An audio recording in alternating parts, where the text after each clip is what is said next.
we tip on over, we won't wash to the shore.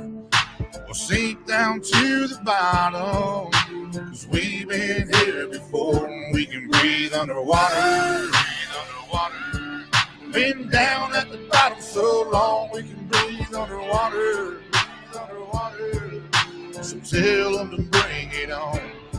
Now he's a big timer, but he's lost on the river. Never went without, never had them cold shivers. Had a silver spoon, always warm in the winter. Drive a fancy car, never had to kill a standard. No bloody hands, never really had a backbone. Never been too deep down the back road. Never showed no respect to a flagpole. Come on, city boy, just another punk asshole. Me and mine, we gon' make it through them dark days. So take your ass on back down to Park Place before you end up in the deep end where them hungry ass sharks stay. We go hard all day. Been here, done that, that's a given. Out back, guns out, country living. If you doubt that, find out, come and get it. We ain't going nowhere, but I'm about to go swimming. These days my guns stay loaded, my family's a little more close. Sometimes we're barely floating, so please don't rock this boat. But if we tip on over, we won't wash to the shore. We'll sink down to the bottom, 'cause we've been here before and we can breathe underwater. Been down at the bottom so long we can breathe underwater. So tell them to bring it on. Won't you take me back to the old days? Just horses in a wagon, shotgun shells and wishing wells, and you could hear them pistols blasting. Better give them hell, but live to tell. Let's write another chapter. We just want our country back, and we gon' get what we after. In them pastures, in them fields, we the ones that keep it real. You come stupid around here, that'll probably get you killed. Cold steel under cold skies, a rebel soul from the old times, like Jesse James and those guys. I'm watching you with both eyes. I ain't telling no lies. If you wanna come and get it, backwoods country living, shotguns and ammunition, whiskey drinking, steady sipping, saying to hell with the system. I've been living at the bottom, so I'm about to go swimming. Y'all can hate it or you can love it, but I promise we ain't budging. If them boys looking scared, someone probably told them we coming, so y'all better get to running, but don't head for them hills. That's where the hell we live around here. We keep it real, boy. These days my guns stay loaded, my family's a little more close. Sometimes we're barely floating, so please don't rock this boat. But if we tip on over, we won't wash to the shore. We'll sink down to the bottom, 'cause we've been here before and we can breathe underwater. Been down at the bottom so long we can breathe underwater. So tell them to bring it on. We can breathe underwater. Been down at the bottom so long we can breathe underwater. So tell them to bring it on.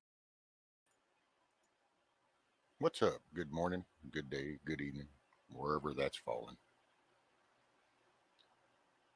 Hopefully everybody's had a decent day.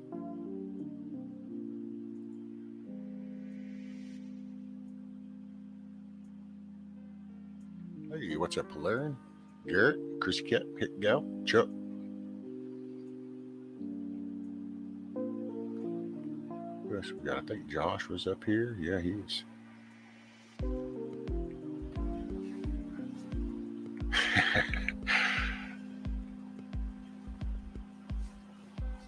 I see you. Here you go. It's like, is it loud enough? I think I got it set right. Hey, what's up, Mr. Ron?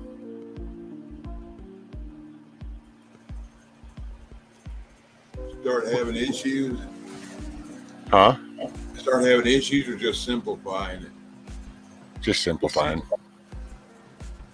Yeah, I don't know if you're aware of it. Supposedly, I hear today we're supposed to hear whether the interest rate goes up. And if a certain interest rate go up, all hell's going to bottom out. Yep. If it goes above 9, then I was watching something yesterday. Who was that? Can't remember who I was watching, and they were talking about that and talking about they think that the number they're actually releasing is actually lower than what it really is. They already think it's already really double digit, but and it's like that's not good. If it hits and breaks, and I've heard a few people say you might have tomorrow to shop. After that, it's going to be messed up.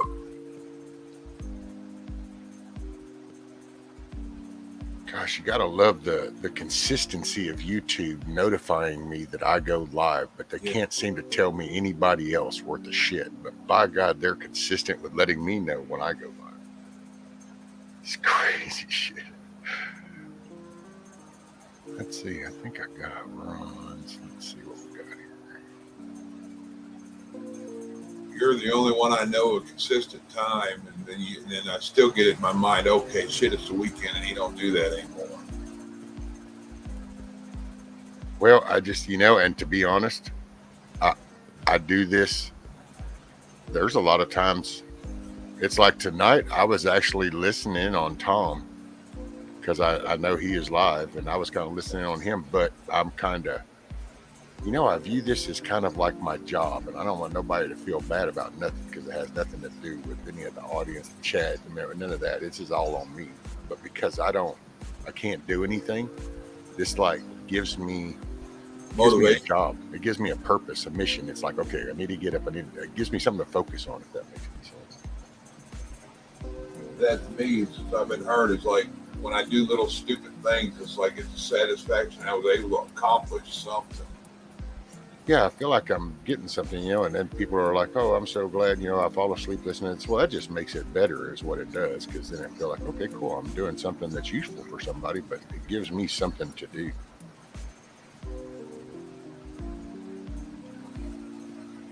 There we go.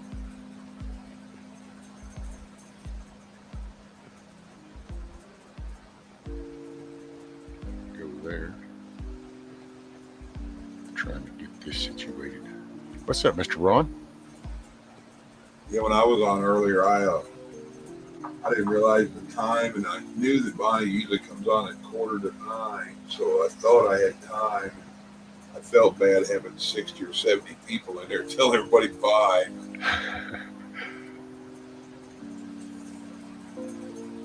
So how was your day, brother? It was here. I didn't do a whole lot. It was hot. But man, wasn't it?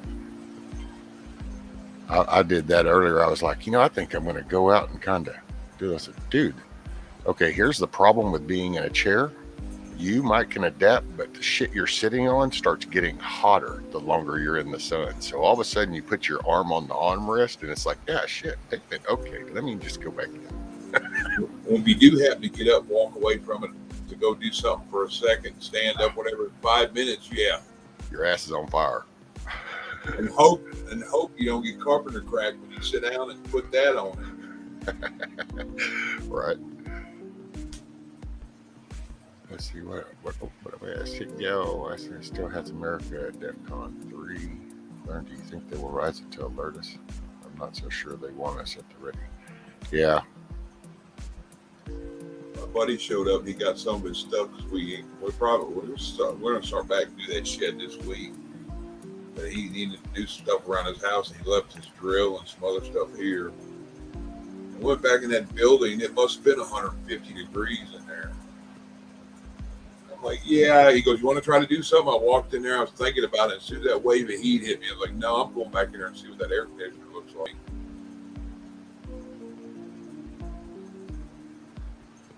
Which he did wake me up. It was 3 o'clock in the afternoon. He woke me up. That's sorry.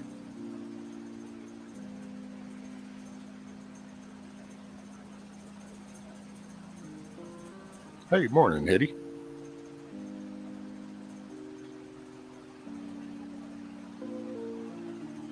It was a beautiful sunshiny day. Hot as I'll get out, Miss Heidi. My wife's like, you just thought it's hot. It ain't seen hot Texas days yet. I'm like, yeah, they're coming. I know, man. That's seeing. Me and my wife talk about that.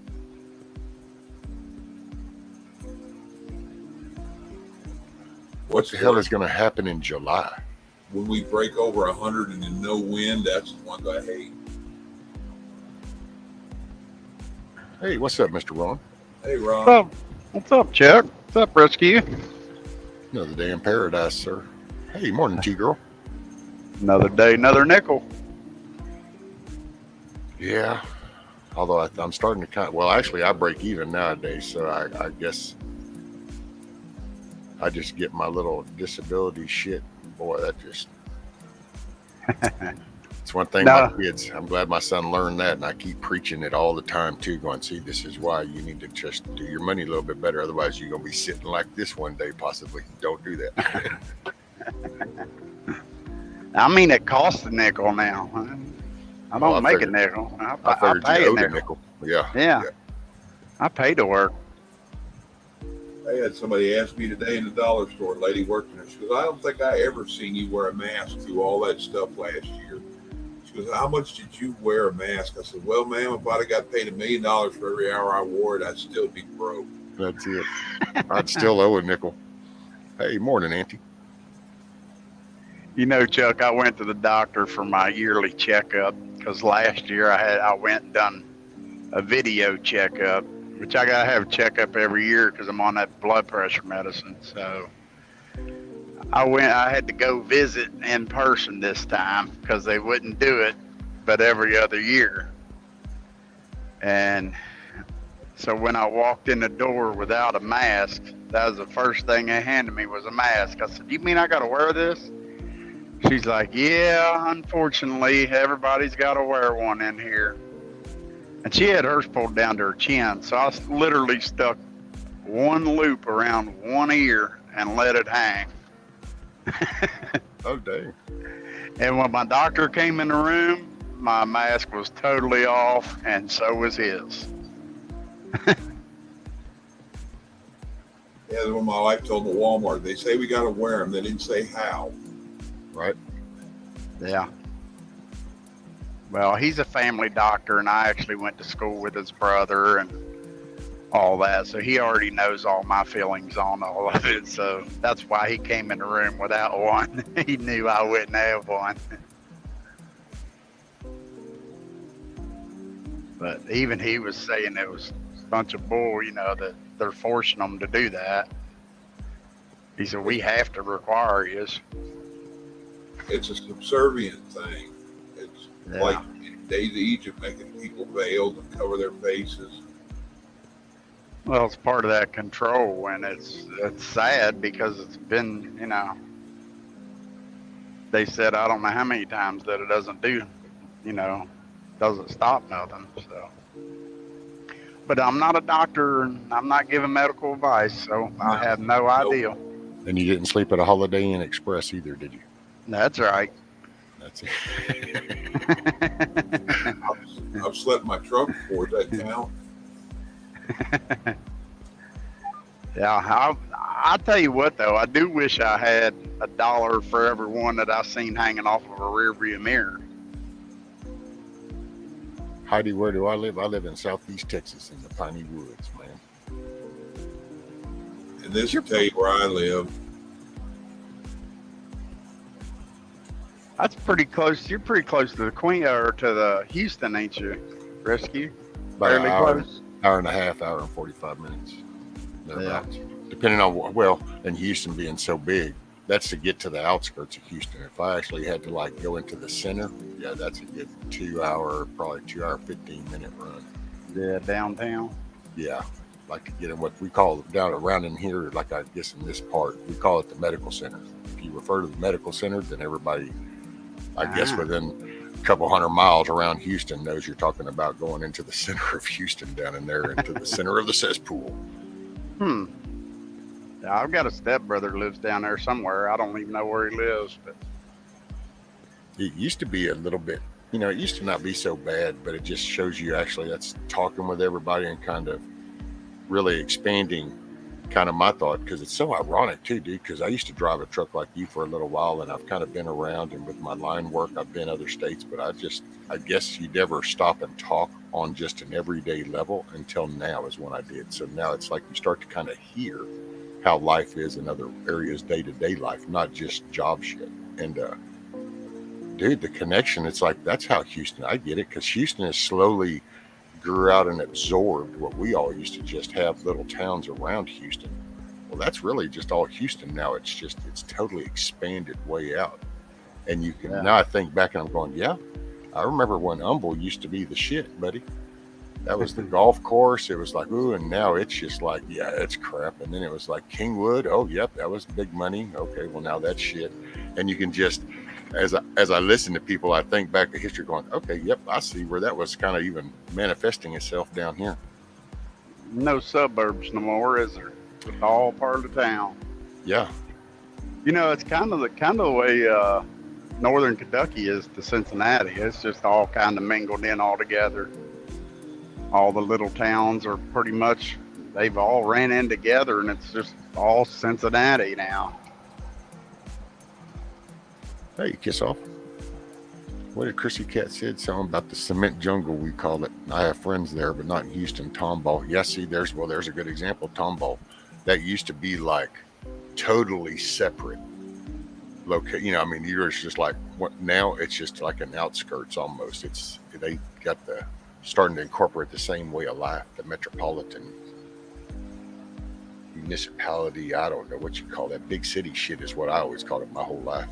That big city life. What the hell with that city life? Yeah, a buddy of mine was telling me he remembers back in the 70s that it was a long distance call to call from the Texas side of Texarkana to the Arkansas side. I'm like, that's messed up. Yeah. And they could be right next door. If you lived if they had the state line running through y'all's middle of your yard, you call them, it was long distance. That's the way it was down here, Chuck. It was funny for years. If you could call the person across the river, and it was long distance. You could only stand on the back porch and wave at each other, but if you picked that phone up and called them, that was long distance because it was two exchanges. Yep. Same as Cincinnati. Crazy shit. Call across that river, and it's long distance. Well, see, somebody else wants their cut now in that conversation. They need to make their money. And so all of a sudden, well, we got to charge. Well, now you can call all the way to Mexico and it doesn't cost no more. Well, they're all using the same satellites popping off up there. So it's, yeah. Especially with this digital shit, man. The cell phones changed everything for everybody. Yeah, it's all AT&T and them bigger companies now. So just share their own satellites, I guess, or their own towers. Yep. Oh man, do you remember back in the beginning of the cell phones where they wouldn't even share towers? So it's like, depending on the area you're in, that provider needed to have their tower in there. Roaming? They wouldn't even, yeah. It's like, well, if you're going to use that provider's tower, well, that's an extra fee. Rescue, that was when I first started driving a truck, and that was in about 90, I want to say 95. But that was when I was dating my first wife, well, my only wife. I was with her for 19 years, but I was dating her, driving a truck, talking to her on a brand new cell phone. First cell phone I ever got was from Ameritech. And when I got the cell phone bill, I just threw it in the truck with me and took off down the road. And I was driving team with my old man. And he said, "What's this envelope up here?" I said, "Oh, that's my cell phone bill." He said, "Well, how much is it?" I said, "I don't know. I ain't looked at it yet. I'm afraid to." And I said, "Go ahead and open it up. See what it is." He opened it up. And he said, "What? Are you kidding? $1,248 for 1 month." But I was constantly on the cell phone, and I was constantly roaming. Yep. And, when you're, 21, 22, 23 years old, and you just meet someone, and you're dating, and you're always going to be on the phone with them. Well, and that was the phone, dude. Just the impressiveness of being able to do that was like, kind of made you think kind of like a little probably farther than you should have, because it was just kind of cool to do. It's like, no, I can drive and I'm talking to you. This is cool. Not everybody's doing this. Now you don't do it, and people think you're weird if you don't do it. It's like, wait, you don't? Used to be a time when this was rare. And back then, there wasn't no headsets either. You held that phone to your head. That's it. Yeah, you damn crack your arm by your elbow, get all sore. Oh, yeah. Especially driving truck, 10, 12 hours a day. Dude, I started out with a Motorola bag phone, and then I went to the Motorola brick phone. Well, I had that Ameritech, and when we was going through Louisiana, we was going through New Orleans, across one of them bridges down around 10, and I was on the phone with the Ameritech operator trying to get her to reduce my bill, and she said, well, there's nothing I can do. And my old man grabbed that phone out of my hand. He says, I'll tell you what you can do. Have you ever heard a phone swim? You're fixing to. And he slung it off the bridge out the window. He throw it in the Lake Pontchartrain. Morning, Holly. Ron, he throw it in Pontchartrain. Pontchartrain River. It was one of them bridges. I don't know which one it was, but I was like, man. Oh, I was a little upset for a minute, and I was like, you know what? Ain't no way I can pay that. But I ended up having to pay that little by little. See, and actually, talking about that, wonder how many people the debt guillotine started, like with shit like that. Right. Because it's like when they introduced credit cards. I never thought about it back then until nowadays. And now I kind of sit back and think going, well, hell, that's kind of, that was part of what changed our mindset, because it's kind of like all of a sudden now it's like, well, instead of seeing that car going, okay, I'm going to go put in some more hours, let me find that other little side job I can do to make that money to go buy that. All of a sudden you just kind of go, hey, I got a car. Let's go get a couch. Let's get a refrigerator. Let's get a TV. Yeah. And it's at the same time that we're developing new shit. So, of course, you got to go, hey, well, let's go get that new refrigerator. Let's go get that new couch, living room suite. And then you had places like, what was it, like Cons or some shit? And those places that want to do that. Nowadays, it's the comparison of the Rent-A-Center shit. But back then, it was like you had the stores, Montgomery Ward. Oh, go get your Montgomery Ward's card. Come on down. You can clothe the kids for the year for school, and we'll put it on this card, and you can just pay on it all year. Yeah. And then you kind of wonder why next year it's like, but wait a minute, I still got a balance on this, but they still need clothes. Okay, do that. Well, now I got a little bit more, and then more. 10 years down the road, and you're kind of going, wait a minute, isn't this still the same batch of socks and underwear and shit that I bought back when they were starting school? And it's like, yeah, it's that interest rate just kind of pecking away because instead of paying $400 for this, you say, well, no, let's go ahead and get it because, oh, yeah, I'll just go ahead and pay that $40 a month. I can do that. Well, that's fine. 6 months down the road, you still haven't paid that off. You're still going $40 a month, but now something else has happened. And there's another $200, $300, $600 thing. That's like, oh, man, well, yeah, got to do that. Well, okay, it's only $50 a month. Okay, well now, and eventually it's like you're now paying a couple $100 a month on several things and you never gain traction. Yeah. I used to laugh and make like jokes. 20-some% too. Exactly. Well, that's how they get you, that's why when you really kind of look at the overlay of it, that they're going for the easiest fish. Yeah. It's the easiest target. You're literally putting the lamb out there to the stake waiting for the lion to come get it because it's, you're saying, hey, I know you're struggling. You're only making minimum wage. It's really tough.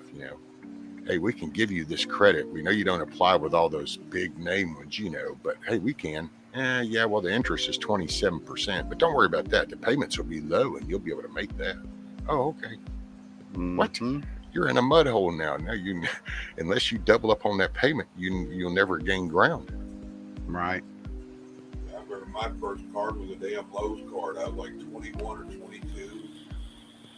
And I went in there to get it. I was in there and he said, you want to fill out for one of them? They're giving us a little bonus if you guys fill out for a card. I said, hell yeah, I'll do it.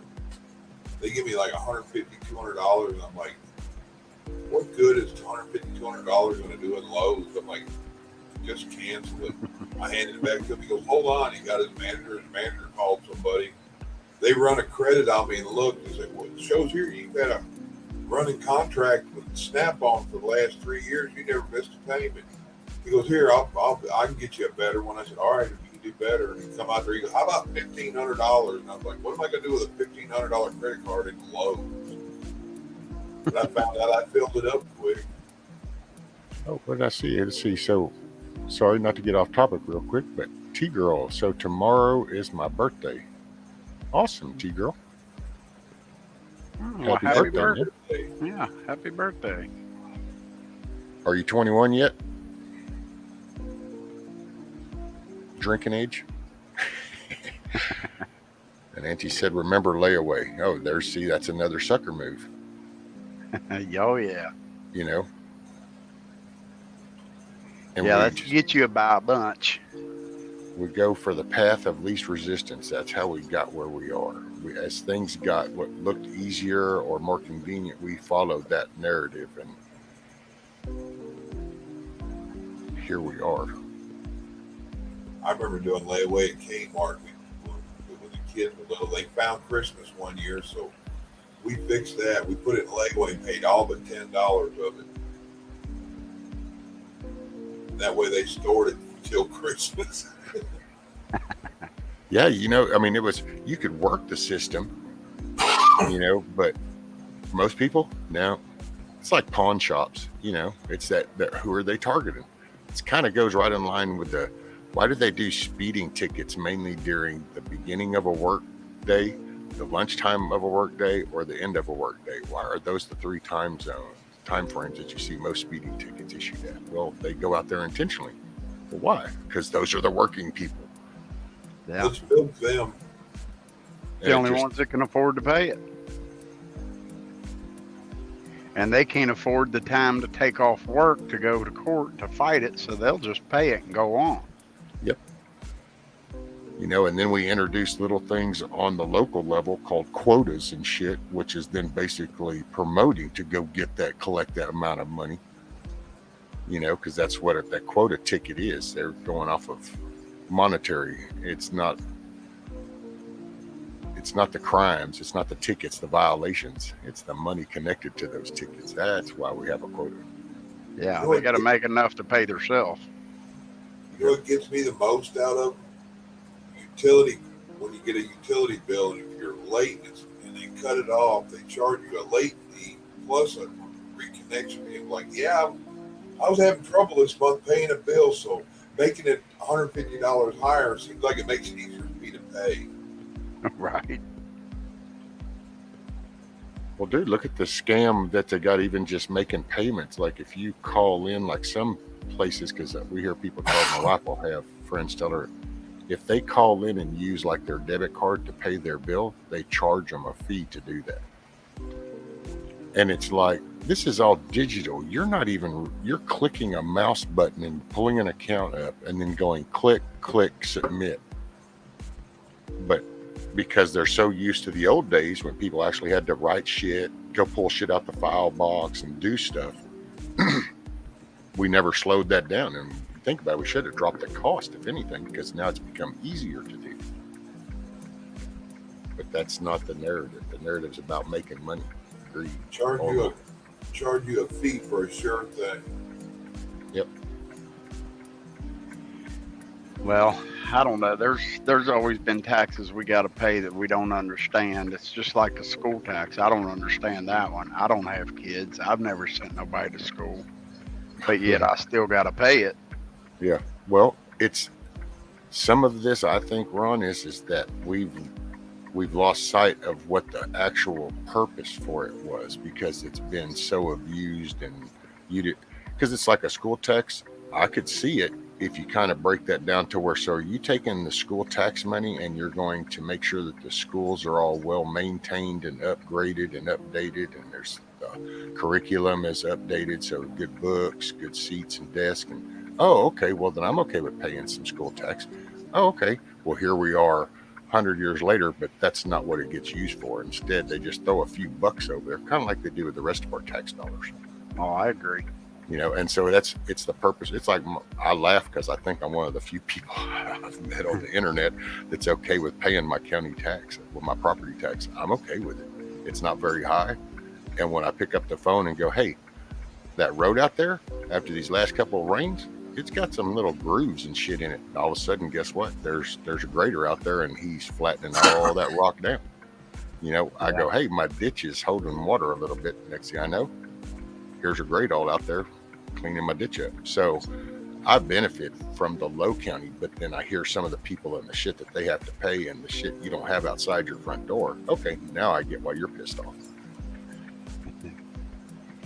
Yeah, and I wouldn't mind paying the school taxes. I don't have a problem paying the school taxes, but it just seems like you said, it ought to go towards the school and the school only. Because there is times, you know, I used to go to my nephew's basketball games and all that, and they even went to state, and I got free tickets to that. And I mean, so, you know, I did actually get some use out of it. Didn't seem like much, but it was nice to be able to enjoy a little bit of it anyway. But Right. you know how that goes. They charge you when you walk in the door too, so it's like, I don't know, man. Well, we've just been so polluted down and misguided and stuff, and we've become so complacent, used to stuff. You know, it's the school taxes. I never thought about it. Been paying them all this time, no matter where we were at, because you just, you know, you do that when you pay your taxes. There you go. I never thought about it, but then had kids and still never really thought about it, to be honest. It wasn't until all this kind of brought it all to light, going, well, yeah, I guess I ought to be looking at what the hell's actually happening. Right. You know, which for us, like down here, you know, most of us all griped about the lottery way back when they created it, because at first it sounded, it's kind of like the tax. See, that started out, had this idea, hey, we're going to do this lottery and all this money, we're going to put this into the education system. You know, this will really promote shit. And it's kind of like, well, that's funny, because I think the lottery has been going for a couple of decades now, and it's that school is still the same as it was when you first said this. So where did that go again? Yeah, they haven't. You know, They added a room 1 onto it. that's it. So it's, oh, yeah, do you got your turn signal on, Ron? I've actually got my 4-ways on. I'm sitting in traffic. Chrissy Cat was like turning on, and I realized going, oh, that's what that sound is. Yeah, I can hear that. Yeah, I can turn it off. I got a line of traffic behind me. They're not going to hit me. Or are you stopped in traffic? No, I'm sitting on the interstate and stop traffic right in the middle of downtown Chicago. Oh, holy shit. Yeah, they're working on the bridge up here, putting new trusses in on it, building on. So it's some of that timed traffic stuff where you got to wait. Oh, yeah. Oh, okay. Yeah. Yeah, they'll shut it down for about 10 or 15 minutes. Depending on the area around here, it's that way. Sometimes it's quicker exchanges, but then some, they go, it's like, nope, this is one of them busy ones, so you're going to have to sit here for a few, because they're going to let a long line from that way come first. Yeah, they're not supposed to shut traffic completely down on interstates, but only 15 minutes at a time, unless it's an accident, an emergency, or something like that. But just due to construction, they're only allowed to close them for 15 minutes at a time. I don't know if anybody knew that, but that's what I was always told. Well, and if you can get them to follow that. Right. Hell, down around here, most of the time, it's that little shit that's not paying attention to the radio, or the guy down at the other end saying, no, I stopped this side. You need to let your side come now. It's like, you know, can you pay attention? Can you get off your phone and pay attention to that radio?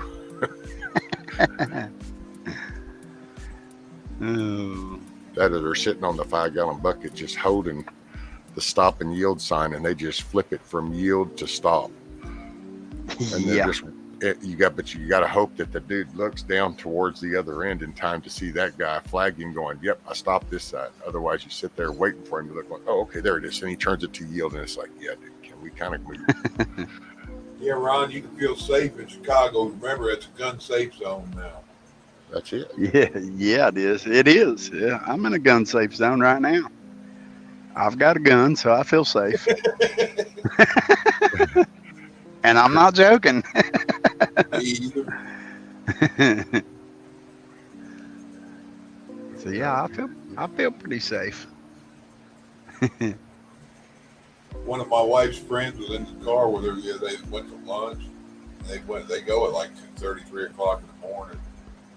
And his wife is showing her that cell phone taser she's got and all that pocket knife in her purse. I guess she's seen her gun in the glove box. She asked her, she says, "What are you afraid of?" She goes, "Nothing." Right?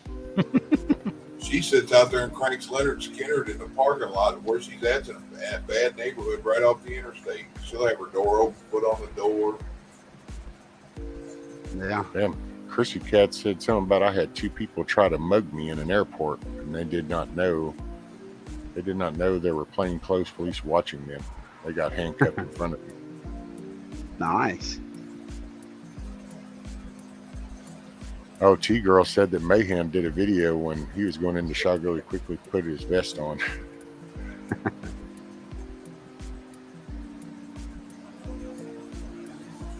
I was backed up to a dock down in Dallas, and I was getting loaded with potatoes. I got loaded, and it was in a bad area. So the guy come out and gave me the paperwork and stuff, and I'm like, "Hey, man, it's 11 o'clock at night. You guys are closing. It's Friday night. You know, I got a long drive." I said, "I need to shut down, give me some sleep." I said, "Do you mind if I just pull forward and shut my doors and back up to your dock?" He said, "No, I don't mind." He said, "You're in a bad neighborhood, though. Be careful." I said, "All right." So I did that. And I was sitting there in the driver's seat. About an hour later, his car pulled up. This guy gets out and he comes over to me, over to the door. I rolled the window down about 4 or 5 inches. I said, "Can I help you?" He's like, "Yeah, man." He said, "I got a couple of laptops back here in the back seat, man." He said, "I'd like to sell them for $200. I said, "No, sorry, man. I don't carry cash. I only carry plastic." And he just looked at me for a minute and he said, "All right, I'll have a good night." And he left. But I just know, just as soon as I said, "Yeah, let me look at them," you know, he'd have known I had $200 on me. And at the time, I probably had $6 grand on me in cash because I always bought fuel with cash. So, but I also had a 9mm pointing right at him too through the door. So I wasn't too scared. It's just things like that, you know, a lot of people wouldn't think of at all to even be cautious of. But you got to watch.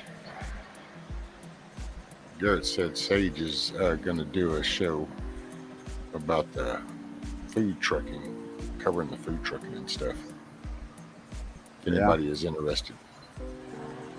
A live trial, though. I don't know what the trial part is, but I think maybe a live show this evening. Yeah. Oh, maybe that was what the trial was supposed to be. This. Okay, yeah, there it is. This evening. Wow. Yeah, T-Girl, same thing happened to me in 2010 with that accident. Your sister and brother-in-law. We were the first ones at the light. The drunk, filled up woman behind us hit us doing 70. Didn't even see us stop. Knocked my truck sideways through the light. Holy shit, dude! Is that dude's back door open? Yes, it is. There's your mail going down the road. And them are open top totes too, so it could possibly blow out. Okay, if my check comes flying out, Ron, grab it. As long as I can cash it too. It ain't much. They might charge you. Dang. That was something else, dude. Hey, man, this is why I love my show. You never know what's fixing to happen on my shit. Never know what you're going to get, do you? That's it. Look, right, mid-stride, all of a sudden you look up. Oh, there's the rear end of a postal truck with a back door open going down the road. There we go. That's like, there's your sign. Yeah. It's like, geez, man. And he's a postal driver, you know, so I know he's probably making $30 an hour at least. Oh, easy. Guaranteed. Yep. It's crazy. I don't know, man. I honestly always said, though, truck drivers are the worst drivers out here. And I am not joking about that. They really are. Well, it's four-wheel driving in big trucks is the problem. That it used to be when people said, wow, I'm going to go and learn how to operate this piece of equipment that we call a semi truck. Now it's just called, it's got a steering wheel and a gas pedal. Hell, I drive a Ford Honda or a Honda. I can do this. Yep. Let me get right up in there. It's like, okay, wait, totally different. Yep. But oh no. And the schools just make bank because they go, oh, sure. Can you know how to start this? Okay, yeah, we'll pass you shit. Thanks. Sign right here. We'll take that money. Thank you. Right? It's It's awful. Yeah. And now the automatics even make it more easier because now it's like, yeah, we don't even have to teach you how to do a clutch. What's a clutch? You don't have to worry about that here. You see that lever right there? Put it in this gear, go forward. And it's like, but man, dude, you're totally polluting the system here. I kid you not. It's just, I don't know. It's honestly the truth. Truck drivers are the worst drivers out here. I sit and watch them every single night I'm out here. I see them watching TV going down the road, and I'm not joking. They'll have their big screen up on the dash, and they'll just be sitting there driving down the road watching a movie. Don't surprise you with the way a lot of them are anymore. Just cut right over in front of you. Yeah. I'm bigger than you. Kiss my ass. Well, it's like it's the other fields. There's the titles, we got EMS, we got firefighters, we have linemen, we have police officers. We have these titles to these job roles, and they used to carry a certain honor, integrity, a pride to them, a strength that's now being used by people that aren't carrying that same torch. I'm gonna put you full screen, Ron. This is that bridge they're putting in.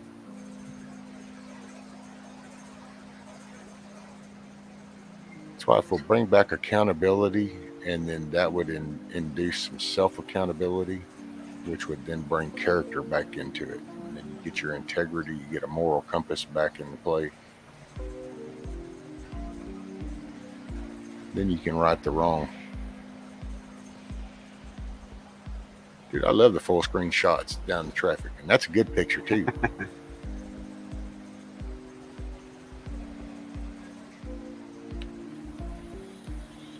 Okay, but now look, full disclosure, I want to say it up front. We're watching you go down the road. We do not want to watch this phone go on its side like we did with Scooper. So keep it upright. No.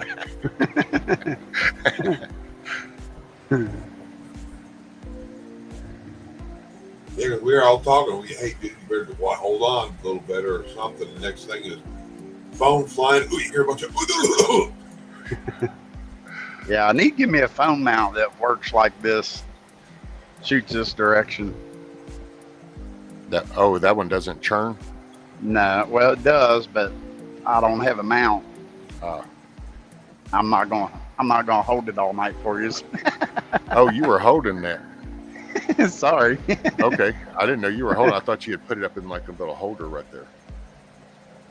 No, it's all good. I wish I had a holder like that. I need to get one. They got the glass suction mounts. I got one in my truck. My camera peeks over the back of it. I don't know if you can see it. That might be too far away from me. I've ordered, I don't know how many of them, but most of them are too small. I've got that, it's an iPhone 11 Pro Max, and it's got a little thin case on it. And the ones I ordered just seem to be just a 1/4 inch too small. But yeah, here's the mailman fixing to pass him. Back door open. 10 roads. Unbelievable. Why'd they do away with the CBs, Oh, that guy there's dumber than a football bat. What is that again, Chuck? Why'd they do away with CBs? That's something I ain't never figured out. Make them where they follow. They haven't really done away with them, but just nobody uses them anymore. And when they do, they're talking jibber jabbing. I don't know if they're speaking Chinese or Hispanic or what, but They just, and if you hear any English on it, it's just somebody cussing somebody else out. So it's, you're better off just leave it off. Yeah, well, that was always my take. Yeah, the only time you turn that on is when, there's a backup or it's snowing outside or bad roads or something, And then you take your shot in the dark and go, turn it on and go, hey, anybody got an update on what's happening up there? And then you start hearing, blah, blah, blah, blah. It's like, okay, never mind. I'll just read it out. Yeah, or you hear somebody, we done told you all 10 times what's going on. Jeez. Let's see. Oh, I was going to say, okay, morning, Connie. And then Auntie Ajax said, Rescue, please ask Ron, are you on the expressway, the Plains from O'Hare crossover? Yep, 294 South. There you go, 294 South. Chrissy Cat was like, oh, yay, we're in Chicago. Chi-town. Oh, and Garrett said that you can get one online. Amazon has them. Oh, yeah, I've ordered them. That's what I said, though. It's too small. I'm at the 21 going south on the 294. That's just on the west side of town. Toll road. T-Girl said got one at a truck stop. Heidi's like breaker 19. You can buy them at a truck stop, but the good ones are like $54. And it's like, I just can't see paying that. And the bad thing is I'm 90% of the time I'm in a different truck every time I drive. So I have to take that stuff out every time I get out of the truck. If I don't, somebody with sticky fingers gets in it and it's gone. The one I was talking about after I got mine in a truck stop, it's got where you plug your wire into it, it even charges your phone. Morning, Kiss Yeah. Off. Yeah, I bought 2 of them and mounted them in these trucks because I was driving pretty much the same trucks every other night, and they both disappeared. And they was good ones. They was wireless chargers and all on them. So, Well, mine didn't have a suction cup. It had a handlebar mount, but it's called an X grip. And you actually take these and you can expand them, and then it'll grip your phone and hold it. But then it clipped on the handlebars. I actually, believe it or not, when Ron talked me into getting up on the panel, and I was using my phone for a camera because he told me, oh, yeah, you can do that on your phone. So I looked it up. Okay, here's the app. Okay, got it. This is actually, dude, I clipped this to the top of my monitor. I opened the teeth because I'm like, well, how the hell am I going to hold this phone? Hey, wait, I got my motorcycle mount. So I got it, and I just opened it up, dude, and I hung this on the top of my monitor and then had my phone in it pointed down. That's the first time I talked to Ron was with this right here. I was probably there. Yeah, more than likely. That was funny back then, yeah. And then I decided to go ahead and buy one and get a microphone, and now here I am, little Mr.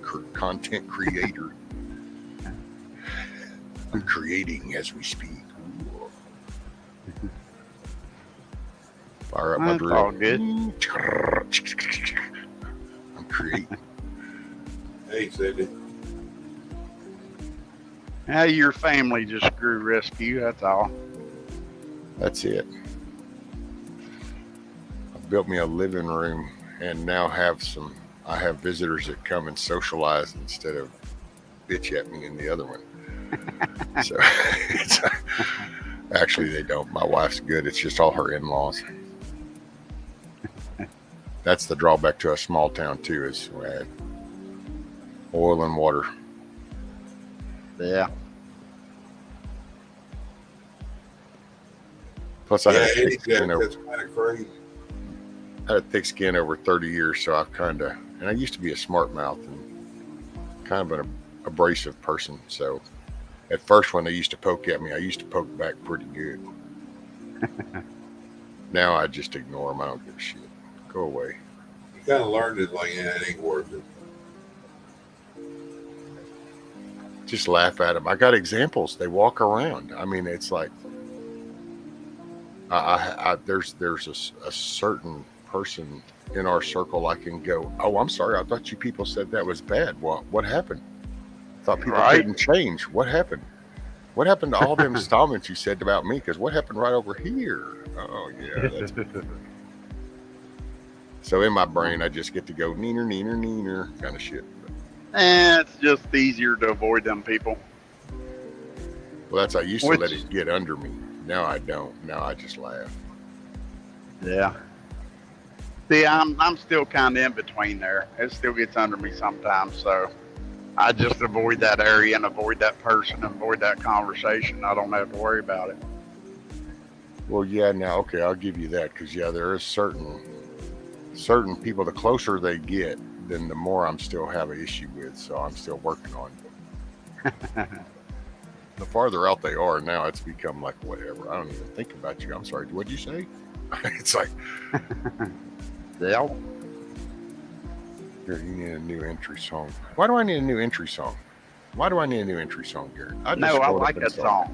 I know. I love that song. I just need to extend it because there's another one that Newbury came up with that I want to incorporate. But I don't, okay, so here, I'll humble myself and I'll just say it out here on the freaking internet. So, but I used to could understand this stuff, and for some reason now I don't know what's going on with my brain, but I go to do this and it's like I get so far just fine, and all of a sudden everything jumbles up. I can't, and I get very frustrated very fast. Dude, that flex clip, Chuck.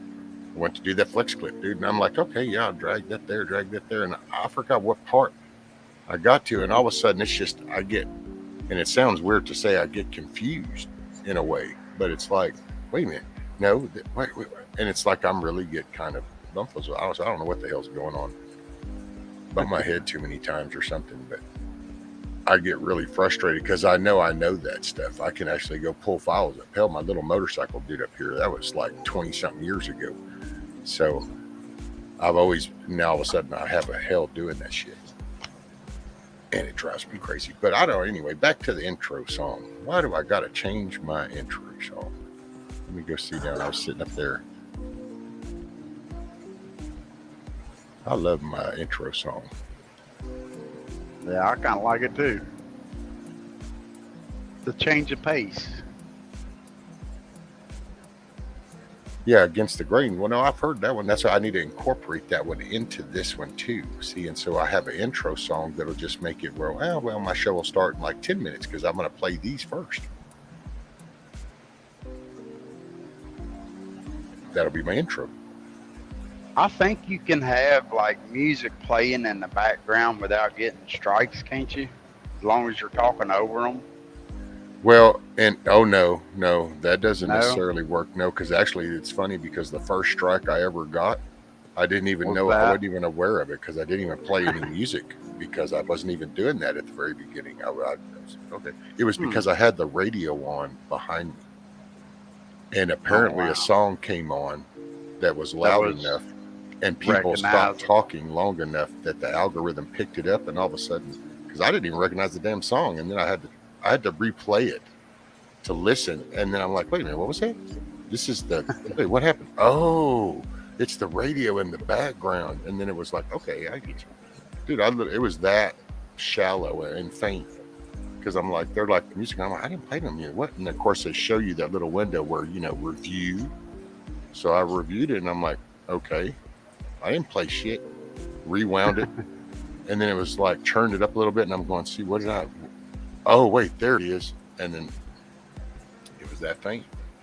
I'm like, but that's okay, dude. I don't care about them violations. That's why almost every stream I got, I go into studios, and on that list, almost all the way down that list is copyright violation. There's no monetization, have no intention, never, ever will. I wouldn't. Yeah, that's pretty much the way my channel is too. I got a few videos on there, but I don't ever care to monetize. That's just not my thing. That's something you got to be dedicated to doing, and you got to watch what you say, watch what you do. No, thank you. I just want to have fun with it. This is an enjoyment to me, Exactly. It's a virtual living room. I mean, which I got to say, even if I was doing this and even trying to like do the news and stuff, which I don't know, would you really just create a channel? I mean, when you you'd have more in it. You'd have backing. You'd want to do it right. But Yeah. this right here is just socializing. I have no intention. I don't Well, and not only that, but you'd have to have, an investment in it all too. I mean, not that I don't, but I invest it for myself just to enjoy. I don't do it for the money. I've got a drone. I've got the DJI. I mean, a nice drone, the Mavic Mini, and the new one I got has never even been airborne. I've probably had it for, well, since February probably. Oh wow.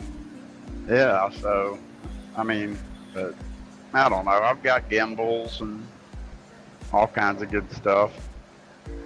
That's just the thing that keeps your phone level and all that when you're walking or whatever. It's your toys. Yeah, I've got a GoPro Hero 7 Black. I've got, and like I said, it's just all fun for me. But I'll attach that GoPro to my jet skis and, my kayak. Right.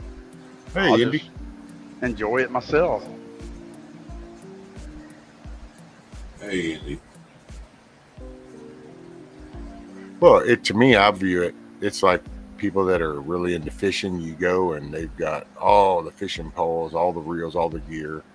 You go in, people that like around here, hell, most people you mentioned hunting, and you're fixing to go see the whole collection of bows and the rifles and shit, and then the stand, and so it's a hobby. That's all. And Yeah. it's just, and like for me, can't really do a lot, so that's why I did this. And I just have no intention of making no money at this shit. Hell, I'm just glad I get to meet people, cool people. But I could see it if you were doing it. Now, the drone, I've got one of the tracks on the trucks, and I've thought about trying to sell it or trade it off for a drone because I'd love to do a drone. That's badass. You can get some cool footage. Well, there was a channel I used to go on, Brothers Underwater Recovery, and they kind of tried to do the same thing as AWP, and they help out with missing people, and when people disappear, whatever, they'll go search for them by foot and everything else. I ended up taking my first drone that I had. I took it down to central Kentucky, down to the coal mines, abandoned strip mine, and where the railroad tracks go through, there was like 3 different sets of tracks, and there was just a whole line of coal cars just sitting there on the tracks that have been sitting there for God knows how long. Hold on one sec, Ron. Night, Miss Hetty. Get you some rest. Hope you wake up and have a good day tomorrow, ma'am. Okie doke, Ron. Go ahead, sir. But we was searching for this missing woman, and she'd been missing for, I think it's about a year. And so I just lifted the drone up, flew over top of every one of them rail cars, just looking down in them. And, at first it started out, everybody started climbing on them. I'm like, hey guys, you don't need to do all that. So I can search every one of them real quick. I pulled that drone out, and every one of them was amazed. They was like, oh man, that's a lifesaver. But yeah. So, and I thought, I can search over a cliff. You don't want to get too close to the edge of a cliff or nothing and look over, not in, that area of Kentucky. So, you can fly drones down over the cliff, look around. Well, and you can take especially if you have a good shot and a good clear shot, 1080 type stuff. Well, if you go down that whole cliffside, you can actually then sit there on the laptop and look and you can stop that picture and sit there and actually look at every little It operates on my cell phone. You can watch it on your cell phone. Your cell phone turns into a screen. Yeah, but I mean, you can actually put that on a laptop. So like if you were really looking for something key or critical, a little piece of something like maybe a hat or somebody, did they go? Well, you can. I think about it around here because of the river and the forest. You can get to the spots. It's not that you can't get to the areas, but I kind of been thinking about it's like, yeah, but look at what it takes to get there. You've got to now get a boat hooked up. You've got to put it in down here. You've got to take the river down to this part. You're going to have to beach it, then come up the bank, then walk in a mile this way. Or you can go over to this oil field road that's a mile and a half away and fly over to it and look. You know? Yeah. That's where I've been kind of, because of the pine trees. Oh, they're neat, man. You can literally sit in your car and fly it right out the window. I mean, Well, see, most awesome. of all my time is in a chair. That's one reason why I thought about that too. Yeah, you only have to get out of the driver's seat. You could put it on a laptop. You could put it on a tablet. No, you can hook them up to just about anything. Chrissy Cat said, did they ever find that woman, Ron? No, not that I'm aware of. But the boyfriend was the one that was suspect, but he was the ex-sheriff's son. So I honestly think there's a little crookedness going on there, but everybody was scared to interview the guy and ask him, and I took my cell phone and stuck it in my shirt pocket, and I knocked on his door and got him to stand outside, and I've got over an hour of cell phone footage of him, just me and them just sitting there having a conversation about it all, So I honestly don't think that he had anything to do with it, but a lot of them did think that that's what's going on. I think there might have been something crooked going on, but I don't think it was the husband. I know the woman I know she was on drugs, supposedly, so. Man, that once that whole addiction part right there, and you're involved in that opens up a whole dark world. Oh yeah. And then not only that, but the ex-sheriff wouldn't let us on his property at all. Nope, you're not searching my property. That doesn't show innocence. Yeah, that just makes him more suspect. But if it's me, you want to look at my underwear, go ahead. I didn't do it here. Look wherever you want. Yeah, that'd be me, but some people are strange, man. They're weird. Some people think, I led the search party on my farm, and then, one of them falls through a rotten board in my barn or something and breaks their leg, So, I mean, I can understand that part of it, but, we's willing to sign waivers and all that. We don't care, My thing has always been, as long as you're going to put shit right back where it was, I don't give a shit where you look. Because that's the thing about me, is sometimes you watch them with the shirt searching, and it's like, okay, but wait a minute, the dude comes out on the shit end of the deal, whether he's guilty or not, because you're going to tear his shit all up, and then at the end you don't find it, and it's like, but what happens to all that? Yeah. Well, T, I hope you make somebody today. Yeah, as long as you close my gates and leave everything like you found it, I don't mind. But if you get hurt, you're trespassing. As simple as that. That's Yeah. You don't even have to come back and tell me what you find. I know there ain't nothing here. Just go Yeah. look. You're done. Carry your ass. Yeah. Cindy T's girl's birthday is tomorrow, which actually might be today now. I'm not quite sure the time thing, if it's just a time zone. It's 3 Central Time, so earlier she said her birthday was tomorrow. So. And she's 21, so she'll be going out and hitting the bars or something. She's going to go have her first drink. Hey, Rescue, I'm in the same time zone you are. It's the only time zone that matters. It's the right one, huh?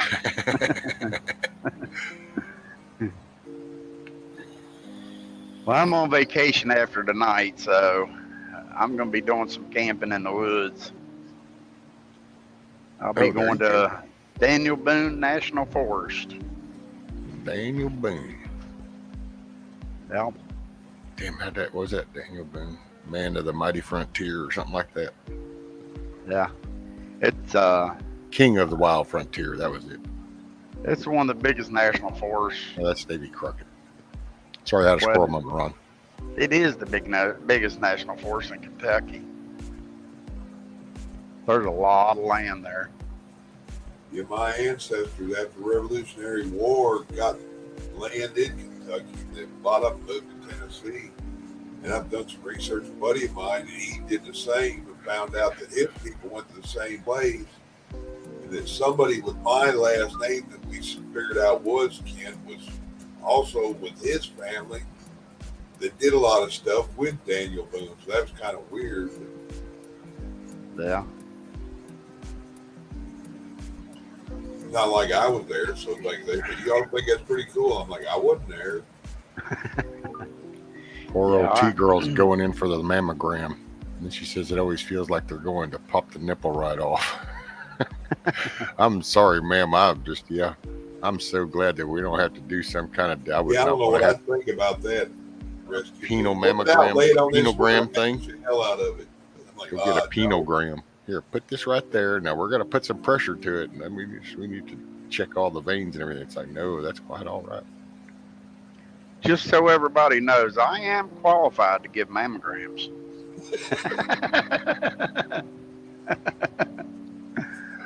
Are you in real life, or you just play one on YouTube? No, real. I mean, I'm not licensed, but I'm qualified. And definitely at a Holiday Inn Express. Right? So if they ask you if you're going to numb it, do you have a needle or you do it by hand? No, I do that by mouth. Nom, nom, nom, nom. It's a num. I'm sorry, I went that deep. It's all in fun. But no, that national forest is pretty cool. It's pretty peaceful, the area that I go to. There's not very many people know about it. So it's usually a pretty quiet place. So yeah, I'm pretty excited and stoked. My nephew's gonna come down Thursday night, and then my niece is coming down Friday night. So Hell yeah. there's no cell phones, so Oh yeah, there you go. that's even better. Are you taking your drone? Oh yeah, I'll take my drone. I'll take my cameras.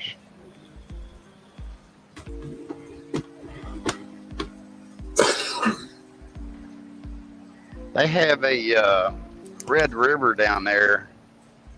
It goes underground inside these caves, and you can actually kayak in them.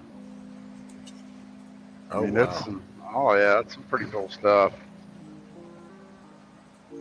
But down at Mammoth Cave, you can take a kayak tour down there. It's guided, but they illuminate the water and stuff for fluorescent colors and stuff. So I mean, it's kind of cool too. But I'd just rather do it in nature, and I'd rather do it by myself. Well, not by myself, but my nephew.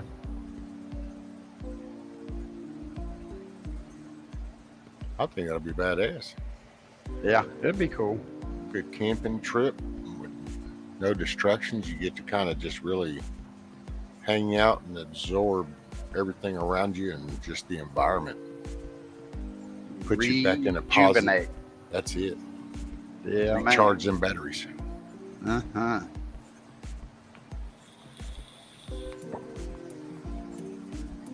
Oh, Chrissy Cat said, can't wait to go through those caves. Yeah, it'll be cool. Literally, it'll be cool. Middle of summer, it's about 55 degrees in them caves. Hell yeah. It's kind of refreshing. I know if we had that down.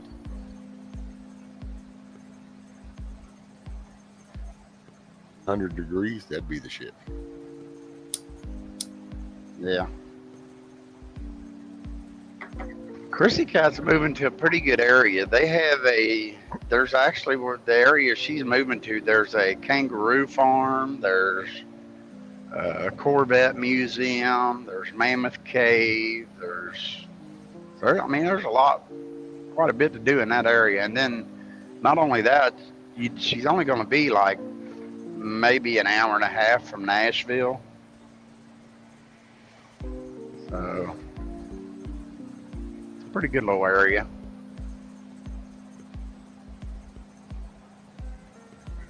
I was was. Yeah, if you're ever in Nashville, don't go to the Hard Rock. That place sucks. Yeah. Cindy said, "Rescue. I was so full after your cookbook extravaganza, I didn't eat until supper tonight." Yeah, that was funny. Hey, I found that thing that I was telling Virginia when she was asking me about the recipes. Oh yeah. I found the little box of all the. This is all her little recipe things in here. So these are some of the old school shit. And it's funny. Interesting. Oh yeah, and it's just she's got little notes. She's got little clip outs she did. Cream cheese frosting. She has it on a little card. Yeah, that stuff's awesome. And it's funny because she didn't even look at that shit for the last I can remember when she'd make this stuff. She just goes in there and grabs shit and does it. So this was like when I was young, I guess. That was meant for you to find later. Cookie in a cup. And she done made it 22 times, so she done knew how to make it. Right? You run into any of that yet to be worth trying and making and eating above your soup, or you ain't found nothing and you remember the kid and you're willing to? I've just been doing the chicken noodle soup, and especially, to be honest, Chuck, 100%. I just decided I don't give a shit. Hell, I've been locked up, dude. I can eat crap food for a while, so we're in some rough times right now. All this okay, let's see. How can I do this? I can adapt, so to hell with that shit. Here's cases of chicken noodle soup, so I'm good. That's kind of the way I viewed it. I mean, I try different stuff every now and then to see how it's going to settle. Gumbo wasn't so good. It tasted awesome. I was so glad I ate it, but it did not go over well at all. A lot of that stuff either stop you up or run you through. Yeah. And so it just... Kind of the way Chinese and Mexican does me that way. Oh, yeah. Well, Mexican, a little bit. Depends. Well, and I guess, once again, down here, it depends on what you call Mexican. Yeah. Now, like the fast food, kind of Cisco fast food Mexican. Yeah, that'll shit. go through you. Yeah, that's getting ready to fire off. Yeah, the good tacos from the local corner store or the corner bars, that's real Mexican, really. That's where you get the good stuff, actually. You can't get good Mexican tacos from Taco Bell.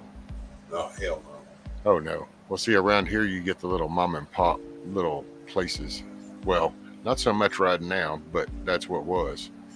And that's usually your best, because that's the legitimate Mexican food. I mean, they're... Oh, yeah. Here in this little town I'm in, we still got 2 taco trucks. They never broke a stride through the last 2 years. Tacos, burritos, enchiladas, and tamales.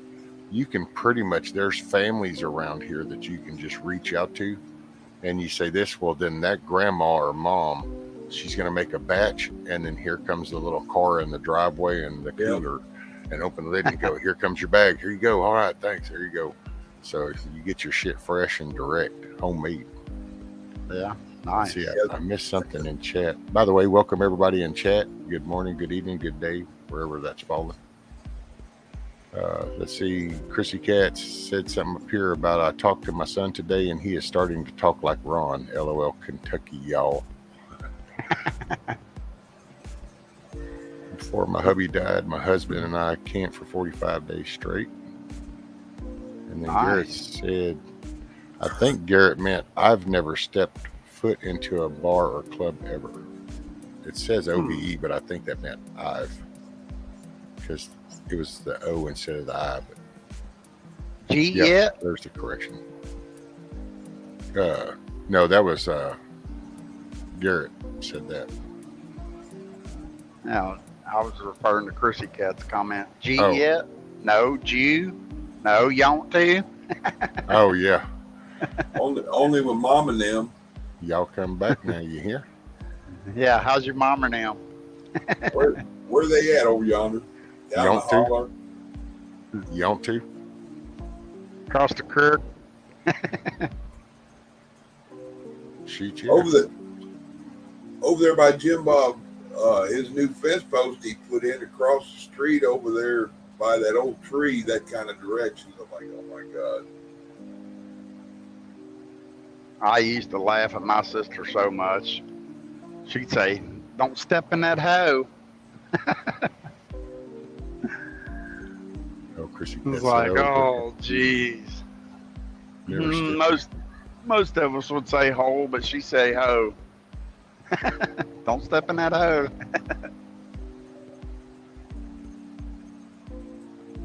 Just the way she talked. Girl said she had what? Cottage cheese and tomatoes for dinner after she woke up. Oh, that's right. She left yesterday morning to go work in the yard. Used to play pool in Texas, and these Mexicans came in with some tamales. Oh, best ever. That was Chrissy Cat. Yeah, them ladies around the corner that do them 2 different taco trucks, you can get them up there. If you call and order them early, you get them for, I think it's $8 a dozen. If you buy them like 5 or 6 or $1 a piece, if you get more than a dozen, they're even cheaper. That's something I never could do with Scottish cheese. Cottage cheese, it's all the same. I just put black pepper on it. Picked that up from my old man. Just put a bunch of black pepper on it and eat it. I can't do it. My dad used to love that stuff. He'd dump a can of peaches in a tub of that and sit there and eat the whole thing. Oh, yeah. Pineapples. Yep. Like, man. All of the above. Yeah, I don't know how he done it. T-Girl said, I make my own tortillas of Mexican food. There you go. That's like grits. A lot of people don't like grits. I'll eat about any way you can fix them, with anything over them or without. Shoot, yeah, man. Put some bacon grease off in them grits. Stir that up with a little bit of butter, and ooh, it's on like Donkey Kong. You're close enough. You probably had Lake Charles shrimp and grits before, ain't you? Oh, yeah, there you go. Shrimp and grits. I like my Geta. I'll say that. And most people probably ain't even heard of Geta. I'd have to know what it is. Oh, it's some good stuff. If you've never had Geta, oh, man. I may have, unless they call it something else. And no, it's called Geta. I mean, it's a Cincinnati thing, but I was born in Cleveland, lived up there till I was like 10 or 11. I think it's spelled Goetta.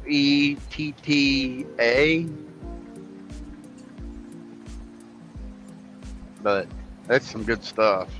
What is it? It's pork and like ground cornmeal or a bunch of meal, oats. I don't know. It's a bunch of stuff combined. Hey, morning, Patrick. Morning, Rick. It's good. I know what you're talking about. It looks like damn cornbread dressing almost looking stuff, ain't it? It's about like hog head cheese. You know, there's a bunch of crap in it, but it just tastes good for some reason. I probably had it. That sounds familiar when you described it. Yeah. I like it crunchy. It's like a sausage base, but you cook it till it's real crispy. Then it's got oats and stuff in it, and it's like a lot of seeds.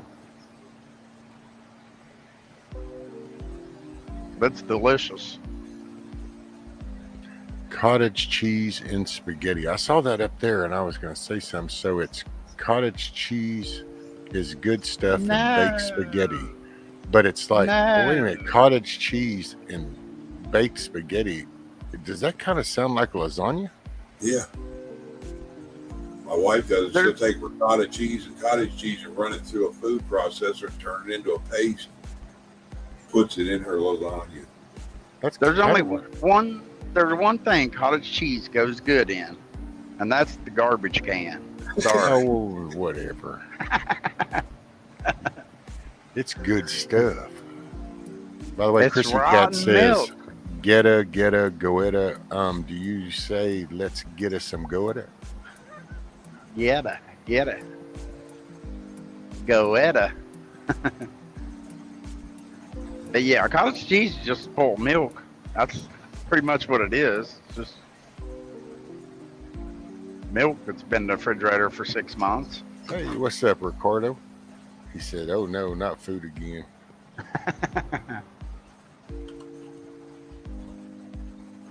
Just for you, Ricardo. What's Ricardo having for dinner tonight? I will send this away.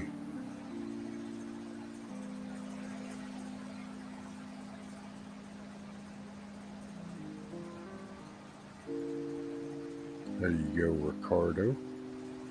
My brother from down under.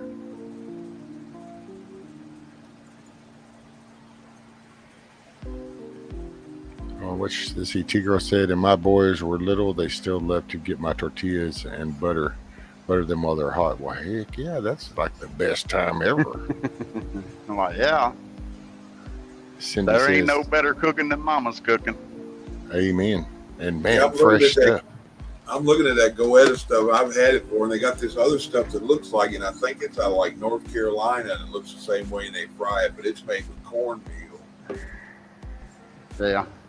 I've had that too. I remember that stuff you're showing there when I was a kid up in Cleveland. Glears is the only brand to buy.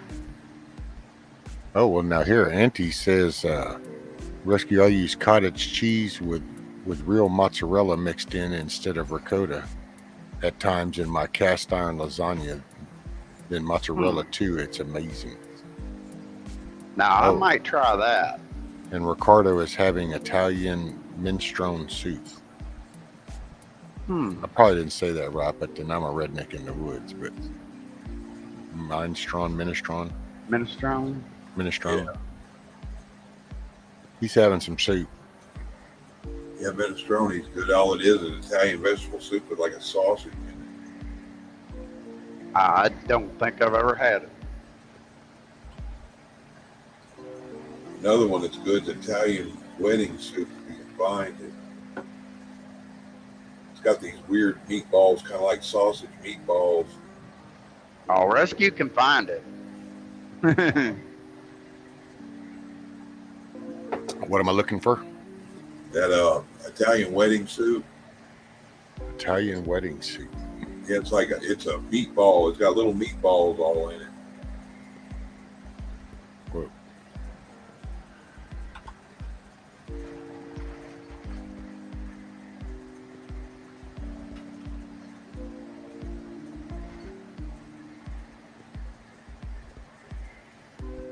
Okay.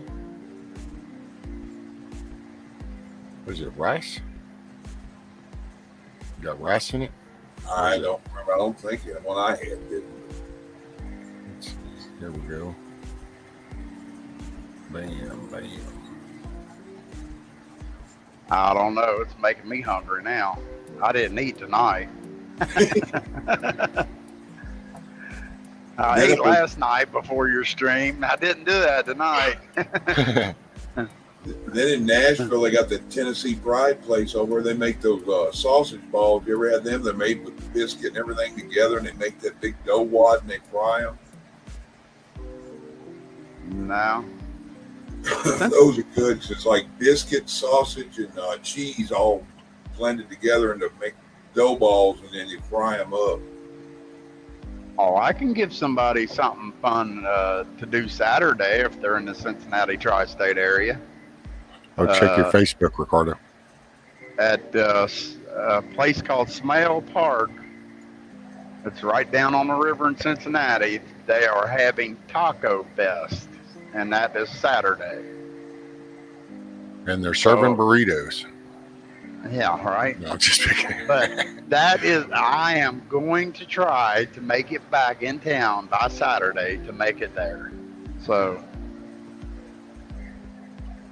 they also have what they call Ghetto Fest there, and that's on the other side of the river. That's on our side of the river. It's in Newport. Newport and Covington both, they have Ghetto Fest along the riverfront, and they have a bunch of vendors that come out, and it's different restaurants from around the tri-state that actually serve Ghetto, but they all make, like Ghetto with something else, or pour gravy over it, or they come up with their own concoctions with the ghetto. Well, by the way, Chuck Rick says that they're pork meatballs. Yeah, that stuff's good. And let's see, Chrissy Cat said, I saw a program on rice. Wash it good. If it floats, it could have plastic in it. Dump the water off a few times. Mm-hmm. I watch people take a handful of rice and throw it in a skillet just fresh out of the bag. And some of those rice kernels just melted flat, and they're like, that's plastic. Yeah. Oh, I'm sorry to hear that, Ricardo. Brother, you're in my thoughts and prayers. He said that just at doctors, his wife is not the best at the moment. And I'm sorry to hear that, brother. Thoughts and prayers. Yeah, for the prayers best. to you, brother. Yeah, Prayers Rick. to her, too. Got to keep the family strong. Yes, sir. Ricardo actually agreed with Chrissy Cat 100% What's that? on the plastic in the rice. Oh, yeah. That's messed up. As cheap as rice is, you'd think plastic could cost more than the rice. Well, it's that filler mentality. It's like, well, here's the main, but look, we can throw this in to kind of add to the weight, and it's that damn gluttony. It's the greed. Yeah. It'll fill your stomach, make you think you're full. I gotta say, it kind of pisses me off. And if I were to find, but then that was my first job. My first actual job was a flagger in a rice field, and I was like, I think 10 or 11, and thought it was the coolest shit because I got to wear a 38 revolver on my hip and walk these rice fields, because that was to shoot cottonmouths or stubtail moccasins, or if you happen to find a gators every now and then.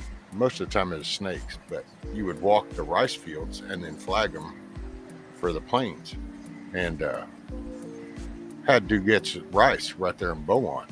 And I gotta tell you, dude, I'd be pissed off to find out that they'd been putting plastic and shit, went out there and actually worked to produce. Yeah. That was my first job. I was a flagger. I thought that was the coolest thing ever. See, it's just a different mentality. Look, I was like a 10, 11-year-old excited that I had a job, being responsible to do something. Now you go ask a 10 or 11-year-old, hey, would you do this for me? What? God, why do I got to do that? I was playing Minecraft. Yeah. Well, back then, though, Rescue, we didn't have our parents to buy us, video games and toys and stuff to play with. We had to go buy them ourselves if we wanted them bad enough. We'd have to work for them. Well, and your friends at school, it was that social fabric. It was the general consensus. It's, Yeah. it was something you bragged about in friends and fellow people at school and other kids you were.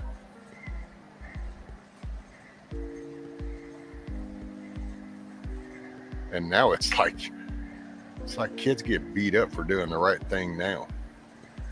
You get made fun of because you're actually holding a moral ground. Oh, you're taking the higher ground, and we make fun of it. I don't say we, but there's people that do. I take pride in that shit. You damn Skippy. I've been through the muck, and I now carry myself to a higher standard, and I'm damn proud of it. Here's something for you might think's funny. My first job was in Shreveport, right in the edge of Keithville, over at Circle C Stables. I was going to learn brake horses, tack, make tack, do different stuff. My first day on the job, well, we got a treat for you today. Your first day of work, we're going to throw some hay. My 13-year-old's got my ass whooped throwing hay. I'd never done no work like that before. But he found out I stood up and stood with him and did it. Hell, them people paid me better than most jobs that I ever had, but I did a lot of work with racehorses too. Hell yeah. What is that? See, Chrissy Cat said, I'm sorry, but they said not to get it from Texas because they grew cotton, but to get it from California instead. I guess it has something to do with what is in it. Wait a minute, what did I miss?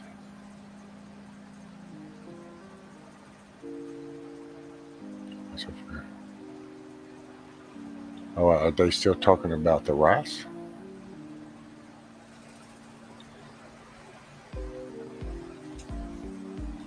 If it's rice, I would think, why would really California for rice? That would make me leery right there. Right? It's like, wait a minute. Somehow I have just never in 6 decades connected the word rice with California. Yeah, how do you turn a snowflake into rice? Well, where do they do these rice fields at? Because I it know. kind of takes a swampy thing, and you're talking about a state that doesn't even want to let you collect rainwater, much less have a rice field full of water. That'd be about like saying a rice paddy out in the middle of West Texas. Huh? Right. What's worse, California or China? I don't know. Right. China's got a lot of water there. You mean there's a difference? Right?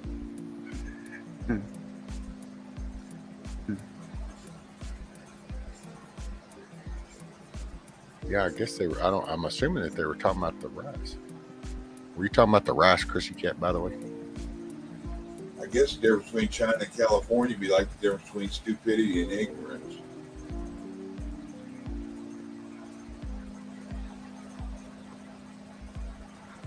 Oh, she's thinking of rice-a-roni. Rice-a-roni. The The San Francisco treat. Oh, rice. See, well, man, why would you buy rice from California? That just, do they even have rice fields in California? Where are they at? Because that usually takes swampy land. I mean, that's the idea of a rice field. You kind of got to flood it. Popo just went by me. He's going to go up here and do a flip-flopper. Too bad he didn't go pull over the postal truck and tell him to shut the damn door. Another cop. I think he's looking for you. He's having to drive a long ways for a U-turn. He might have to get off the exit.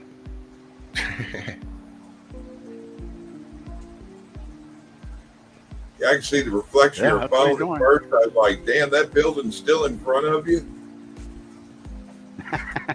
It looks like a building. He's going to the middle.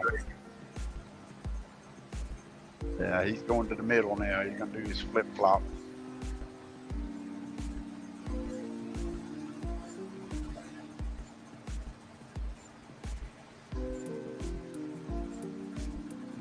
So Holly Said he had says, to call him back up. Chrissy, rice naturally has arsenic in it. Where it's grown determines how much. California soil is best. China used to have the highest restrictions on amount on arsenic, but now it's plastic.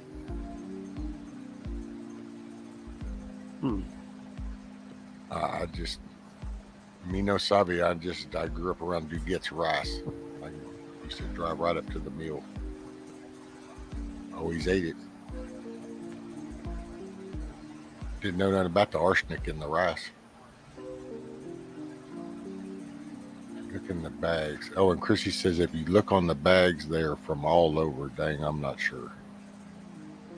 Yeah. It's hard to know anymore now. Well, I got that what we was talking about last night, you know, that story that guy was talking about over in, where was that? Was that Belgium or? Oh damn, having a brain fart. I know, right? Starts with a B, that's all I know. But like they were saying, you know, the little important things is like, you know, to stock up on would be like cigarette lighters, simple things like that. Toiletries. Oh, yeah. Blue tip matches. Yeah. Yeah, flints. And it's just as easy to find the right one. I love me some good fried rice. Fly lice. Some fried rice. Huh. Brown rice, wild rice is the best to eat, most nutritious. I've never tried no fried lice. Where there is rice, there are rats. Rats used to run across the highway in Oroville, California, from the rice fields. Oh, so they have the rice fields over in Oroville, California. Oh, I bet them some healthy critters. I wonder how they justify that shit then. So you can't collect rainwater off of your house, but yet we can go ahead and okay the flooding of the rice field over there. Yeah. Yeah, I don't get that.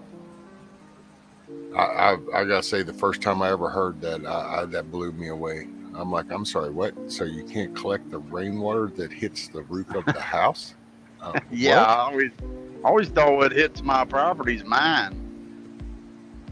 Yeah, it's like, I'm sorry. Well, then I'm gonna have to fine you for your rain hitting my roof, Yeah, exactly. flooding my yard. So I know a guy in Louisiana dug up like a half-acre pond. Rainwater filled it up, and then when they finally found out about it, he got fined all kind of amounts of money. They estimated the amount per gallon. He had so long to get it off there. And like, how the fuck do you get rid of that much water in the middle of?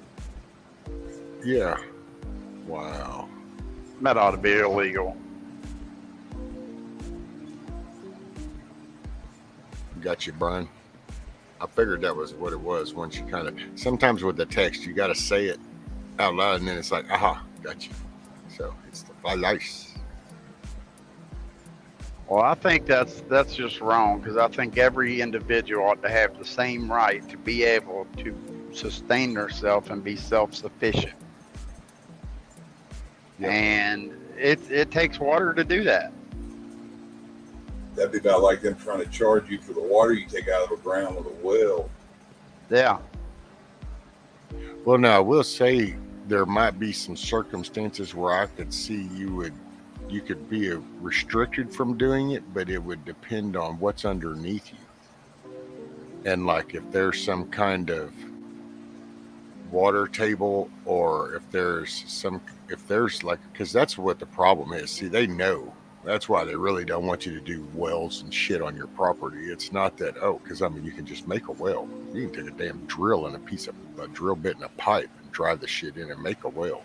Yep. Yeah. I mean, you just got to access the water table is all it is. Well, see, the problem is who all else ties into that water table. It's the same game we play with natural gas and oil with other companies. One company does directional drilling to go suck the pool out of another one, and whenever they get found out, all of a sudden they pull that bit back and cap it off going, oh, no, what? Yeah. It's the same thing with these water companies. We've got it around here. Our little local company, they don't like it if you drill a well, because they know that you're tapping into the same water table that their system is pulling off of. Yeah, see, that's just wrong. I will say it was good when the only thing I've ever heard the EPA came up with good was when they tried to encourage people to stop putting oil on the ground. That was a good thing. That'll eventually hit the water table. That's it. Yeah, I can see that. At 330 million people and where we've progressed to now, yeah, that turns into where, okay, we're polluting our water table. Yeah.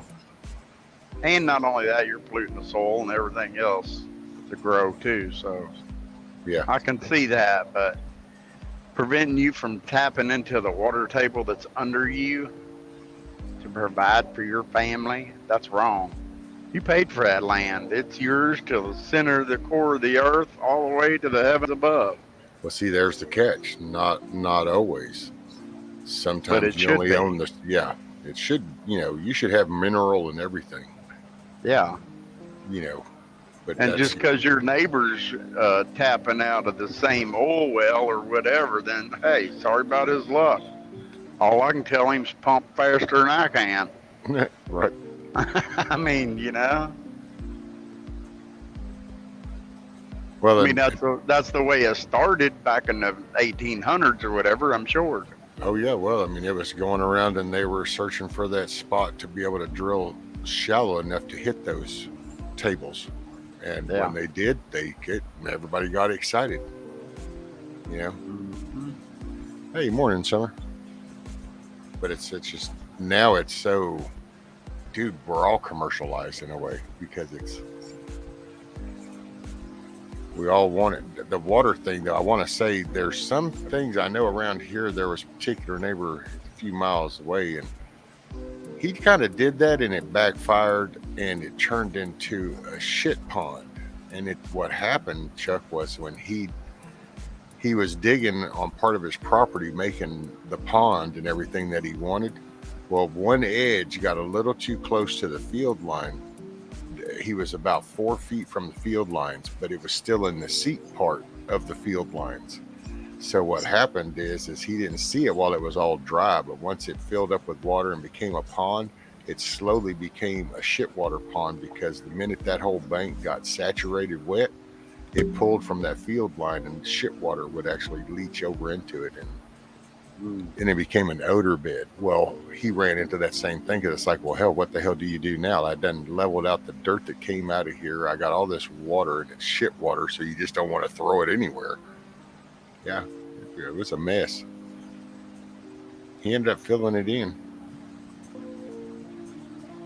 But that was a bad choice. He didn't plan that right. He didn't think where his field lines had been run. Actually, I don't know. He might have not even have known where they were, because so many people run up here and buy houses, and then they're used to city world.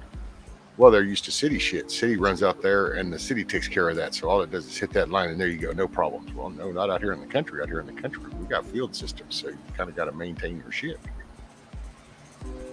Hey, Scatback. Good morning. Yeah. Good day. Good evening. Well, hell, y'all, I guess I'm going to drop off, and I'll holler at y'all later. I might, if you're on in the morning and I get motivated, I'll jump on. Well, Joe, brother. Hey, well, thanks, Chuck. Good talking to you, bud. Get you some rest. Y'all too. Good night. Later, bud. Night. Holly said, I was thinking about it being illegal to collect rainwater. That doesn't make sense to me. Me neither, Holly. I just don't even understand that concept. Yeah. The first video title I saw was Costco shopping with my toddler. Sounds like a kindred spirit already. Oh, don't know where that was.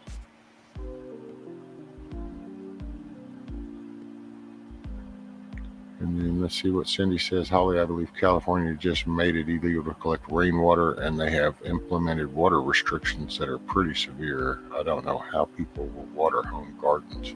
Well, see, and it's almost like, there you go, Cindy, is that part of the thinking is you don't want people to be able to do that? Yeah, you don't want them to be able to sustain themselves. I mean, I personally got to say that I'd have my gutter line coming down, and if I had to, then I'd have like a tap line going inside my garage, and there's some 55-gallon drums, and I'd collect rainwater.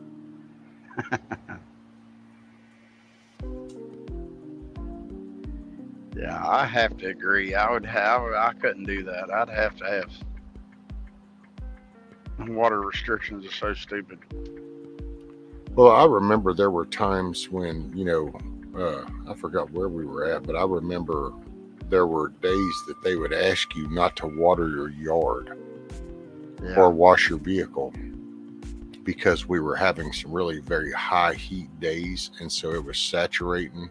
The water tables were actually lowering, because when you go through droughts, it actually is lowering your water table some, because it's dry. We're in a drought. Well, I can remember that, but I mean, there was no like, oh my God, here comes the damn riot squad because you decided to water your grass. People just kind of give you a look going, damn, dude, really? You couldn't have waited a day or two, But to actually pass laws going, okay, it hit your roof, you have to let it land here and run down this hill, or else we're coming after you. Yeah, see, that's baloney. It's like, what? Who the hell thinks this through? And does not anybody ever actually listen to this before they go, yay? I mean, what the hell?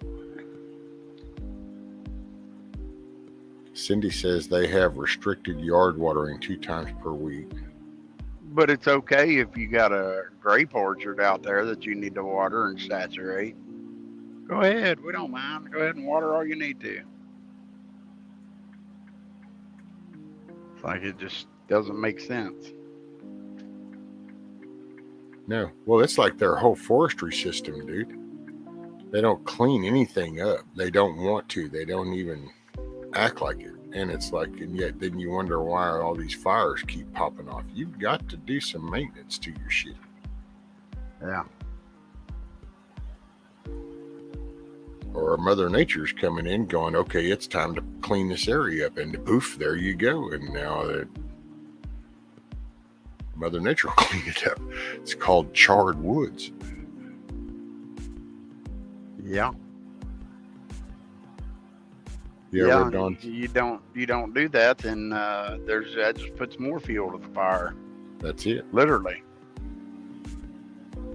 Red Dawn says Hollywood can keep their swimming pools full. Cher watered her big property last summer during restrictions. Oh, yeah. Mhm. You know, as long as you're holding the right poster board up in the air, then you can do what you want to do. Yeah. Just put you a Nancy Pelosi sign out in your front yard, you'll be all right. Holly says, I live in California and it sucks. I feel for you, I'm man. sorry.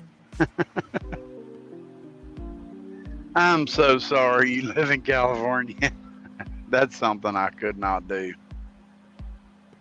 I don't have a passport to get to that state. I would have left long ago. Yep. Let's see. Cindy says, rescue. I know that the almond farmers are suffering. They have had to let orchards go dry. It takes an average 100 gallons of water to produce a single almond. That blew my mind. Yep. Wow. Morning, Jennifer. Well, there's plenty of them in Florida. I do know that.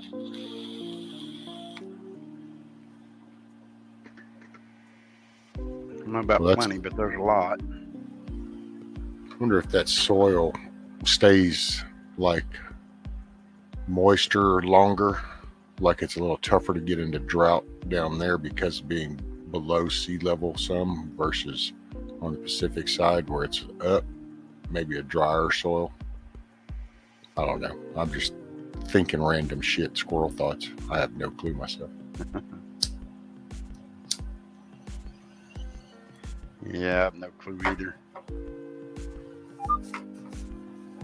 I was just thinking, my brain went to elevation thing going, well, if this is lower, it's going to stay a more moist, saturated type base level than it would over here if that's higher. So Yeah. maybe that's, I know that's a lot of damn water, 100 gallons of water to produce a single almond. Now, I wonder if that's what they mean, like over the life of That's probably for one tree. the tree itself, and then, you know, to produce the one. almonds. I'd say it's one tree per year. Because that is a lot of water, a lot of agua. Let's see, Holly said, Cindy, I forgot which one, but they are about to dump a huge dam because an earthquake might break it. They have dumped fresh water into the ocean as well. The government's really screwing farmers too. Oh yeah, that's, you know, well, it's it's definitely big shit, and that's, we've got to, man, I hope we can pull together. We go through these tough times and we make it to November and people actually will still vote. It's so important. It's part of the system. It's what makes America. So we've got to use that. I agree. That worries me, Rusty, you know, that people are going to see that the last time around wasn't so fair, so to speak. Oh, it's flat out stolen, but Oh yeah, but I just hope it doesn't discourage them from still showing up and attending. exactly. Because if that happens, then that means we all give up. Well, and this is, to me, for me, in my opinion, this is the last go around in a way. If we don't, Yeah. well, if we don't succeed, then it's the last. It's like whatever happens is fixing to set the path, the new path. Yeah. We either have woke up and we're fixing to correct the ship, or we're going the other way and we're sinking. And it is Yep. what it is.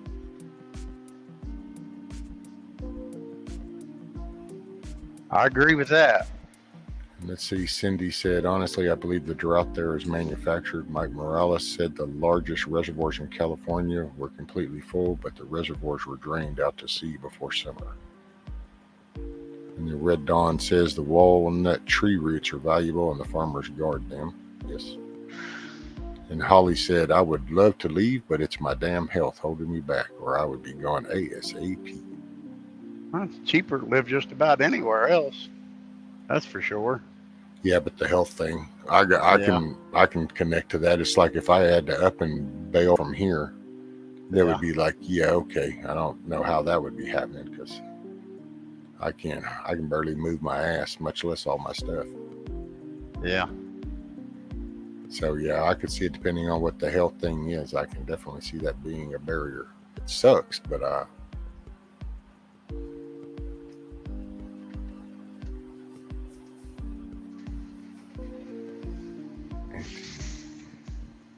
Yeah, a lot of people are that way too. We don't realize, a lot of people can't just up and move, yeah. especially out of state.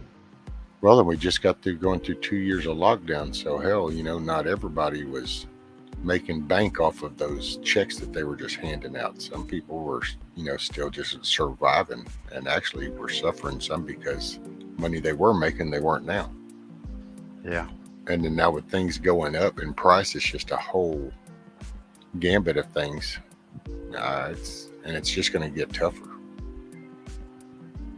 That's the sad part. Let's see, Cindy said, Holly, I think it's the Hoover Dam on the Colorado River. I've heard they've dropped the level so low, actually it's compromised the stability of structure.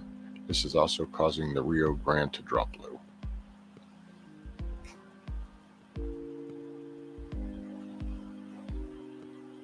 That's sad. Oh, Red Dawn just said they're discovering bodies in the reservoirs in Arizona with low water. Oh, that's where they found it's right there was some drum too found that had remains, I think, in it. Was that in Arizona?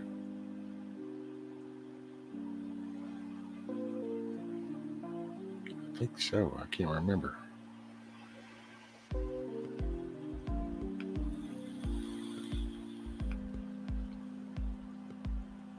That was Lake Mead, and they found two from what I heard. Oh, okay. Lake Mead.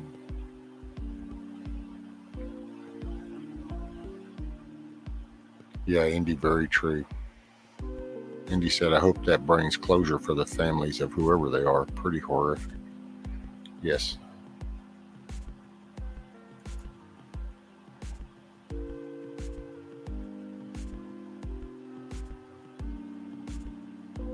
I gotta say, it's I don't know. And I try to find something positive. Try to keep looking up. There's sometimes people in the darkest time surprise you. You think, oh no, and then somehow it gets bad enough, and all of a sudden the lights all come on, and they go, oh shit, okay, I get it now. I get it. And because I just hope we can pull together and correct some of the shit started. It's going to be a long time coming, I can say that. I mean, hell, we're deep in with all the corruption shit, so it's going to take a minute. I just hope we ain't in over our heads. Well, I hope we're not fractured so bad that we can't come together collectively, because I don't know. It's hard to kind of say it because it sounds all kind of goofy, but it's like back when you think in the 1700s, when all that kind of went down, you can kind of get lost in all these tales and all this stuff. But I just kind of look at the general gist of it. And you basically had a lifestyle around the world one way. This place got discovered. They started to expand here in a way. Only it was such a far enough gap that we created a different way of living, and then all of a sudden it was like, hey, you know what, how about we're people, we're all the same, so hey, here's this. And there was enough fortitude in the collective thought that said, yes, you know what, we want to establish God-given rights. Nobody stood up going, well, what God are you talking about? Well, where did that, and there was none of that. Right. It was just, this was, God-given rights. Yes, let's focus on the good. Let's come together. That was several hundred people.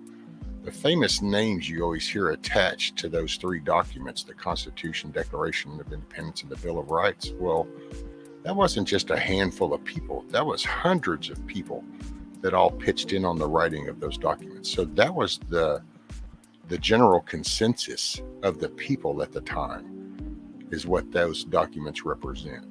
And that's the scary part for me, is because if you kind of go out now in a collective you don't find that collective thought in that way. It's so global. Everything's world now. Everything is, oh, it's up. And it's like, no, this is a nation. This is a country. This was an establishment. And we established this. And we are an American. And it's just, that should mean something. But it's been totally erased. And it's been erased and rewritten to the point to where people don't even accept the simplicity of that and just what that represents, the freedom. It's kind of like walking and living in a dark house and then having electricity for the first time, and you reach over and you flick that switch and all of a sudden you can see shit you didn't see before. That was the creation of America, is the way I see it. You didn't own shit. You didn't get to vote on anything. You didn't get a say. You got told what to do, how to do it, when to do it, and you'll be happy about it.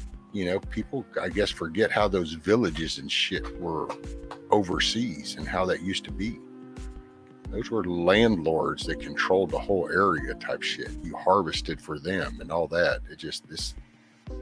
The decisions that you're able to make over here is the actual blessing of America. The fact that we have this platform, the fact that we even have all this shit to bitch about, is the benefit of that freedom.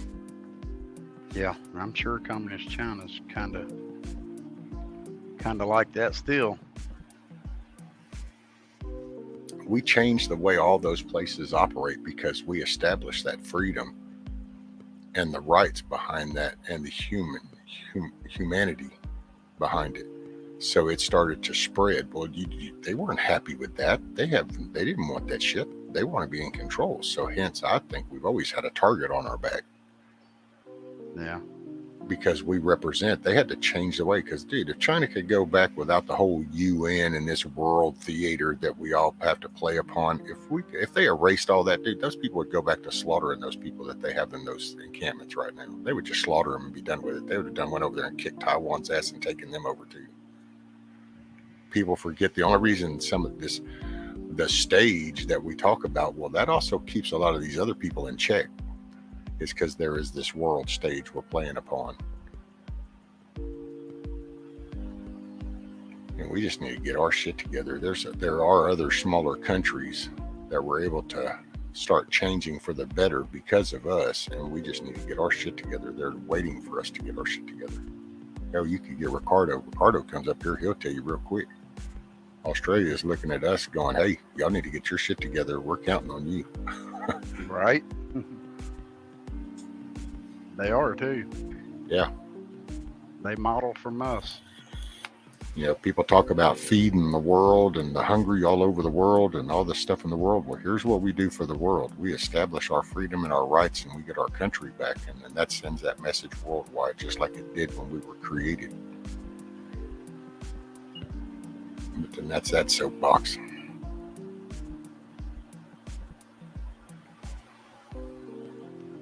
Let's see. I'm sorry, I blinked out on chat for a little bit. Let's see what they did.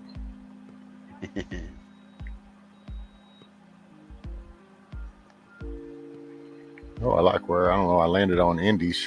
I don't know where it was going from, but I like what she said. It says it won't be our time until it's our time. We fight until we're done, whatever that looks like.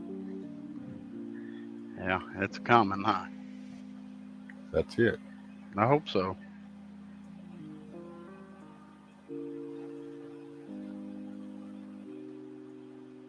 My son told her, God bless you, and he blew up on him. My son had to walk away. West Coast mentality.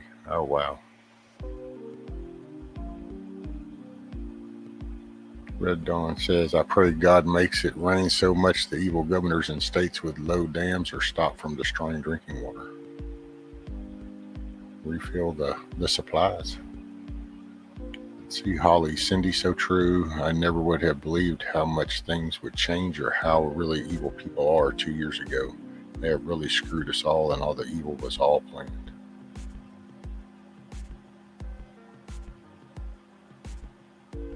I could not even have an angel outside my place this Christmas. Had to take it in because people had a fit. Oh, wow, Chrissy. It's crazy. My place, my shit. Don't like it, keep walking. That's kick rocks. I think that's how the kids say it around here anyway. one of the phrases, kick rocks.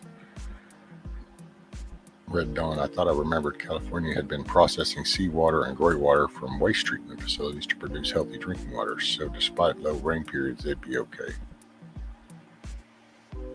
There's probably one of those. Didn't there some kind of Nancy Pelosi train, too, that's supposed to take place that's been sucking tax dollars and shit for years?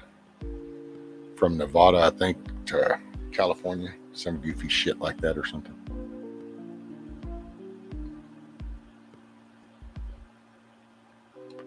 I'm old, really. I'm scared for the children. That's it, Holly. It's the kids, man. And that's the scary part is that if you kind of do this generational type layer thing, well, then you got the older bunch.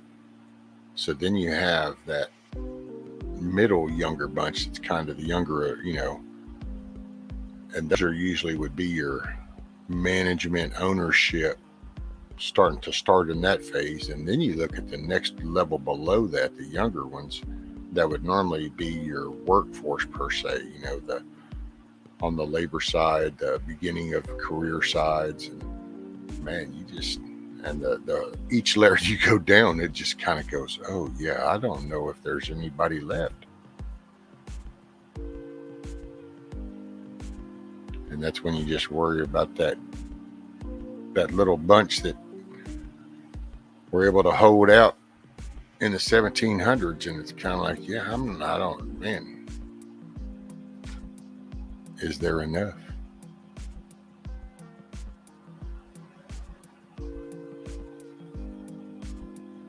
Red Dawn says, I live in a town that recycles the sewage water and treats it. It's disgusting to drink, so I drink bottled water. California regulates its regulators. Oh yeah, I could not do that. That so would not be happening. I wouldn't give a shit what they tell me.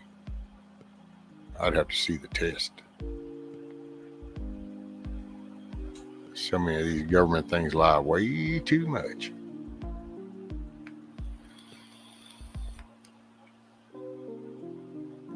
Cindy, that doesn't sound like something I'd trust, right?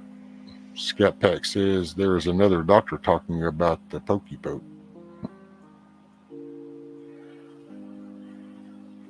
There ought to be a lot more than just a few. All of them ought to be coming out right with their honesty.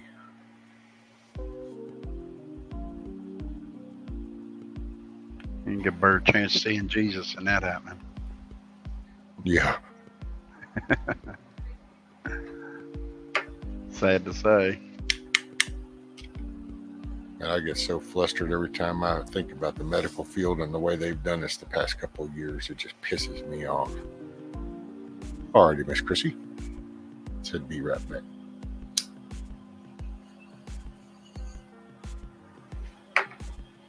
See, we got 35 in chat. So good morning, good day, good evening, wherever that's fallen for you. Glad you kicking back. Hopefully you enjoy the conversation. I think this is the part where I'm supposed to say something about hit the like button and share and comment. And what is this? I don't understand why they tell people to subscribe, because if they're in their channel, didn't they already subscribe? So I don't know. I feel kind of weird if I tell you to hit the subscribe button, because that's the only way you can kind of chat would be to subscribe. So there's always that. Hey, what's up, Hurricane? How are you, ma'am? How's your day going?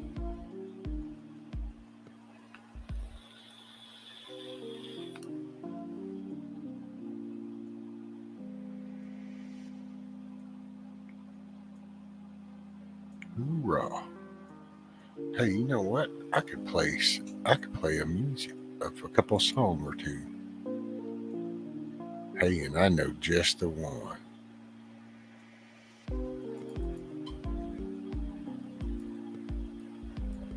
Everybody loves this one, I know. Okay, so I had to stop. Oh. And I got a mount. Oh, you went in and got you a mount. I did. Sweet. I'm fixing to play a song.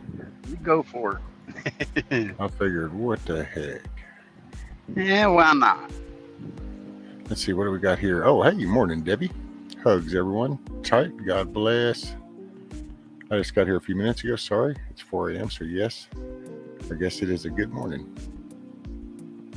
Well, I used to just say morning, and I try. Sometimes I still find myself saying morning instead of good morning, but, try to encourage the good stuff. So every now and then I just go ahead and let it out. Good morning. We make it what we start out what we see. What we look for, we'll find. Start out looking for the good. I always thought it was all the same. Morning, good morning. Oh no, you get some people that kind of, hell, I've even said it to people going, I don't know about the good part, but morning.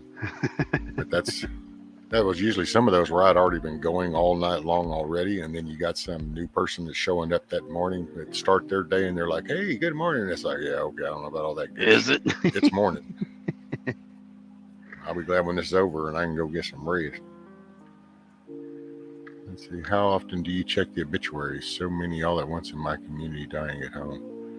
I don't look at all, Red Dawn. It has been decades since I've looked at an obituary. Matter of fact, the last obituary I saw wasn't even me looking into that. It was just what they put in the obituary was mailed to me, and that was when my mom died. Yeah. And that I just... Same with me. That was when my dad died. I don't do funerals. I don't do all that. I stopped that decades ago. Went way too many in the beginning years. Not doing no more. I refuse to let that be the last image I have of somebody anymore. I totally agree. That's the reason I don't go. When I think back and look at my grandma, that's where I see her sitting in that casket. It's like, nope, no more. That's it. It's just not fair. It's not fair to myself. Rather remember rocking in that on the porch or cooking something or whatever. Absolutely. Yeah. Rescue aside from the community tab at 500 subs, the only thing subs do is tailor your interest to what they put on your homepage. Oh, I don't know. I just wanted the community tab so that then that way it's kind of like a little cheesy version of Facebook in a way. You can make a post and you can comment on that post instead of having to go hunt a video and then keep track of that video in the comments that might not even have anything to do with that video, but that's the only place you can actually post something back and forth. And if they would just let me pay them $5 a month or some shit, I would just do that. But oh no, 500 subscribers. Yep. And to think it used to be 1,000. Yeah, you could share that out on your Facebook or whatever. Yeah, see, and I don't even, matter of fact, the only reason I have Facebook, I can honestly say, are probably for, 3 people, but I won't mention the third one. It's just the 2 people, and one will be my wife and Ricardo.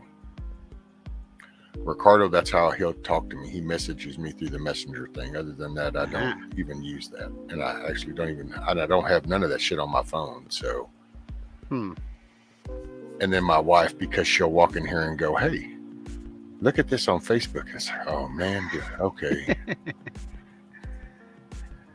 But now I used to do it way back when I had a computer shop for customers because they would talk about Facebook problems and shit. So I got one and I used to do it, but that's just too much. Yeah, I do. I don't give a shit. I do this and I'll talk to people. I do the chat. To me, this is like a little daily Facebook right here with just people that are interested or for some reason are interested in what I got to say. Still kind of trips me out sometimes, but hey. How in the world do I turn that camera around? Settings, camera. Oh yeah. Okay, so front, go to back. There you go. Bam. Oh, tilt it up just a little. Tilt it up. There you go. Perfect. Oh, a little bit more. There you go. Let's see. Hold on. I had to bend the mount a little more. Yep. Perfect. That's right at the edge of your hood, so it's kind of right out from the hood. Trying to get it adjusted right.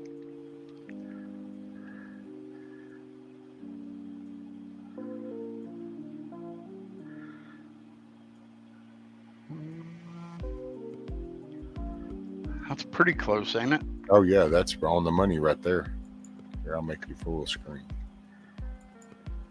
Now, does it turn sideways by the chance? Yeah, I can turn it sideways. There, perfect, brother. You are. Oh, that's even better for me. That's it. That's on. That's on like Donkey Kong. Is that shining too high? Nope. No. You're right on the money, brother. That is perfecto. Cool. Now let's hope it stays that way as you're driving. Right. It don't bounce 100 mile an hour. Right. Hey, what's up, Zach? How are you, brother? Hey, Gotta Zach. say, hey, Milkmaid, Virginia. Morning. Morning, Silver Girl. Good morning, everybody coming in. Oh, now it's going to shake like a leaf. Oh, get a little vibration going there. Yeah. Yeah. Hey, Silver Girl. Actually, I just got started 2 hours ago. That's usually 2 a.m. Central Time.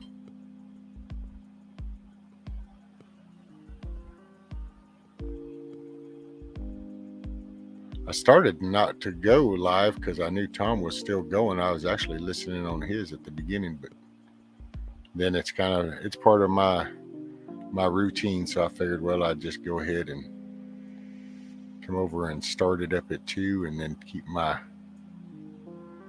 keep on mission.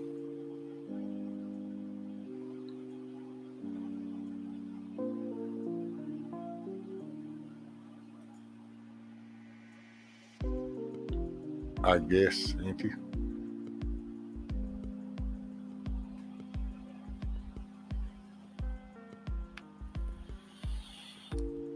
Garrett was checking on my pups.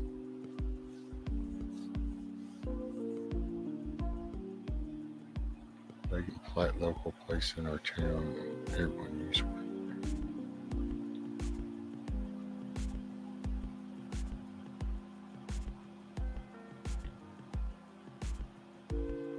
Everybody's saying hi to everybody. Cool. Welcome everybody. Good evening, good morning, good day. Does that say Yardman Ron on my screen rescue? Yes, sir. Yardman Ron. I don't know why. Oh, somebody might have changed it. You wanted to just say Ron? Nah, it don't matter. Or It don't matter. That's my old screen name. I'll change it to Ron. There you go. Thank you. I don't normally do that at all. That's what other people would do. They would change people's names, but I don't. I just figure, hey man, whatever you want to come up with, as long as it ain't too bad, it don't matter to me. Yeah. As long as it's not going to offend nobody. So with music in the background, learning to look forward to it. And that's what I hit gal. As soon as she came in and then I put it on and she goes, oh, there's my music. So yeah, there's other people that feel the same way, man. Pretty cool. Let's see what else we got. Isn't it crazy? Most of the evildoers are over 70 years old. We need younger people in office that want freedom. We need that. Well, we need to find the young people that actually still have sense enough to do it. Right. Hey, morning, Nikki B.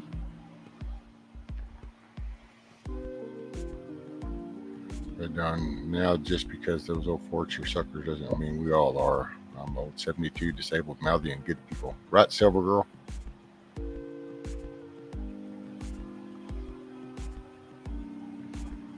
Yeah, I was afraid of that. It's going to shake like a leaf on a tree. Shake like a leaf on a tree. I don't know. It might get better going down the road, but.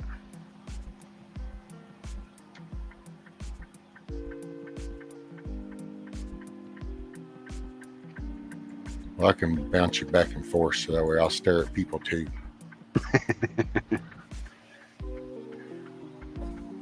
Uh-oh, what we got here?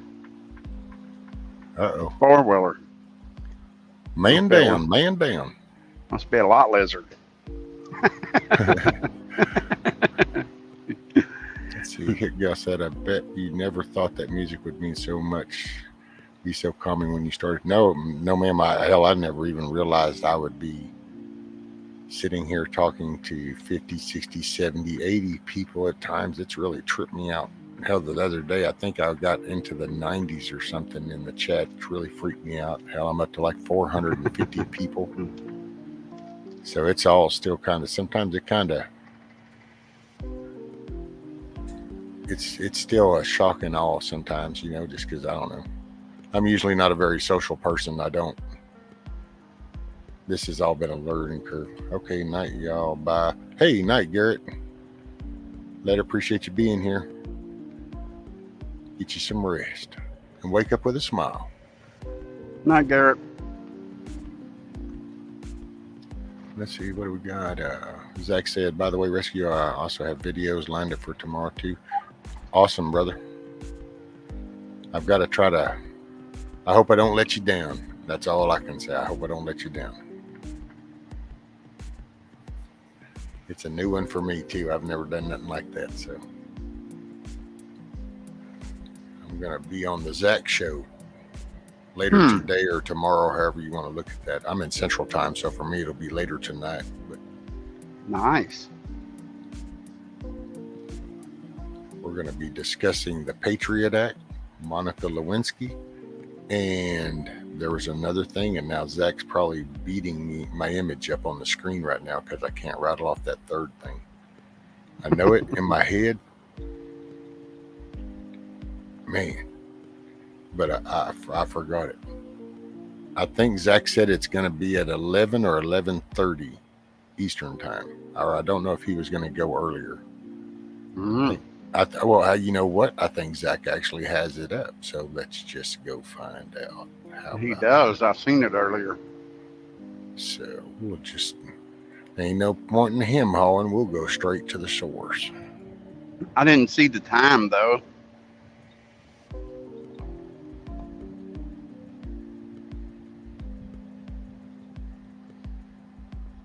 Or did he just say something? I got to watch and chat too if I look away. Hey, where you at? Boy, that's the one thing. I wish they would make it where I could categorize this list of people that you subscribe to, because you just got to go down this whole list. Yeah, it should be alphabetized. At least, you know. Yeah, something. But oh, and no. then you scroll through trying to look for the emblems, and they changed them. Yeah.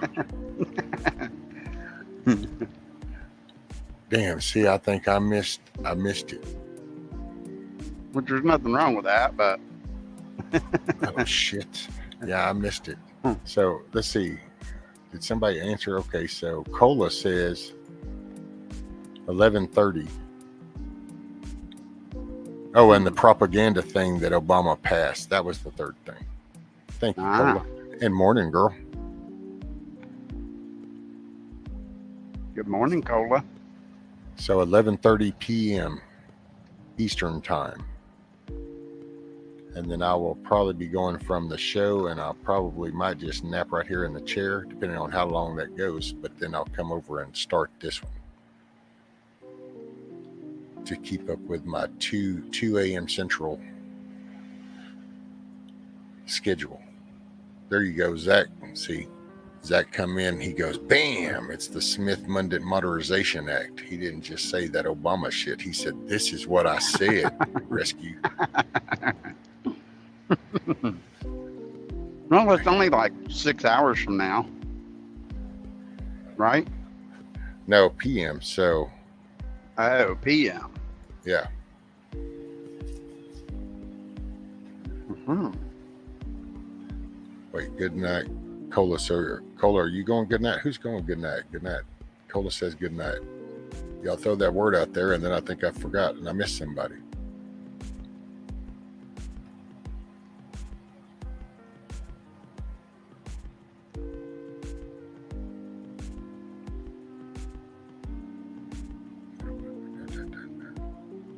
Oh, hell. Bug out in the house.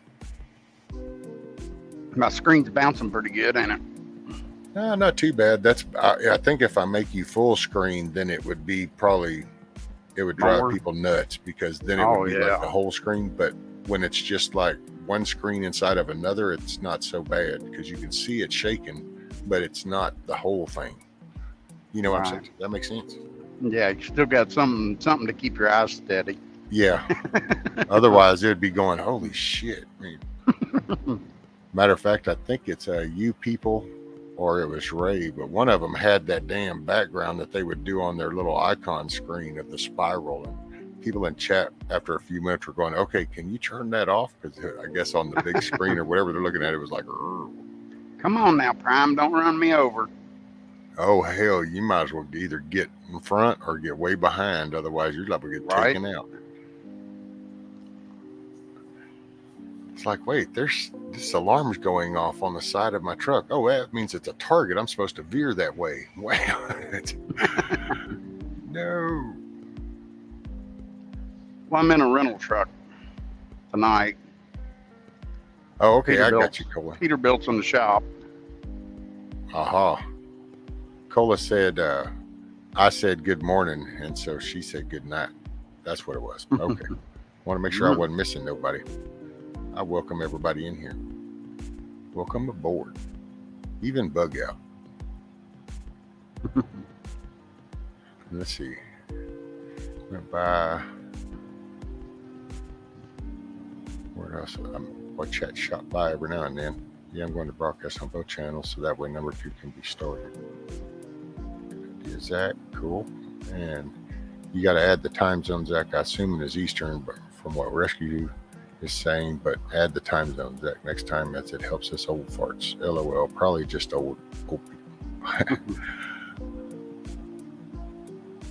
Oh, and hey, Bug Out. Since you can't, I don't know if you see chat, but Cindy wanted to know, why are purple crayons the Marine's favorite crayon? So think on that, and if you decide to come up in a little bit, if you don't want to type it all, but you can explain, what is the attraction to purple crayons for the Marine? Oh, because it is the color of a bruised ego. Gotcha. That was quick enough. Oh, I guess you've already explained that so much. It just comes out natural. Oh, it's my bruised ego.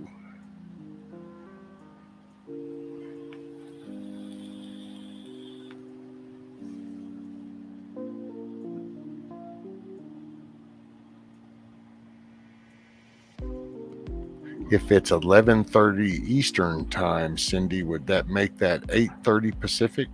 Because it would be 8:30 Pacific, 10:30 Central, and then 11:30 Eastern.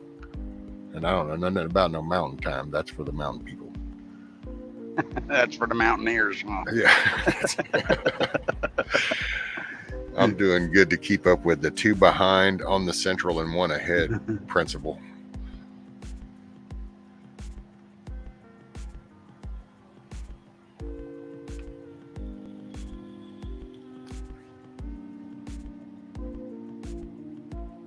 Cola, yeah, I know. I'm kind of actually nervous, man. But Cola said it's going to be great.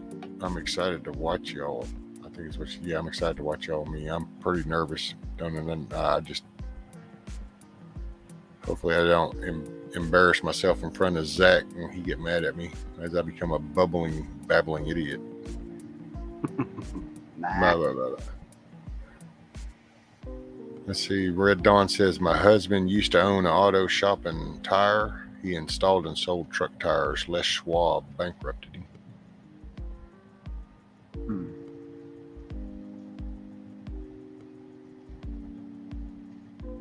Yeah, Bug Out, you think you could come up tomorrow at that time? Would you be able to play a part? You think, are you working tomorrow or not?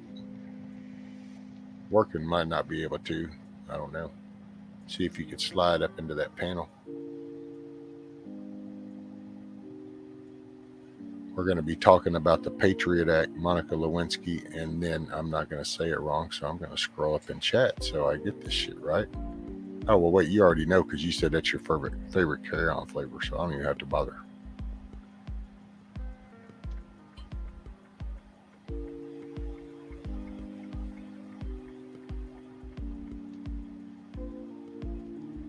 Gotta admit, that was a pretty blue dress.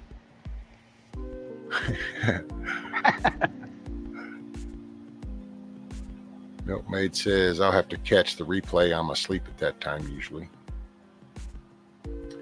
Wake your butt up, Missy. And then let's see, Silver Girls, I'd vote for that 100 times. Give me a paper ballot, no problem. Oh, yeah, because she was saying that daylight savings time needs to be outlawed.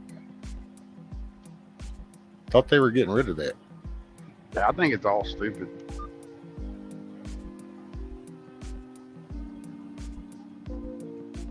Well, if you know, and once again, it probably made sense way back when it first got thought of or some shit in some generic way. Probably was like, oh yeah, but it did not really fit in the big picture. But yet they just adopted it. We've incorporated it ever since, and it's just kind of like, And then now that we're 24/7, 365, it really doesn't fit.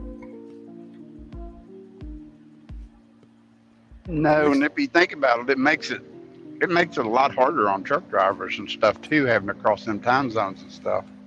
Oh yeah. Well, and you know, you wonder sometimes if because it's the wording in it.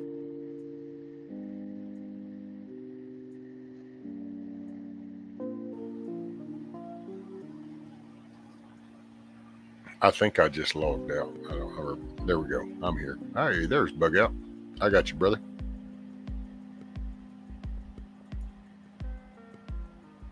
Yeah, I mean, I got cars coming in and stuff, but about the crayons, the trick is you have to take the paper off of them first. That's the hard part. You can see that, right? And then how come it's when you not get purple? the paper off of them, huh? Well, I don't have any purple ones, but they're fucking delicious. Yeah, that's why it's not purple.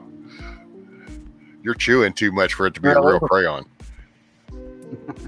That was the giveaway too. Just so you know, it was that static draw right there, that pull tug. We knew then it wasn't real. It would have just broke off. That was a fruit roll up. Yeah. Man, those We sure are good. Buy that though. But anyway, yeah, you got to give me about an hour and a half, man.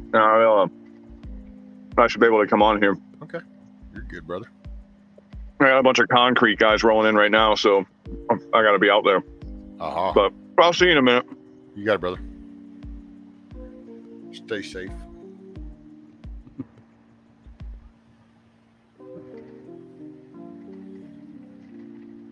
There we go. Took him a minute to roll that up to where it could shape the tip of that crayon, but I saw that tug and pull on that chew.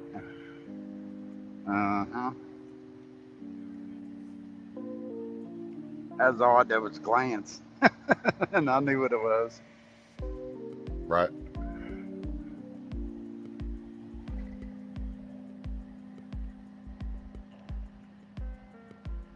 Oh Lord, I just scrolled up to see how Cola, she's complimenting me going, I have experience on panel. Now I just get up here and act a fool. It just happens to be my channel, so I don't know if I do it right or wrong because I'm the only one that can kick myself off. So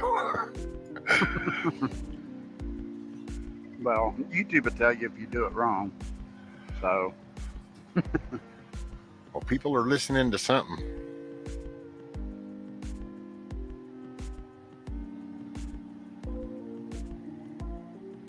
Hey, crack. Every time I see anything on corruption, I forward it to Dory Munson at the Kiro Radio FM. He is the nation's #1 talk radio DJ.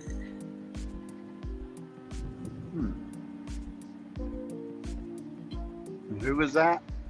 Cindy Stevens said that. She said, Silver Girl, I sure did. And every time I see anything on corruption, I forward it to Dory Monson at KIRO Radio FM. He is the nation's #1 talk radio DJ.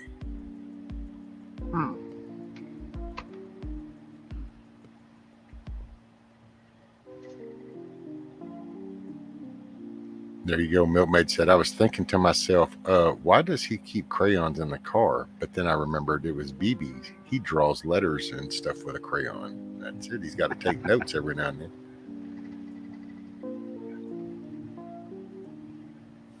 See, now he's in panic mode too because he picked up the clipboard, but he ate the crayon, so now he doesn't have anything to mark with. He's going to have to go get another one.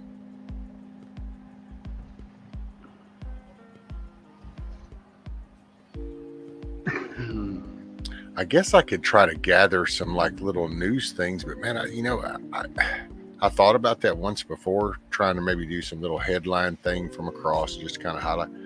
But dude, everything's so negative. It's like shit. And there is no happy news anymore. Yeah. Well, and how do you know? Okay, so I go tell you, you know, okay, you're in Kentucky, so I say, hey, you know what? I'll go get a Kentucky town's newspaper headline, and I'll just kind of do that, you know. Let me go grab a cow. Well, okay, how do I know I'm even telling you the truth? Because they lie so much shit now. So it's like I don't want to say the wrong thing. Plus, I don't know. I thought about trying to find some little positive things around the country that might be happening and stuff, and then yeah, you'd be hard pressed to find that. Yeah, because they don't want you to know that. So hell, you got to go to page 27 on anything to read before you're going to hear anything. And most of the stuff that's happening, they don't pay for the ad for it to get out. Yeah. They just go ahead and do the good deed and be done with it. Let's see what Bug I said. I can draw a mean cat picture, but only from one angle.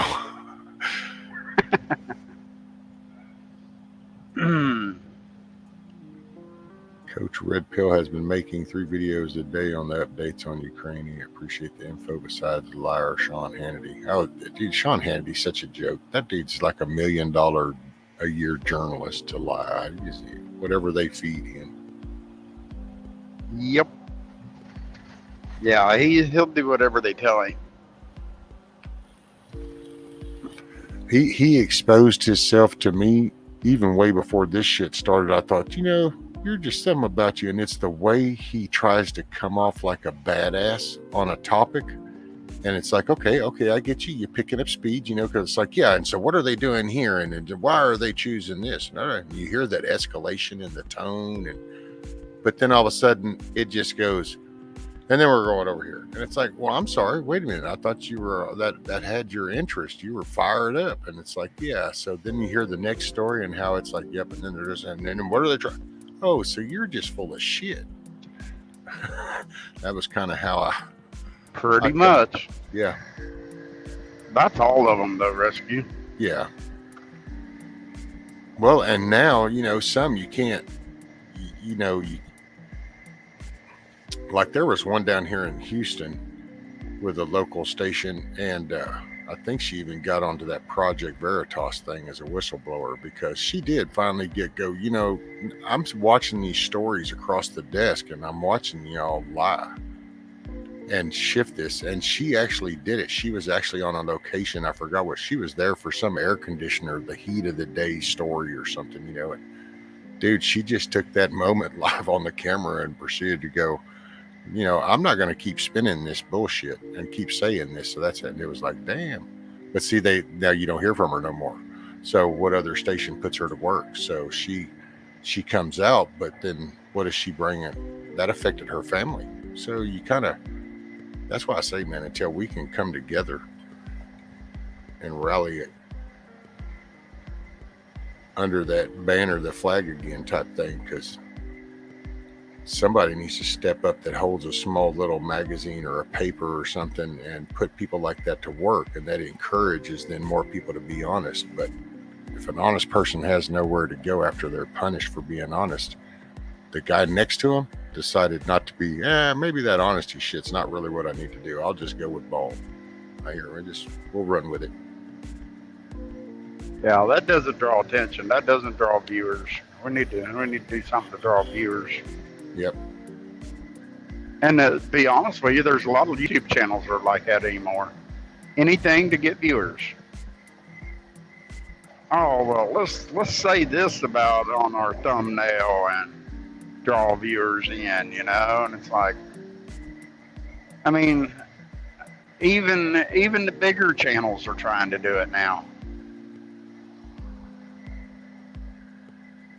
I noticed one today. It said, what was it? It said blood found and it was a bigger channel that a lot of us, probably a lot of people in here even follow, Adventures with a Purpose. And I was like, really? I mean, you've got 2 million subscribers and you're going to that level now, to where you gotta advertise there. And I watched it and I never did see anywhere where it said any type of blood found, other than blood was found at the scene of the person that they was searching for, who's been missing for a year or whatever. So a year ago, yeah, blood was found. Right. I'm like, jeez.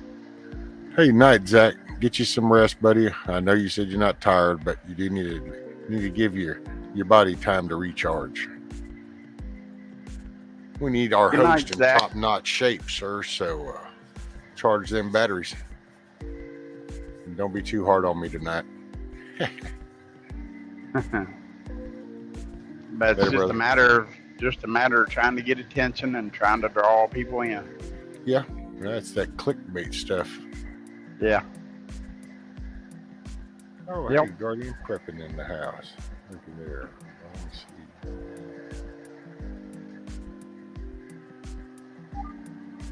What am I doing here? Doing something, I just don't know what it is. There it is. But no, it honestly didn't work on me because I click on every one of them and watch them all anyway. But that's just because I like the purpose that they're doing.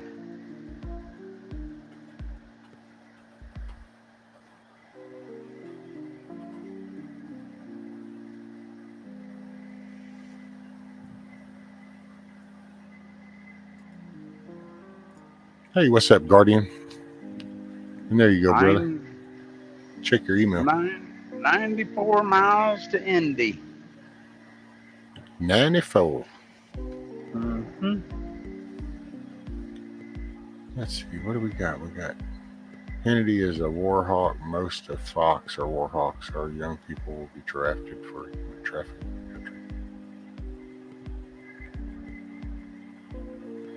Well, Fox just is there. I mean, it's all still corporate shit. So it's still all about the money. It's all about the greed. What's sad is even during all this with the Patriot thing, you just have people playing on the thing. And right now shouldn't be about making money. It should be about building up the foundation so that we got something left when it's over. It's evil. It really is. It's evil. Willie D says, need to thank Ron for being on the front line. Thank you, and I tip my hat. Oh, you're welcome.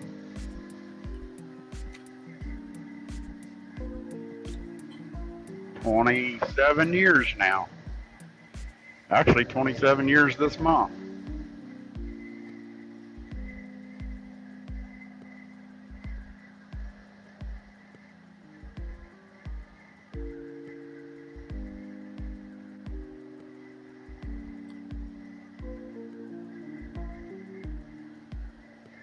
Well, let's see. Cindy says Silver Girl Jesse Waters is Fox News TV journalist. Joshua Phillips has podcasts and appears on Epic Times. Both conservative, young, handsome guys. Look a lot like JFK Jr.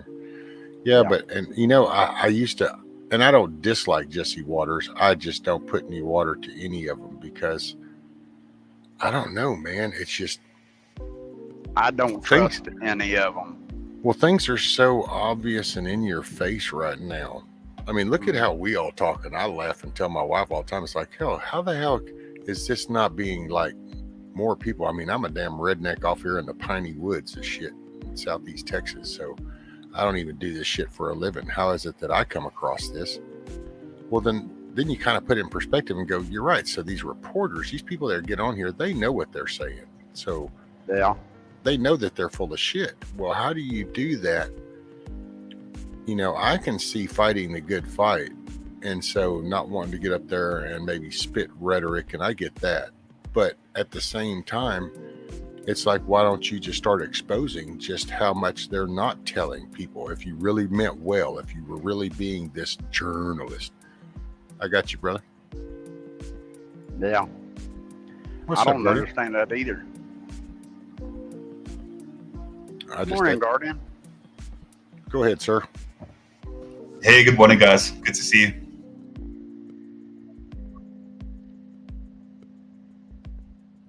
You know, Rescue, I never have figured it out yet. How in the world me and Guardian can have the same exact barber and we're halfway across the world from each other? I just can't figure that out. All the barbers were trained at the same place. That's why, bro. Yeah, It's a global conspiracy that all barbers come from the same town. traveling barber, huh? Yeah.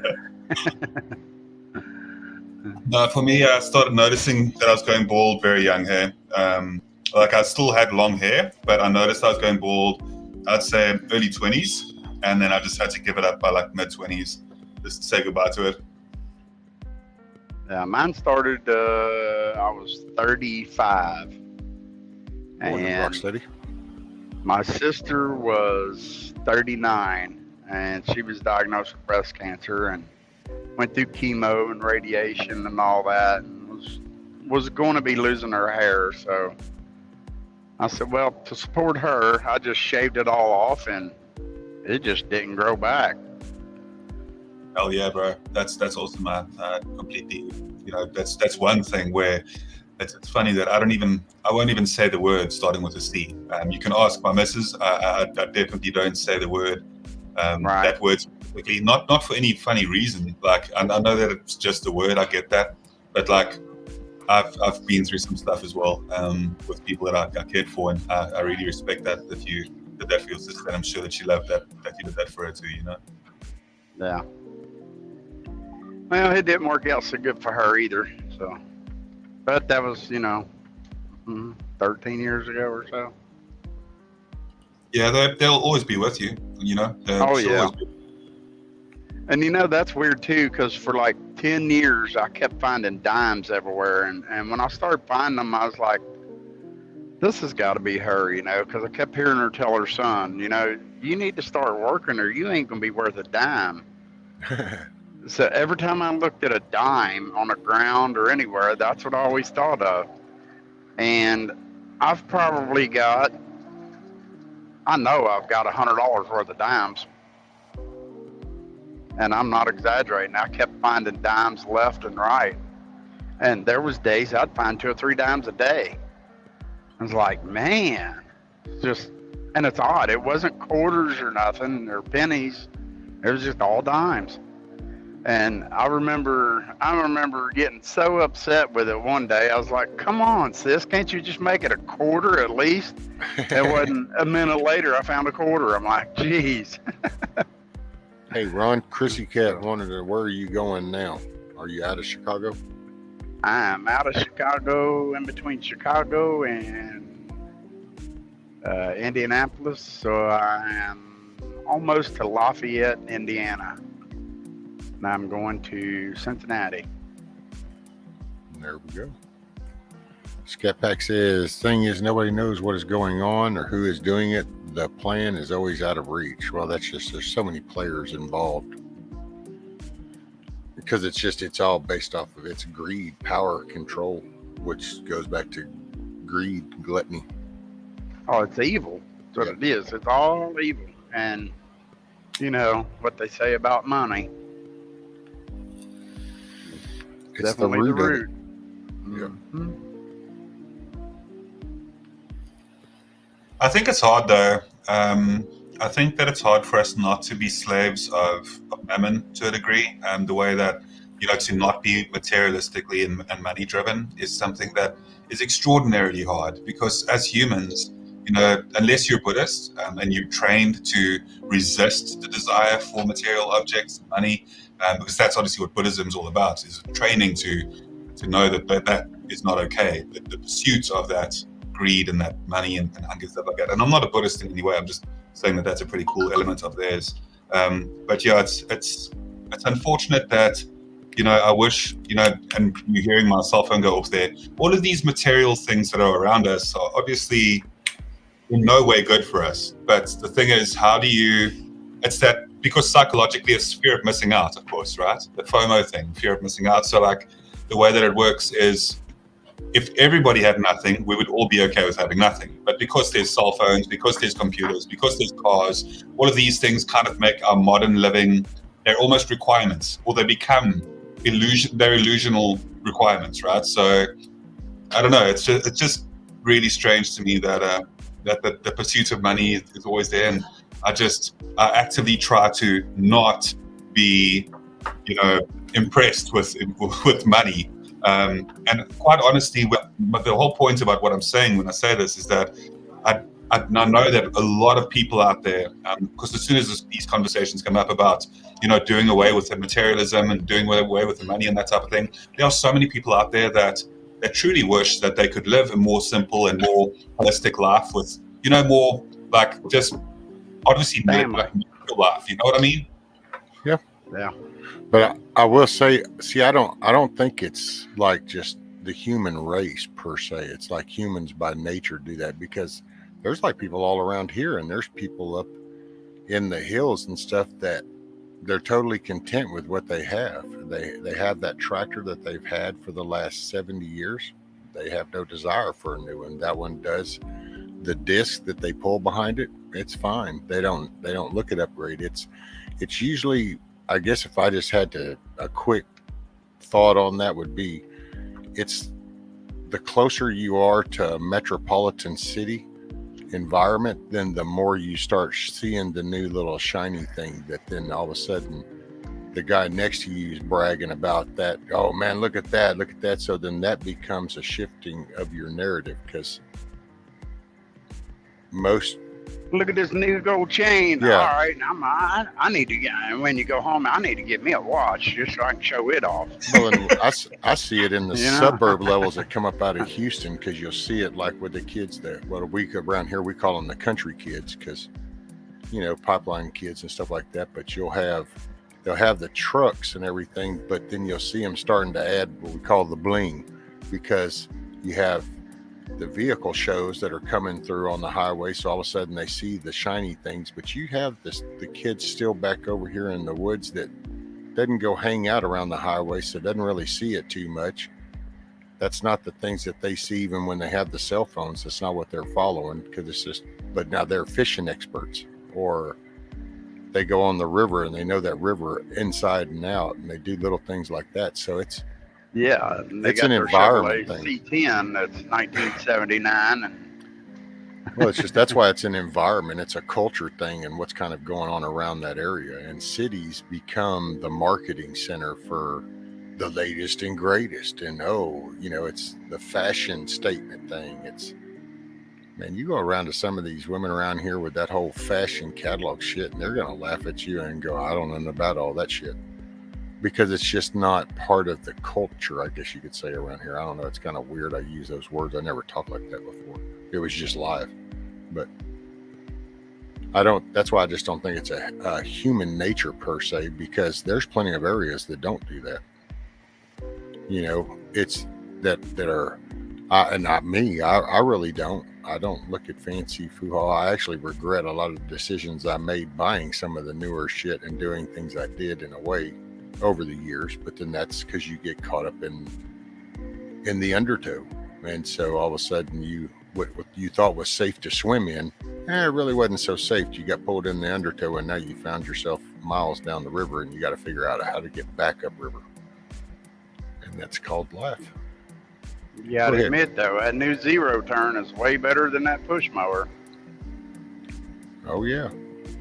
Well, the distinguishing factor when it does come to an elevation in crime is almost always a kind of a disparate, like the difference between, if there's a large difference between the people who have and the people who have not, you'll find that the crime rate in that specific region goes up quite extraordinarily. So you'll find that sometimes when nobody has anything, and that's as well, just adding on to what Rescue was saying as well, when nobody has anything, then everybody's kind of content, even if one or two people come through and they're tourists and they've got fancy things or something, the local people it doesn't seem to be too bothersome. It's when, it's just that the inequality thing which causes crime. And when you do have like places that have where everybody's wealthy, less crime. Where everybody's poor, less crime. Where you've got people such as in South Africa, where it's a problem that we're trying to work on at the moment, you can see the disparity. Anybody with a computer and Google Earth can go on and go and look and see that some areas are clearly much better and well-driven, and these are no longer really driven along racial lines as you'd think. I'm not speaking and saying that like all of the wealthy are a certain race in any way. Where it used to be that way in South Africa, now it's the haves and the have-nots. You can go look at the wealthiest areas in the country, in our country, and you'll find that there's a balance, that it's not only one set of people that look a certain way that have all the wealth anymore that are way that it used to be. But it's just that like when it comes down to things moving forward in our country, we are trying to make sure that there are a lot more opportunities. So I guess time will tell when it comes to that. But it is unfortunate growing up in a place where there's extreme levels of wealth, and you see the disparity, and you see, look, if you guys want me to ever really be quite honest about these types of things, I could tell you stuff that would really make you think a lot. I'll tell you one quick example, okay? So no matter who it is driving a very fancy vehicle, almost every single time if people have an extraordinarily wealthy vehicle that they're driving, no matter what the person looks like, if there's somebody that doesn't have coming up to them, they'll wind up those windows instantly, no matter who they are. It doesn't matter about any cultural lines or anything like that. Like when people are wealthy, that it's like they stop having the time for people that don't have access to anything. So that's something that I really don't like seeing, and I just wish that there was more kind of people helping others. I don't know.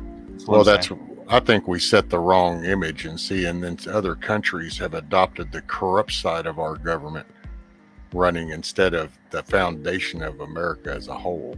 And that's because, like, I remember growing up, you had the haves and have-nots, and somebody that encouraged other people to then do more and try harder. And sure, there was spots that had, somebody would go take the dude's new mower or whatever type thing, but the generally was if somebody upgraded their stuff, you just thought, so then you put in more hours, or you found a little side job to do, and then you made that money. You see, to then go upgrade your stuff instead of and that's not how it is anymore. Now it's this kind of like there's this hatred towards anybody who has. It's like people, as soon as you climb the material ladder and that type of thing, if you climb the corporate ladder, whatever it is, because I understand that there's corruption within that too, but it's like there's a general census and general perspective where people believe that they're owed something. And I was like brought up in the perspective that nobody will ever owe me anything, and that's why I still I'm not a big fan of credit or anything like that. Like, I don't like those things because then I'm beholden to them. You know what I mean? Like, I don't want to ever feel that I have that kind of, weight over my shoulders. And I know some people in situations where they don't have a choice but to do so. But it's unfortunate that more and more in the modern world, we have people that just I don't know. I have no idea why it happens the way that it does, but there's so much anger and so much bitterness between people, and I've just never understood it, right? If you notice what I've said from the beginning of me creating a channel and almost 2 years back, and if you notice from the beginning, I haven't said a harsh word or a condemning word about any other YouTuber or anybody whatsoever, and that's just not what I do. That's not who I am, right? But it's I see that from a lot of other people where they're almost waiting for opportunities to jump and to go at each other's necks and stuff. And it's it just makes no sense to me. And it's also about having a certain respect for yourself, basically. It's about having a certain respect, not just for yourself, but for, a certain love and respect for yourself, and then a certain love and respect for the people that are around you as well. Because I just don't understand all this hatred, and I'm sorry that I'm going off on a tangent about it, but it's just a topic that actually means a lot to me. And I just cannot for the life of me understand the amount of cruelty and jealousy from people. Just give me 30 seconds real quick. So I'll tell you something, right? I was working somewhere, and there was this guy that was, that I started to befriend to a degree slightly, and him and I started to just chill together and that type of thing. And because I was a new father at that stage, and I had my family was more of a priority and that type of thing, because he was not happy with the fact that I wasn't spending time with him, he went and attempted to sabotage my work. just specifically because I wouldn't want to spend time with them. And it's about that people feeling that you owe them something. Like, and that's the problem that we have, is that people don't want to go climb any ladders or anything. They just want everything to be handed to them. And it's like, that's not how life works. Well, the way that I was raised, you know what I mean? Oh, wow. Yeah. That sucks, brother, that happened. That's, cheesy ass people like that. That's that chicken shit.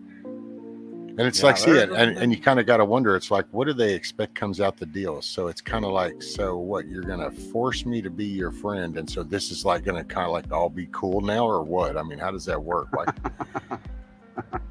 that just, wow. I can't stand the person now. Like, there's not many people on the face of the earth that I dislike, but obviously I just don't have time for him. And I've never mention who he is, obviously, or anything like that. But I've learned, and that's the thing, Rescue, that I've learned so many times how, and it's made me be concerned about people. Like, there are so many people that will try to screw you over. Sorry for the terminology, but there's so many people out there that are out to get you. And if you don't think so, and if you have a large amount of trust in people, and that's been your walk of life, amazing. That's great for you. But in my own perspective, and the amount of people that have tried to do me in, I can't even explain to you, and the amount of trust that's been broken, and all of that. And I know that no matter how much of that type of stuff happens, that I can't stop believing in the goodness within humanity. You know, I've got to believe that there's good out there. I've got to believe that there are people with a similar mindset that want to see a better world. You know. Oh, there is. It's just that, you know, it's getting people to care about themselves, so that then they're able to care about other people, because it's that moral compass. You know, you gotta have the moral compass back. The moral compass got broke by technology and laziness and spoiledness and the ease of things, because I don't know, and it's hard for me to translate into words. So, you know, I don't know, watch an old Western and then picture what I say is all I can say. But it's just where I'm from and down here. And once again, I think maybe it's just an area type thing, you know, a region almost. But over here in America with Texas and the upbringing down here, it was encouraged to go out and sweat and put in that hard day's work. I mean, that was your badge of honor, was that I got out of school at 2:00 this afternoon, but I just went and worked until 8. So and it was kind of that mentality. And when you think about how we were founded, and you think that these are families that came down on wagons and shit and drug stuff with them, their family, they had babies along the way, they raised kids, they raised cattle, they fed them, they did the work, dude. They did the actual day-to-day life, and they did it as they migrated, because it's not like you were just beamed over here into this particular region or that area. So they forged their way into that area. Now you can get lost in all the history with the Indian fighting and all, okay, whatever. But the fact that there were people with the moral fiber inside to push through, chop the trees down, clear the land, build the shit, that's what we need to go back to, is that, because now we're all sitting around in the lazy boys off the back of all the built all the shit, and then we're going, hey, where's my next glass of iced tea? And it's like, no, wait, it doesn't work that way. This wasn't just given to us. We worked for this, and we need to go back to that principle of working for it. Oh, and I'm sorry, will you guys give me 2 minutes? I need to walk my wife to the door.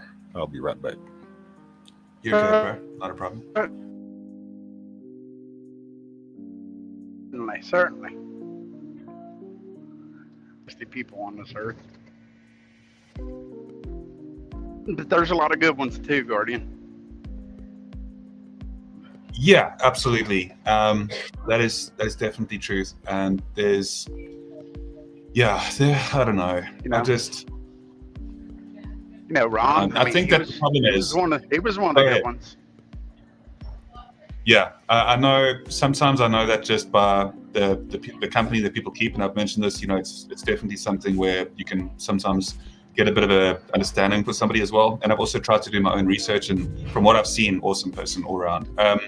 What I wanted to say something as well is that unfortunately, because of things moving forward, things have become easier, and they keep getting easier, right? And as things become getting become like a lot easier. People feel like they are more entitled. People feel that things are easier because they literally are, because jobs have become easier. The whole way of life is so much easier now than it was in the past. And sometimes it's that saying where, you know, hard times make good people. Like sometimes that's literally what happens, is that it's when things come too easy, you just kind of learn to, you know, depend on the society and depend on the people at the top.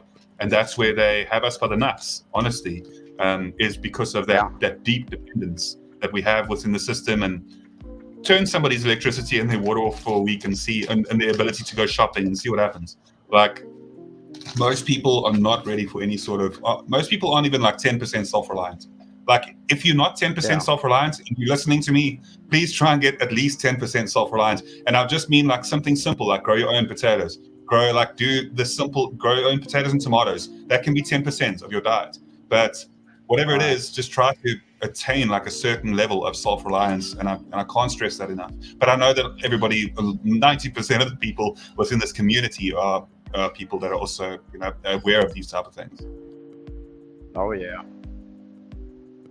Yeah, there's a lot of us preppers out here.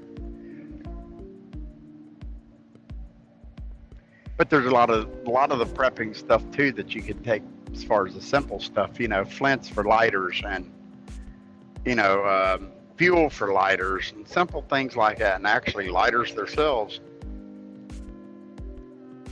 like Chuck was saying earlier, matches, toiletries and hygiene products, stuff like that. If you stockpile that kind of stuff, if anything was ever to happen, like what happened in, where was that, Bosnia in the 90s, then, you know, you would be able to at least have a fighting chance to survive it. So, I mean, it has happened in our lifetime, you know what I mean? Maybe not here, but... Yeah, globally. Yeah, it has happened.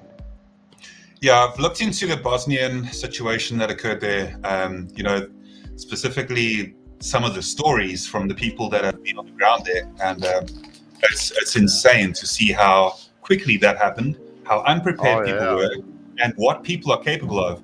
Look, like human beings, we all pretend to be pretty and pretend to be nice to each other and that type of thing, but take away society and take away the rules from people and watch them really, and take away their food. Yes, take away their food. Yep, absolutely. Take away the food. Take away the police. Take away, you know, 80% of their hospital staffs. Take away, you know, you do all that, and you'll learn how people really are and how bad people really can be.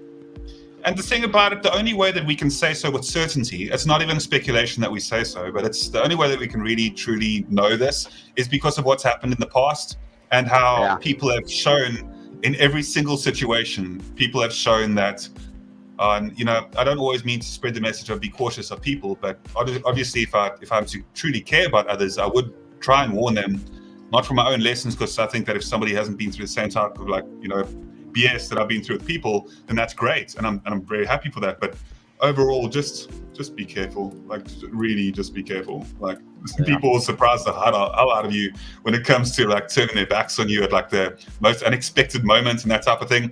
So what I'm saying is, I'm not saying don't trust anybody at all. I'm just saying be very be very, very careful with who you do trust. Just don't turn your back on anybody. Yeah, exactly. 100% so. Because you might find a knife there. I totally get it. Bosnia is who we was trying to think of rescue. Bosnia. That country. Yeah. Good morning, Milkmaid. Good morning. How are y'all? Sunny side up, still for. Welcome to the panel, Milkmaid. Hey, Guardian. Sorry, I had to turn off YouTube for a little bit so I could get stuff done, because otherwise I keep ending up chatting and getting distracted. So if any of you have a bit of time available, and you're speaking about Bosnia as well, I would highly recommend that you check out a certain indie game. It doesn't require a lot of PC performance in any way or anything like that. It's a very simplistic game, but please pay for the game as well. Don't copyright the game, or don't pirate the game, whatever. The reason why I say that you should pay for the game is because it actually supports people in war-torn countries. The game programmer themselves, the studio, they actually provide assistance to people that are in war-torn countries presently. So the game is called This War of Mine. This War of Mine, right? Now, if you look into it and stuff, it's like a side-scroller game. It's indie. It's like got a very almost depressed type of aesthetic. It's a very intriguing game as well, and it's not something that's very advanced in any way, as I say. But it took place in Bosnia, and it gives you a little bit of some of the stories of the people as well. And from there, you can actually look up some of the stories, and you can look more into it. But yeah, it's called This War of Mine, and it's a very cheap game, very affordable. You can probably get it on Steam if you have Steam or whatever. But just look into it if you guys have time, and you'll see as you're playing through like the aesthetic, and that doesn't even like touch on the reality of the situation out there. But yeah, we live in an interesting world with some interesting people, is what I'll say. Oh yeah, I read some of that Bosnian story last night. That's just horrible.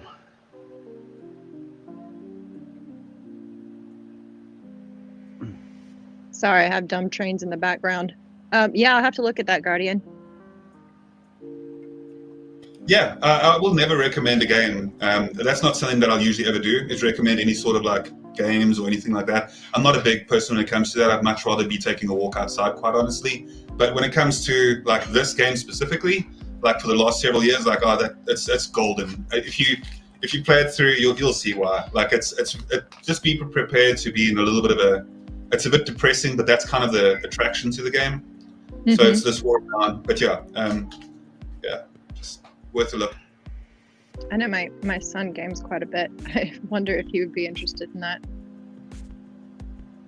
Yeah, compared to modern games though, like it's not. This is, as I say, an indie game. The graphics aren't great. It's not very action orientated. It's not very exciting. It's much more of a laid back kind of just a indie type experience. Okay. And what do you like? Do you have to play it on a PC or whatever? Well, apparently it's in the Google Play Store too. Bug-Out just put a link in chat.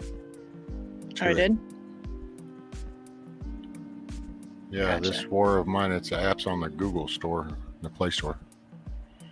I know Chrissy, he got one. He just has to pay attention. Well, I'm one of those losers that have a iPhone. Thank you for sharing. I must be one too. Then. Mm-hmm. They make fun of us, Ron. Yeah. Well, I don't know. I've had both, and I like my iPhone.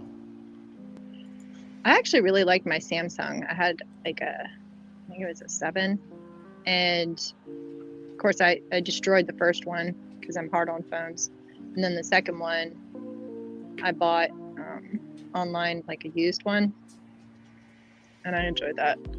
But yeah, for some reason we got iPhones. Oh, I remember. It's like supposedly harder to crack or something. Yeah, it's the biggest, baddest phone that came out at the time. Right. This 11 Pro Max, when I bought it, it was $1,450. And I swore I would never pay that for a phone, but it was the biggest, baddest one that held the most memory and all that stuff. And I said, you know what, if I just buy that, I probably won't have to buy another phone for about 5 years. And so far I haven't. That's probably been 3 years at least. That's the hope. 2 or 3. I don't know how long I've had the Samsung S8 Plus for, I don't know, since they came out. I don't upgrade. Hell, that does more than I'd rather do. All I need to do is make a damn call and get a text message.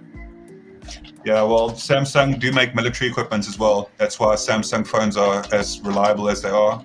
Obviously, if you want real reliability, then you go for CAT. Those CAT phones are amazing, specifically the ones that's infrared.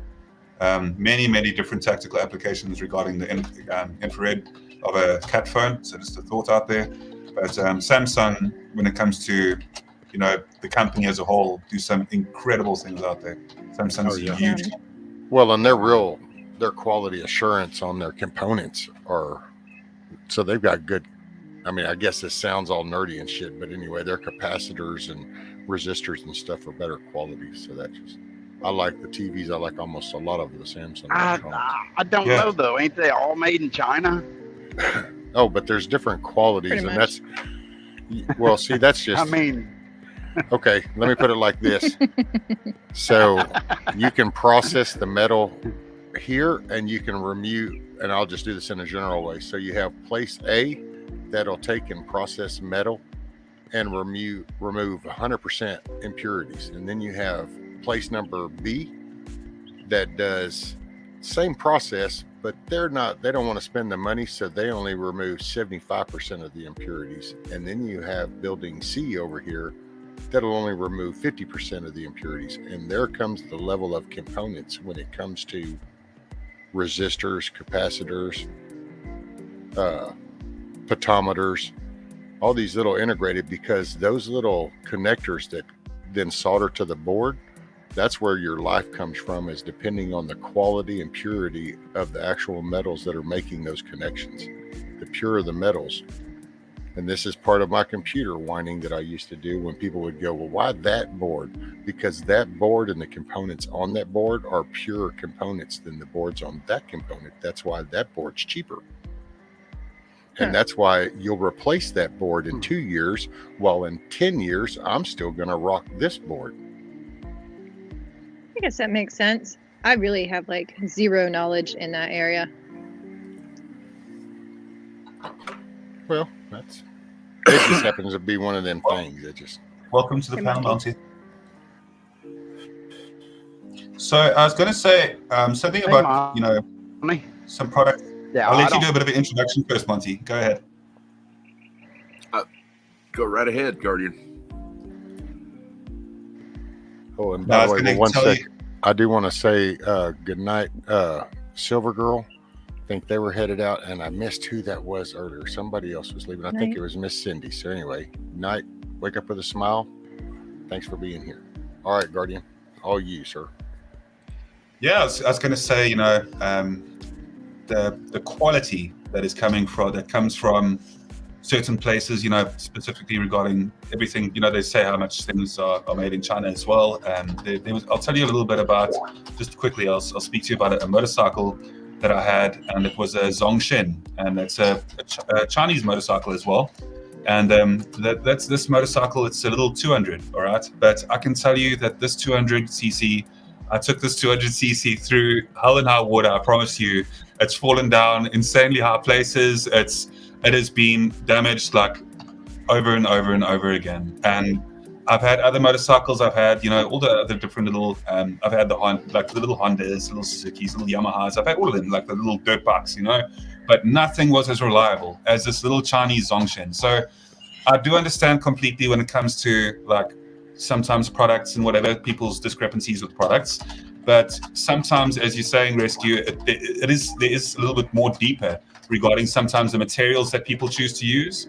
And obviously, the nice thing about the Zongshin is that it's a bit of an older model, so it's made with that hard steel. You know, it's made like it's going to damage the hell out of you before you damage it. So it's like it's just. I've still got the little bike. It's a little 200cc, and I plan on doing a bit of a revamp over time. But all I'm saying is, sometimes things can surprise you from, you know, and also their production is getting better over time. China is trying to produce, and I know people don't paint me as somebody that's getting into the political sides of countries or whatever. I'm just saying some stuff that's produced in China, their quality is improving over time, and that's assured. And they also produce it for much cheaper. So who knows? Kind of like a Swiss knife compared to a German knife. I don't know anything about that either.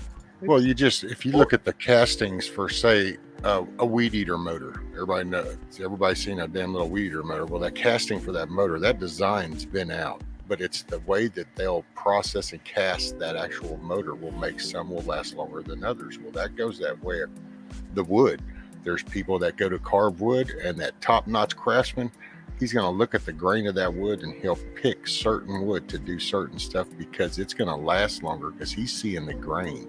But then you have the Finger Hut Corporation over here that just says throw the logs right in there and send it through here, chip it up, press it, apply glue, cut this board out, make that desk. There you go. It's not going to last as much. And so it's that way across the board with everything. We lose sight of it in the smallest little things like making plastic or the pellets. Man, that can get cheesy too. Concrete, it can get made cheesy. Yeah, I agree. Yeah, I agree. And furniture is one great example that you did use. That was a good one because a lot of the furniture is made out of particle board anymore. That's it. It's quicker and cheaper to just dump them logs over in that pit, run them through the debarker, get all that shit off, then run them through the bath, grind them up, send it over there. In the press. That's it. Done.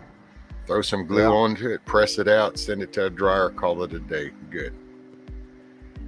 Yeah, we got a lot of problems with lumber and with timber, the way that people have been destroying, and I don't mean to bring up the eco-friendly side of this, which is an important narrative in itself, but the fact that our forests are disappearing as fast as they are, and you can look at the map, like I'm not even saying, from a making it up type of speculation, whatever.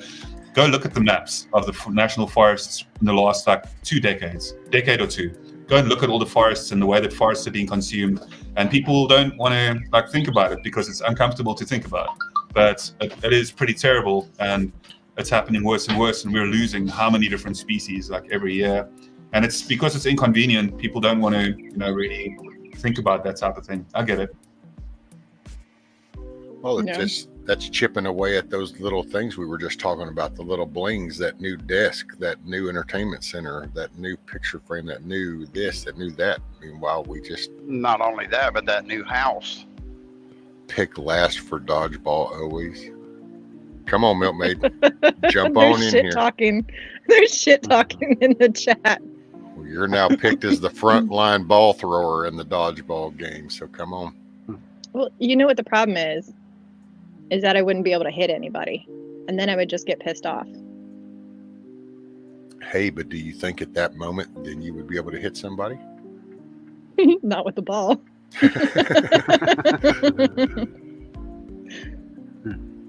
Well, now, in all fairness, it says dodge ball. It doesn't say if that means the one you're throwing or the one that you're aiming for.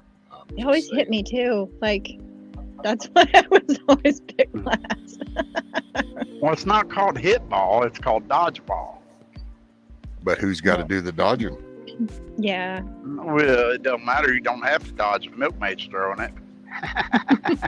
Oh, I see where it is. Yeah. I see how it is. You just got to grab your football bat and hit it. Right. Get a hole in one. Do you want to show them money? Sorry, brother, I just don't type so much. Money asked me a question and I'm just answering over here. He's probably going, shit, why didn't you just answer me on the thing? It's because I'm just not going to do that. He's texting you while on panel. No. Gotcha. Well, you were talking. He was being polite. So, see, I was seeing it for what it was. He was being polite. Yeah. You were talking and he was being polite. I can send them to you and you can show them better, but it's pretty interesting. Well, why can't you share screen? I just make it full screen. Isn't it the same thing? Yeah, they're like 11 and one's 11 minutes long, the other one's 13 minutes long. Oh, well, why do I got to do? Oh, well, if you want me to just watch them, then just send me the email links. Okay. But, okay, so before I do, by the way, don't send links to my phone ever in a text because I won't ever open it. I can tell you that. Oh no, anything I've ever sent you was. I'm just saying. I mean, I don't do any links on my phone. I'll read your text message and I will type that URL address into my right. browser. I get you. Same thing I did with my StreamYard. I can't open it up. Yeah, so I typed it in. Damn them pros! I need a damn BB gun. Just makes me want to just cock that Red Ryder in a heartbeat. I heard that right. It's like. Do I need to mute? He's sitting on top of my willow. No. Oh. Cinderella. Right. Is that a crow? Mary Poppins. Yep. Yeah. Couple Quote of quote the Raven nevermore.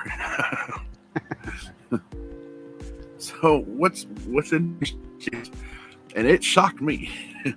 The first two videos, one was here's what people ate to survive during World War II, and then the other one's weird foods people ate to get through the Great Depression. Ooh, really? And so one of them is peanut butter stuffed onions, and I'm like, what the hell? Oh What the- yeah.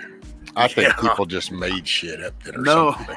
Why would you even bother? Why wouldn't you just eat the freaking peanut butter and call it a day? I mean, I Well, know people that just 'cause bite everything into was- an onion. Because how everything was rationed for the war.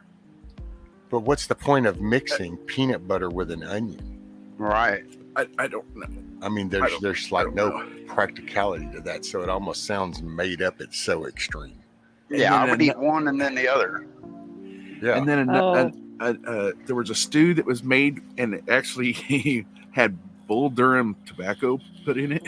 I'm like, Why would you put tobacco? That's got to be a BS thing, Monty. Yeah. I'm No. calling BS.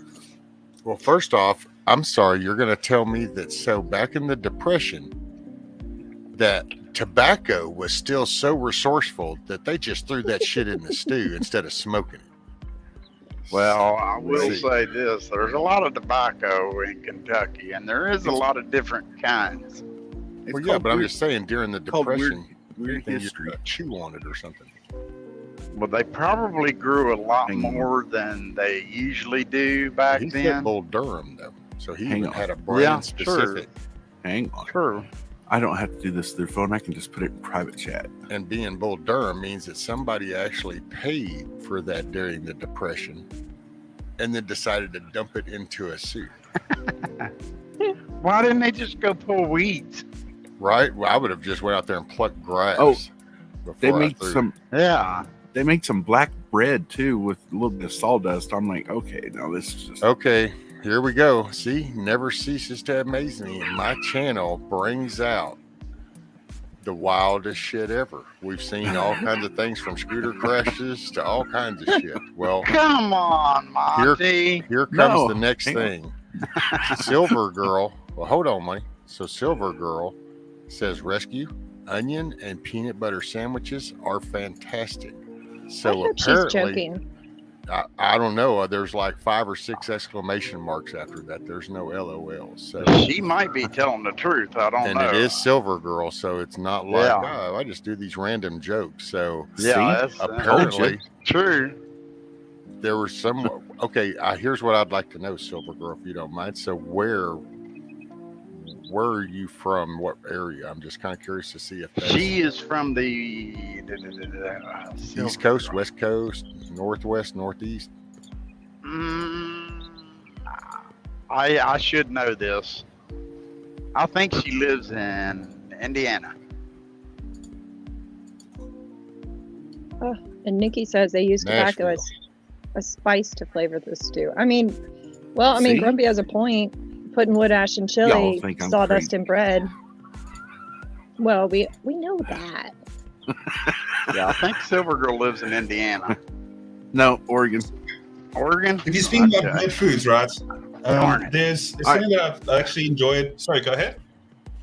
Oh, sorry. I just put No. three. I just put 3 of the video links in private chat. It's for everyone. So Okay. the first one is what they ate during World War II. The other one is the Great Depression, and the other one's the Civil War.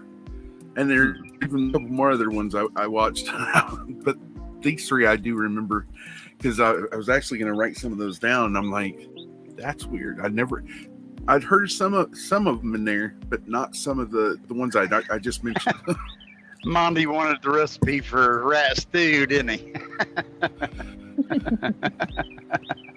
Silver Girl, I'm not saying that if they taste great, that's awesome. I gotta say, I've never in my life. I know people that eat peanut butter, and I know people that just pick an onion up and crack that bad boy open like an apple. I've just That's never. that's me. I can eat I've onion. never Yeah. known anybody to It- dip the onion into the peanut butter part, though. It's probably like chocolate and peanut butter mixed together. I Is can what I'm do guessing. both No, of them. it's not I can do at both all. of them. Can you Don't mix even. food? I just can't mix food. Oh yeah, I can mix food all the Can you time. eat a Matter of fact, soup? yeah, right.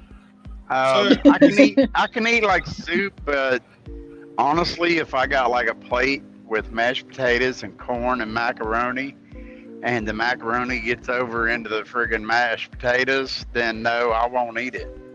Oh no, I mix that shit together on purpose. No. And people that look at me and go, "What are you doing?" I'm going, "I'm sorry. Does your stomach divide this shit all up into separate categories? It all goes Yes, to the it same does. place." Mine does. Let's see. You just throw that bad boy all together. But that's just it. Sometimes you're at I don't know. That's why I say this is going to be, it's not that hard for me. I feel for everybody else because my shit's real easy. I stack up cans of chicken noodle soup and I can survive. I eat peanut butter sandwiches every other day for months on end. Oh yeah, I can peanut butter and jelly. No, you didn't even get jelly back then. You just got the peanut butter and a piece of bread. Now I can do Now- peanut butter and syrup. That's pretty good too. And what? Syrup, maple syrup. I haven't tried that either. Although I could see the flavor mix. Morning, That's Jewish something redneck that, pepper. that Go ahead, is Guardian. Sorry. by far like the local standard though. Peanut butter and syrup is something that like every kid's had. Like not even kidding. Like it's a very standard kind of sandwich to have. We replace a lot of the time the jam with syrup, like so peanut butter and syrup and stuff. And that's where I said in the comment section, I'm not even joking with you guys, but I haven't had it for a while. But bacon and peanut butter together, it sounds so strange, right? I understand that, but just try and have Monty shaking his head. Is like, what are you talking about? Oh no, I can see that way more than I could the onion in peanut butter. So, Yeah, I can see I'm with peanut. you. I can see bacon with anything. yeah, bacon goes with anything. Bacon is really good. You're right, man. Bacon on Bacon even just sometimes works. bacon. I can eat a bacon So and good. jelly sandwich. You know, I mean, All right. Listen, it's 12:30 here. I just wanted to pop up for a while. Maybe I will pop in a bit later, but I've got to go do a little bit of stuff around the house as well. So I'll catch you guys later. But thank you for having me up on the panel, and it's good to be up here with everybody. You got it, It brother. was good to. We'll be safe. Sorry, it was good to see you, Guardian. yeah, it's good Catch to you have guys you soon. on, Gardner. See you, man. I'll definitely pop around later. Bye-bye. Good seeing you, Guardian. He is a good dude. I do have a little portion of a video pulled up already. If you want me to share it, What now? Say that Oh, again. I wanted. I said I do have a little portion of one of those videos pulled up. If you want me to share it, it's just a little portion. All right, what you got, milkmaid? I was just gonna tell Chrissy that's the reason I'm sitting on my porch for the birds for her. So Ah. she mentioned that she missed them. That's it. They sound cool. Hey, I do want to say, what is that Jewish redneck prepper said something about peanut butter and mayonnaise sandwich? The things people mix with peanut butter, I tell you I'll what, pass. mayonnaise and banana sandwiches. I guess that's what gets me is the combination everybody does with the peanut butter. And it's just like, well, I don't know. Hell, what happened to just scooping I the mean- peanut butter? I mean, come on. It's peanut Is there butter. something? Is there something wrong with peanut butter, right, Rescue? Well, it's think- kind of like bacon. It's like anytime you mention bacon, somebody's got to add something to bacon. It's like, but bacon is just kind of good. I mean, you just kind of can munch on bacon. It's like, Well, but then you can also have peanut butter or peanuts in Asian dishes that also have onions. So I'm kind of thinking might actually be a thing. maybe the But I don't know. I still, peanut adds a flavoring into the other mix or something. Oh hell, I'm a deep shit now. There's V. I know things, man. This is the end of the world. I'm not just going to picking knock it because how- I haven't tried it. That's it.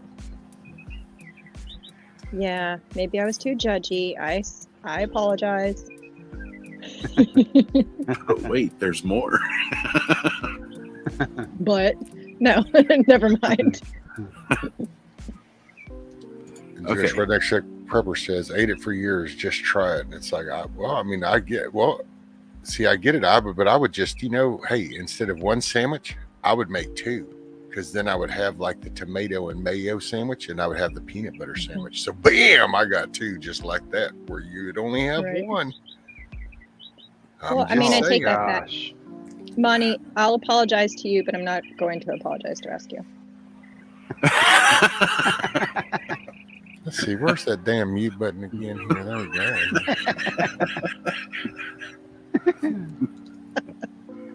You're lucky she wants to hear the bird. I tell you. She just pulled a Bushido on you. He freaking muted me. What the hell?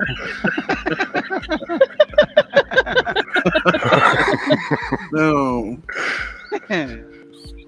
You better be I'm gonna rage do it quit. again. Oh. Hey, V. Okay. Actually, I probably will only stay for a little bit more and then have to go and then maybe come back. But I gained but then today. the birds are going to go away. Well, I know, but I have stuff to do. I was supposed to drive to Tennessee today to look at a property. And then we get an update that, oh, oops, the property is actually 14 acres less, but the price isn't lower. Oh, damn. Yeah, and in the little group chat with my in-laws, it was like, well, that kind of really changes things. Yeah. So just a wee bit. 14 acres. I mean, gas for that trip, probably cost, I don't know, something like $150 round trip, depending on the car we take. So I'm not going to blow that just to go see something that I can't even afford, Exactly. Yeah. Hey, morning, Wizard. All right, what you got, Monty? Say this. So this is the one for I think it's called Black Bread. Audio. Let's see here.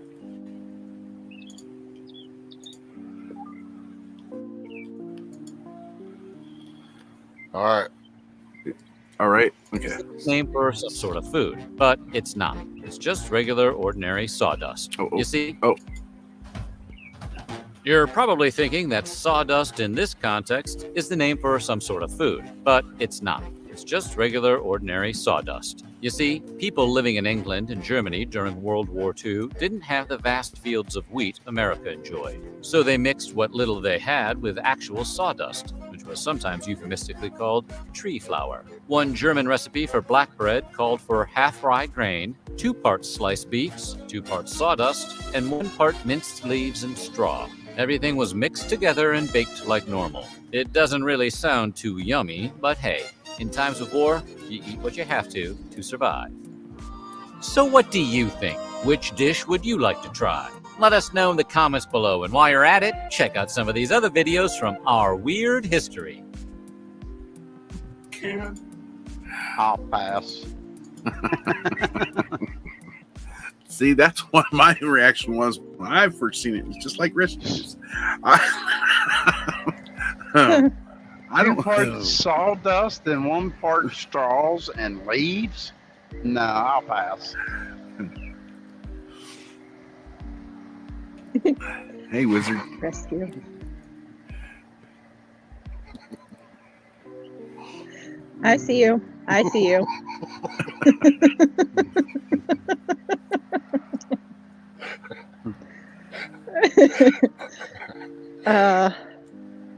This is gonna be bad.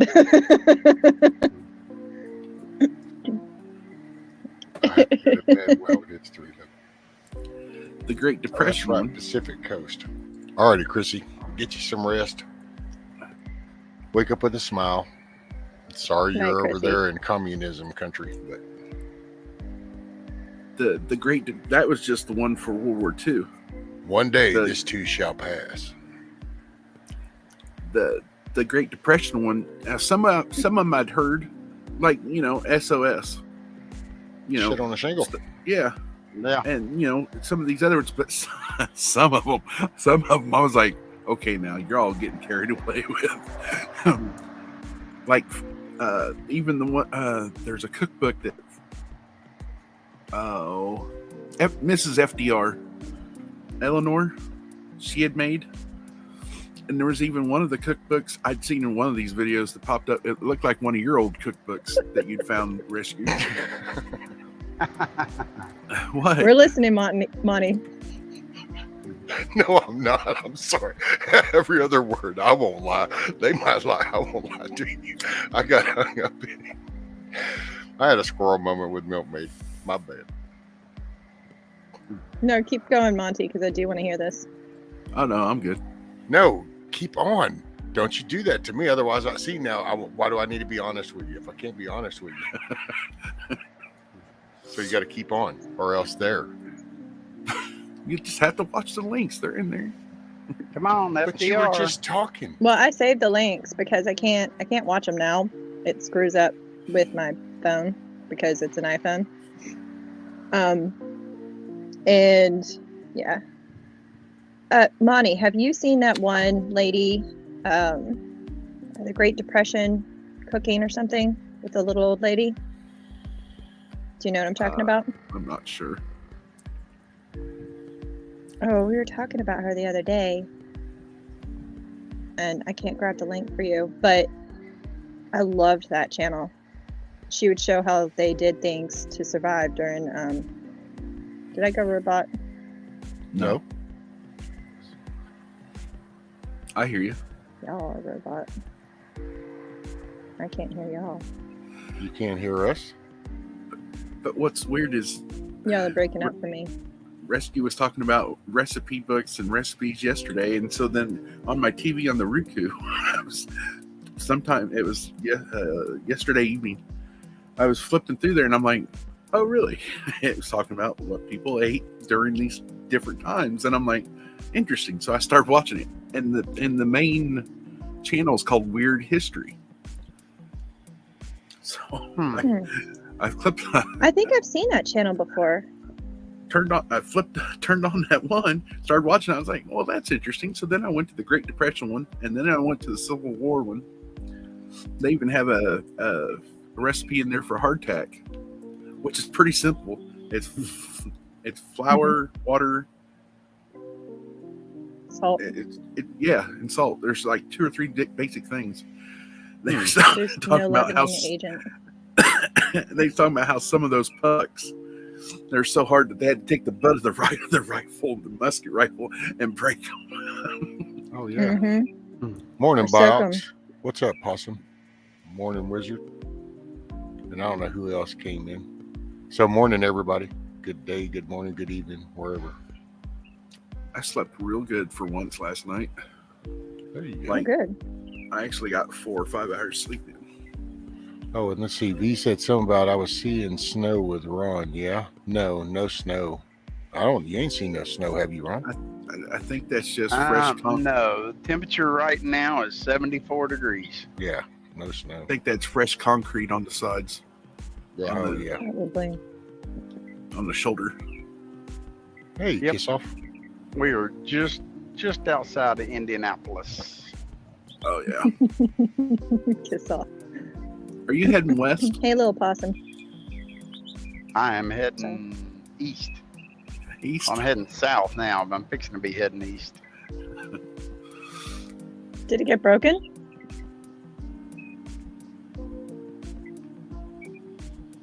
What now? Who? Oh, that fell flat. He said he was Oh. fixing to head east, and I asked if it got broken. I don't know. We'll see. Oh, she was trying to be. I'm sorry.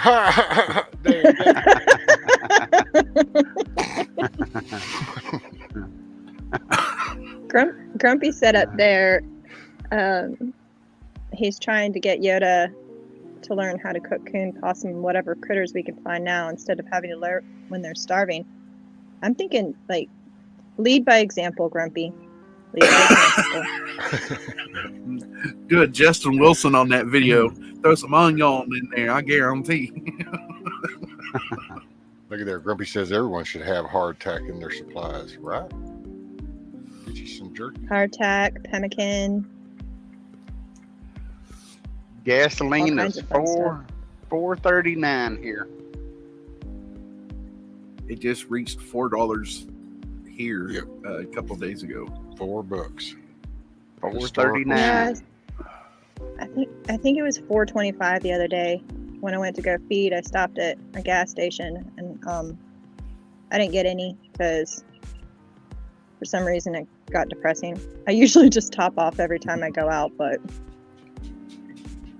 Well, a lot of times these truck stops, it's usually cheaper, but that one back there was $4.39. That's just, Dang. I just think Morning, it's a little Amy. ridiculous. A buddy hey, of mine do you that's- ever go? Oh, sorry, Monty. No, go ahead. Women first. I was gonna say, Ron, do you ever go through like Virginia on 81? No. Okay, I was gonna I say go there's some. Cincinnati to Chicago is it. Back and Oh, forth. that's it. Yeah, they Dedicated. There's some Yep. gas stations, truck stops, etc., that are along the highway that are way more expensive than off highway. I guess because they know it's harder to go further or off the interstate. I guess pisses me off. Yeah. Alrighty, box. Don't work too hard. Smile, brother. Later, be See you later, hugs. Milkmaid, I noticed Kiss Off was Usually I've always doing seen the it Baby a Shark little bit.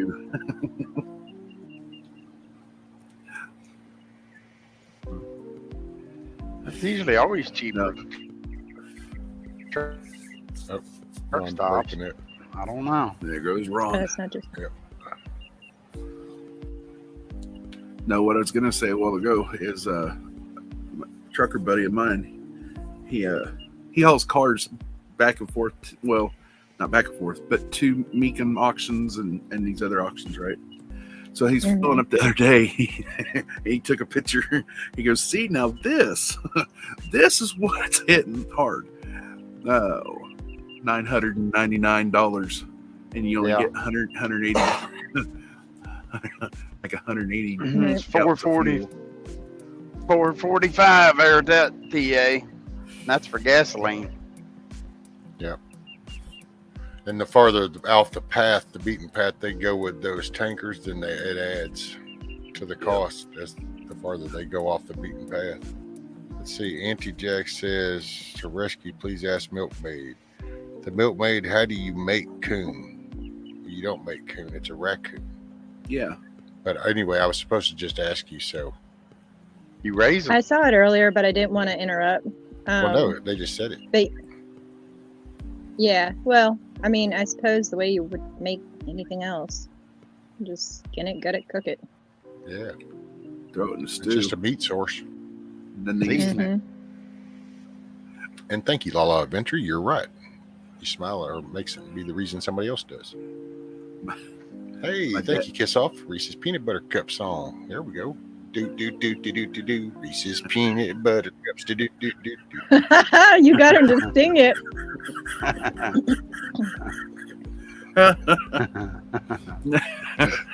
Ha. Kiss off. I think we could be friends. Where's Ray at when we need him to cut that video? So one of the things that did come out. No. Well, I don't need the recorded version, though. Here, I got the live version.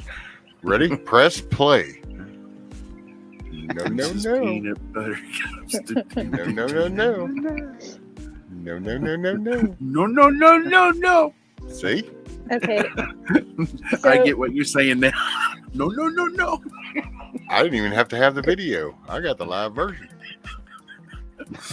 I just did that last night. Grumpy. So Grumpy does slow cooker for wild game. Or roasted. You see, the only wild game that I really deal with is like geese and deer. And I haven't done wild rabbits just because I raised my own. I'll tell you, Geese. I'll tell you, Deer. I'll tell you a good one for geese. Lay it on me. Take the goose breast, soak it in buttermilk for 3 or 4 days, draws out the Triple gaminess. days? Oh yeah, in the refrigerator. It draws out that gaminess, and then you take it, rinse it off.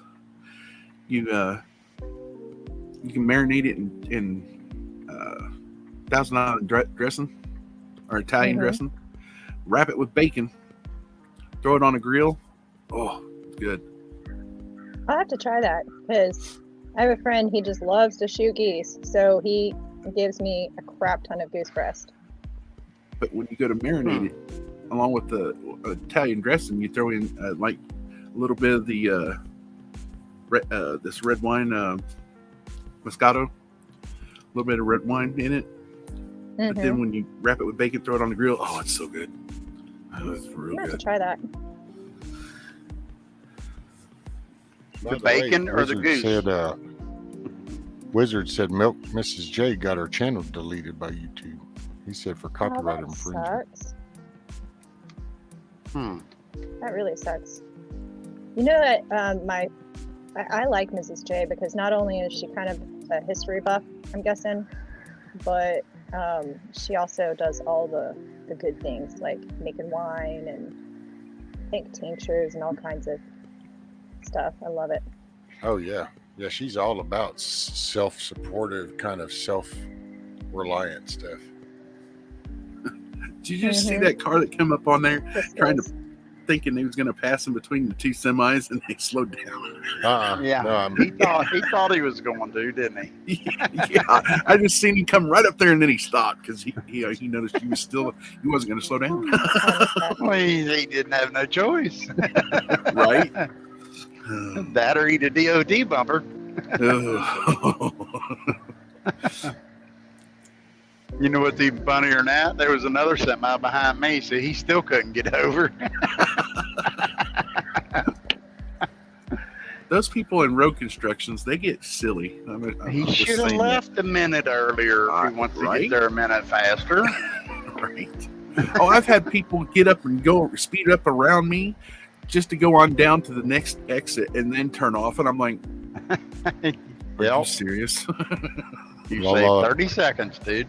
Lala Venture says bacon and butter makes everything better. Who's with me? It's like, that's it. That's the two. Which actually, I backed off the butter a little bit nowadays. But bacon, I still find it I can't resist bacon. So in the Great Depression video of that food, actually, there's one thing that was interesting. Kraft macaroni and cheese actually came out during the Depression. And I was like, holy dang, now I know. That's the powder cheese. Yep. They was talking about the person that actually started selling the macaroni and the little packets of powder. And then Kraft came along, bought it from him, and then they started marketing it. And now you buy it by the boxes. Yep. I thought it was going to be somebody that just mixed noodles with their government cheese. No, it was a family dinner for like 19 cents a box. Four servings. 4 servings? Yeah. Oh, that's only 2 for me. Sorry. just one box. Just regular skinny boxes. No, I mean, that's with my pork chops and my stuffing and a half a box. Yeah, well, that was living high on the hog, though, if you added pork chops. Yeah, literally. So my grandma, my mom's mom, she was raised during the Great Depression. And they was talking about living in tents in the wintertime in Cherryville, Kansas, and how every once in a great while, if her uncle didn't come across a side of a hog or a couple rabbits here and there, they didn't have very much meat during the Depression. And they actually had people that bring them crates of oranges for the vitamin C and stuff, so they wouldn't get scurvy and get sick. But she had my cousin write this down while she was still, Oh, wow. I don't know how you want to say it. Yeah. Cognitive. Wow. Yes, Yeah. cognitive. And so Oh, they okay. wrote down quite a bit, and it's really interesting. And I've read it a few times, and I'm like, oh my goodness. Hmm. You know, I've kind of looked around to see what kind of things I could forge for vitamin C. Because, I mean, you can store vitamin C tablets, but I don't really like those. They're not as absorbable. Absorbable by your system. And there's a lot of things that you can forage, but in the winter, that's a little bit harder. So you can do like Right. pine needle tea, or there's something called a spice bush. Have you ever heard of that? I haven't. Spice So bush.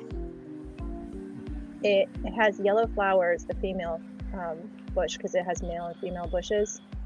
But you can take the leaves, if you crush them and rub them in your fingers, you can smell. It's almost like pine kind of smell. But then in the winter, what people would do, and this was back like, you know, Revolution days, like way back then, they would, in the winter, it was deciduous, so, you know, all the leaves would fall off. But you could take the twigs and boil them. Actually, though, that would probably reduce a lot of the vitamin C. But yeah, basically, they'd make a tea with the twigs and be able to get their vitamin C that way. Kind of cool. And they have these little berries that are edible too.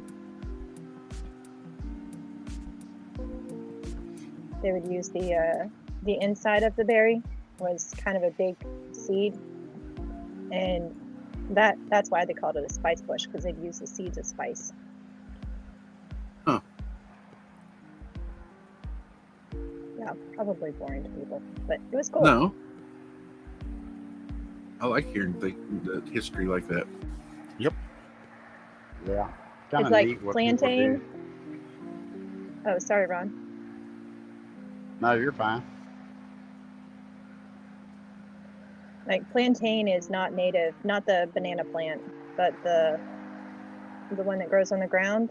That's not native to the U.S. They brought seeds over with them, and the natives called it white man's footprint, because everywhere that people would set up a village that came over from Europe, that would start growing, and now it's like all across the U.S. Strawberries was Kinda. like that too. Oh, yeah? They're not native to America. They were brought over from England. Man, I'm so excited. My strawberries are starting to develop. I picked a couple yesterday and ate them, and God, they're so good. Like, I can't stand the grocery store ones anymore. There's no comparison. Like tomatoes, huh? Grumpy, that was the same thing with my family. That was growing up whenever I was a kid. It was always an orange in the Christmas stocking. I always had an orange. For us boys also. Yeah. I put them in my kit.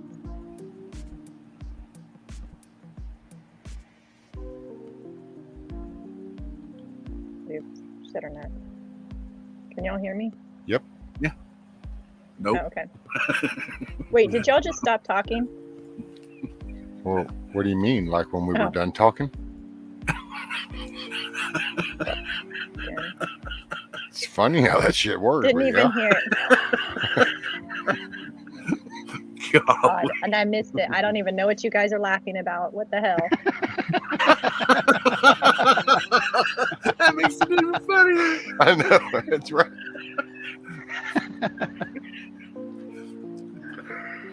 Oh. It wasn't nothing bad. Oh, no, it wasn't bad at all. It was funny as hell. It's just like kind of funny how that happens when you get done talking. Apparently, Kiss Off thought it was funny. Isn't that oh, I forgot the comedian's name. Here's your sign. Right? Fine, I'm rage quitting. Rage quit. I was so tempted to do it just for fun. I do actually have to go in a sec. Oh, that was funny. Hey, morning, Brian.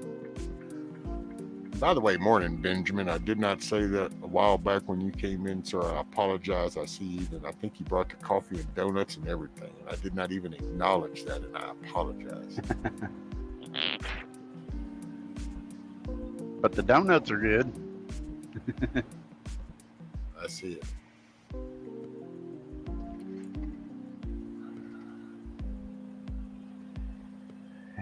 Back in the day when Jeff Foxworthy was a big hit or whatever, I think it was him that came up with that, wasn't it? Here's your sign. No, Here's he your was. sign. No, he Okay. was. Might be a redneck. Yeah, okay. Oh, good Was golly. it Larry the Cable Guy then? Yeah. No, the other one. Yeah. That was Larry, wasn't it? No, the other. Oh goodness. Yeah. Hang on. Oh, wait a minute. Oh, God, I see his face. Big Yeah. All I gotta do is type in "Here's your sign." guy. Right? But Bill It's Engel. Well, yeah, it's Jeff Foxworthy, but yeah, Bill Engel Yeah. from his thing. Bill Engel.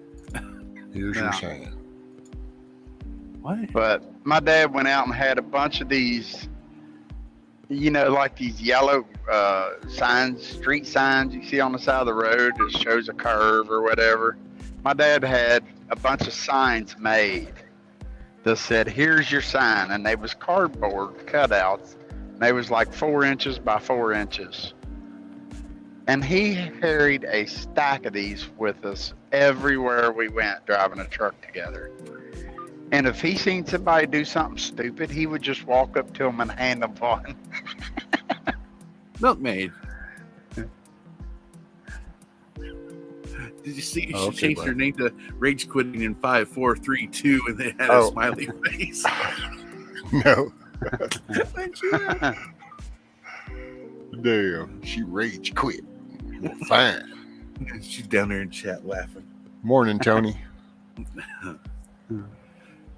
And yeah, it was the Bill Engvall, but what I just saw was it was on the Jeff Foxworthy show. Is why we thought Jeff Foxworthy. Oh, Yeah, that's why I was thinking Foxworthy. The blue comedy hour, blue collar comedy. Yeah, tour. Blue Collar Comedy Tour. Yeah. Yeah. Yeah, back when you were allowed to have comedy.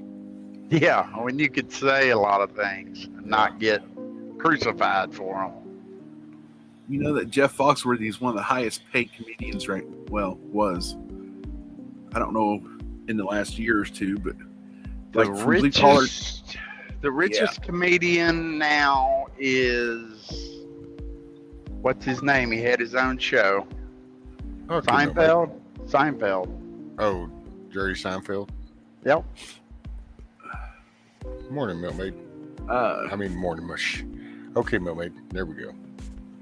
They Yeah, I know he was about a month ago anyway. Yeah. They was talking.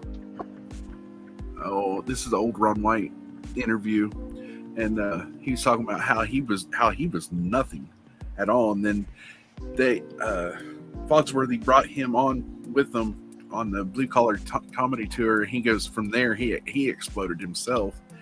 Oh And, yeah. Well, see, that was the thing back then too, because this is like him. He's actually a good example, dude. This is a dude who would sit there and drink and Yeah. cut jokes, and people kind of would laugh and then gather around, and next thing you know, it's kind of like, hey, you ought to go out and do that. It's like, oh shit, and just like that, it's like, okay, here's a dude with a cigar and a drink that just cuts jokes after work, but everybody likes the jokes, and next thing you know, that's the job. Yeah. Then it becomes a job and it's harder to do. Right. Then all of a sudden it loses its luster because it's like, damn, so now there's a schedule to this shit. Well, the timing when to place that joke and when to have a pause even right afterwards, and how long of a pause it delivers the joke too. Right. Morning, Kim. And okay, Nikki, don't work too hard. Be sure and smile or be the reason somebody else does. Later, Nikki B. And morning, Karen. Karen says, morning, rescue, Monty and Ron. Good morning. Hello. Good morning, everybody coming in. Good morning. Good morning. Good night, everybody going out. Oh, Yeah, them comedians couldn't get away with half of what they said nowadays. Shoot, no. That just shows how much our society has changed.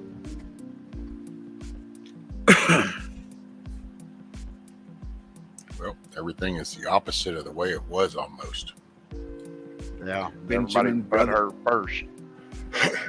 Benjamin, brother, I've seen you lay down. I've seen you lay down some good ones down there in chat, and all in quite a few of the chats I've seen you in. Cracks me up.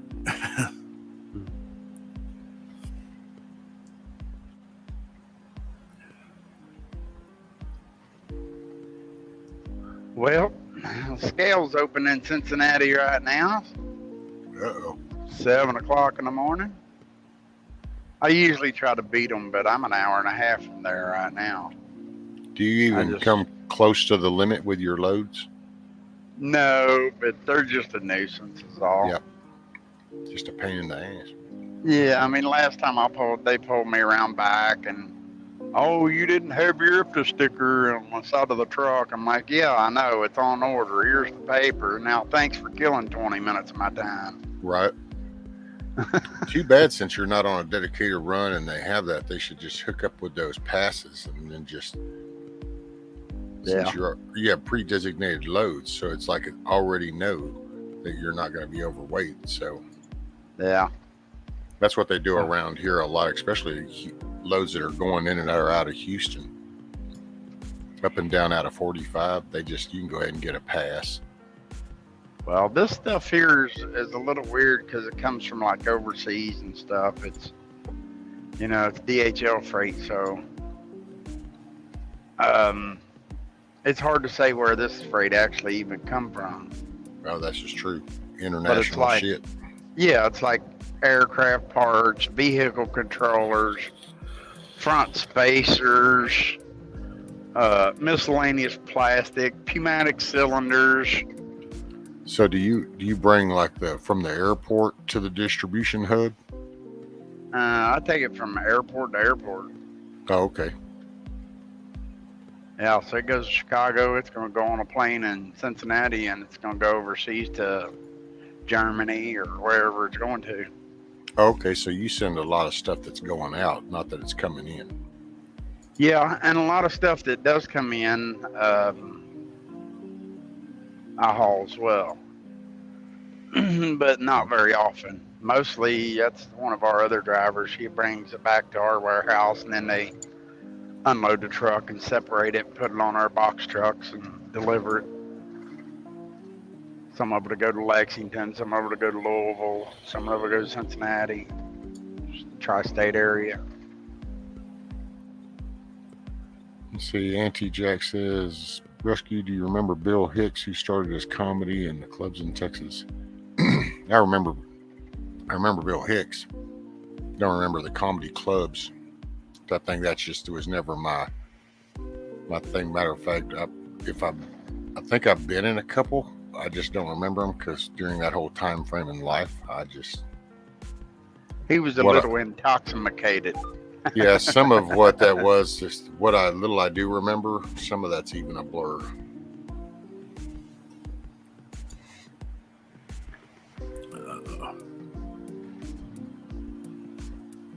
Okay, you saw that, Monty? Remember, they were saying drop them out there in chat. Yeah, I am. Cool.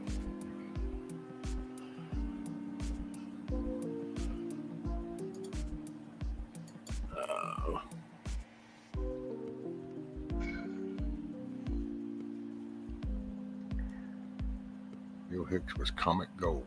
And that's it.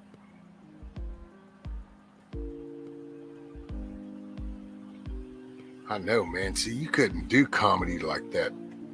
Not right now. No. I mean, we kind of got a We got to get No. people back to being people again. Normal. Things like Huh. Richard Pryor, Eddie Murphy, Sam Holy Kinison. shit, dude! That would not happen. Oh hell no, dude! That would No. like cause a nuclear Right. war right now. Yeah, I was just talking about this. I was on for a little bit on a panel yesterday evening, I think, just for a short bit. But yeah, we was talking about all the comedy greats, and Robin Williams even. Red Fox definitely couldn't. I mean, his comedy was dude. blue. And even some of the people that I didn't even really care for back then, but it's like a Howard Stern in his first days, in his first early year or two. Oh, dude, they were just too, because it was okay to push the boundary. Yeah. Nobody took it Serious. Yeah, it was just Right. like if you thought it was stupid, and you moved on. If you thought it was funny, you laughed your ass off and you moved on. It was just Yeah. you just Mhm. moved on. Yeah. Right. And all of a It- sudden now it's like, wait a minute, what did he say? And it's like, wait a minute, easy, slow your roll. Pretty nice dump truck there. Oh, too. he's racist. Right? Yeah. No, he's making a joke. He's not too, racist. It's too PC. It Well, it's even become so stupid now. I mean, it's like when what's his name, Chappelle, they even attack him and stuff, and it's like, okay, so that even you attacked that's the whole narrative supposedly was before, and now that doesn't even matter. It's kind of like when you attack. I think that just happened to him recently. Someone got up on there and his security team had to jump up when he was just Yeah, doing there a was show. something about that. I seen a short clip and I'm like, what? Yeah, That's if, crazy. If you take offense to, keep it out of your mouth. If you take offense to a joke, and that's just like what we all witnessed. Well, some of the video clips or whatever, the Oscars or whatever that was, with Oh yeah, that whole. the two actors. Yeah. Anyways, that's the only energy I'm going to give them. But yeah, that was. People are just either laugh or you don't. Like you said. Well, sit it's so dramatic, man. Even this whole little. I don't know, man. When I was growing up, you had the '60s and you had some peace, love, and don't make war, and that was all cool and it was mellow, but Stephen this Wright. shit is totally crazy, man. It's like you can't. This Hell, cop right here in the left lane's got a cell phone in his hand, sitting there texting. Indianapolis police, just texting away. Well, yeah. And look, he's about to hit that car in there.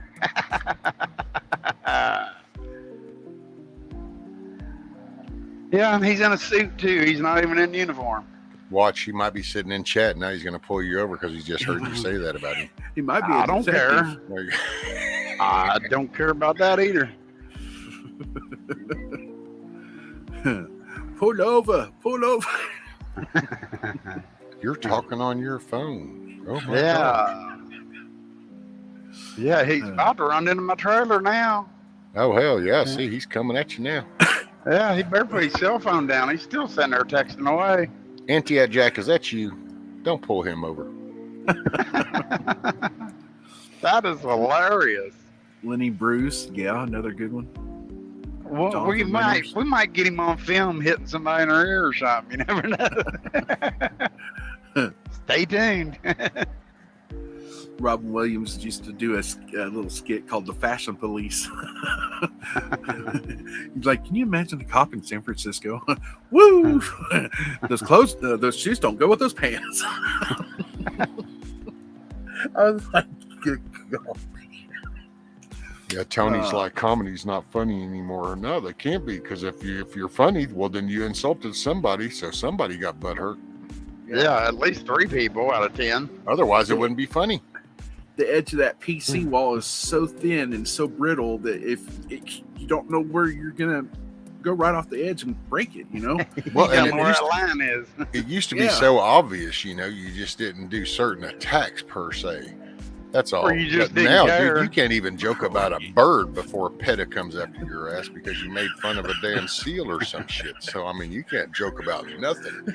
Nothing I'm is on the table. By the way, Amy wants to know, Ron, if you're on 465. I am. So, yes, he is. I've been on South 465, but it's been 465. 20 years ago. She's probably the dispatcher for Indianapolis Police Department. Oh, yeah. Is that you, right? Oh, yeah, that's him. Go ahead. Come him over. Next, you'll be asking what mile marker. Oh, and there goes Ron. Damn, they got him. Oh, he's back. Yep, I'm at the 18 now. Not the 50. It's just a pre-recorded. This is just a pre-recorded video. He's actually at the Loves. He's filling up. He's in a white Swift truck. Yeah, there you go.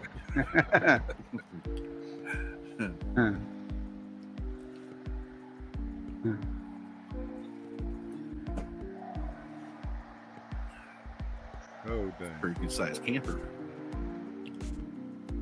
There we go. Flatbeds and John Deere stuff. Yeah, man. Taking it to the field. Big load of deer equipment.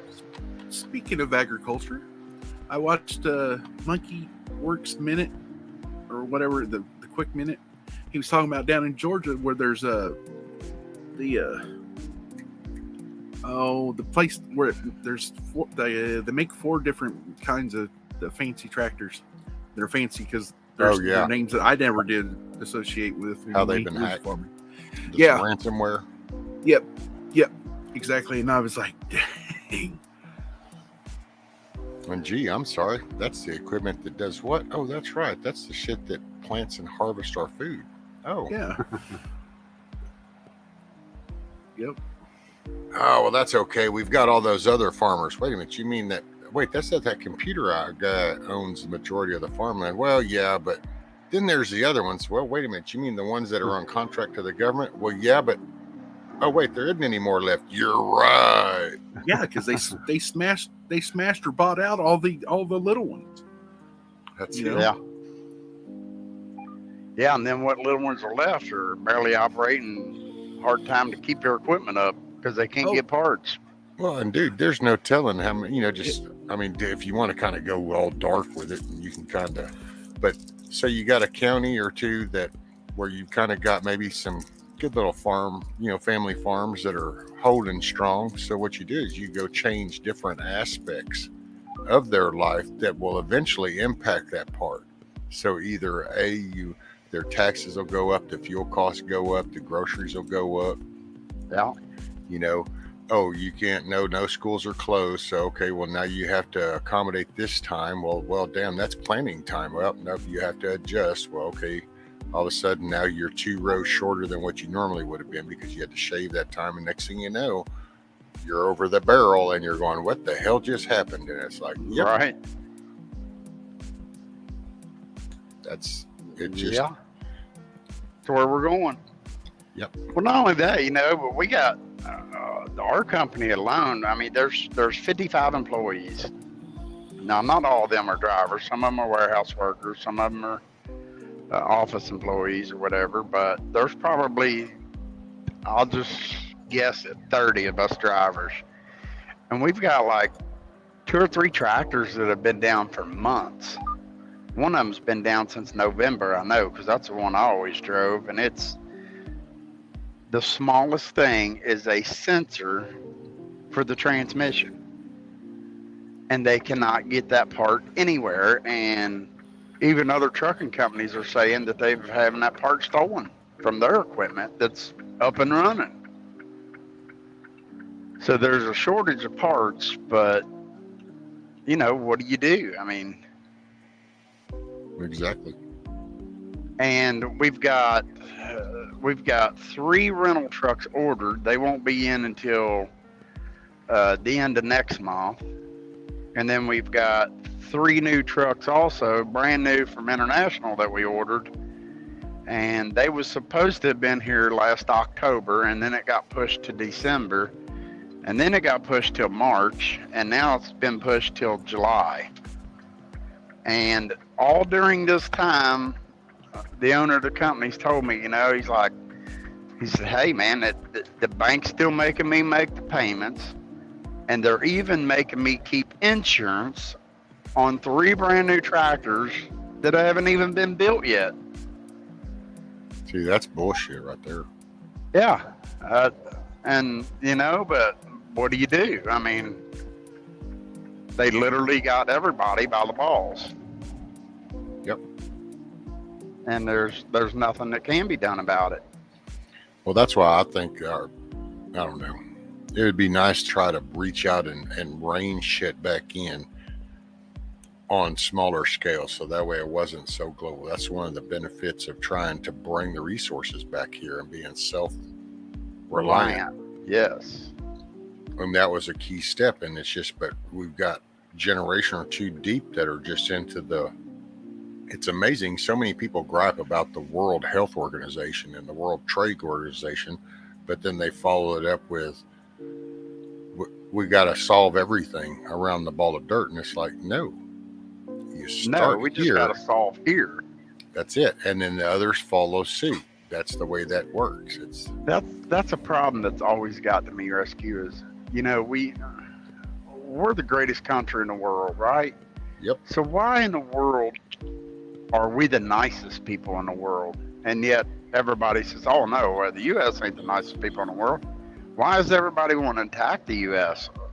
I don't understand that, because we give millions of dollars to Pakistan. We give millions of dollars to Iraq. We give millions of dollars to Afghanistan. You know, it's like, we leave you millions of dollars worth of equipment to fight Iran or do whatever you want with, or to fight us with. You know, it's like, I don't get it. We need to worry about the U.S.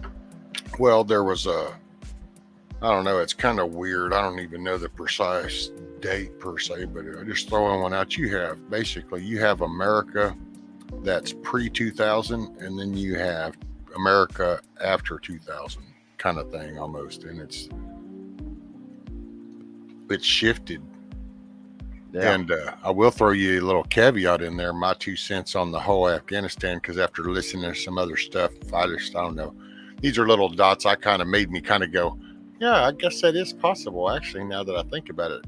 But so we all know about the shit that got left there, you know, intentionally just bailed on. Here you go, equipment, money, guns, everything. Here's it all. And it's like, wow, that's kind of convenient. I wonder why they would do that. Well, wow, that's the Taliban, and the Taliban is picking a fight with Iran. Well, that's kind of crazy. Why would they do that? Well, I don't know. We get oil from Iran. Oh, so do you think maybe now we can play the defender of Iran, and then we'll kind of get their oil from them while we have armed the other side to instigate this fight to begin with? Oh, well, that is a possibility, I reckon.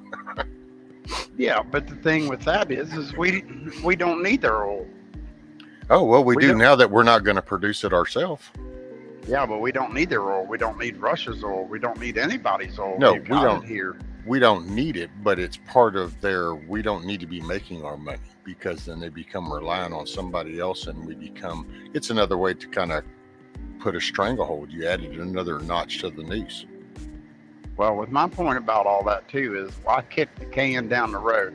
So we're gonna use all the rest of it. Just say we use the entire world's oil, and it's gonna, sooner or later, one day, it's gonna come down to, you know what? Everybody's out of oil except for America.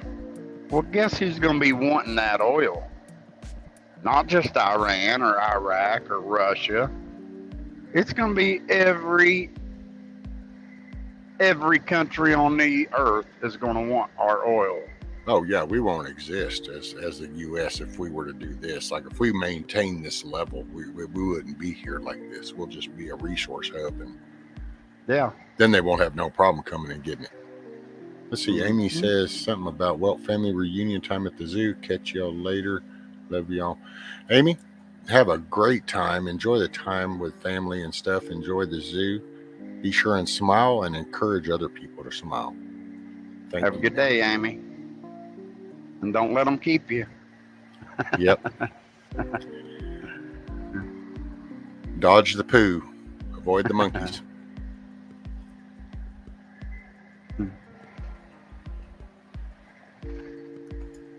And if all else fails, use the poo in your favor. Well, if you get some poo on you, just go ahead and look at what's the most valuable thing around there to grab. Smear it on you, run over there and grab that shit and take off to the vehicles. Nobody's jacking with you. Bug out's already proven that.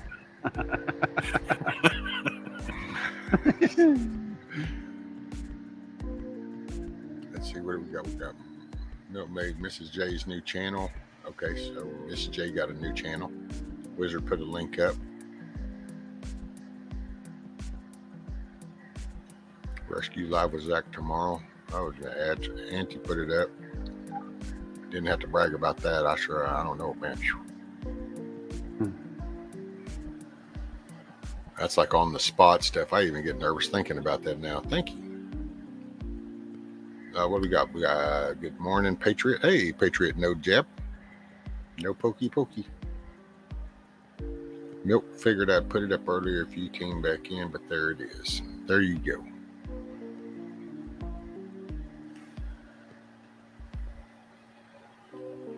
Did I miss anything else? Let's see. On balance, the U.S. government is not one of the good guys on the world stage and hasn't been for a long time. No, not as far as our administration. I mean, I think on the people's mentality level, we always have meant well as far as just on a citizen level, but now people are realizing just a lot of the shit that they thought was one way really wasn't that way. It's basically like we were talking about earlier with the lottery and all that shit. And it's like, you know, at some point you realize that, oh wait, I think he lied. And it's like, yeah, maybe just a little. And people are seeing that now with all the bullshit, but not enough. But we've got to get in there and cut these funnels off because. Yeah, I just think we need to take care of America. That's it. I mean, dude, it's really what's sad is that vacuum that took place, that collective vacuum when Orange Man came out and brought up this whole America thing and wow, the country and, you know, giving it to the people and what is all this? What? And just the rally behind that. And Can then you imagine if he watch. was still in office? Well, if we had just held it, look at what he had done if they just had been able to do it without all the chaos he had to begin with. Right. But you think that we gathered under that, but because of the setup of J6 that sent trickles message across everything to where we've now all diversed and divided back up and fractured. You know, that's, or at least, I don't know, that's some weird way of viewing it, I guess, but because it's kind of like everybody gathered together under the red, white, blue kind of thing. You know, I got you, brother. What's up, Bug Out? What's going on, man? Hey, Bushido. What's happening? Hey, Bushido. Oh, we just riding and guiding. Let's see what Grumpy said. Rescue, are we accountable for what our government does or has done for decades? Yes, we are, Grumpy. That's very much so. And that's why but I don't know, my perspective, sir, because I figure, well, I need to get my head out of my little sandbox. And here's our structure that's been in place, regardless of whatever theories behind whatever. This is the basic structure form. We do have a voting system, you know, and there's a legality structure in place. Yes, there's some shit wrong, but I'm willing to go down that path until it's not an option anymore. No. Well, you may not share the blame, but you share the bill, and I don't know which one's worse. Yeah. Right. Yeah. I only and the blame I share is just out of ignorance, and I'll say that. Now, after this, nope, I hold them all accountable, whether I get heard. Well, that's up for debate, doubt much, but at least I can say I said something. At least I can say I put skin in the game, and that's why I got something to say. You know, historically, especially recently in history, but it has been the case for a good 50, 60 years now. You know, the left is notorious for being idealistic and cavalier and saying, oh, we're going to give free insurance to everybody. And then they screw everyone that has a job. And then when it fails, they go, well, how could we have seen that coming? And then we all share the blame for it failing. You see what I mean? There's nothing wrong with that. You can even keep your doctor. Because we just couldn't have saw it coming. We couldn't. And then now it's like, all right, everybody, take a jabbity jab. And then when they're like, everybody's dying, and they're like, well, how could we have seen that coming? How could we have known that? And then we all just silently say, well,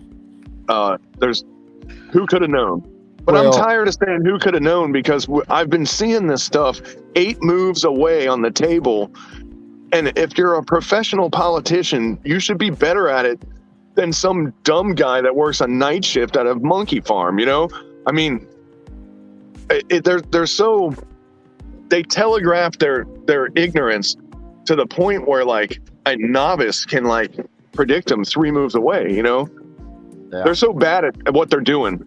And the problem is when they start doing things like illegal things, they're bad at that as well, you know? Look at how many people voted last election, you know? That tells you everything. Like, how do you screw that up? How do you screw up cheating on an election? Because you panic the same way. See, they didn't have anything to fall back on the first time. I mean, I'm so simplistic in this that's the way I see that. There was a rally, there was a patriotism that took place. It brought numbers that they were not prepared for. Yeah. And it showed up and it happened. And then this second time, because, dude, they did the whole HBO episode on how that whole side could go down. They did that. They said that, look, these are bad. This is what can happen. This is how this can happen. Okay, yeah, okay. And then all of a sudden we went through that. And then here we go. 2020 comes around and it's like, oh, yeah, we hit those numbers again. Okay, well, we've all had our board meeting talk this time around, because we saw how the last one, we've had 4 years to kind of sit down at the board talk and got everybody, let's get the conference call going. Okay, here's what we're going. Okay, all of a sudden everything shuts down that night. Bam, everything changes. Because, dude, it's like when you look at the 2,000 Mules, that you can look at that, but the main picture of that is to look at the coordination, the organization. Yeah, that's the main takeaway is okay, just what it took to organize that.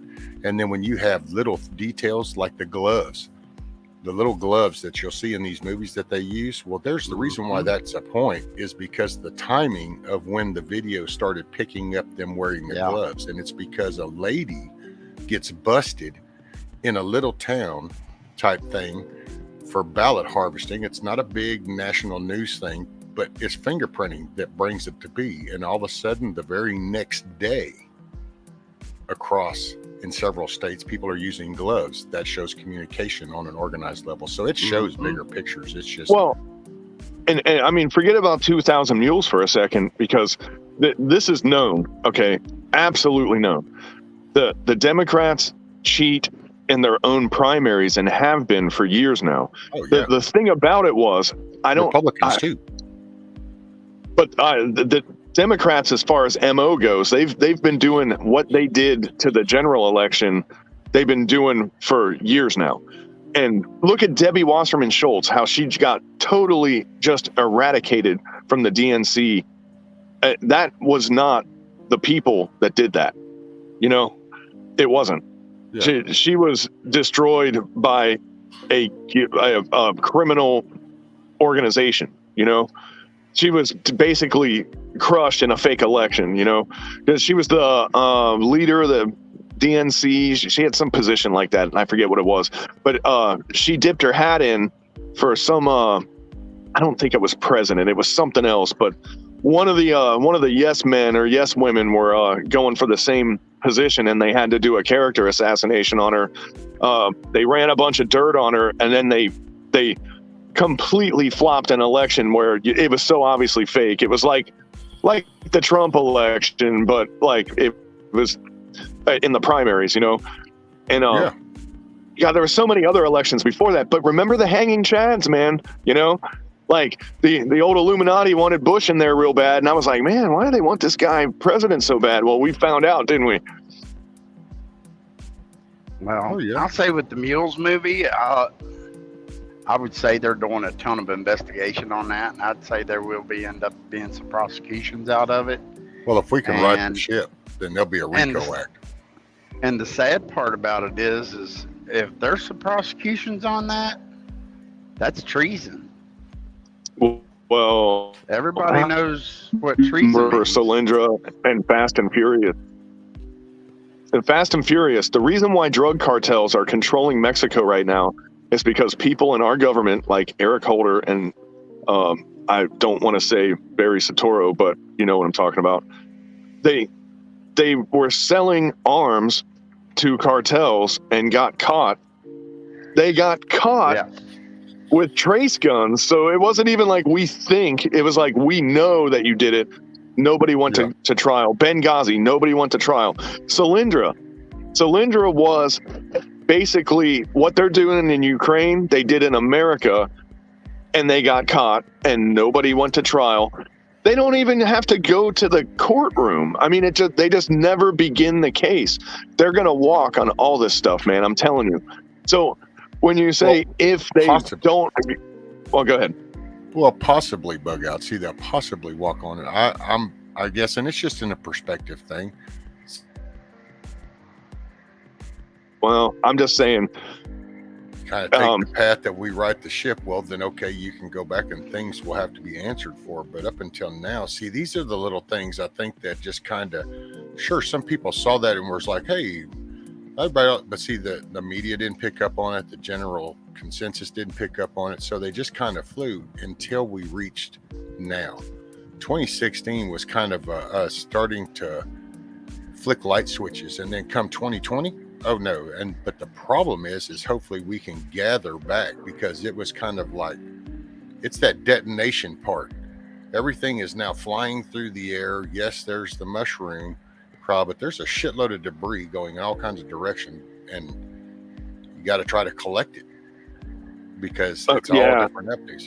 But I think if we can, and we were to get back in control, then you can go back, and now that we have so much specific details on how all this shit has gone down, so much has come to light. We are coming to such a radical, pivotal moment that I think that if we teeter over the other side and we win, basically we're going to be on a roll and heads are going to roll. If that's about the way to sum it up. I think if we can push forward enough and we can actually right the ship, that asses are on the line. If we don't, well, then it won't matter anyway, because we're all screwed. So we're pretty much going to go right. And that's, I mean, you just have to be very considerate of what you tell yourself happens after the word or. You know, when you say, well, we need to fix this and make it right, or, because I think or is where everybody's going to be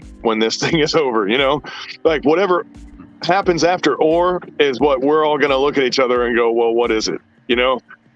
And back in the day, it was easy. The creek without a or.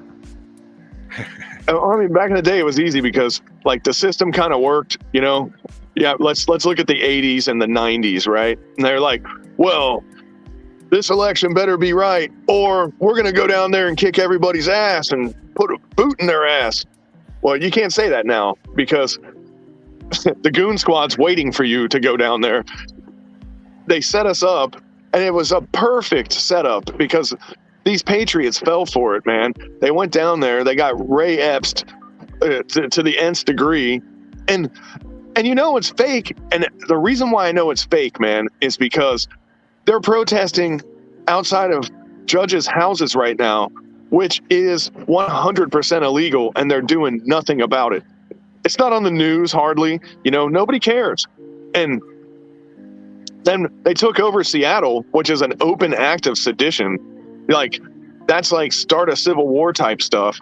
Oh, and they're handing out diapers and tampons and stuff, and bottles of water to them. But they're the ones in the driver's seat right now, so they're getting to call shots on to not look over there, don't pay attention to that, don't address that. That's why all this is kind of going down. So that's why I say this particular time frame is a little different than in the previous time, because that's why they're so intentional. That's why they're literally outside the Supreme Court justices, even though the law legally says you can't do this. They're doing it because Well, guess dude, who gets to intentional, tell man. the law when to go enforce it? Oh, that's the corrupt people that are leading it get to tell the others not to go enforce that law. So then that's why it's happening. But the minute you can replace that person that's in charge, now that order gets to go execute that law, takes place, and now those people are accountable. So it's getting that control back. And I do want to address one thing because Kissoff was bringing up the 2000 mule thing and said, but how did they know where to be with a camera? It wasn't that they were anywhere with the camera. They actually followed that because the ballot boxes, that was part of that whole bullshit, was these cameras were supposed to be there and in play. It's just that nobody ever thought about looking at them. It's kind of like the whole Coliseum in Georgia. You know, they did all that without ever taking into consideration that, damn, wait a minute, every Coliseum has got security cameras like everywhere so they can watch like everything during games and events. So, oh shit, that means they can see like everything we're doing. They kind of did that. Fusion centers can do that. So anybody who has that level of access, which Dinesh D'Souza could have just either cashed in on a favor or legally done it to where they could subpoena all that footage, you know. Oh, it's all legal. It's all legal. That's one thing they even. Well, what I mean is freedom like of 3 information. times throughout that movie is how it's all legal, because they wanted this to be not just a documentary or a movie like it's getting put out, but it's actually evidentiary type stuff. So it's got factual evidentiary court withholding stuff. I mean, it can Freedom of Information Act. a lot of that. Well, what I'm talking about though is I don't mean legal like they can do it. I mean legal like the proper legal hurdles to be able to perform said investigation. Well, yeah, because Right. there's a lot of misnarrative to this, or just not misnarrative, but it's just a different perspective that's not really correct. And that's that this was solely about 2020 kind of thing. And like, oh, look, he got in.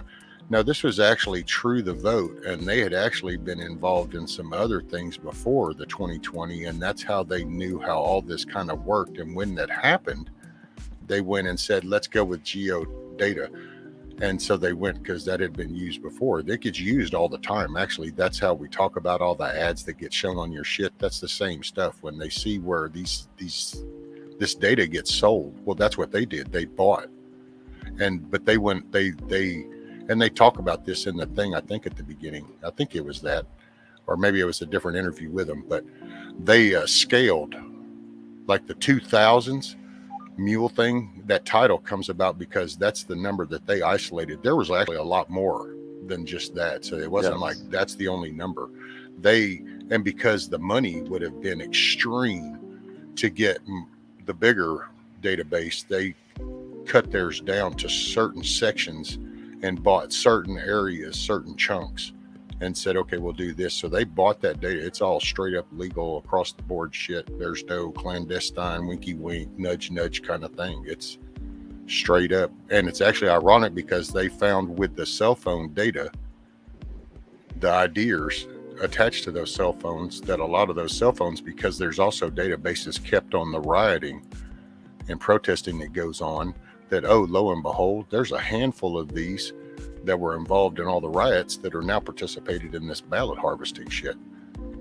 Hence, organized shit all the way back into the riots. Then go figure that.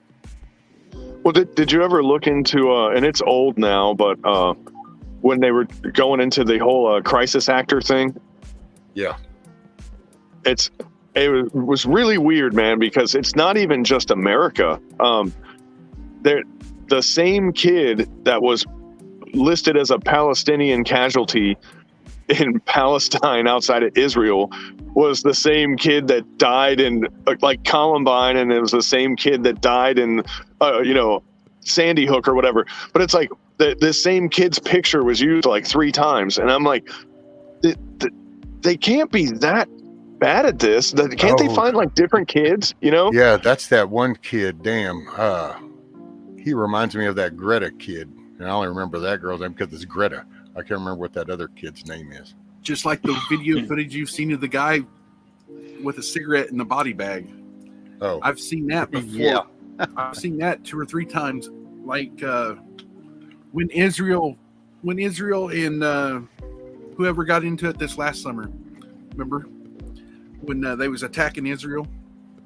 I'd seen that footage then. And I'm like, that guy's not even dead, and he's sitting there smoking a cigarette, yet he's in a body bag. And so when I seen that footage during the Ukraine thing, and I'm like, wait a minute. Oh, dude, that whole thing over there, that's why hopefully we right the ship, because I can't, oh man, the list, I don't even know where it'll take decades to sort all that out, because they've been so off the wall with the shit, dude. I'm sorry. That goes to Khalif, and it's a freaking video game footage involved in the thing, and it's like, holy shit, dude, how crazy do you get? Yeah, that they admit that it's wrong, right? So they're like, yeah, we didn't really do that. And I'm like, okay, so they admitted that it was a lie, but then it got so popular that they said, no, it's real, he died. And Yeah, I'm like, right? you can't change your mind and decide it's real just because everybody believed it, you know? It's like, well, we said it out loud, and well, look, they're all still believe it. So yeah, okay, we'll just run with it. Hell, let's go with it. Okay. It's kind of like the green screen, dude, with Homeboy in Ukraine, and the green screen ripples and shit, and yet it's like, yet we're still saying that he was there, and it's like, okay, do you think brick and concrete walls ripple and shit? I mean, oh no, the best one I saw, and I didn't catch it. I still have, like, you know, boomer-esque eyes, I guess, you know. And it's funny because I've done video editing and stuff in the past. I don't naturally assume that what I see is fake still. My mind still wants to believe what I'm seeing, you know what I mean? But there was a thing where Biden was walking across the White House lawn, and he motions to one of the Marine MSG guys and some other shit, and they play it back, and they're like, now watch his feet, and his feet were disappearing into the grass. And he's like, yeah, they did the green screen wrong when they superimposed him onto the lawn. And I'm like, man, I watched that thing like 3 times because it was like, what's wrong with this picture kind of thing, you know? Yeah. And I didn't catch it. And I'm like, am I that stupid? Like, what else can you fool me with, you know? No, it's just that we're so used to looking and seeing, and we interpret it right out the gate and fill in the gaps. It's like, you see the little game that gets played with the word game, where they'll write out a sentence, but they leave out certain letters because they know the brain's got to automatically fill in that letter when you read it. So you're going to just go, oh yeah, the dog ran over there. Well, that's not actually what it said. It had missed all kinds of letters and wasn't even a complete sentence, but your brain connects those letters. Well, it's the same game with this media. And so it's the green screen works. It's like, look at all the shit that just, it's so obvious. I guess that's why people refuse to believe that it's not happening, because it's like, but it's just so there. And it's like, no, it's really so there, because they're just that bad, and they're just so and at this obvious. point, like, it's so blatant, and it's so blatant that you're like, nobody would be this much of an amateur to do this. And then you disbelieve it yet again, you know? But see, they really are that much of an amateur, because they're just assuming things, and they are actually, you know, sometimes I wonder, you kind of put yourself on their side, and you kind of wonder if they don't do stuff and then go, oh yeah, okay, so y'all ready for this? Yeah, you ready for the backlash? You ready for the backlash? Okay, because this is probably going to get ready for them Republicans. You know, they're fixing to come out. They do something, and there's like not much response, and then they're like, oh, well, I don't know. What do you think? And like, dude, imagine they didn't even notice that. They didn't even see that. Oh wow, wow, check that out. And then it's like they go to the next thing, going, well, check this out. Watch this. Click. Let's play the next little thing. What's it? You know, it's just crazy as shit. You know who I feel sorry for, though? Like, to deal with the backlash, all those would-be boy bands that would have popped up because they're like, man, we need another boy band. That'll keep their mind off of this, you know? And then they go back and go, sorry, kids, man. No, sorry, Justin. You're not going to be famous. We don't need you. No, what do they call those? What do they call it whenever they do the retour thing? The reunion. Yeah, the reunion tour. The reunion tour for the Backstreet Boys. All that brings out another word. brings out the saying your mom always used to say: believe in nothing you hear and half of what you see. Yeah, well, nowadays that's nothing what you hear, not even half of what you see, and only what you can actually touch. Yeah, because Right. that one news reporter was up to his chest or his waist, whatever. It was during Hurricane Katrina, I think, or something like that. And he was standing down in the ditch in the water, but he kept saying, "This is how much it's flooded." Oh, you're talking about the CNN footage thing? Yeah, Yeah. And there were yeah. people That's what I'm walking saying. past him. That was Yeah. hilarious. See, that's Yeah. okay. So now take that footage. That's one Okay, for take that. example. Now take the shark with the chopper and the great white that's supposedly going to grab the dude off the skid of the chopper, and it's like, now, okay, just those two. Now this spread across the world, dude, but we'll just stick right here in the country. So everybody knew at the end that was bullshit. Actually, you know what? I'm going to go ahead and that third one, just because of the age, and we'll go back a little farther to the Blair Witch Project, that whole little movie and all the rhetoric it caught, and then only to find out that was all made up shit in a skit by a little handful of students. But so the country learned all this was bullshit, and then here we are in 2020, and by God, CNN doesn't even, you only have to put up half the green screen, and they still go for it. And it's like, how the hell, dude? How the hell? When his hand would, okay, so the one video of Potato Head, when his hand went through, the mic went through his hand.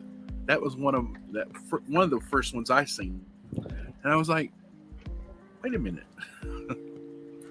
Anyways, Hey, I'm off to go get coffee. I'll be right back. Okay, buddy. Hey, Bug Out. Song of the South says, question, Bug Out, what happened to the old school assassins? Are they retired or in Bahamas drinking pina coladas? Old school assassin. Are we talking like John Wilkes Booth or?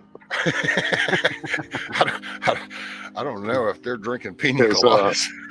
I believe that guy's in a lead box in Sassafras Cove, if you know what I'm saying.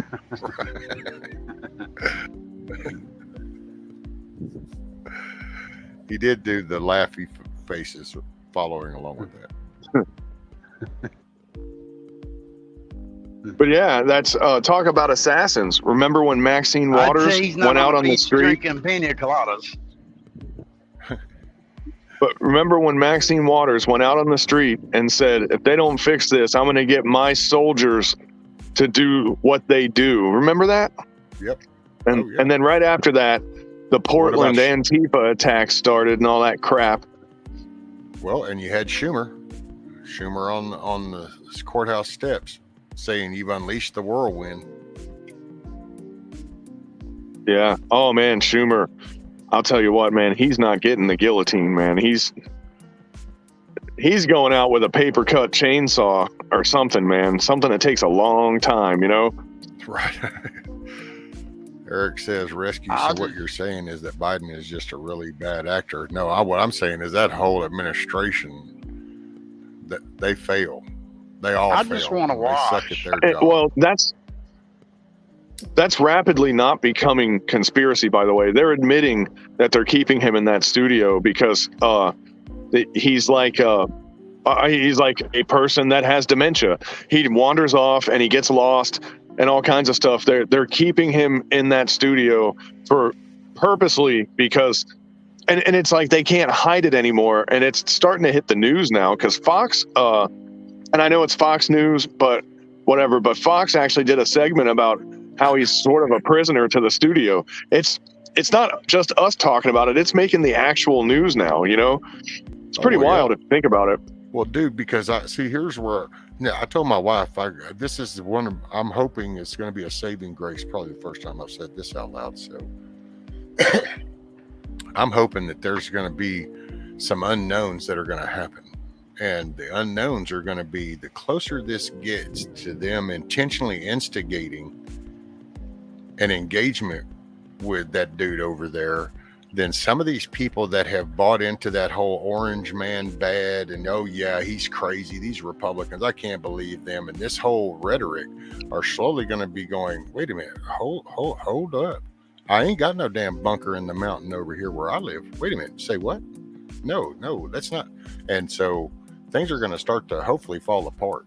And so maybe that's some people will start to talk because there is shit that's just so obvious, dude. I mean, Well, the last time I spoke to an old friend of mine who kind of became not an old friend of mine because of his just, in the Bush era, we both neutrally could criticize the administration.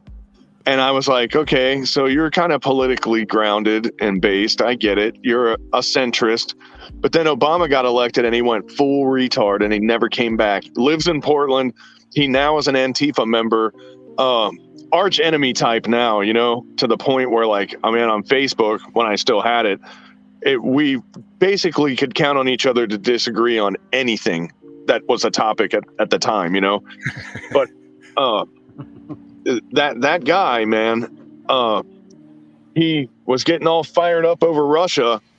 And I was like, I'm not worried about it. And he's like, how can you not be worried about it? And I laughed and I just said, man, it's the JV team.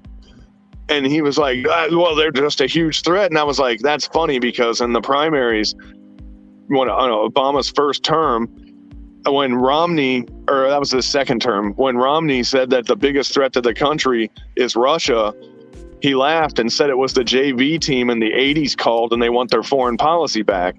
Well, are you laughing about it now, dude? Like, are you laughing now? Let's hear it. Let's tell me about Russia now. It's funny because now you're suddenly a Russia expert when they were, that you called them a little league football team like, 6 years ago. So let's hear more. Tell me more, Mr. Expert. Tell me more. Then, dude, they go issue by issue, case by case. They're not. They want to win each particular point of contention, and they don't have a clearly defined strategy. So they'll contradict themselves, and they constantly do it. And that's why they always need new people that are in colleges, because the ones from 10 years ago actually believed the opposite of what the ones from today believe. But they just keep churning out new ones. It's always their first day, their first election, their first time, It's always. And that's why they're so bad at it too, because they're novices, Well, I think this is kind of crazy because there was that pause, because this is Obama's team that's all in the background here, the staff and all that shit. That's who they brought all in, was them. Well, those people sat on the sidelines probably thinking one thing until that day in 16 when it didn't go, and then they all went into freak out mode. Because, dude, you got to kind of look at some of the other details on their side. Oh, they totally had it planned. I mean, they had shit already ready to go, and it was like, wait a minute, what are you saying? No, this can't be. It's like, oh yeah, it really is. Well, dude, all those people, I think that's why they've come back into their roles, and yeah, they know the gist of it, but yet this is the target, and that they don't know really how to do. And so you can't do your typical living room Facebook moments actually out on the world stage without it kind of being obvious. And that's what it's like. It's like Well, some of those guys are worth their salt politically, unfortunately.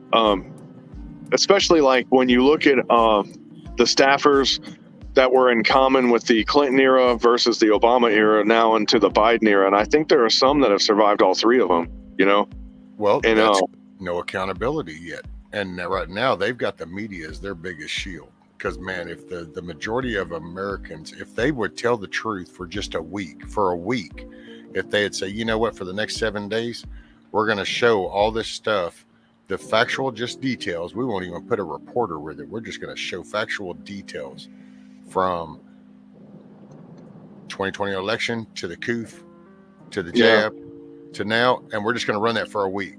And watch the reaction after a week. See, then it's like, oh no, now you have 100 million people that are totally pissed off. Consensuous. Fighting mad. Yes. Yeah. Because now it's been like, okay, this now becomes the narrative. This is now the focus, because collectively we now all see this. Right now, see, everybody sees it through a different lens in a way. While we're all looking at the same targets, we're seeing them with different spectacles. So, Not everybody's 2020. If we could, this would have never got this far. But it's because that media, dude, the media's there. You just kind of sit and think about it, dude. All the bullshit. Look at CNN. We all laugh and joke about how shitty of a media they are. But, dude, when you think about it, they still are broadcasted on all the TVs. They still, we talk about, their shares went down. They're firing Seltzer. They're losing so-and-so. Yeah, but they're still running. So it's not like you're not seeing that rainbow on the screen for a couple of hours a night type thing. So they're still pumping out. So they're still there. And they're still pumped out in train stations, bus stations, airports, hospital, emergency rooms, waiting rooms across the country, doctors, dentists. Look at all the screens that they just pump this shit out, dude. Which this is one of my little soapboxes from back in the Trump days, when this all first started with the media, back when he was even running, and the way that they were just talking. I told my wife, I can tell you right now, somebody needs to go into the FCC and take control of this media shit and make them start actually straightening their shit up. And then hell, of course, look at us now. So is it true that everybody that has an iPhone is a mindless victim of leftist propaganda? Is that true? Because I heard that. Well, I don't know if they're a victim of it for sure, because if you have an Apple product, then more than likely Apple's already released the software that basically is going into all Apple devices to scan them supposedly for child pornography. But my question is well, who decides what that picture is, and then what are you doing with all the other data that you looked at when you didn't see anything? So pretty much if you have an iPhone, you're a stupid butt face is what you're saying, right? For the regular person? No. I'm not saying if you that. look at child porn. I know exactly where you're trying to go, because I remember seeing that conversation earlier when you were trying to do that. So I know where you're going with that. I see what you did there. Good try. Yeah. I would say that I feel for the people that have Apple products. I'd recommend an Android product, but I'd say they're. Why do you feel sorry for them? Well, because they're a victim of the system. I mean, they're part of that now. They've been pulled in. Are you saying that they have their own Olympics? Is that what you're saying? No. I'm saying they're victims. It better be the Special Olympics of a bad corporation. There we go.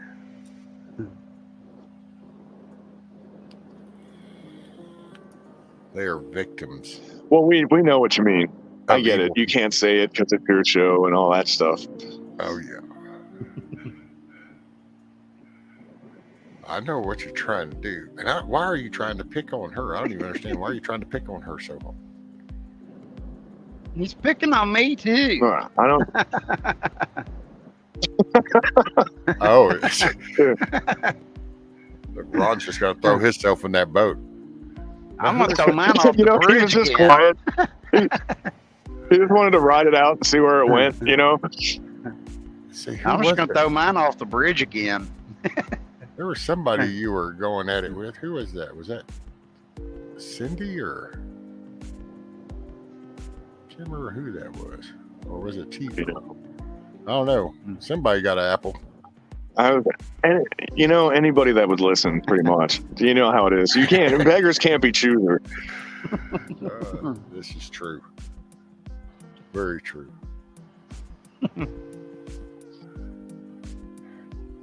I've always I got a personal issue with Apple products, so I'll fess up. I know that there was a time when they were a Mac. I don't give a shit. They all do the same audio thing. And video, but as far as the products themselves, Apple, that he lost me way in the beginning of this, because when they first came out, his big pitch is how Apple, the Mac, was going to be open. It was going to be the people's thing, because Microsoft was so proprietary. Microsoft's gonna, decide this. Isn't it funny how that ended up being the opposite? That's exactly when he pissed me off. And it was like the first time I heard somebody say something about iTunes or playing in iTunes. And I went, oh, I'm sorry. Wait a minute. What happened to this whole proprietary's evil? Now you can't even play a song unless they say you can. What kind of shit is that? And so, yeah, I don't give a shit what product. That and the fact that I find it funny in the computer world, you find out that you see some really stupid shit coming from Apple because... And I swear to God, feel free to look this up. I will be a little off with the numbers, but I won't be far off. Trust me, you look this up, you'll still go, what the hell? So they make a computer that's a desktop computer, but it sits on the floor and it has casters, has rollers underneath the case so that you can roll it on your floor. Those wheels on that computer alone are like $150 a pop for just the wheels. So if you go to replace the wheel, that's $150. If you buy a trim piece for the front of the computer, yeah, that's like $275. That's why those things cost so much. It's batshit crazy. Anyway, there's that soapbox. I'm done. I would never buy one of them. It's the status quo shit, dude. It's no difference than like the Lexus and all these other little names. It's you get them for the name. Oh, I got a Gucci bag. Oh, I got this. Oh, I'm sorry. Does it hold the money any different than my wallet? Oh, well, there you go. No, yeah, but it says this on it. I'll throw this one out there. Though. In the 80s, Apple was a way more solid product than IBM and what later became Windows, you know? Oh, yeah. Because, see, what was sold as being all cool then was actually the first stage of the proprietary system. But let me take a second. But at that point... Morning, Nancy. Morning, Bougie. Everything was still DOS back then, though. So it was like who made a faster Greyhound was the game back then. And then they... went into and here's the thing about Apple. I'll give them credit for this because the reduced interface set commands that they used with the parity and reducing the number of bits on their parity was a brilliant idea, a genius idea, But then they didn't open up their hardware to third-party manufacturers, and you're paying 3 times more for it. So, like, yep. You have to have the reduced interface set commands because you can't get processing power that's equal to a IBM style machine because like you can get 3 times the power on the machine because it's cheaper, And then we were limited by bus speed for a while, and that saved Mac and Apple, whichever one you want to call it. It saved them for the longest time because what was it, like 333, I think, was the most? Yeah, am I right there? We went from 133 to 266 to 333, and those steps right there. And we went from the slots. We went from the old ISA slots, which were those huge fucking cards. Remember those way back in the beginning? The big ISA slots, and then we went to the PCI, and then we went into separating. Then they made the big break of the AGP for the accelerated graphics port, and when they separated those two, we picked up, I think that was the jump to 266, because that's when we were able to pick up bandwidth off of that by separating those. I'm thinking 266 is what I'm thinking of, but we got parked on 266 and Mac still had a chance. They still had a chance because they were at the limit of their processing power, but the bus speed was saving them because the faster Windows machines, their information was getting bottlenecked on the motherboard, See, that's when they picked but up once their status. they opened up the 333s, they picked up their status for video editing and music editing at that point because that's where that bandwidth really kicked in on their side. Right, but I'm saying when the 333 rolled in, the performance of the Windows hardware like really just dwarfed anything that Mac was putting out. They weren't ready for that, Well, and it wasn't just that though, Bug Out. It was that split for the AGP because once they separated that graphics port, then that opened up the whole video card platform. And on a Windows level, all of a sudden the video Then you got graphics power that has taken over, pictures getting better, and it just. Oh yeah. Well, dude, the last computer that I owned before it died, it was a quad core that had logical division also. So it technically was an octo core, and you have your AGP slot, so none of the video is being taxed by the processor hardly at all. I mean, like none of it. And in fact, like I had just as much RAM go into my video as I did go into my computer, because I was a gamer. So, like that's why that was like that. But I mean, like I had I could cut my information in half.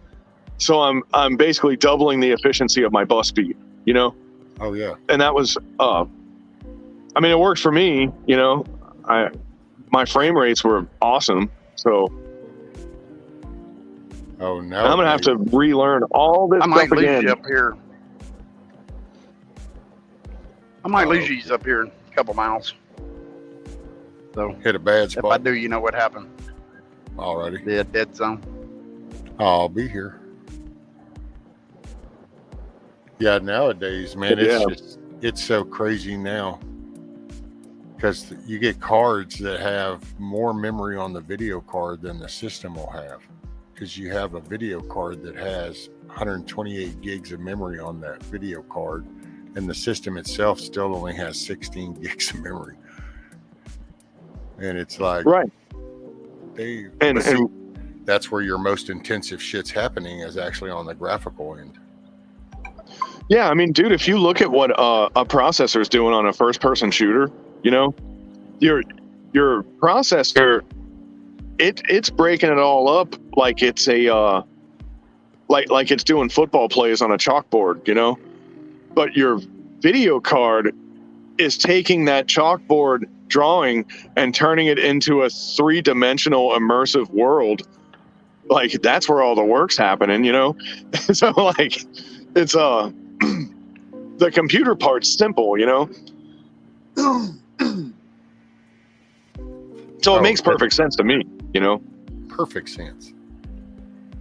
But yeah, I'm going to have to start all over, man, because it's been a few years since I've even bothered owning a computer, and everything's going to be called different shit, and all the numbers are going to be different, and everything I think I know, it's not going to matter. It's going to be obsolete information again. Oh yeah, and I hate that stuff. They're fixing to come up with a new socket. They're releasing a new CPU socket, so that's. And there's still debate over Intel and AMD. I don't know. I'm an AMD fan. Always will be. So. Well, I've used AMD. I don't even know what kind of computer I got. I've got a computer. It's called an MSI. Never heard of it. I have. Laptop. Oh, wow. A laptop bomb. I've never been a fan of theirs. Yeah. I bought matter of fact, me and my best friend were laughed about this. I think about a month ago, we were talking about this very trip. There was a Fry's that opened up in Houston, I don't know, 20 years ago or better. MSI released this board, supposed to be badass. Went and drove all the way down there, dude. And that becomes a trip when you're in the woods where I'm at, and you meet up and you go down. That became a day trip. So went down there, bought this board, got me one, got him one, fixing to build these systems. Yeah, came back. Spent the next 3 days trying to get that board to work. Didn't work. Planned another trip anyway.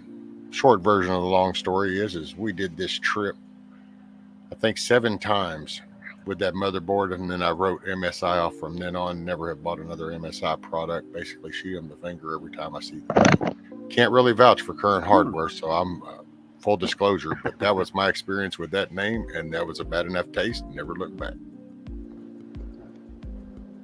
And then there was that. What's up, Donkey?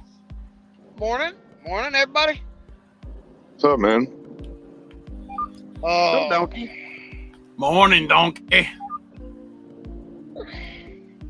It's morning. I don't know if it's good, but it's morning. I didn't say good morning. I said morning. Well, I will. I It's heard good you. morning. It's good No, morning. it's not. I don't Yes, like it it. is. Well, I don't like it. well then, Too early. then I go ain't to got a another, fishing pole. go to Listen to another me. channel. If it's not good, Listen you to got to me. go to another one. Don't need the bad. Listen to me, boy, when I'm talking to you. Morning, Kush. I say. I say, Pay attention, boy. I'm trying to learn you something. I gotta say, I Wearing like my- saying morning to Kush because it's kind of like you say morning Kush, and it's like, yeah, Kush. You're Morning, wearing TJ. my medications thin. Where we at, I just Donkey? use I use am in whatever Arkansas. is put in front of me computer wise and just there you go, mate. Where you at? Arkansas. Say hello to the Clintons Where you while headed? you're down there. Try to stay away from Hillary so that way we'll see you tomorrow. But I'll run that bitch over. You Pardon know my what? language. but hold He's on, in her Donkey. by- Will it be the real one or not? See, because it might not be the real one. That's what you'd have to wonder. You know you wouldn't kick We her out just of have bed to for run eating them all over. There you go. Just swerve from Yeah. all of them. So if you're in Arkansas, where are you headed to? North Carolina. Donkey, you know you wouldn't kick her What'd out you of say, bed for Mike? eating crackers. Unless she liked it on the floor better.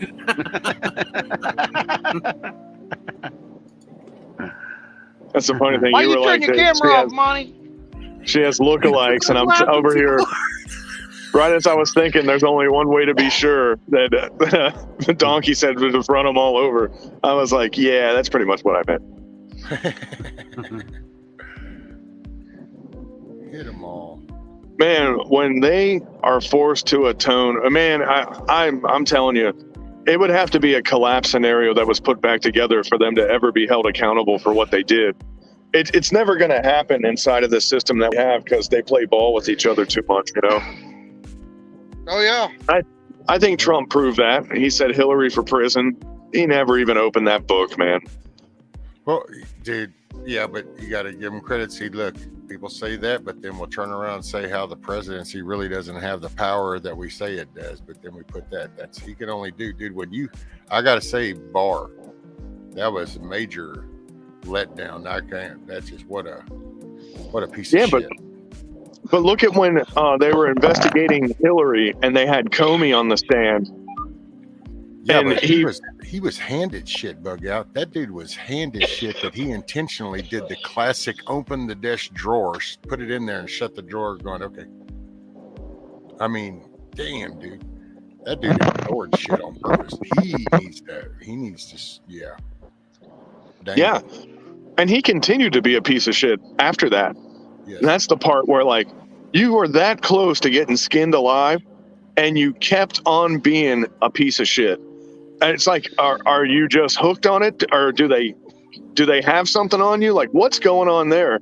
But I'll tell you what, man, I would much rather, if I was a guy like Comey, come clean in front of the news press and say, they caught me doing something wrong and here it is, instead of being what Comey is today, which is a lackey for Hillary Clinton, you know?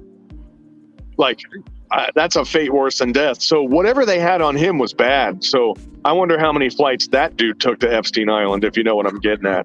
Right. All of them? Oh, yeah. But, you know, see, you got to remember, though, that some of them people that have watched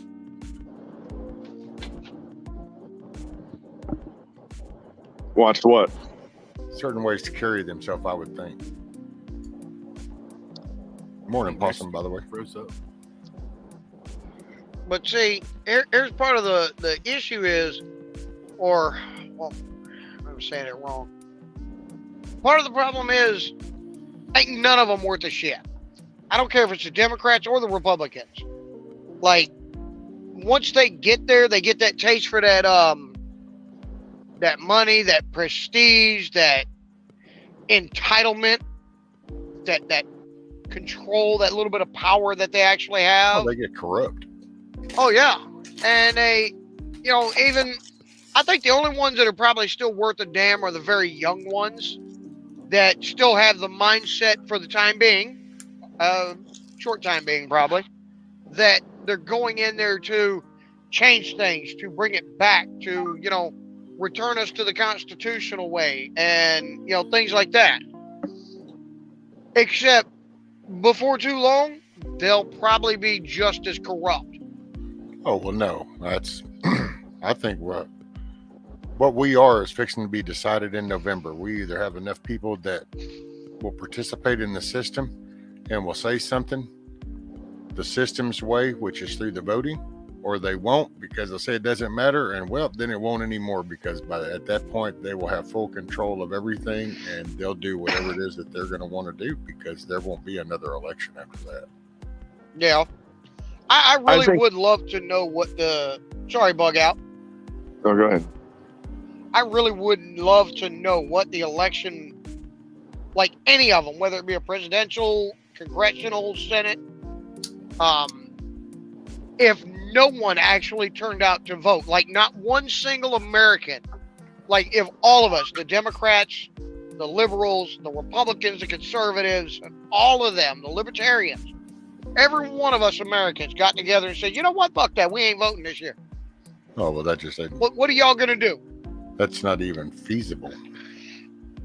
Well, I know we can't get the two parties. Well, if or nothing the else, two the halves of person would America vote for can't- themselves. I'm just saying, if nothing else, you'd Right. vote for yourself. So there's always one vote. And if, Yeah, but if all of them have one vote, then it's but if all of them have one vote, everybody that's running has one vote because they voted for themselves. if they But, voted, like- though, what if they didn't vote? Right. Maybe they just put their name on the ballot. They didn't vote. Well, all of a sudden their name falls off. But then Bob, when he put his name on, he also went in there and voted for himself. So his vote now counted.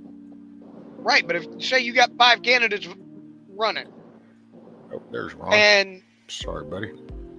all 5 of them vote for themselves, Oh well, yeah, Who no, I wins? get you. I mean, that's know? I don't ever could never see that ever happening. Just oh 'cause no, it would never happen. I know that. I'm But just see, saying, that's the I would problem. love to see the outcome. Oh well, that's when you right the ship. And if you can get that cohesiveness of a gathering that you have all 300 plus million people to go no and stay home, well then you didn't ever have that problem to begin with because you already had the solution. So Yeah, that's a good point. I just curiosity says, I would love to see what. but I can tell you that if not enough people show up because they say, oh, it doesn't matter, it doesn't count, well, then it really won't matter and it really won't count. So, because you only, you got to put skin in the game, you got to Right. put skin in the game, and that is you're guaranteed skin in the game, and you can, all other talk, all other things, that's all fine. But at the end of the day, you got to go in there and you need to vote, and you need to vote. You got to vote. That's what gives you your say, I plan on being home for my vote. so, and if enough people, even though you can even know that, okay, we know they're going to cheat. We know they're going to cheat. Well, then you know what? You show up in even more numbers. You try to encourage more people to show up to vote. You don't sit there and encourage people not to show up and tell them that it doesn't matter anymore. You say, oh, okay, so you think it's like that. Well, that's fine. Well, here's what we're going to do. We're coming up with bigger numbers the next time, and we're going to watch your ass this time. So now we're going to follow it. Yeah, 300 million of us are going to vote, and 250 million are going to vote for this person. And if that other person gets 250 million, then something's wrong. Well, and No. people should become aware, and they should be watching this time. So you don't get to go all night long dropping shit. You don't get to try to push people out of Right. the door and say you can't watch. You don't put And the that's- pizza box in the window.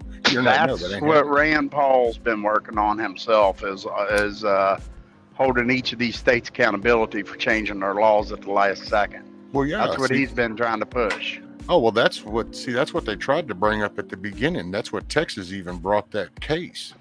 Before the end of this, that's one of the things that got dismissed for lack of standing. And it was because the Supreme Court told Texas, well, no, we don't really want to see this. But then that's that part you hear side talk about. Supposedly Roberts was overheard saying, what the hell, do you want another riot right here?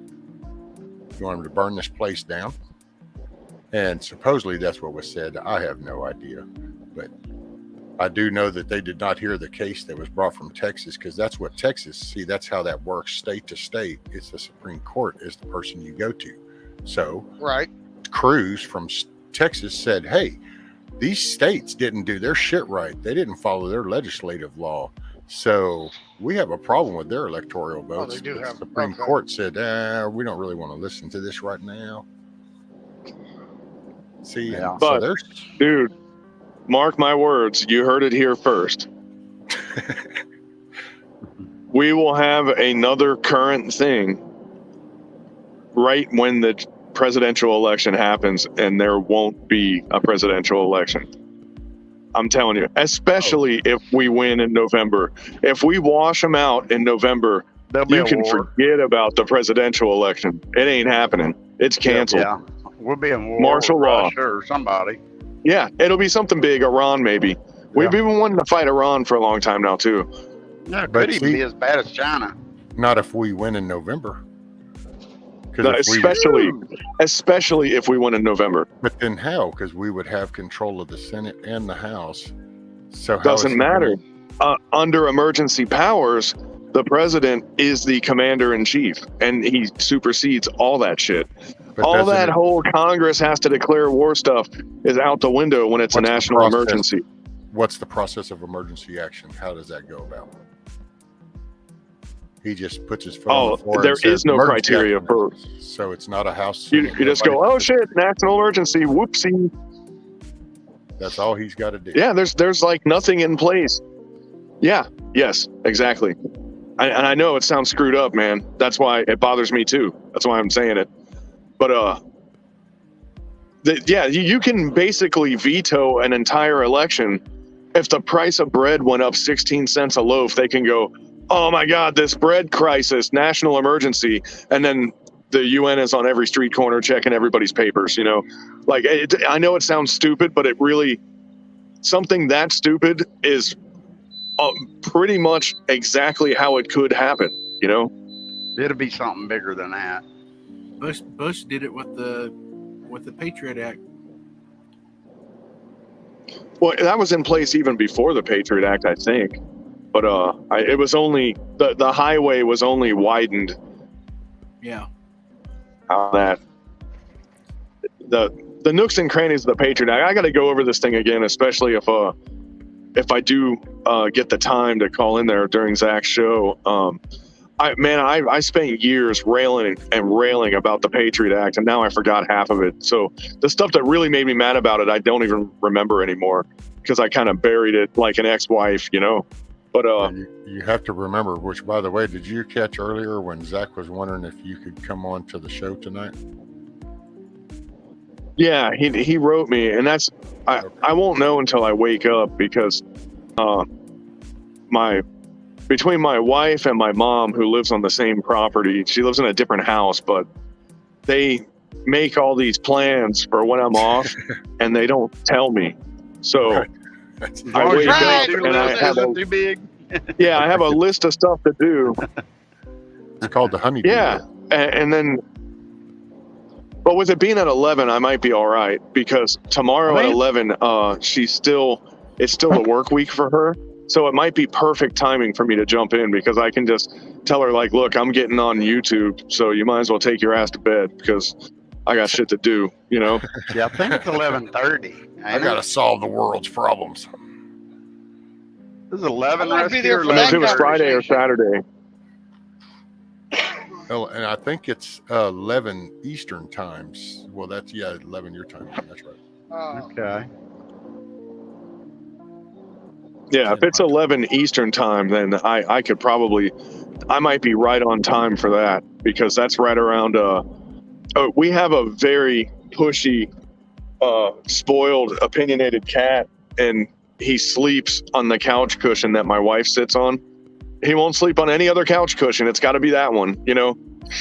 And he starts having temper tantrums at about 10 o'clock on a weeknight. So Let's see what the chicken coop's doing. it's pretty funny too, man. They are open. Yeah, the one Way. here in They're gonna weigh my wagon. hey dipshit, I'm coming over. You dumbass truck driver.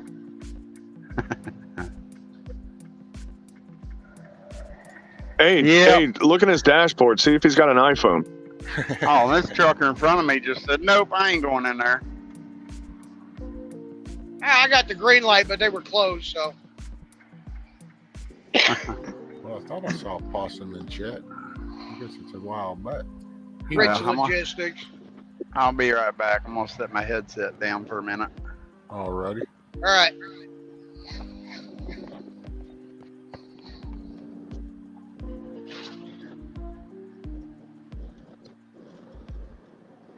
More time president.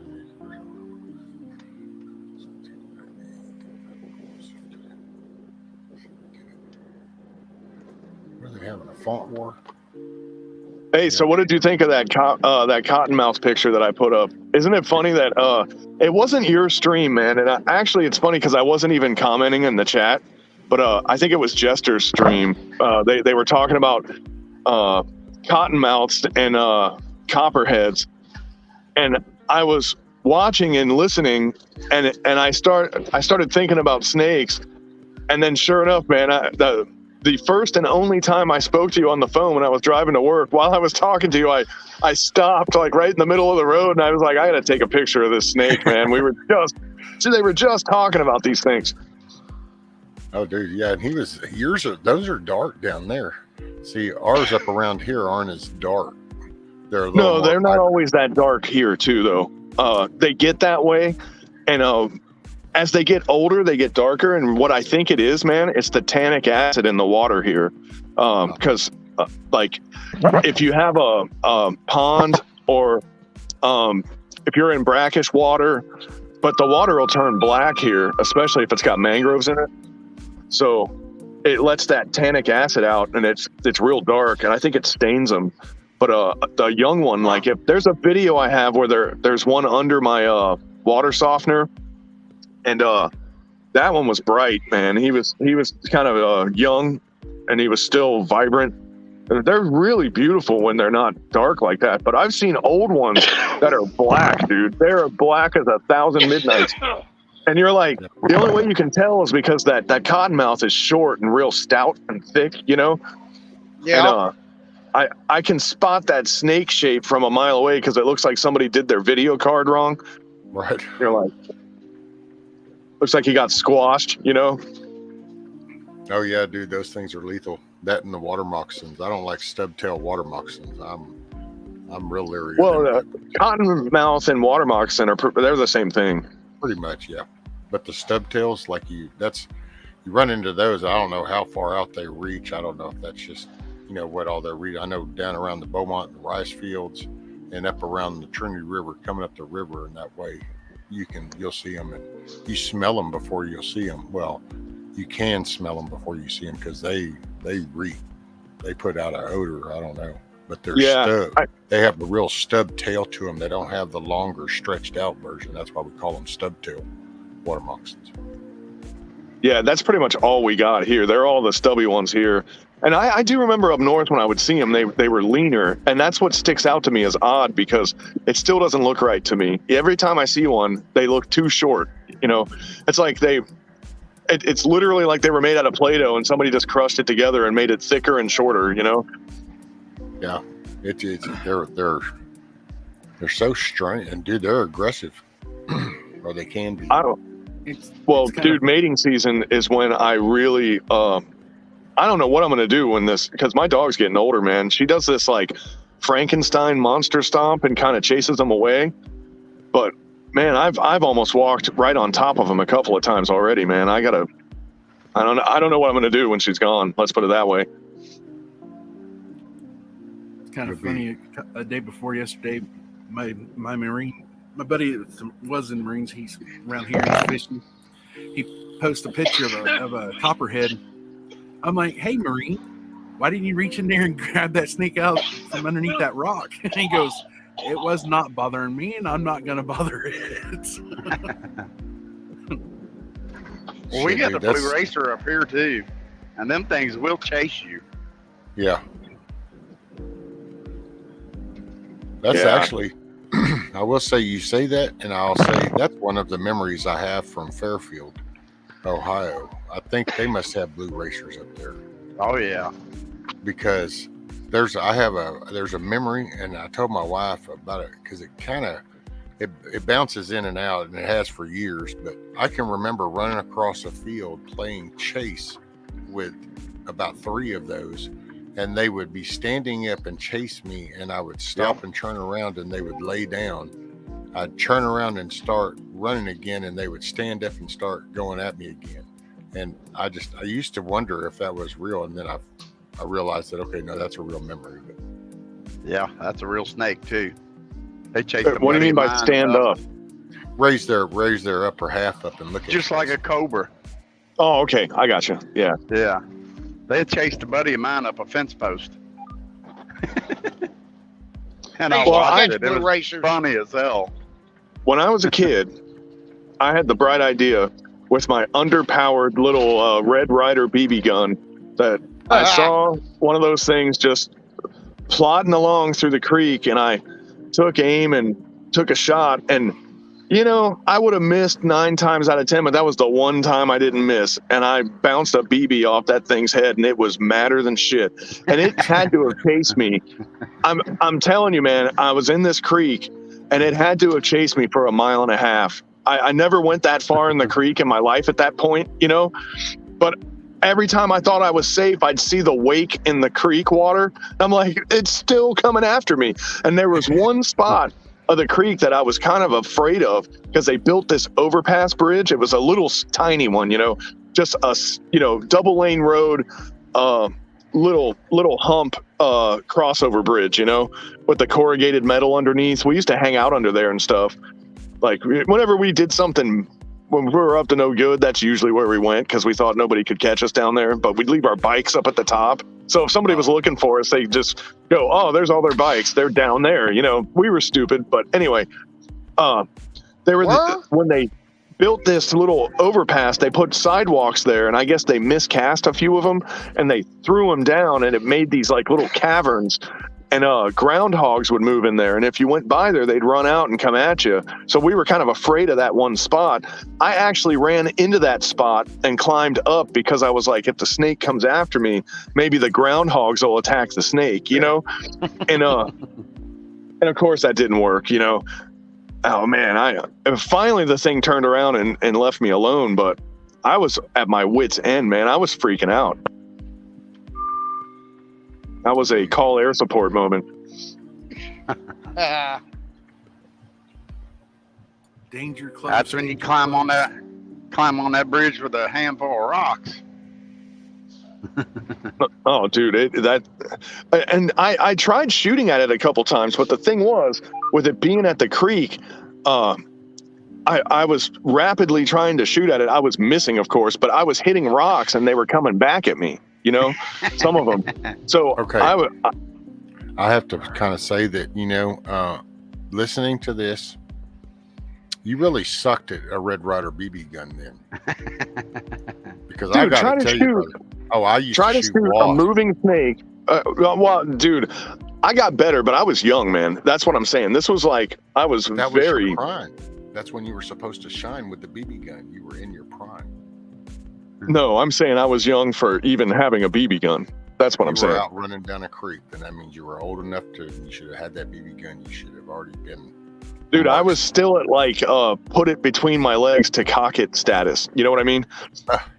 Rescued, like the left would say. Oh my gosh, he was running with a gun. He ought to be dead. This is true. Oh my gosh.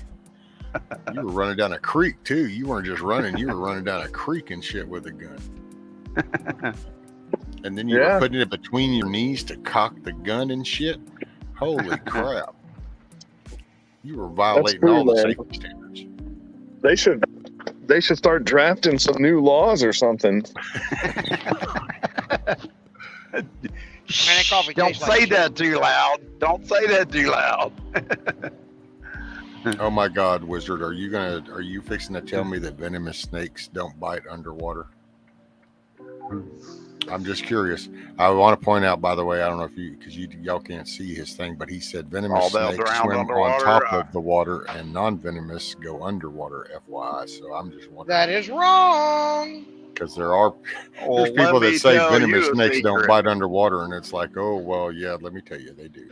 Let me tell you a secret. I don't want to take that chance. Well, let me educate. Enter the sea crate. This banded sea snake.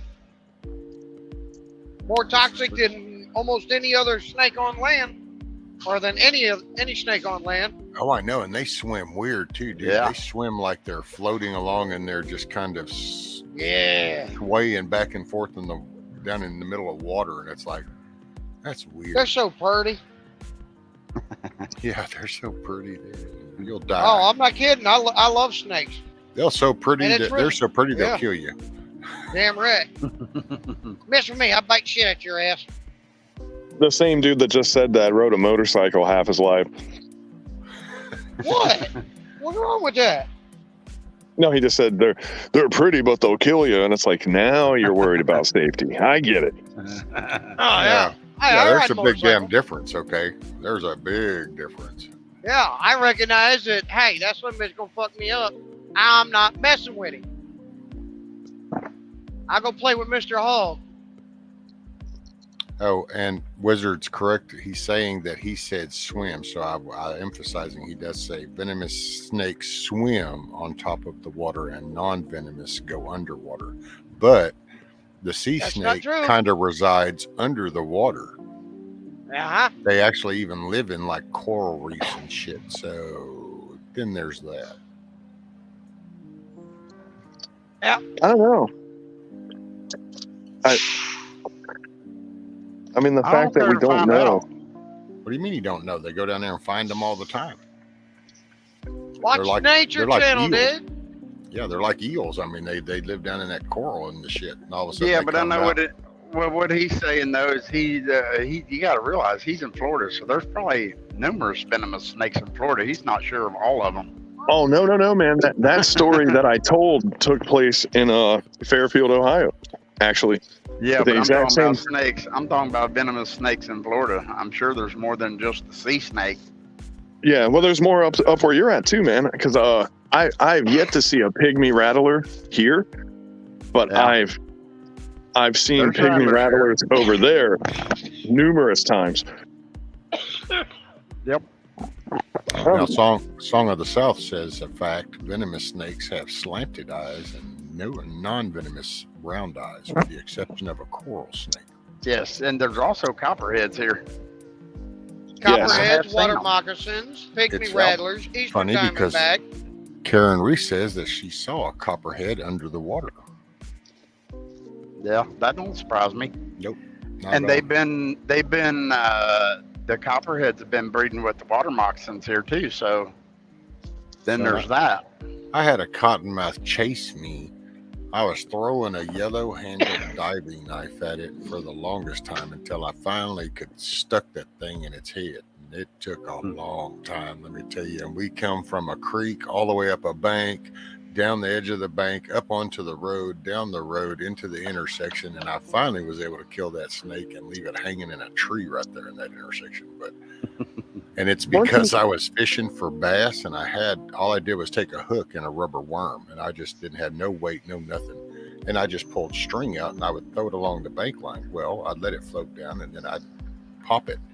Well, I did that one time, dude, and I snagged a freaking catfish in the side of its mouth. The only problem was, there was a water moccasin that apparently had been hunting that catfish, and he was biting the catfish too. So when I went to reeling it in and then saw that he was attached, and I'm like, holy shit, well, there's my hook. So it's like, well, I got him up. Oh, he got pissed off, dude. And then that dude came after me. I You ended up, took his fucking dinner. I snagged him in the mouth with my hook, and then I literally held him at bay until I could stab his ass with that knife. That's just so wrong. Why didn't you throw the knife at him and hit him? I did. Weren't you supposed to be in your prime? I was, and I was not a knife throwing professional. But I threw that knife. Dude, that knife would miss, and I was like, oh shit, because now he's where the knife is. So then I would sling his ass the other side, and I'd run down and pick up the knife, and then he'd come at me, and I'd hum that knife, and it would stick a part of it in his body or something. I'd like, shit, man, that's not enough. So that was one time there was a chore because it nicked him halfway in the middle, and it stuck though. Well, then he was there with the knife, and I couldn't sling him to the other side right off the bat. And it was I can like, picture holy that. crap. Morning, Michelle. Oh yeah, man, that was That was a chore, and that wasn't actually not far from here. Should be I'll ashamed of tell you. yourself killing that poor taking his breakfast.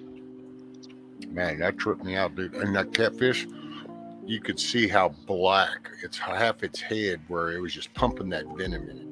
And it was like, holy shit, yeah. Well, here, the one thing I've noticed about, man, even the cottonmouths, dude, they are, if you see one, they're usually pretty chill, like they just ate. That's usually when you see them, and they're slow because they're digesting, you know. But, and this is where I say but, and I never pay attention because every day is kind of the same. You know, you go to work, you come back, and all that shit. Suddenly one day it's mating season, and you go by the pond, and the big pond that I have, they don't really mess around in, but the little pond that I got, it's established and it's been there for a while. And all those water snakes and shit, they're all in there. There's a snapping turtle in there, and that's that back one you got that has that white wood line on the back part. Yeah, that one, man. If I go there and it's mating season, those cottonmouths will start pouring out of the water, man. And I'm like, I'm out of here, you know, like later. I'm going. Because they're like, who's this dude that wants to fight? Who's this dude that talks some smack about me? You know, they're all just like pouring out of the water like, oh, you're going to try to take this one female snake that us 6 cottonmouths are wrestling over, you know? And I'm like, dude, I don't want nothing to do with that, man. I'm just minding my own business in flip-flops. You know, and it's always when you're in flip-flops, dude. You'll never see one when you got boots on. Dude, and it just, you know, it don't take much. And it can put you down. Yeah, man, my neighbor's dog got lit up and bit by one in the face. And we were hopping her up on Benadryl, man, but her face looked like a basketball for a couple days, man. She lived, though. I was amazed. Song of the South said, my grandfather told me when he was younger, he was fishing with a friend, and he said, I'm catching fish like crazy.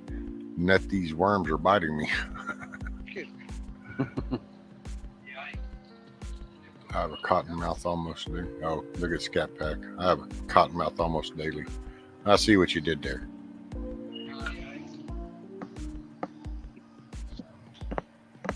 Poor old Michelle says, I hate snakes. Can't even look at pictures or videos of snakes.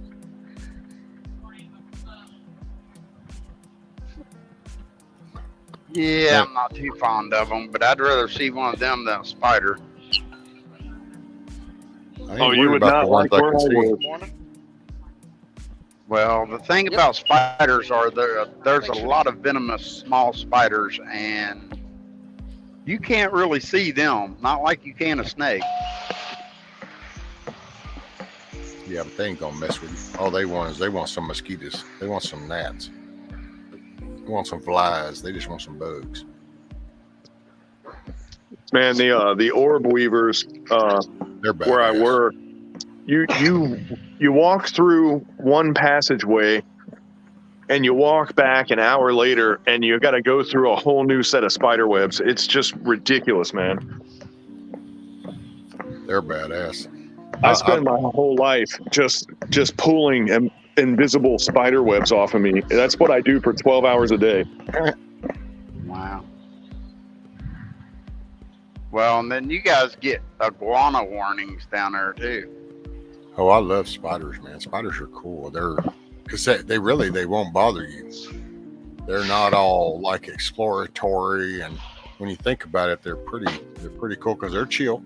They come out, they look, they observe, they see the traffic, they think this is a good spot. They put the little web up. There you go, and then they go back and chill.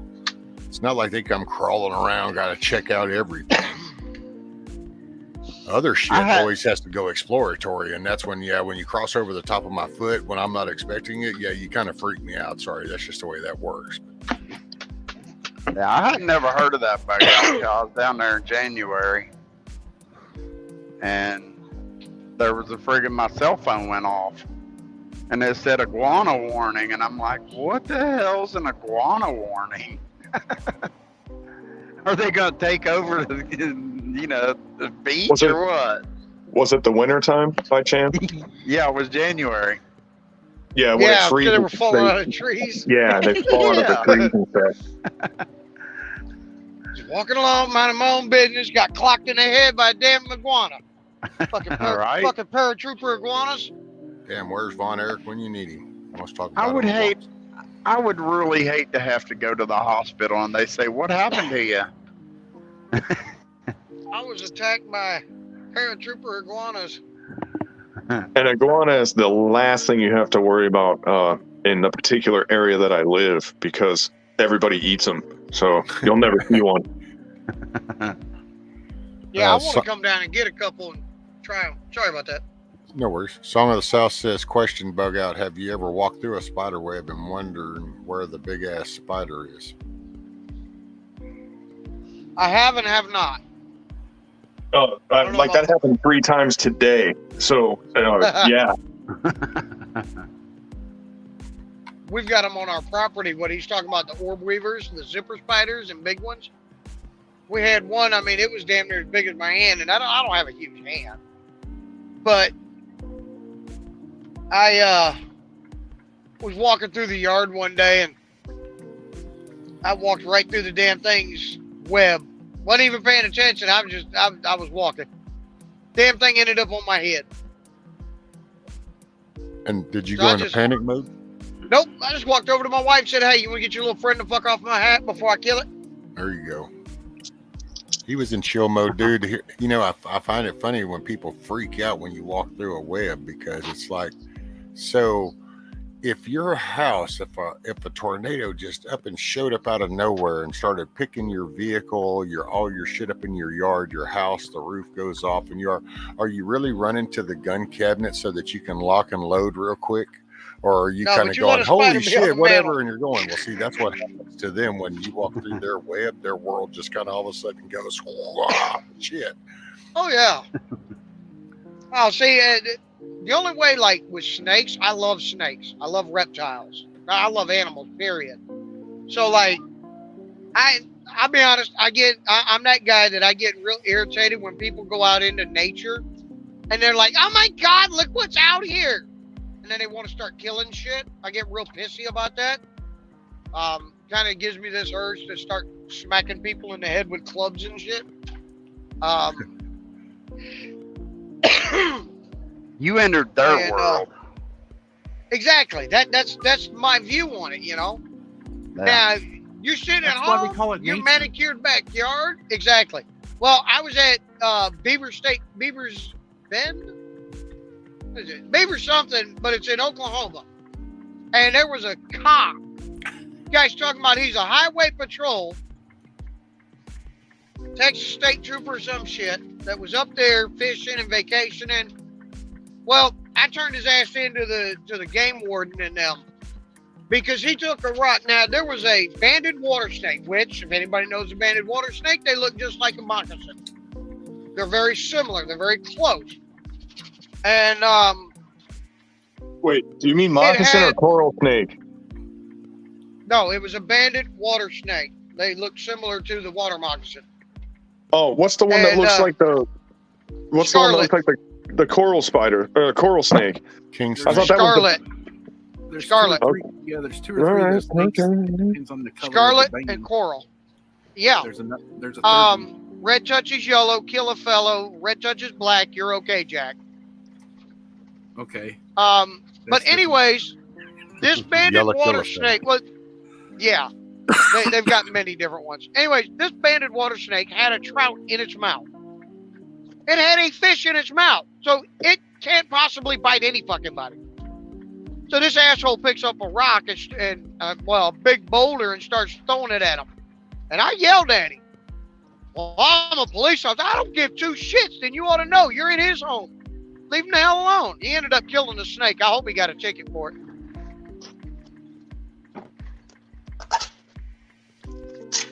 But the moral of the story is, go out in the woods, let them live. That's their Some house. guy did that to me not too long ago. He was yelling and being all stupid, and it's like you know, and I was going like, dude, they're hitchhikers, you know, they're all over the place. They'll just be more. Don't worry about it. Moral of the story is, if you're being threatened by a dangerous snake, don't hit it in the rock in front of donkey. Wish I'd heard from Ricardo again. That's his wife wasn't feeling good. I just thought of that. Yeah. Aw, hope she feels better. Yeah, I've been thinking of him too. Man, I know New Zealand and Australia, the way that the food supply flows, when this food thing really sets in, they're going to get hit a lot harder than we are early on. And that's something that I'm kind of worrying about because, Asia is the primary source, or one of the primary sources for their all their bulk calories, think like rice and grain and all that kind of stuff, Yep. And they're the ones. We're about to be in this with China, and once China pulls out of the race and decides they're not playing ball with us, that's going to be a problem for those guys over there. This is true. They just had another big flood down that way too. I forgot what territory, but Hold the fort down for me for 2 minutes. Yeah, you talking about China or Australia? Australia. Yeah, I'll tell you what, man. Australia is like break, didn't they? Australia's like the perfect weather, though, man. If you're on the coastline, I mean, when you're out there in the desert outback or whatever, I imagine that's probably not as cool. But the coastal areas are it's like Hawaii, man, but better, I'd love to visit. Welcome to Tennessee, y'all. I almost joined the Australian military. They wanted to beef up their numbers. I'm going around the Greater Cincinnati International Airport. Sorry, bug out. So you're in Hebron, Kentucky. Absolutely. Did you know? On the right. That's also where Anderson Manufacturing is, that makes the AR-15s. Yep, Anderson Arms. Yeah. And Fairfield is where Faxon Firearms is, that makes the precision, and they make the ARAC, the AR that takes the AK mags. Yeah. Yeah, there's a lot of little gun manufacturers around here, honestly. Well, I'm in Memphis, Tennessee. There's another one down in Winchester, Kentucky. I can't remember the name of it. They do ARs. Yeah. Hey, Bushido. I know who you're talking about, and I can't think of the name of it because I've been past there. Yeah, I think it's either Joplin or Nevada, Missouri. They do custom barrels for the AR-15s. Yeah. Well, we have the company I drive for. We actually have a manufacturing plant right there in Winchester, and your GPS, well, these truck GPSs love to flip-flop back and forth depending on which time you go there and what route it's going to take you. One route will take you past that plant. The other one takes you up the highway to get to it. Oh, dude, there was this one place in Columbus I'd have to drive all the time, and it would make me drive through a graveyard to get there. And I was like, I actually was like going, can you fix the way this thing routes on the GPS? Because I would get so tired of driving through this graveyard. I feel like a creep, And straight ahead, you'll see Amazon and DHL. Hey, bug out. DHL by the airport? Dude, I used to work there part-time at night. I worked the shifts they had there was like 4 hours, I think. And they used to pay really good. And then I heard they pay shit now. I heard it's just like some wage slave job. But I worked the international line. I did New Zealand, Thailand, all that whole part of Asia. God, that was fun, man. I did it to stay in shape because you had to hustle. I'd throw in some headphones and it was time to get some work in, man. It's like going to the gym. Hey, bug out. Yeah, I go over here. That's where I deliver to. Building 12. Milkmaid says, wait, what? How does that work? ? Regarding AR that takes AK mags. Very, very tricky. It's a half receiver, on the lower, it's cropped, and then the upper has the notch for the magazine. Yeah. So it notches to the upper, and then it clamps down on the halved lower. It's halved like pretty much right after the trigger group, and then it's got the spring Magwell. catch on it. Well, it doesn't even have a magwell. It's Well, like an I AK. mean, where the magwell would have been Yeah, right. is what I was referring to. I think it's called Yeah, the ARAC. CMMG made one called the Mutant. Yes, Yeah. the Mutant was kind of the same thing. They Bug sort of Out. copied off of each other. I knew I'd seen Yeah. it. Is I this- knew you could better explain it. This might not look familiar, Bug Out, but this is a new runway that they put in that I'm driving under right now, and then DHL is right here on the left. And then Amazon just built that big building here to the right. But DHL is just right there on the left. That's where you used to work. Yeah, I always had another job, but that was my little go-to because you didn't even have to go there every day. It's just whenever you showed up, you clocked in, you got paid, and then they paid you. I want to say they paid you weekly. So if I could get there 2 or 3 days a week, that was my beer money, you know? Yeah. Okay, Well, they so pay pretty decent. They have to now because Amazon's here, so competing with them. So Well, I heard They it used to really- be better. I heard they actually went down from how it used to be. yeah, I don't know. My Nope. stepbrother's he's a boss in there, DHL. He's actually the one that gives the company that I work for their loads. okay, so Milkmaid says, okay, I was confused. I thought they took different ammo. Actually, they make They do. they do. Yeah. But they make the uppers for the 7.62 by 39 also Yeah. Well, And and really what you look And at, the AR 223. for the AR. Yeah, for the AR platform. Sorry, I didn't go ahead and specify. but when you look at the AR platform for the lower, what you're really looking at is you want to look at the size of the case head, because the case head size from a 5.56 to a 7.62 to 450 Beowulf 223. to 300 Blackout. Yeah, I mean the case head, all the case head sizes are similar. Like where the primer goes, it's all like you get a different magazine, which for 300 you don't even need because the case head is identical to the 5.56. But I was just getting you ready to change say the that. magazine and you change the upper, and boom. That's why if you look at on an AR, you look and it says caliber multi. It was made so that it could go for all the different platforms, like 9mm even, you know. But 9mm needs different architecture for the lower, so it's like, yeah. But anyway, Morning, you'd Dan. have to have a Actually, different there's lower. not anymore. There's a company that makes an adapter so that you mount it into your standard AR, your standard 5.56 AR, and it accepts Glock mags, and you just switch out your upper for a 9mm upper, and boom, you rock and roll with a 9mm. Those were the original ones, dude. That was Oh, okay. that was the ones that the CIA was doing back in the 80s, man. That was back when they thought CIA. that was back when they Everybody. in the submachine gun craze, you know, where you had to have MP5s or you were nobody. right. And then they realized that like you could just cut down an AR and make it the same size, and it didn't matter if you were shooting a 9mm or a 5.56. It was like, who cares? It shoots bullets, you know. Yeah. Yep. I'll be right back. Although I will admit, a short-barreled AR really needs a suppressor. Because them damn things are a lot louder than the standard length barrels.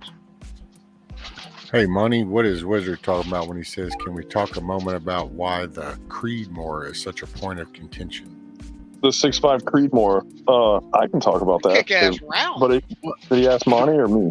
Well, I don't know. The He reason just said Wizard was saying that is because I was being a voice for Milkmaid. he was 'cause I probably know- because he was calling out people's stuff, but that's what Wizard Yeah, said. Can we for- talk a moment for about why the Bushido. Creedmoor is such a point of contention? So there you go. Okay. Oh, well, we were going to adopt that round, and then they backed out of it because they didn't play golf with the right people, was basically why they didn't take the round. But check Okay. this out. Over the One 6.8, hope for that moment. I just have to say, Summer, you know, ma'am, I really try to like you, but you make it real hard. No, I'm just picking.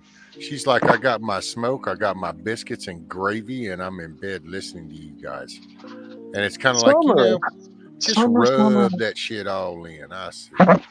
Is Summer the girl that's got that little tiny baby pinky 380 thing that probably wouldn't kill a copperhead in the creek? But she said another successful night. We had one accident, but you know who hasn't had a knife pulled out on them? There you go. Well, you deserve the biscuits and gravy and kick back in the bed. But I just had to pick on you because, dang, that was just like rubbing it in. Had the smoke, had the biscuits and gravy, laying in bed listening. Everybody's like, man, look at you. Yeah, I ain't got no biscuits and gravy. I'm jealous. Need a link for what? Oh, I ain't got no links. Possum? You don't need no link. Yeah. I say we kick Summer out of the stream, out of the chat. I say we kick her out. I think her and her biscuits and gravy. I think Possum is making fun of me. She's earned her comfy spot. I guess that's, I think, like the third night in a row she's had to pull like some long shift. Yeah. Possum was making fun of me.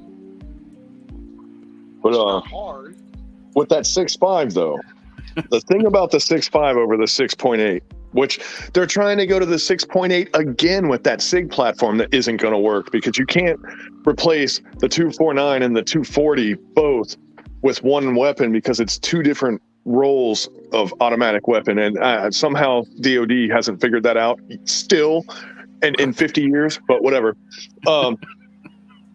Anyway, so the 6.8 is pretty much that round is maxed out. So the size, they tried to cut it down. It's basically a rip-off of the 7.62 by 39. And it's going to do what it's going to do. But the 6.5 has got some leg room. So what they were going to do with the 6.5 was make different rounds with completely different characteristics.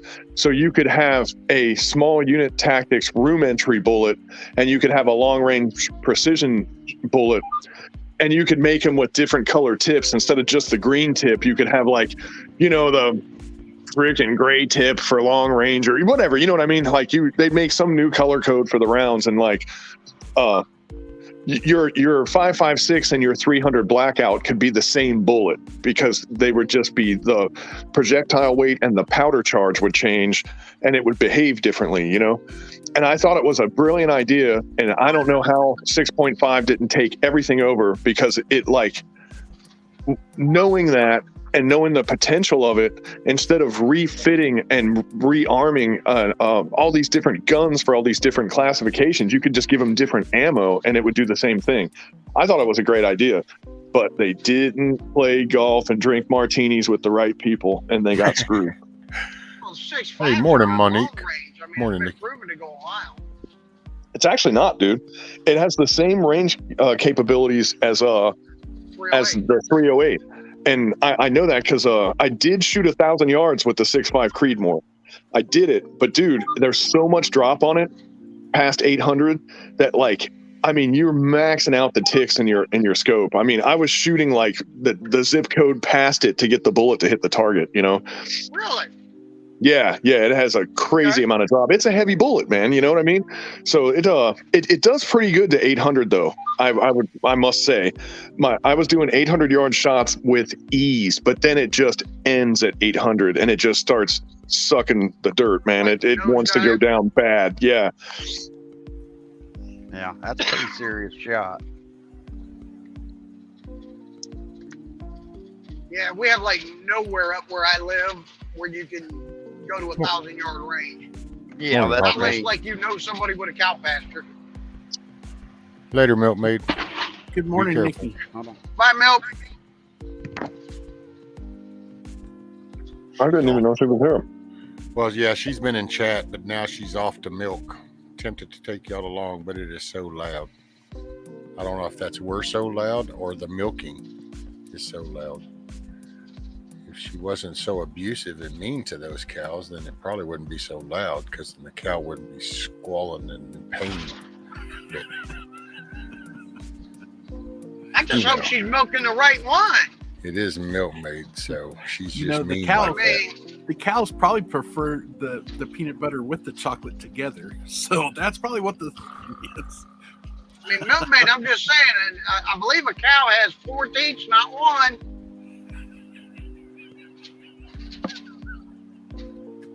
I always Milkmaid's wonder if gonna there are kill any me. truck drivers that get behind me when in Kentucky. I want to see someone impress me by taking all 4 of them and 2 in each hand and then milking them that way. That's impressive. You can do Yeah, it is. You got, I you think I got saw all that in a video once or something. Yeah, I was tempted to panel with y'all, but see, she's not. And that's because she doesn't want us to see her when she's abusive to the poor cows.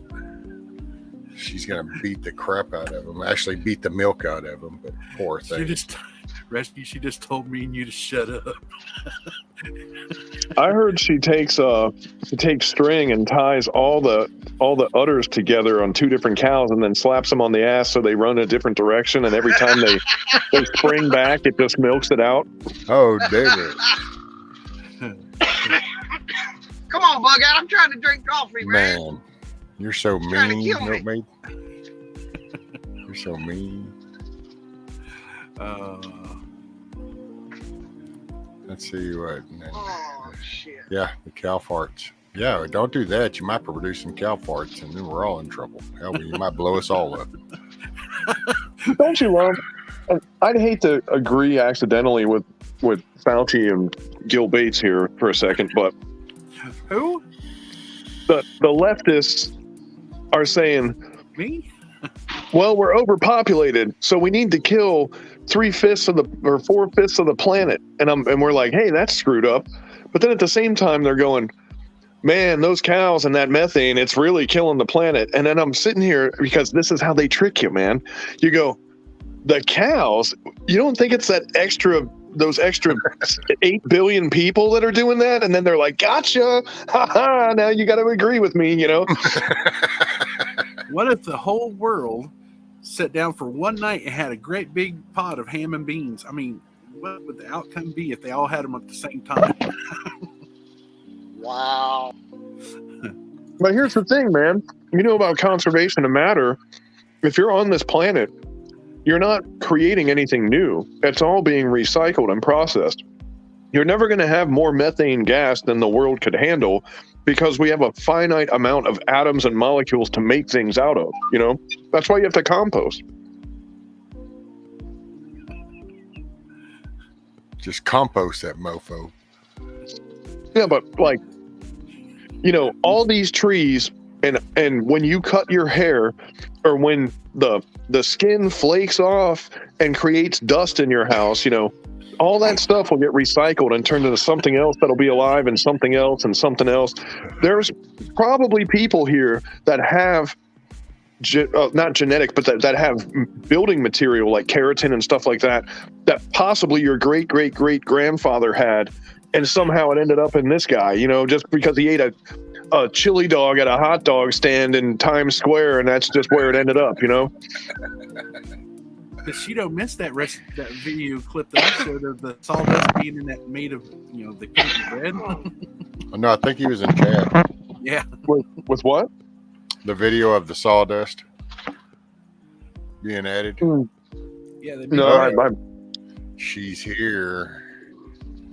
Y'all are full of shit. That's what cows do. That's the byproduct of the cows. And now you're going to have to deal with the noise. Along with those farts. What? I said, you said we was all full of shit. I said, that's the byproduct of cows. Cows do that quite a bit. And hot air. Yeah. Yeah. Y'all were baiting me. You know that, right? Oh, us? We would never. I think that's illegal to do that during daylight. Oh, yeah? Yeah, it is. Well, fine. I'm bringing you along to milk, but if it gets too loud, Rescue, just mute me. Well, doesn't your iPhone have a setting where you can...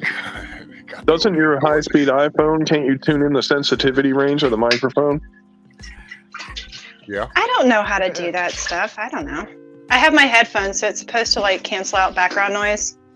But like you can probably hear me filling up the wash bucket, so you know. Can't your animal friends, like the birds and the squirrels and stuff, do the milking for you? Have you got them trained to do that? Would be nice. When you're doing the chores, does a musical tune come on and it becomes a cartoon and you dance with all the animals? Does that ever happen? Oh, definitely. Because then people make it, you know, this joke and that kind of thing. But anyways. Hey, Yankee Dog Watchdog says, Monty, that sounds like the Brown Note episode of South Park. The what? I don't know. Oh, I don't There are know. birds in the background though. The real bullshit is in DC. I can do this. No.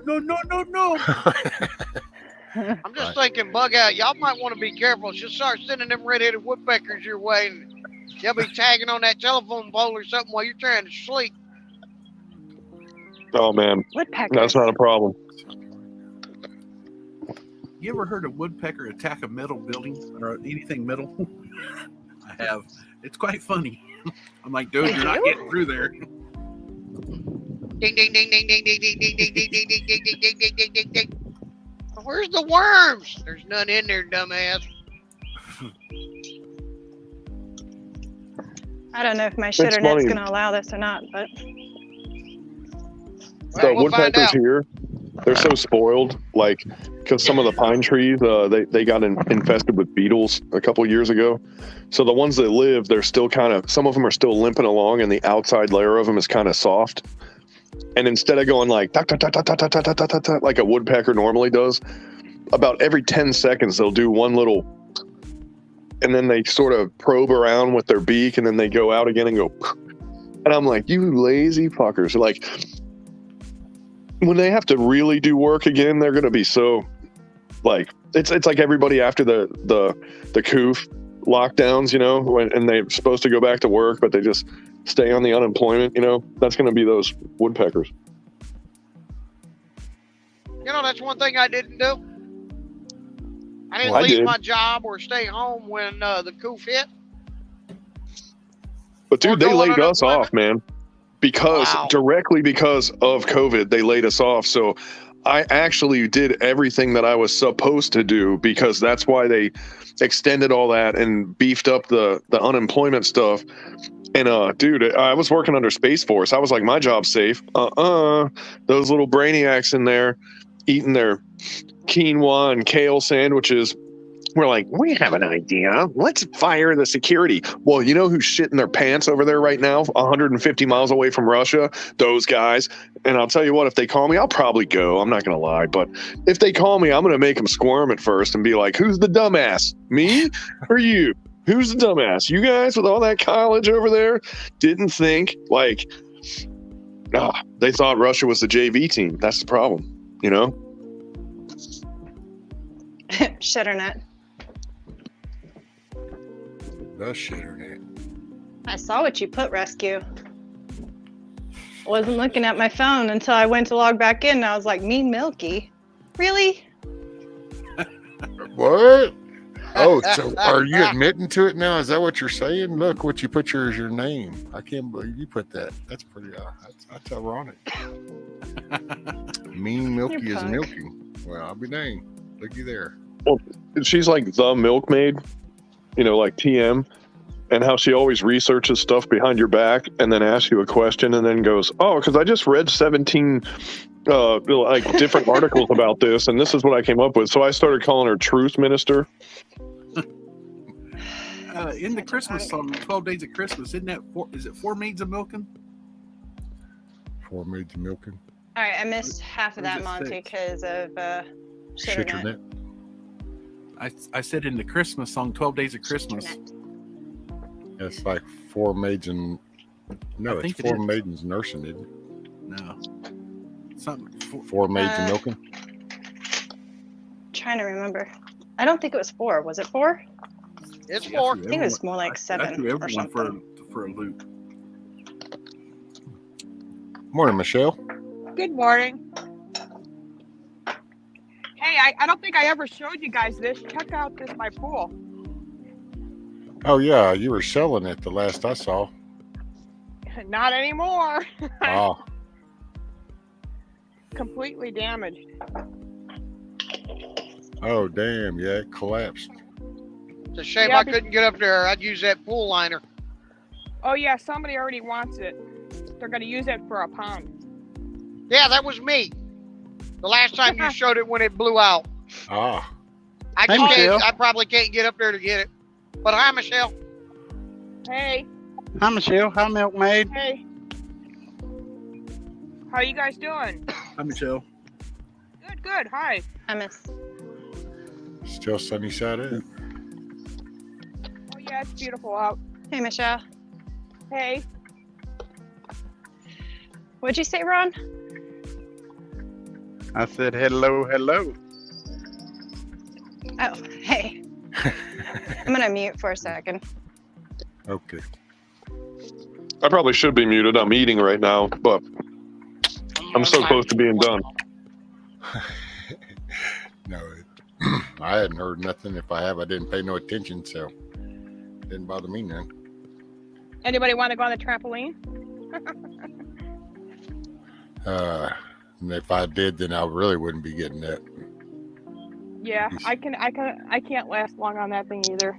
Actually, I'd probably try to stand up, and it would snap, and then I'd fall, and then that'd be that. Hell, I can barely walk down the hallway. Much less if for them, the bottom started to get all springy. Oh, there goes Ron, or me. Yeah, maybe it's Ron buffering.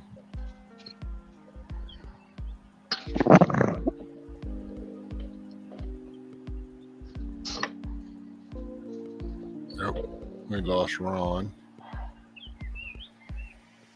Oh, I heard a bird. Come on, Lucy. So Wizard said try Irish Spring soap for the snake issue or clumps of human hair. What snake issue? Clumps of human Oh. hair? Bougie said, is it true mothballs keep snakes away? I don't know about snakes, but mothballs keep a ginormous array of things away. Some people even, I think, just not enough. There was a recent video that Ivar Bergman put out, who's a survival resistance escape or some, I forget what his channel is now. He had to change it and restart it so many times, but when he has his food stuff and he pulls it out, he has a jar of mothballs that he opens up because it keeps all the bears away. And I thought that was really cool.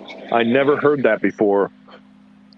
And you know, he said the smell of the mothballs, it's really offensive to the bears. So even though there's the smell of food nearby, because their noses are pretty keen for that, they pick up the mothballs and they're like, "Ooh, never mind. I don't want nothing to do with that." Too strong, so they don't want none of that. Hey, Kiss Off, have a great day. Thanks for hanging out. Smile or be the reason somebody Heard of that. smiles. And what's up, Zach? Morning, brother. Hey, Zach. Good morning, brother. Morning, Zach. Good morning, Morning, Zach.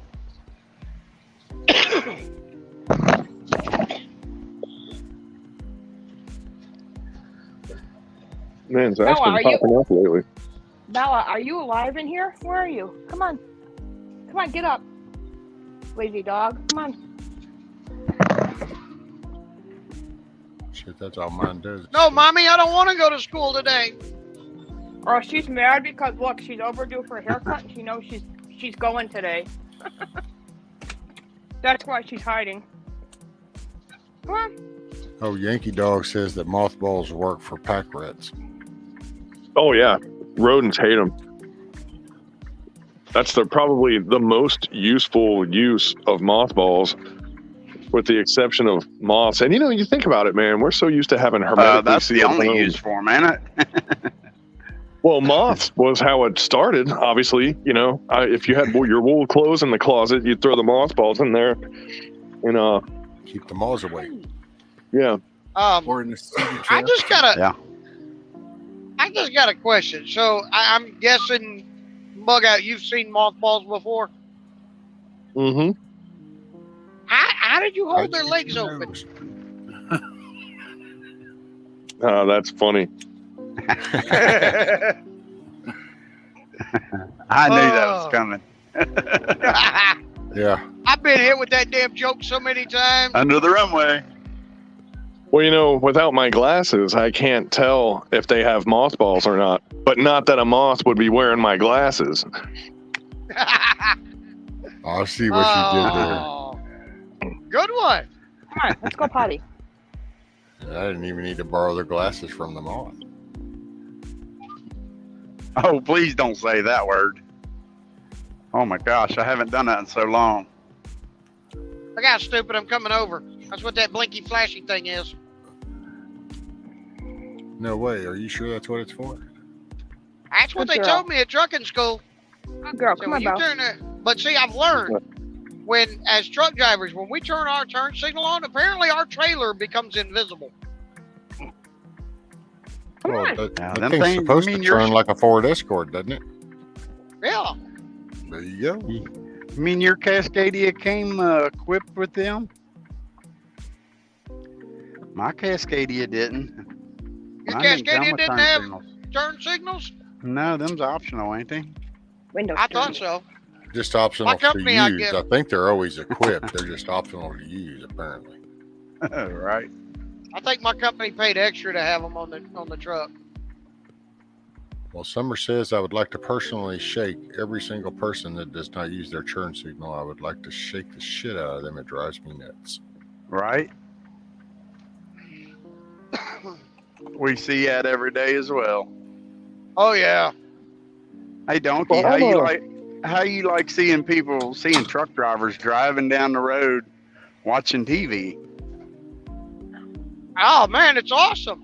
Makes me Yeah. want to pull up next to him, ask him, "What the hell you watching?" Right? Well, And you that also check happens my live daily. stream out. Oh yeah.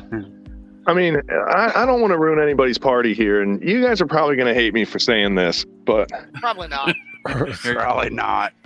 We already But- hate you, so you know. I'm a What's a little little bit of more? what you No. call a turn signal rights activist. And, like, for example, if turn signals were so damn important, wouldn't they always be on? Right? So No, we 'cause really you're not don't need always them. turning. Hey, in New York, there's no left or no right on red. Ohio has the same thing. Oh, really? I didn't know that. Kentucky has the same thing. First time I ever seen that was up in Long Island, New York, and I'm like, seriously? Now they can't even. Now they're telling us we can't even go right on red. You're allowed to unless it's posted, is the way it is. I got you muted, Millie. yeah. Poor Millie. Oh my God! I hope you warm those hands up first. Look at those teats. There's some nice looking teats on her. Oh, damn. Woo! Don't- Get a little excited now. Well, then, Look Come on, at them put it you back need up. to I go wanna for a watch minute. You need to, Hey, put you it need to back go up for there. a I minute. want to watch that. No, I'm good. I'm gonna save that for later. I'll watch the replay.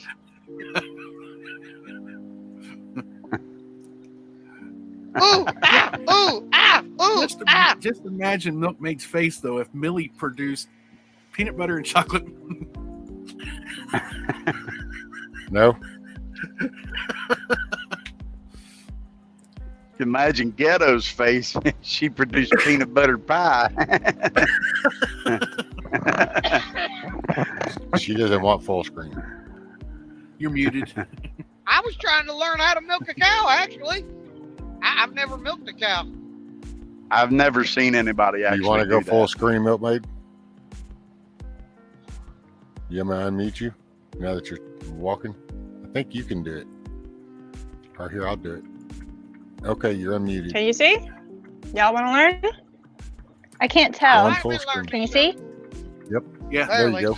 you're full screen. Need a little more light. That's it. Okay. Well, You the hear short the milk? teats, you go like this. Okay. Where you clamp it and you slide down. Because it's too short. So I use like oil or that kind of thing. These are larger, so it's kind of like a work down motion. Tilt down Can a you little see? bit more. There you go. Yep. Is that right? Yep. Is it loud, the sound? I'm not doing it very I can hear it effectively in right the now. bucket. Yeah, you can hit it in the bucket. And Yeah. You can see it. It's Well, perfect. this is just a pig milking. Yeah? Yeah. And it'll be more quiet until she decides to like kick the bucket. Yeah. Till she kicks the bucket. Does she do that very often? Oh, Yes, obviously she does. Her shitter net is kicking in right now. She hung Yeah. up. She's Our goat likes to do that shit. what? Give me another Kick the one. bucket. Wait till you're sitting there and you're like done, and then she'll kick the bucket over. It's like, you rotten bitch. Right. Keep telling my wife she keeps that up. We'll have goat burgers. Dude, I'd make a jig like a wooden box that the bucket went into, so they couldn't kick it over. My Nip that wife shit has in a the bud. milking stand, but half the time they can't. My kids like to just grab things that, you know, are purpose for one thing. Because my wife had it where she's got a milking stand where the goat's head goes into it. A board comes over, so basically it's like a fence thing. They can't pull their head out of it.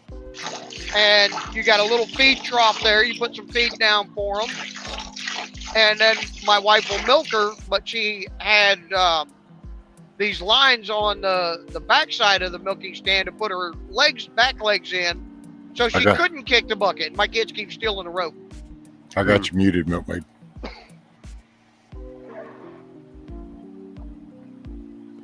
Why do you mute her all the time? She asked me to. And hey, I wasn't gonna resist the opportunity. She like goes, "Hey, mute me, rescue," and it's like, "Hey, man, you can't ask for better than click." There we go. You don't have to tell me twice. You see her triceps? Her triceps. She's kind of ripped. Look at that shit. Yeah. Well, yeah. When she gets done milking Millie, then she proceeds to do some of that Rocky Balboa shit on her poor side over there. That's why. Dude, it's look at her milky. shoulders and her triceps. She's like a freaking beast, man. What's going on up there? She's like on some roids or something.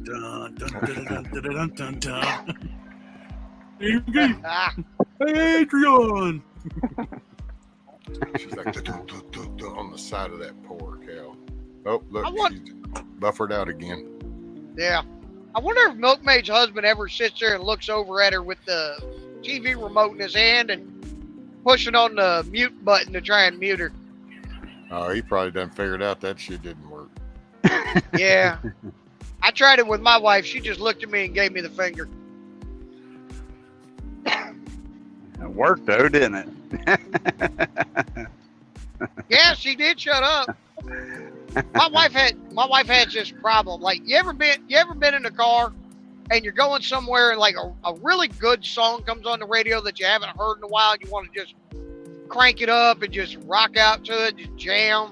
And just chill, Yeah, the minute when I'm in the car with my wife, she won't say a damn word to me. The minute that song comes on and I turn the volume up, now all of a sudden she's got a conversation she wants to talk about. Well, check it out, man. I listen to internet music a lot, like through I use YouTube music. Yeah, me too. I'll be listening to the song. She'll start talking, and she'll talk for 10 years, pretty much, right? And then I hit the rewind button to start the song over, and then I'll listen to half of it. She'll start talking, and then I hit the rewind button, and she's like, "Why do you keep playing that song over?" And I'm like, "I don't know. Why do you think?" Because right when that song comes on, I'm like, "Ooh, man, I like this song. I want to listen to this." And then she does the same thing. It's like time to talk about everything, and I'm like, well, I'm gonna listen to this song, One way or another. We'll be on this one song for 2 hours on the road. I don't give a shit, but I'm listening to it. It's happening. I will hear the end of this song, damn you, woman. That or it's always during a movie. Like, you sit down to watch a movie, it's like, oh, you want to watch this with me? Okay, honey, yeah, sure. And she talks during the whole damn movie. It's like, you want to talk or you want to watch a freaking movie? What did they just say? And then you look over at him and you're like, how in the hell would I know? You've been talking the whole time,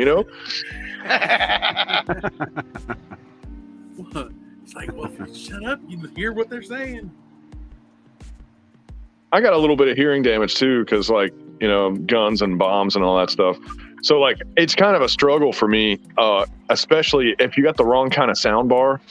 I can't hear what people are saying in movies. I can hear all the ambient noise, but I can't hear the voices. So I got to struggle to like hear it.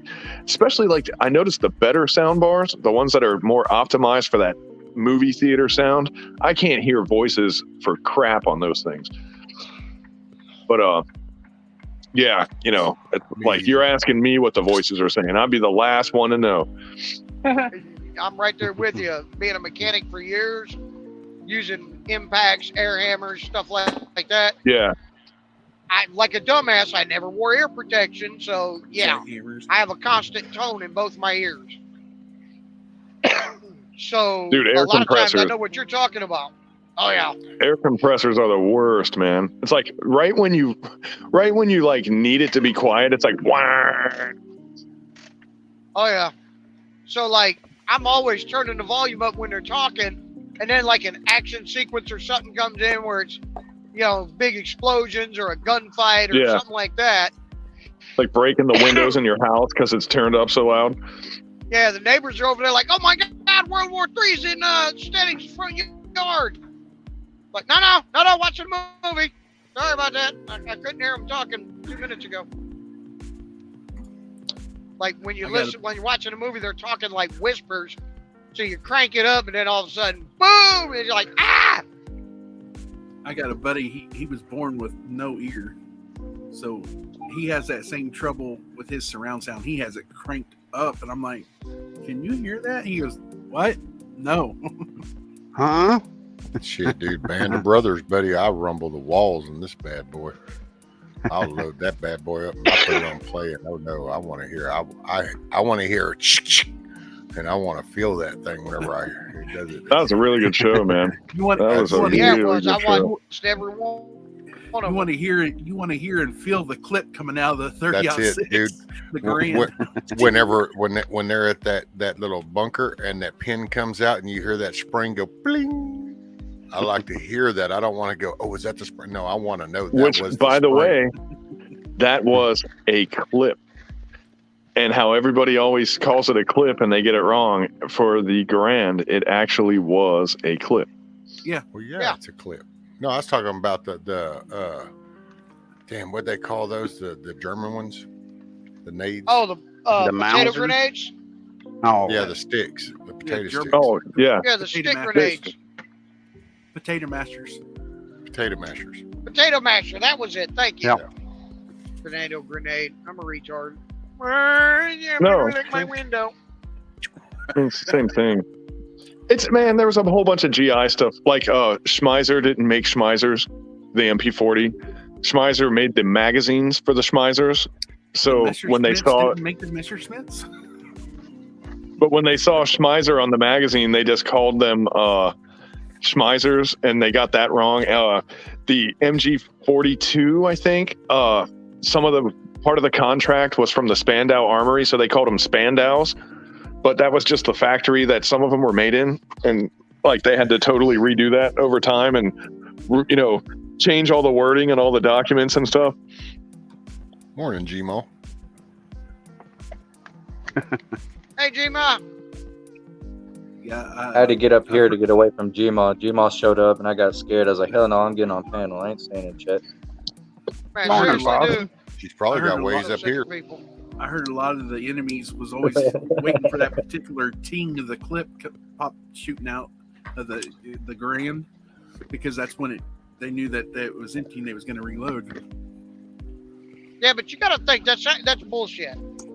That was a myth, because if you think about it, how are they going to hear the ching of an empty Grand kicking the clip out when you've got 2,000 human beings firing guns?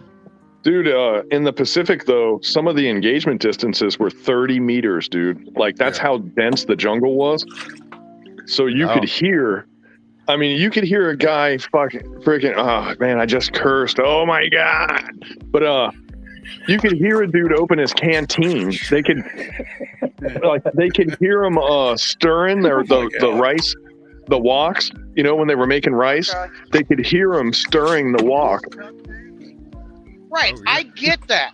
Wow. But what I'm, Well, let me ask you this, Donkey. Have you heard a M1 Garand clip pop? yes, I have. And that I did fired not, an M1 Garand. and it didn't seem extremely loud to you? I mean, it's loud, but if you've got MG-42s going off, if you've got aircraft overhead, you've got battleships. Well, okay, but now the story, right? No, okay, I bombarding get what and you're stuff. saying. So Right, going that's off what I'm of the saying. statement, right? Okay, now going off of your statement, then yes, I don't see how anybody could have heard a clip go off if a damn destroyer shell was landing at the same time, or if the B-52 bomber was flying overhead at the same time, or the Sherman tank was driving over the top of their head at the same time. So I understand. Okay, but wait. It's dead quiet, and you're listening for every little twig stick because it's fixing to go down at any moment, and then you hear a pling.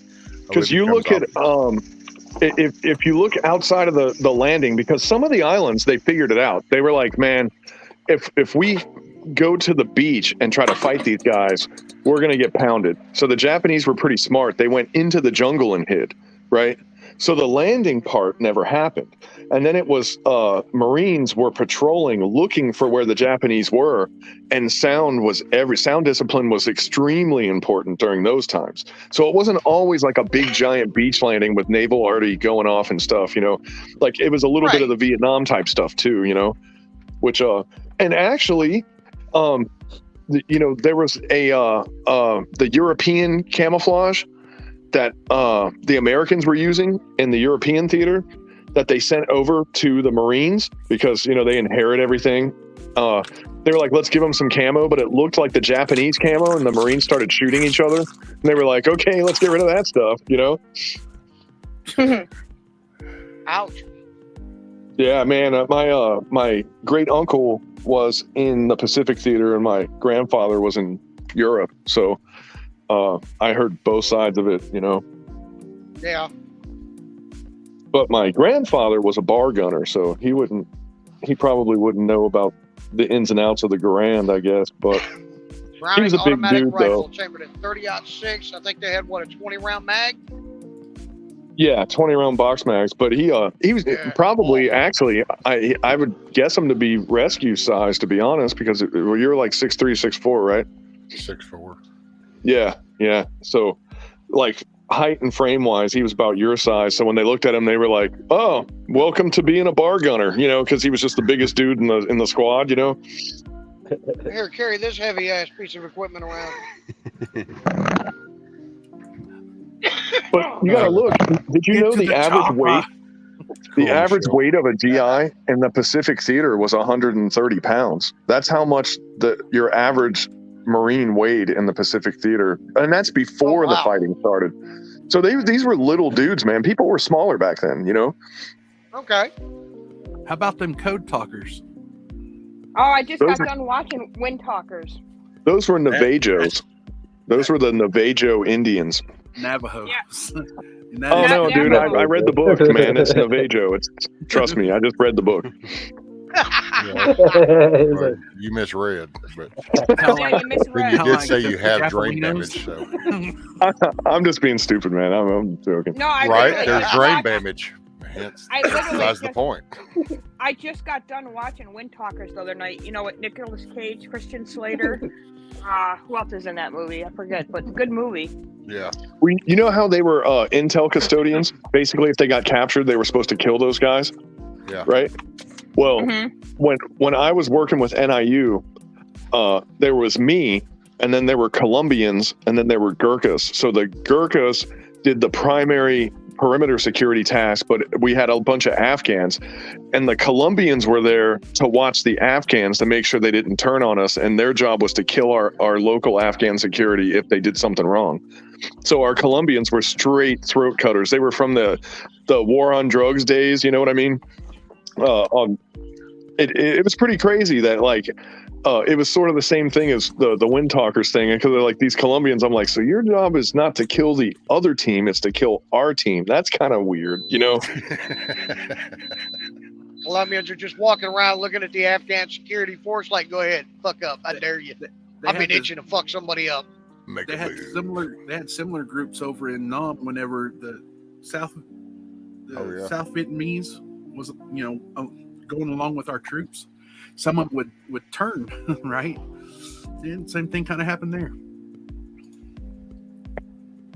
Yeah. The only real guaranteed loyalty they had was like the Montagnards up in the mountains. They hated the North Vietnamese, man. The South Vietnamese hated them too, though.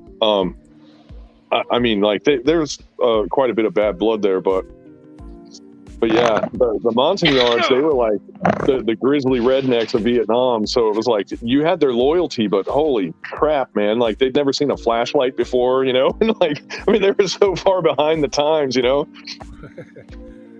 Yankee Watchdog says every time my kid comes to visit, he pulls out my Garand just to hear the ping.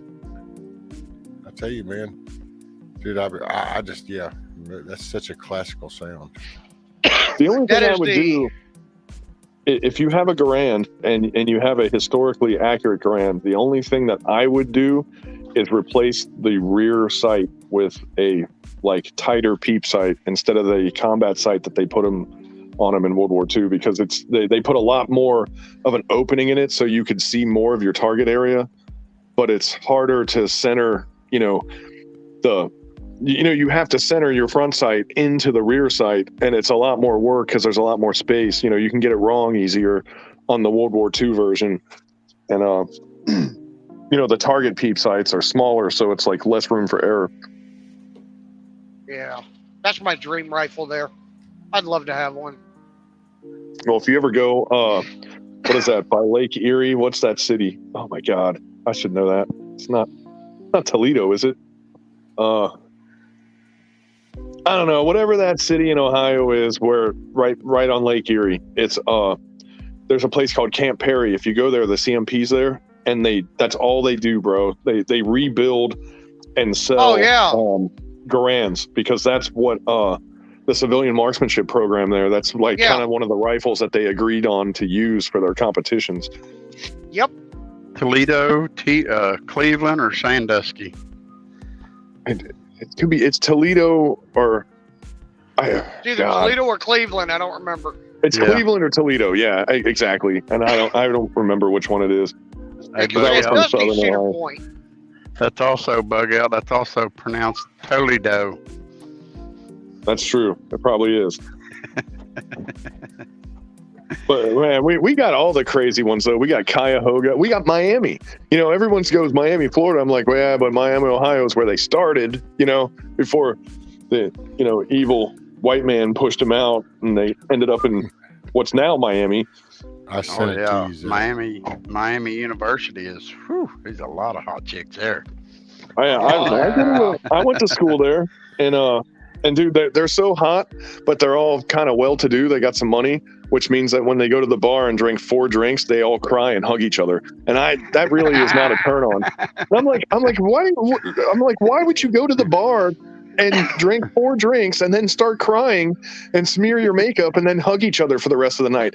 Is that fun? Is that really fun? Because it looks miserable. It really looks like put suicide nets outside of the dorm, at the sorority house, because like this is some miserable stuff that they're doing right here. I never knew girls like that. Sorry. Hey, Zach. Well, I knew them for a limited time. I was young once. Hey, Zach, they're handsome. Look at that smile. Bug Out Wizard said, Bug Out, is that the warehouse that just got like 12 crates of Garands, 120-ish of them? Probably, yeah. Because it's, dude, the CMP like owns all the action for Garands these days, man. And they were the ones that were getting the contract for Korea, if that's what he's talking about. They were the ones that secured that shit. So if it happened, Obama blocked it because he said Garands are going to end up with gangsters on the streets. Really? Get the F out of here. Yeah. They're like, yeah, we're in my Impala, let's get a Garand and do a drive-by, because that said nobody ever, Right. Yeah. Anyway, They're going to take an let's- 8-round rifle over a 30-round mag fed. Instead of Yeah, I don't talking think so. bad about Obama, let's talk bad about Zach because he deserves Hey, it. Zachary. How you doing, brother? Zach's the man. Why are you always putting in a dryer, Pacheco? Zach, show us your boy band posters back there on your wall. He does So- not have boy band. Is that an NSYNC poster, bro? That's cool, man. Tell him, Zach. Tell him, Zach. You know that's boys to men. I'm not going to translate this. I think that bottom left one is Destiny's Child. I'm pretty sure. Oh, Actually, I sent him that poster that's in the back on his wall. It's a George Washington, I believe, right? Yeah. Hey, Wasn't Zach. he in the Beatles? Zach, don't let Bug Out fool you.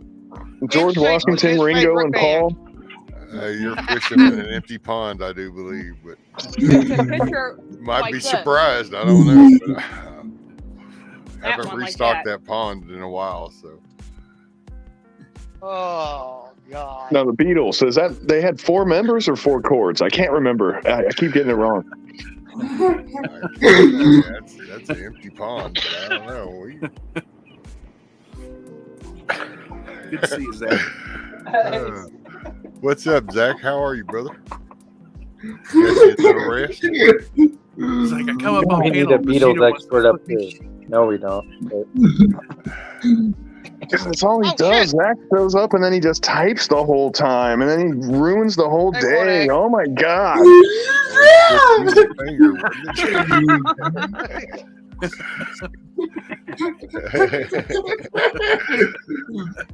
You guys are something else. Hey, morning, Mario. Morning, everybody in chat. Oh, I'll take a moment and say morning, good day, good evening. Address everybody in chat. Sure, Appreciate you Cedar. hanging Sure, I out, ain't seen you chilling. forever. What's up, Cedar? I'm glad you were Morning, kicking back Cedar. and enjoying. Hopefully, you have a smile on your face.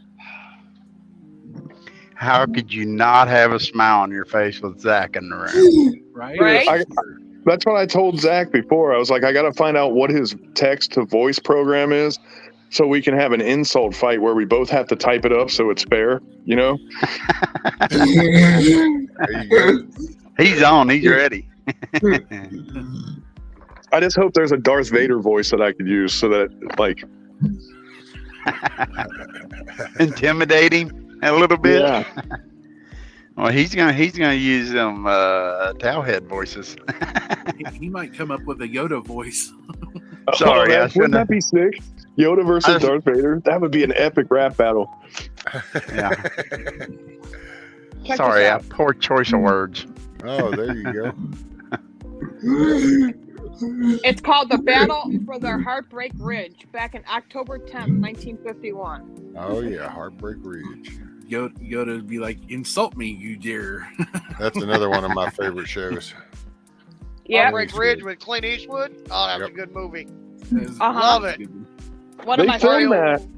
They filmed that in Horno, and then they said it was second Mardiv in Lejeune, and that kind of irritated me because I went every day to where they filmed that movie. That's where I worked, man. That was where I lived for 5 years, you know. And well, when I was in the country, anyway. Yeah. Hey, Milkmaid said that, oh my God, Zach has to be Yoda. So if you do the Darth Vader, then Zach has to be Yoda. He needs to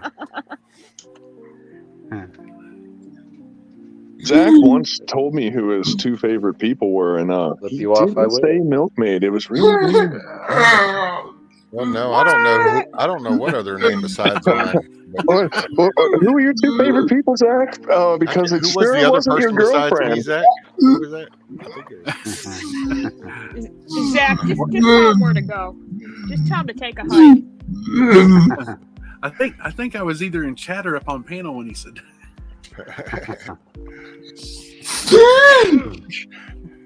It's okay, Milkmaid. Don't cry. I'll take care of you. Don't worry. Did he hurt you?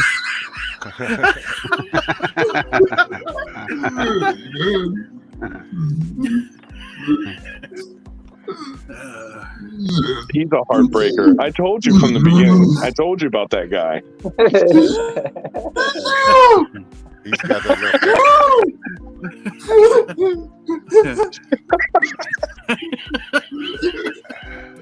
He's gonna go off on you. Milkmaid said, "Gas! My heart is broken." Get on out of here. I think that's like the 8th FU that Zach has told you. Right.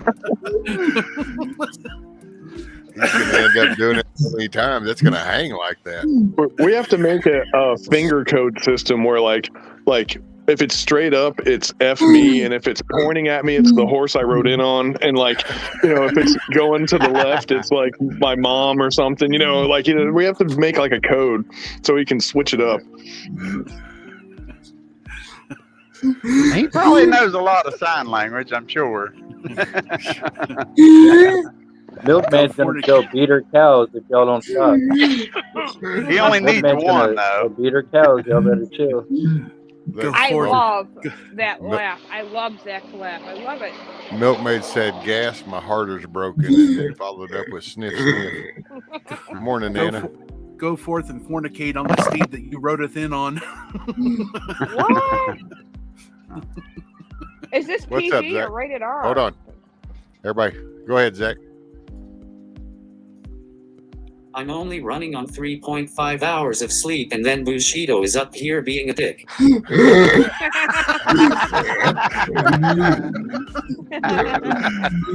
Now, but see, okay, so why did you only get 3.5 hours sleep?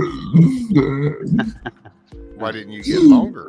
Why didn't you just go ahead and kick back and chill a little longer? Is it because you missed me? It's because you missed me. That's what it was. See, it's a work night for me, and on my work nights, I fall asleep by noon and I wake up at 4. So like we're pretty much on even ground, man. Like I'm on 3.5, 4 hours too. We got even footing.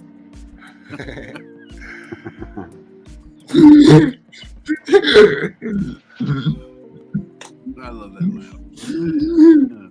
Yeah. I'm gonna take Zach to the monkey cage and just throw him in there. Watch him rip all. There you go. There's number 10.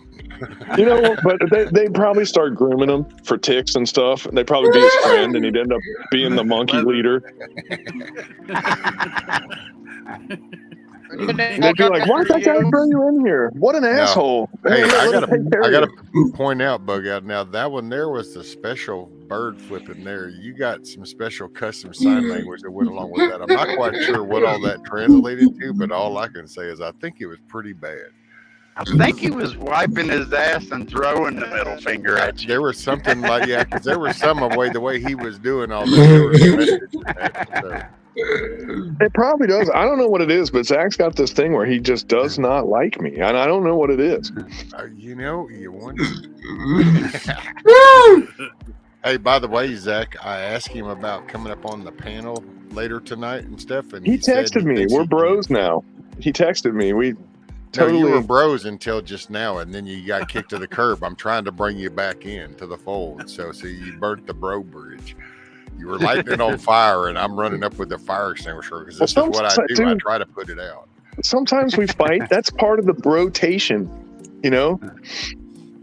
It's like the seasons. Going up in flames, though, brother. I had to come and put it out. It's like, you know, right after summer comes winter, and it changes, you know, and then it's before you know it, it's winter time again. Well, you have fall too, and spring.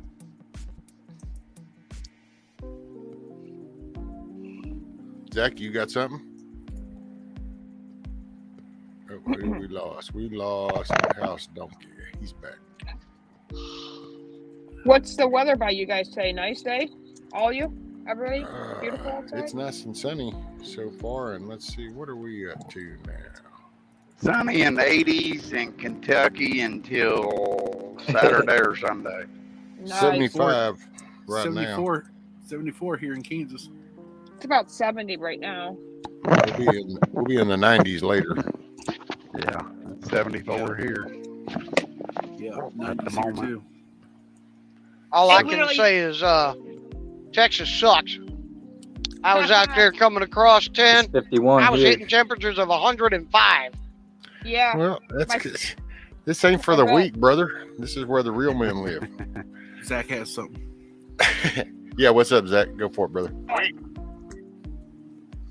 I'm up because my bladder The was real kicking my liver like a butthead. Go ahead, do it one more time, Zach. Sorry, brother. I'm up because my bladder was kicking my liver like a butthead. Aha! Had to pee like a Russian racehorse. Zach, maybe, dude, maybe you're God, pregnant. Now, is there a difference? Me. Now, there's a difference between a Russian racehorse or a Chinese racehorse? Dude, men can get pregnant now. It's Right. cool. It's the 2020s, man. It's perfectly normal to get pregnant. Because he knows exactly what he is. He ain't Zach, the confused. older you get, the worse it gets too. Hey, Zach. Tony Lee said, Zach, I hear you're building the Apple Zach supercomputer and will soon be master of the universe. LOL.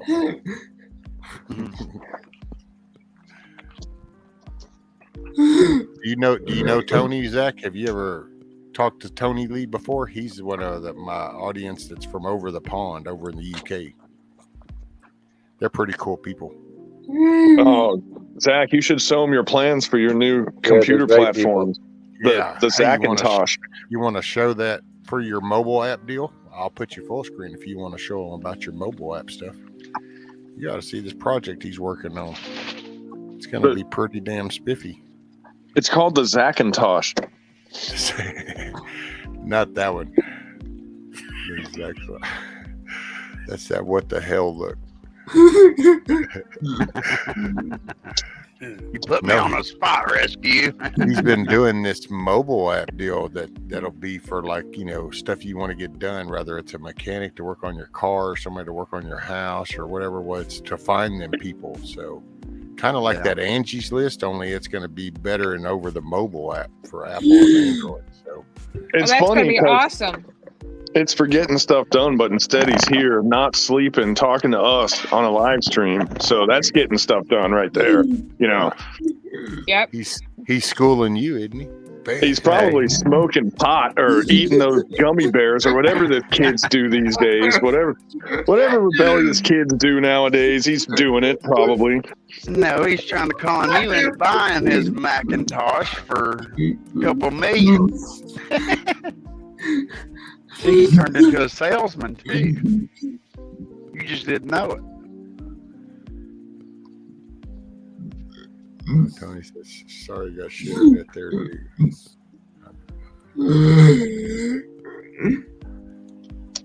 What, Miriam? Miriam says, I've been dealing with my food allergies. I guess I'm allergic to meat now, so I've been having hives. What? Oh, there's a new tick that that- I don't know if it's new or whatever, but there's a tick that is carrying some kind of a thing in it that when people get bit by it, they become allergic to red meat, and it's mighty freaking convenient for this "we're not going to eat red meat anymore" thing, if you ask me. Right. But that's been happening with. I never heard that before. Those Holy sticks have been around for like 40, 50 years, man. That's They're just impossible. now I never they heard put of it them on before. steroids or something. You know what I mean? They put them on steroids where now they're just everywhere. Wow. I never heard that before. Yeah, that Lone particular Star side tick. I'm not effect saying they was new to literally me. put them on steroids. It's called the I Lone can't- Star tick, and it's alpha gal, is what it is. I can't imagine being allergic to red meat. Somebody's got a mic. Probably Zach. Oh no, No, is that tick? It's Ticks around donkey. here will give you spotted ticks will give you Rocky Mountain fever, and that'll kill you. Yeah, that's no joke. I had to mute you for a minute, Donkey. There's some kind of echo, and I don't know what's happening. A friend of mine got Lyme disease on the Appalachian Trail, and I didn't really fully understand how Lyme disease worked until I knew somebody that got it. It never ends, pretty much, you know. Which, I was by in the the way, hospital Otzi the for Iceman, 2 weeks ago. That 5,000-year-old Swiss Alps guy that melted on the mountains, he had Lyme disease before too.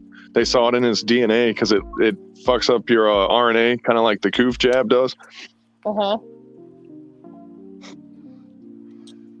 figure. How did it help that MSG it does it too. develop and evolve to be able to do that to the human? That's what I want to know. I don't think that's natural.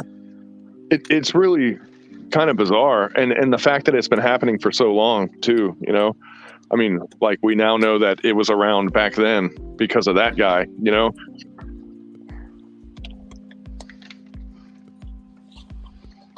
Pretty wild. But did you know that MSG, you know, like when you eat Chinese food and, you know, the cheap flavor spice, Mrs. Dash was MSG. That stuff changes your taste buds permanently. So we've all just screwed up our sense of taste. Who knows, man? I could care less about my taste. Just give me some food. I'm sorry. Go ahead, Zach. Zach's got something. Hold on, guys. I don't start work until 9 Mountain because I work for myself. There you go. You are your own boss. You set the Zach, tone. get back to work. Take your ass back to work. Stop being lazy. What are you doing?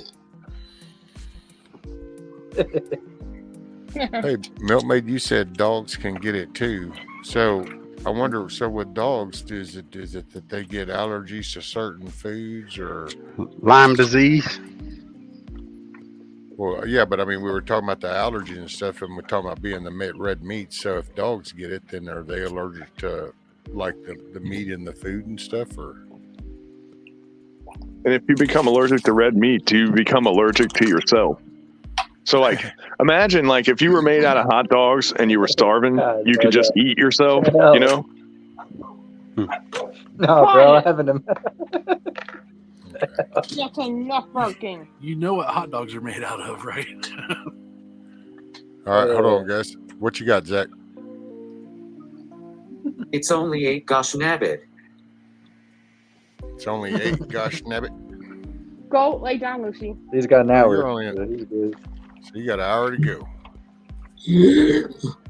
And then you better get something done. I want to see a progress report later. Funnel a Red Bull, dude. That'll help. You'll be typing real good then. Hell, I got studying to do. He'll look like Ron's. I need to see words per minute. He would look like Ron's road camera if he drank a Red Bull, man. You'd think there's something wrong with your TV antenna. You've been trying to fix it and stuff. Like, this kid is shaking a lot, man. I don't know what's going on.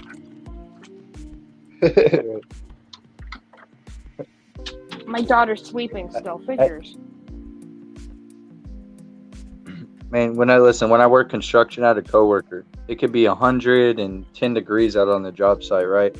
And it'd be break time, and we got 45-minute break, which is most places you get like 15 to 30 minutes, you know, when you're out there on a big job. And he would go to his truck, smoke half a pack of Marlboro Reds, slam down a Monster Energy drink, a Red Bull, smoke a joint, all in 30 to 45 minutes, not drink any water, not eat anything, and then come back out and work the rest of the day. I was like, that's a walking casket right there. I was like, forever. Damn. I was like, whoa. You'd always be like, I feel dizzy, man. I'd be like, I wonder why. Couldn't be all those damn energy drinks and no food or no water, you know.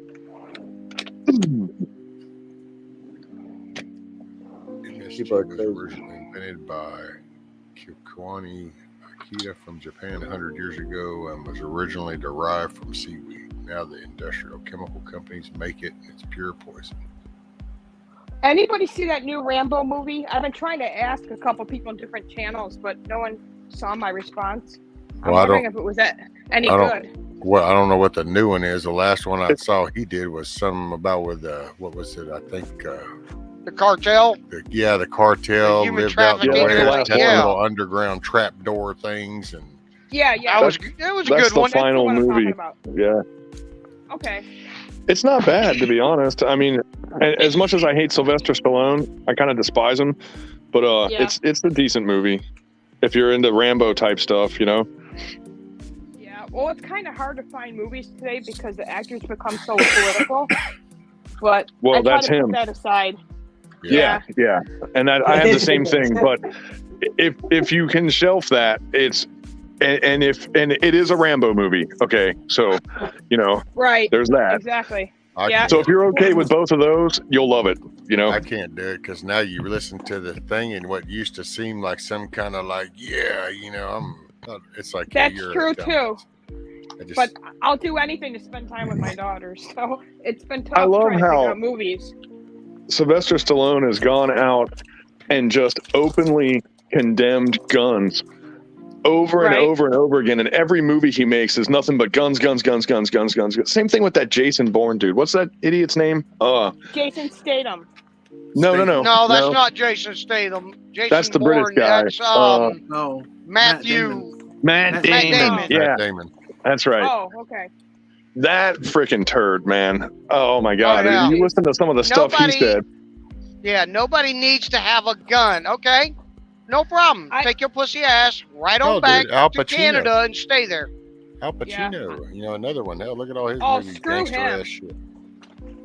Robert It's De pretty much Niro. all of them. Is it Robert De Niro the one that said that he wanted to punch Donald Trump in the face? That would be him. That too. Yeah, You know how short Robert De Niro is? If he even tried, Trump would knock him out. If you look at the photos of him with his bodyguards, he wears platform shoes, and I think it's hilarious. Yeah. Like Frankenstein shoes. Well, they're just there. They lived at a level amongst some people, and they thought they were better. Now there's wealthy people above them that are fixing to ruin their shit too. Well, here's the thing. Like this switch that's happening. Hey, rice and peace. Their usefulness is about to be up. That's it. Like they don't really need an Alyssa Milano anymore. Because they've got us by the balls.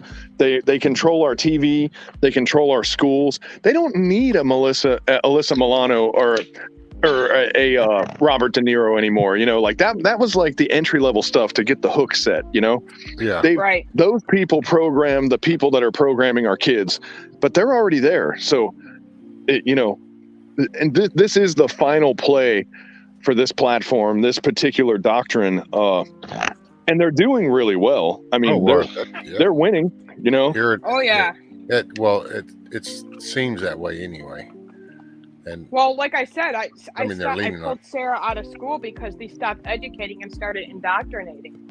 Yeah. Period. Morning, T-Girl. And hey, T-Girl, just a real quick, Sita, that's the T-Girl that Milkmaid was talking about. Sita is going to be checking. It might be that, I don't know. Milkmaid will have to say it again. Alpha gal stuff. The red meat deal that we had talked about before. There, I'll go with that. Well, it's no surprise that our government would get rid of red meat. And you heard about the formula shortages, right? Yeah. It's not. There's a lot of shortages. I found out it's not because of the recall.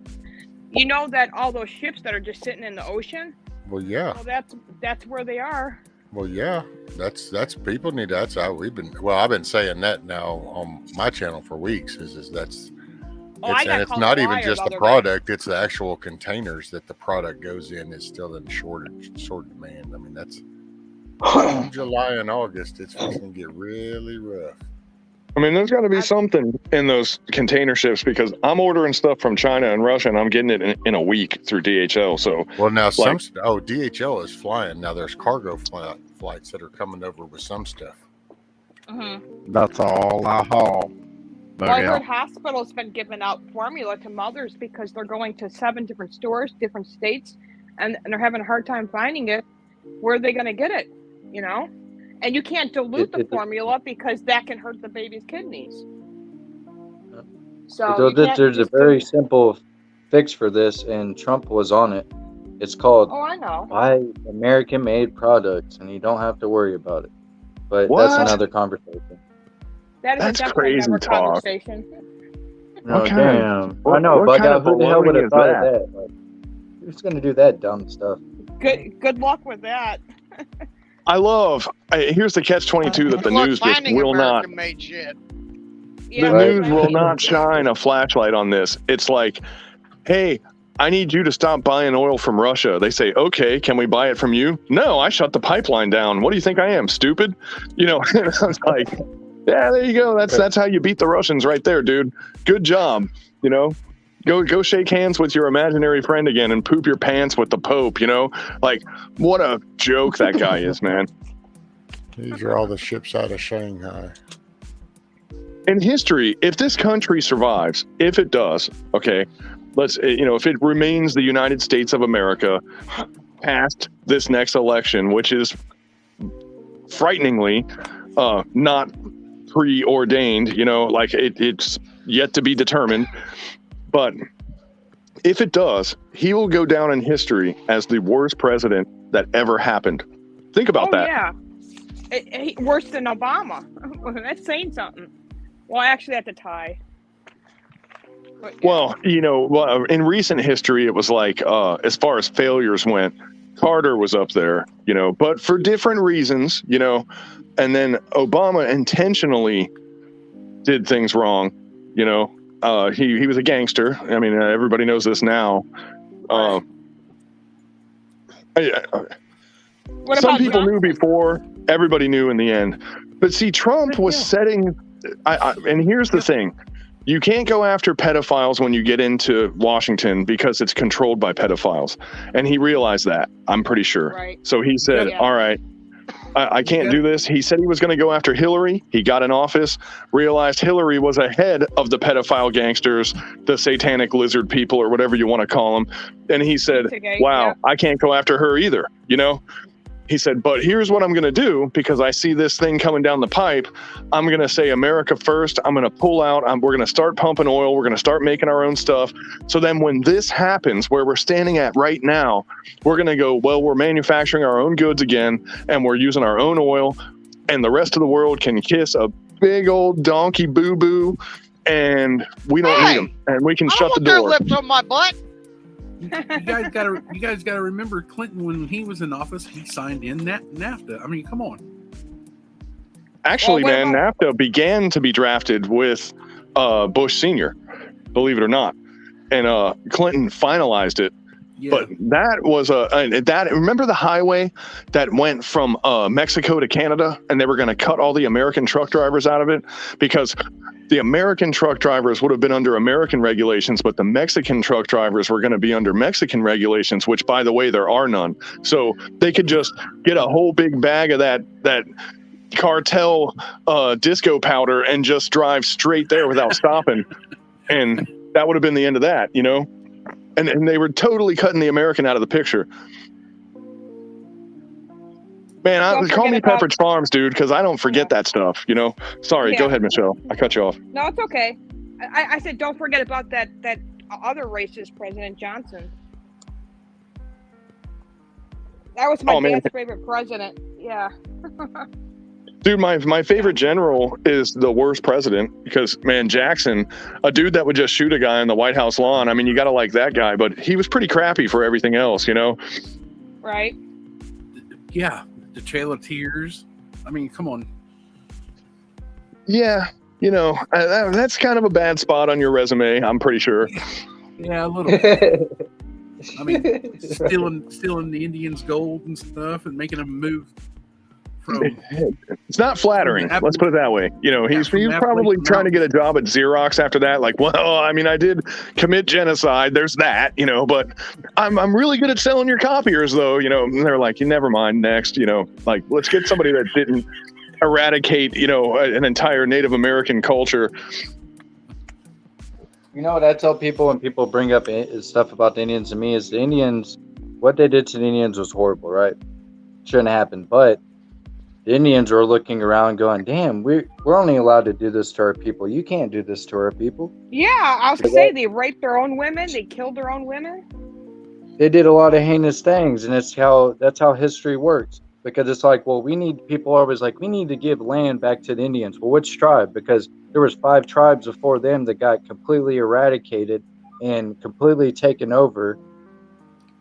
Well, the other thing that So- gets foreshadowed out west is this I almost shouldn't even say this because it's so politically sensitive, but the traditional buffalo hunting grounds and stuff, the horse wasn't in America until the Spanish brought it there. So they couldn't get to those areas until they had the horse. So really that's almost like up for contention. Like, without this advancement of the horse, they would have never went there. And they were there for a couple hundred years, trading territory back and forth, stealing it from each other. But like, you know what I'm saying though? Like it's like, it wasn't like they were there for 5,000 years or something. It was like, that was where they ended up, Hey, morning, Christina. But how it went down with bullshit though. Morning, Christina. That much I'll give anybody who wants to, like, they were done wrong regardless. You know what I mean? Good morning, Christina. Well, Good there's morning, Christina. bad choices made, along the way, and that's you learn and you adapt. And Yeah. I don't know, man. Not repeating history is the key here, and that's what we're trying not to do right now. Like what's Exactly. happening right now is history is beginning to repeat itself, and those things can only be inspirational. And that's the thing, like when you topple the statues of people that were quote unquote to status quo wrong, what you're doing is people aren't seeing a statue of somebody that was quote unquote wrong, and you think, well, at one point in time we believed this way, but now we believe this way. They got rid of the old ways of belief. And if it was so wrong, like for example, if imagine let's use Germany because that's easy, and I'm German, so I can crack on Germans, right? But at least I'm half German, But like if you had a statue of Rommel in the town square in the town that he was born in or something, because they were so proud of that guy that they made a statue of him, and then boom, World War II happens, boom, Holocaust, boom, this, boom, that. But then 100 years later, 70, 80 years later, where we're at right now, when a little kid says, who's that guy? And then that person, it then has the responsibility to say to their kid, well, there was a guy that came from here. He was a really good leader and he worked for some bad guys. And we got to make sure we don't do that again. And that kid would have learned something. But instead, we knock that statue down and there's nothing to learn. There's no questions asked. Nobody looks into it. Nobody researches. And then boom, like they got rid of those statues because they are going to become the next statues. They're going to be the next despot. They're going to be the next evil dictator. They're going to be the next person that puts people in cattle cars, or the next Trail of Tears. They're setting themselves up to be the next people that do that. And it's going to be called FEMA camps and Homeland Security centers, or, whatever the hell they're going to call it this time. But it's going to be the same shit, man. It's going to be the same thing. And I'm sounding like Alex Jones, and I apologize, but that stuff is coming, man. No, and you're it's right. really frightening. 100%. You're 100% right. And it's all Zach's fault because he didn't make that computer program that he said he was going to make. And if he did, we could have dodged all this. Morning, shift kicker. Oh.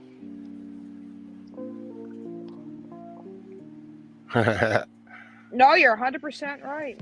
I talk See? about that stuff. People call me See, crazy. Zach, I'm 100% right. So, yeah. So there, tough guy. It's sad that we gotten where we gotten, but what are we gonna do? Fight. We have to stand up and rise up, right? Well, this is where we need to realize that we got real complacent. We got real lazy. We had our head down. Well, and yeah. we need to That's why I stand up said and we need to focus, and we get back to encouraging the positive, the work, encouraging the good stuff. And that definitely needs to happen. And the other thing is, who do you swing at? Who are you going to swing at that's going to make a difference? And that's what I struggle with here, because it's like, you think you just could stand up and throw your hat on the floor and say, that's it, I've had enough, and go out there and just make someone accountable for it. But the problem is, with this bureaucracy that we're in, you'll never get to the source. You'll never even find the source. And that's like, now 2,000 Mules, this movie, I haven't seen it yet, but I've heard all the buzz. 2,000 Mules, there's a dude, thank God, that said, I'm going to do it. I'm going to freaking do it. And he did it. It came out. And guess what? They set every food processing plant on fire. They had a couple protests. Maybe let's toss in a school shooting or two or whatever. Somebody shot up something, I'm sure. And let's throw in another. Maybe Britney Spears shows her boobs when she gets in a taxi cab. You know, like they're just pulling all the stops to get nobody to talk about this movie. You know.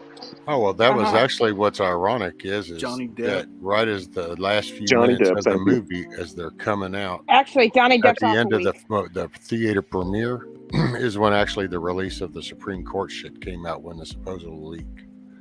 It was literally right at the tail end of the thing. People were fixing, they were getting up and working their way out of the theaters when all of a sudden it's like, oh my God, this document was leaked. Look, it's dated February, but don't pay attention to that. It's right here, right now. It got leaked.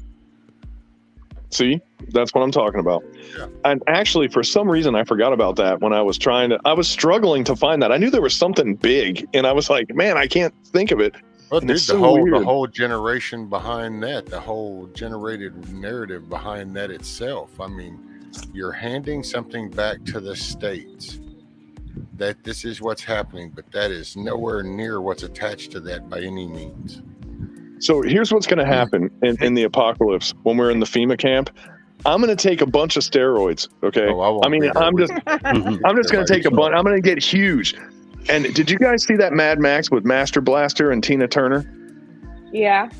I'm going to put Zach on my back and we're going to be Master Blaster. Like he's going to run shit and I'm going to go and I'm going to make people do it. And then he's going to make all the calls, you know, and if they don't like it, we'll just bust their face in, you know? You're so funny. Hang on. Zach has something to say, guys. What you got, buddy?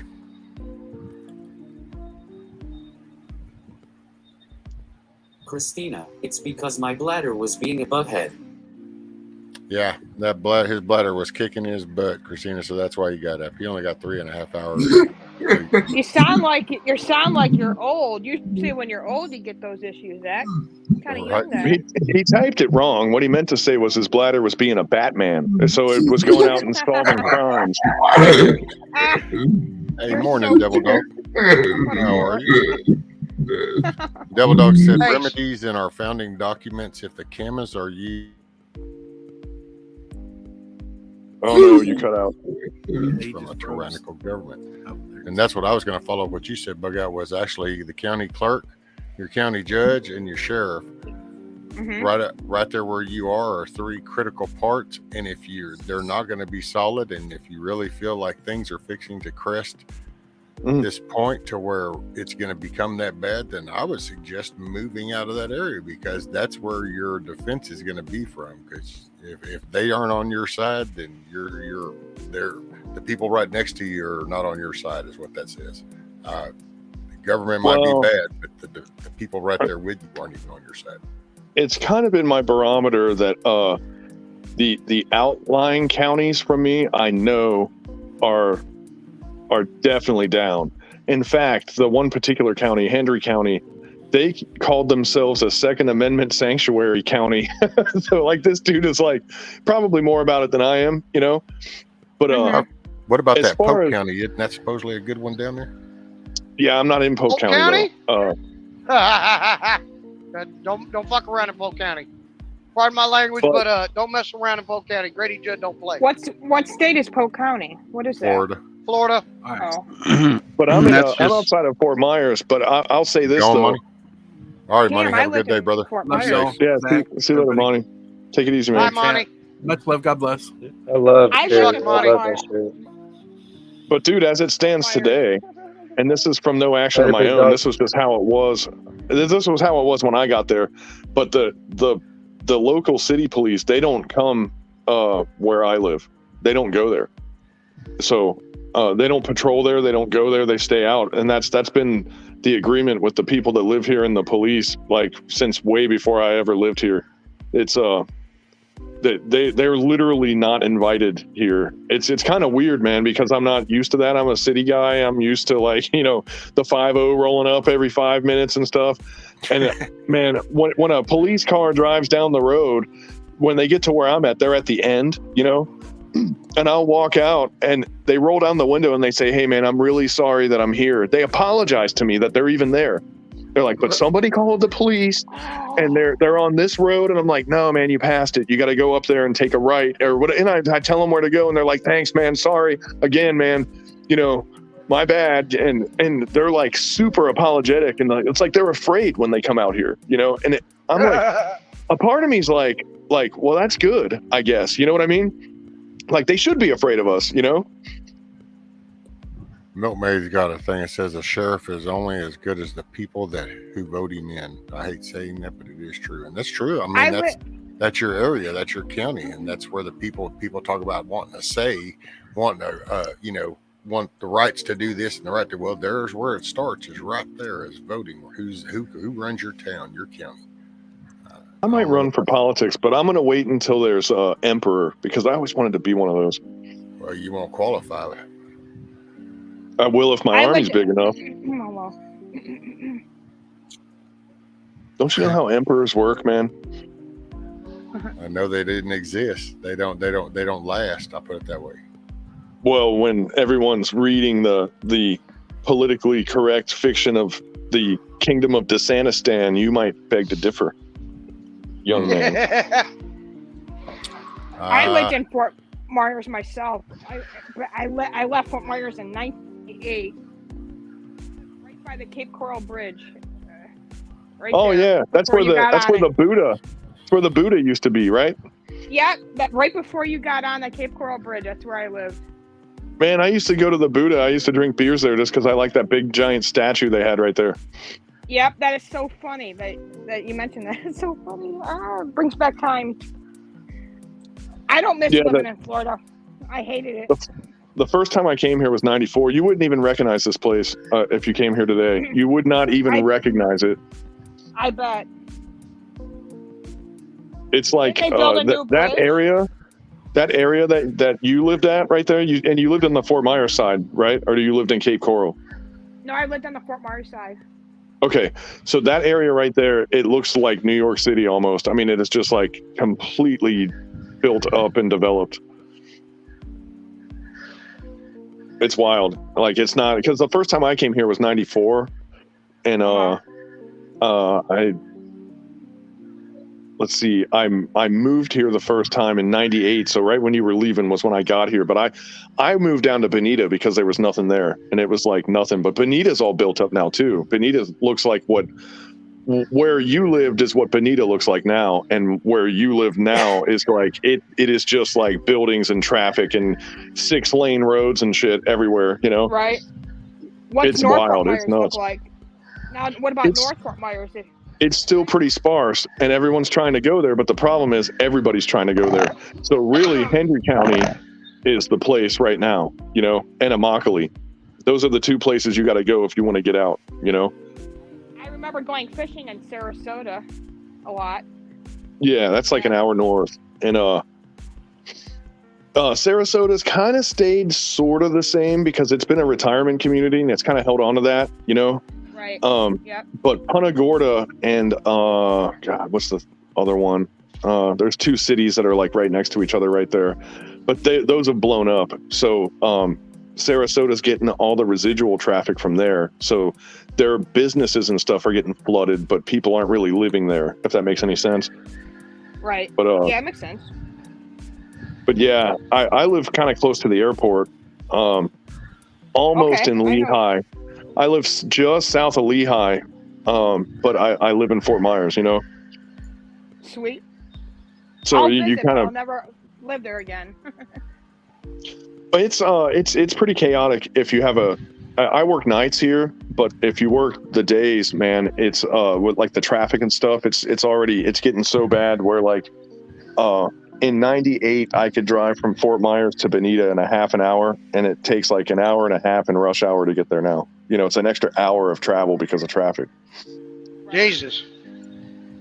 Damn. Now, is that Bonita or Bonita Springs? It's the same, yeah. Okay. I still love Bonita Springs, don't get me wrong, but it's all built up now, man. That used to be the place to go where, like, I loved it, man. It was half migrant and half, like, millionaire. it was a really weird mix of people, man. Throw a couple biker gangs in there too, you know, and it was just, you never knew what you were going to get. You go to the bar, man. It's like millionaires and bikers and migrant farmers from Oaxaca are all sitting at the same table drinking beer. It was the coolest shit I ever saw in my life, man. And that doesn't happen anymore. You know, that's gone. Yeah. Yeah, I don't get that far down very often. Every once in a blue moon, I'll get a load to the Miami area, but well, I used to go down to that area all the time because we hauled produce out of there. Sugar, but if you're taking stuff like that. 75 to Miami and hitting the alley, you're driving right past it, dude. Oh, I know. Usually when we go to the Miami area, it's usually some shit coming off the East Coast or out in that area, so you end up coming down, hitting 95 and going down. Are you I got you. So you're going to the other side. Yeah. Are you ever in New York, Donkey? Not if I can help it. Well, I hate don't that blame place. You, but yeah, me too. Well, that depends. Are you talking about upstate or city? Because I can deal with upstate. Upstate ain't that bad. I'm talking about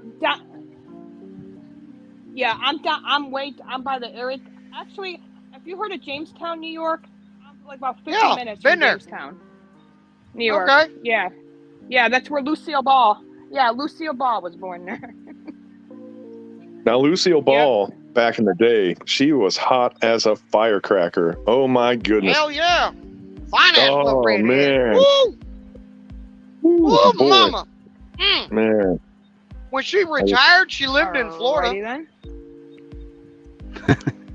I didn't know You're that. pretending you don't know, but you know. Oh, I know. I know. Hey, how far do you live from Tampa, dude? Me? About an hour and a half, 2 hours, I think. See, that's how far I live from Tampa. Dude, what we could do sometime is we could meet in Tampa and play some airsoft. There's a really cool place there. Well, I don't have any airsoft guns, so you have to bring one I can borrow if you don't mind. I'll grab, you tell me what I got to pick up to, I'll go pick up a thing of the airsoft pellets or BBs, whatever. Yeah, and really, like, I mean, I have extra. Dude, I have pretty much everything, man, to be honest. Just like what you bring your ass, pretty much, you know what I mean? You guys got to record that shit. That'd be cool to watch. Well, I mean, I don't want to embarrass a Marine, you know. They get violent when you embarrass them. I don't want to show off my tactical skills or nothing, you know. Well, dude, it's pretty easy, man. What I've been teaching. There's a couple little kids that I meet there. One of them's like 12, and they're my little child soldiers. And I've been teaching them. Military. I've been getting them on room entry because I use a machine gun.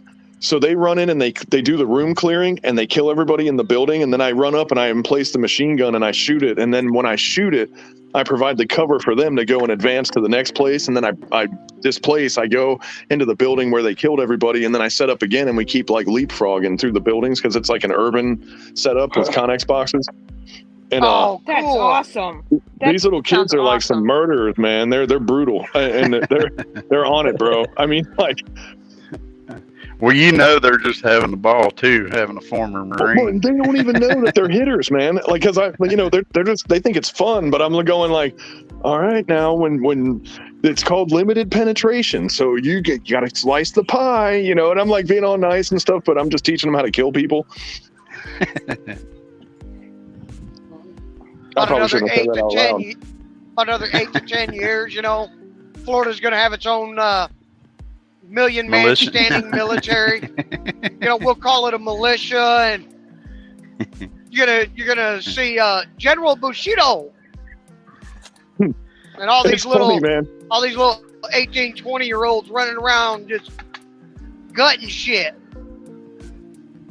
It's funny, man. That the kid was going like, well, you know, like, I was like, dude, he was like, my mom has to pick me up. Well, she was late. And I was like, man, I could just take you to where you live. And he's like, no, I can't get in a car with people. And I'm like, okay, that makes sense.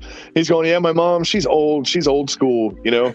She came, that chick was like half my age, dude. When she pulled up and she was looking at me like, who's this old guy? And I'm like, I'm the dude that plays BB guns with your son, you know. She's looking at me like I'm some kind of creeper, but I'm like, no, I'm just a war junkie. There's no helping me. My wife won't let me go and play in the real war, so I gotta come in here and show these young bucks how to kick some butt. Yeah, what kind of tough guy can you be? That's literally what happened. Is my mom and my wife had an intervention. They told me I wasn't allowed to go to wars anymore, you know. And I'm like, okay. But here you go. Here's a couple $100. Here's your here's a Lunchable. Here's some fruit snacks. So you It go looks play like with the kids Biden's now, saying, okay? "Don't worry about it. I got you. Here, hold my beer. I got you covered." He's going to create one for you to go to. I got Right, one more. rescue. Here's a couple crayons, right? That's it. I don't think Biden was talking to us when he said, "Calm down. Don't worry. I got your back." I think he was talking to China. Probably. Yeah. Or whatever other like nefarious entity he made deals with. Ooh, nothing I mean, you got to figure this guy's been doing drug deals in the back alley with governments for I don't think 50 he years remembers now. the person he talked to yesterday, though. There's probably countries that don't even exist doesn't anymore know that he from his did dirty past, deals in, you know? Well, that's like I saw one. I was Probably. watching From his ass to his YouTube elbow. shorts last night. I was watching some YouTube shorts last night, and I come across one where it's Biden, and Biden's sitting there talking about how we're $8 trillion deeper in debt. The Democrats had to raise the debt ceiling. And he's like, oh, it was done under the Trump administration, and it's all Trump's fault. And I'm like, wait a minute. Those You poor assholes Democrats. put together some multi-trillion-dollar bills, and you guys voted that shit in too. So, I'm not saying Trump is, not part of it, but y'all had a big fucking hand in this shit too. And that's where I'm really getting tired of the political shit is Republicans blame it all on Democrats. Democrats blame it all on Republicans. I got a good idea. How about we cancel every one of y'all's paychecks, both sides? Until they figure it out. Oh, no, Yeah, I'm good saying idea. cancel the paychecks, boot them out of office, and let's get some people like Bug Out and Milkmaid and, everyday citizens. Let's put them up there so we can actually get some real brain power in there and some people that ain't looking to just line their pockets. They're actually out for the American people. What? Well, that's where you got to start with your Right. county clerks and your county judges and your DAs and your county stuff. And then you go from that and you start working on your capital and you go from that into your representatives that you send to there.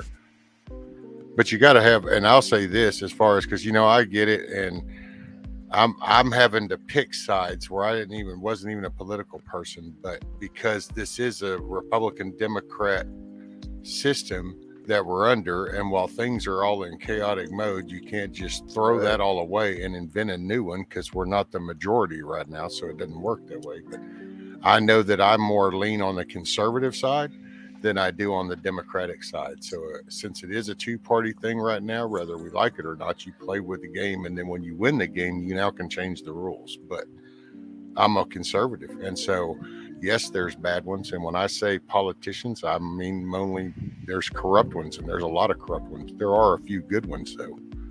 Oh, yeah. And I think they're the younger, newer ones that, just like some With the of these exception others, of those idiots in went the in there and squad. saw just how bad this is and went, holy shit, and have been saying stuff. And matter of fact, the less you hear of them, it's probably the more that they're saying against what's going on, because that's why they're being silenced and shoved over to the corner. That's why they're not on committees. That's why they're not getting any floor time. The only time you'll see them is those after-hour runs when all the house is closed and they can go do that little 2-hour speech on the floor just talking to the camera, because it's part of our system and they're allowed to do that. So they do it. You just have to watch C-SPAN and shit to watch that. Well, Rand Paul Louis says Gohmert, a lot. Louis Gohmert is a really good guy. But he's leaving. You heard he's running for Texas Attorney General. I heard so. He's done. I heard, but yeah. See, that's the problem. There's so much of this little infighting shit that people are going for different positions, and it's like, man, how about this? Because Paxton, Master, the Attorney one General here in Texas. I mean, the dude kept our election intact. He literally fought off like 12 court cases. Every one of them had to be won in order for us to get it, and he did it. But yet, we're going to waste a spot because now we're going to fight over it. I see him, but I just wanted to finish my little thing. Oh, so, by the way, well, hold on Donkey. a sec. Zach's got something, so let me let Zach say what he's got real quick. Well, people really want me to run for office. If I'd run for Colorado governor because I don't want president until the swamp is drained. There you go. I got a better one, Zach. I got a better one, and this is what I was going to say. It totally ties into this.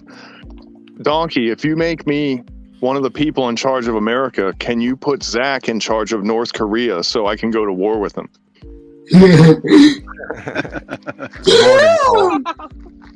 Donkey's not going to have that power because Donkey's going to be the head of the transportation department. Why I gotta get stuck dealing with this shit fit? I don't want me in charge of transportation. Look, drivers, you want to drive all day? You want to drive for 18 hours? Knock yourself out. Right? Take them E-logs, break that sumbitch, throw it out the truck. You don't need it. Yep. You want to do 90 miles an hour? Do it. You move our country. Rock and roll. I claim Department of Agriculture. Right. There you go. I want to be. I want to be the head of. Right. Okay. There you go. There you go, Milkmaid. Hell yeah. I want to be the head of urban development because my people know where to go if we need to. You know what I mean? Like we can find any place to live. We can find you a spot to live. Just let us know. You know what I mean? Now, Possum, we're gonna put you in charge of the state parks and everything. He's wildlife. Yeah, fishing game. Yup. I want to be in charge of the. That's cool. Hey. That's hey. Go ahead, Milkman. That's a good job. I'll take it. In charge of DOD. Yeah, rescue's in charge Actually, of like the if we were going to do firefighters. it right, if we're going to do it right, just wipe out all the departments. All right, hold on one sec. What you got, Zach? Bushido, why are you always hating on me? Is it because you're jelly of me? Yes. He is. You jelly bug out. No, wait a minute. Let me take that back. I'm gonna change that up. I am going to put Bug Out in charge of like the FBI, ATF, DEA, and all of them. Can I be in charge of the satanic lizard people that make all the teachers transgenders and stuff? All right, fine. No, I'm sorry. You won't be able to be in charge of them because they won't exist anymore. So, this country's going to suck. I just want to go down there to yell. Yeah, I guess you know what, yell Bug at Out, you're going to AOC have and to all go that. explore the other countries to see if you can find one that fits into that narrative is what it is. But what are you going to do with all the lizard people? Well, they won't be here, so you'll have to go find them somewhere. Maybe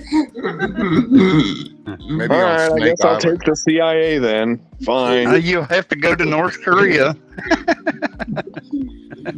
I'm gonna put Bug Out in charge of ATF. That way it'll No. actually be the real ATF. I want to be the CIA so I can secretly find the lizard people while I'm pretending to do okay. something else. How about both? I'll give you the CIA and ATF. Just do me a favor. Make ATF what it Wait a really minute, should no. be. Hey, hold up. Freaking convenience store. No, see. Get rid of it. I'm sorry. See, I'm sorry. Let's see. If we threw you into one of the categories right now and we were sitting here talking about you, you would be red flagged, buddy, because it's like, I'm sorry. Did you just hear what he said? He wants to bring ATF. He wants to keep ATF. Bam. That just got you in the shit list right out the gate. You want to maintain the ATF. Why would you even want it? What do you? I want to make them what they really should be. A What, convenience non-existent? store on every corner. Non-existent. No we more gotta give CIA. Zach. No more ATF. We gotta give Zach some busy job so he's not around all the girls because I mean, you know what Well, happens. You know he what is kinda- happens. yeah. Yeah, Zach gets around all the We all girls and they fall don't for talk him. to us no more. Hey, Zach. Fat Man says Zach Bushido is after your gummies.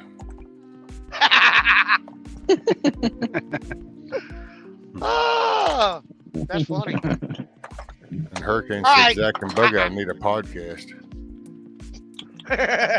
They should. I think that'd be hilarious, those two going back and forth. That's it.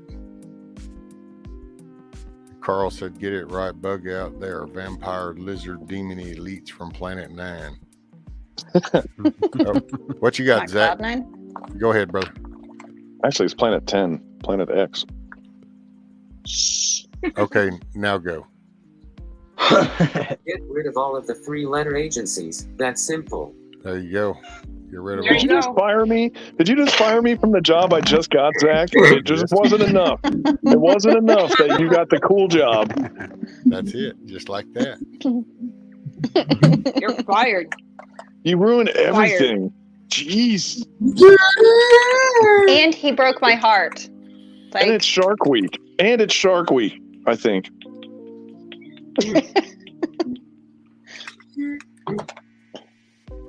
Y'all are brutal. Hey, what's up, Jewish Redneck? Purple? I think Zach owes an apology to Milkmaid. Huh? That was harsh. He broke my heart. I'm not in his two top favorite people. Hey, look. When you mess with a loner and a rebel like Zach, you better get used to having a broken heart. That's all I'm saying. But you keep coming back to him. You just keep crawling back every time. Just crawling. Just crawling.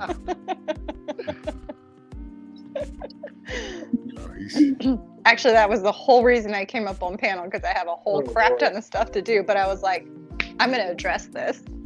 And then you didn't say a word. See? Well, BB wouldn't shut up. Oh, is that? Oh. So what? Wait a minute. I thought you were like an independent, strong, firm woman, so you could take control. I brought it up. So I you said couldn't something. even get BB to be quiet long enough to say something. What? Are you like saying you were weaker than BB? That's crazy. I'm a polite bully. Hold on just a minute. Zach wants to say something now, Milkmaid.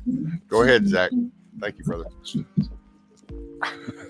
Milton, you're in my top 3. Oh shit! Oh my god! If that works, I swear to God, if that works, I don't even know what I'm going to do. All is forgiven. Oh my god! This fucking guy. Be like, let's go for 5 from 7. Best 5 out of 7. How about that? I think that was brilliant. I mean, come on. It's Zach. You know? Oh my god. This is just like junior high. Oh my god. Oh, are you getting picked on? Zach got options. He's having he's got flashbacks. Here, we'll open the janitor Yeah. closet and we'll shove you in there. It'll be all right to the end of the day. Dude, when I was in junior high, I Just played listen for the football bell and to ring. soccer. I played football and soccer in junior high, but what did the girls like? The basketball players. Yeah, right. You know, like, that's your is there excuse? anything else that I need to do to, you know? And then here comes Zach with his Zach and Tosh app, and all the girls are in his pocket. I get it, Zach. That's fine. Whatever.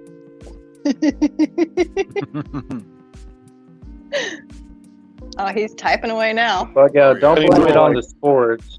No. He's like, you're in my top 3, but my Rolodex has 400 pages. That's all I'm saying. Morning, Carl.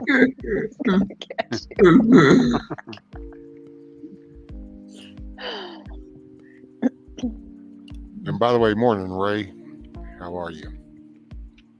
And morning, Carl. Morning, Okay. everybody in chat. Yeah, If I Ray, may. Double Dog, Ship Kicker. Glad you kind of Screw came you, in. Ray. Morning, everybody else, but screw you, Ray. All righty. Oh no, what Ray do? No, he was supposed to get a hold of me last night, and he never did. When I get Oh. over there and I Wait, get donkey, everything set up. Donkey. What So, didn't he? what he model do? phone do you have? Don't The tell one him. on the It's a trap. dashboard. Is it like an LG, a Samsung, an Apple, or? It's a Samsung. Why? I And don't know, technically, man. that's not the model. That's the manufacturer. Well, I'm just wondering because you got that weird ass phone, and I've heard of this around the country, but it seems to only receive calls. It doesn't seem to make any. What? It's No, kinda we weird. talked the other day. I've heard of these phones before. They seem to get used a lot, But but see, they only seem hold to on receive. now. They never make one. He's got a jitterbug. I do. No, we had talked. He was supposed to, when he got everything set up, he was going to call me.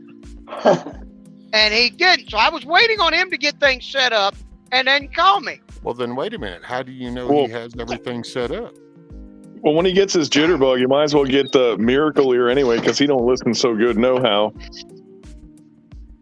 Oh, me or Ray? Come on, man. Who do you think I'm talking about? Zach? No, I'm talking about you. Morning, Lisa. Morning, Rob. That's just me. Both. You know, Bug Out, you're now in the top 4.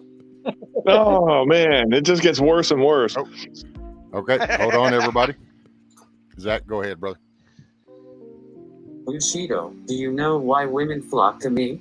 It's because I share my birthday with Hefner, but my heart is made of gold. Is your birthday April Oh, yeah. 20th? Zach, is your birthday April 20th? No, that's mine. Oh, okay, never mind. I got nothing then. Nine. You win. 9. Yeah, I know. You know where I was about to go with that. I know. Wait a minute. Zach's heart's Zach, made you of need gold. a I could robe. use a few extra bucks.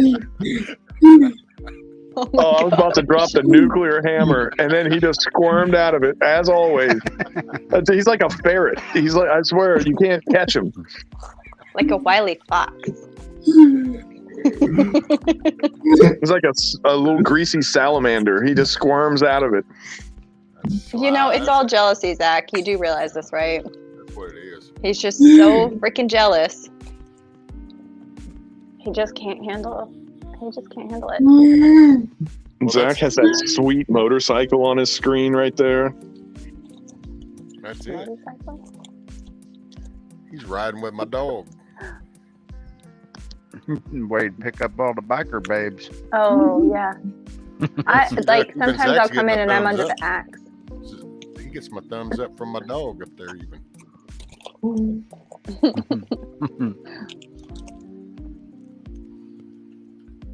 Yeah, Bug Out. He stresses. You got to remember, Zach, that when Bug Out comes in a room and he says something in chat, 3, 4 people go, "Hey, Bug Out, what's up?" When you come in and you go, "Hey, fam," there's like 50 people that are all like, "Hey, Zach," and so Bug Out's like, "Man, this shit sucks." Right. But Geritol doesn't always kick in, so the old age really jacks with him. So you got to give him a little leeway, Zach. He's an old vet, he's like old Tank Tread. You just kind of you put him over there, you respect them for the historical thing they are, but you realize that they're just kind of old rusty ass thing, but it's okay.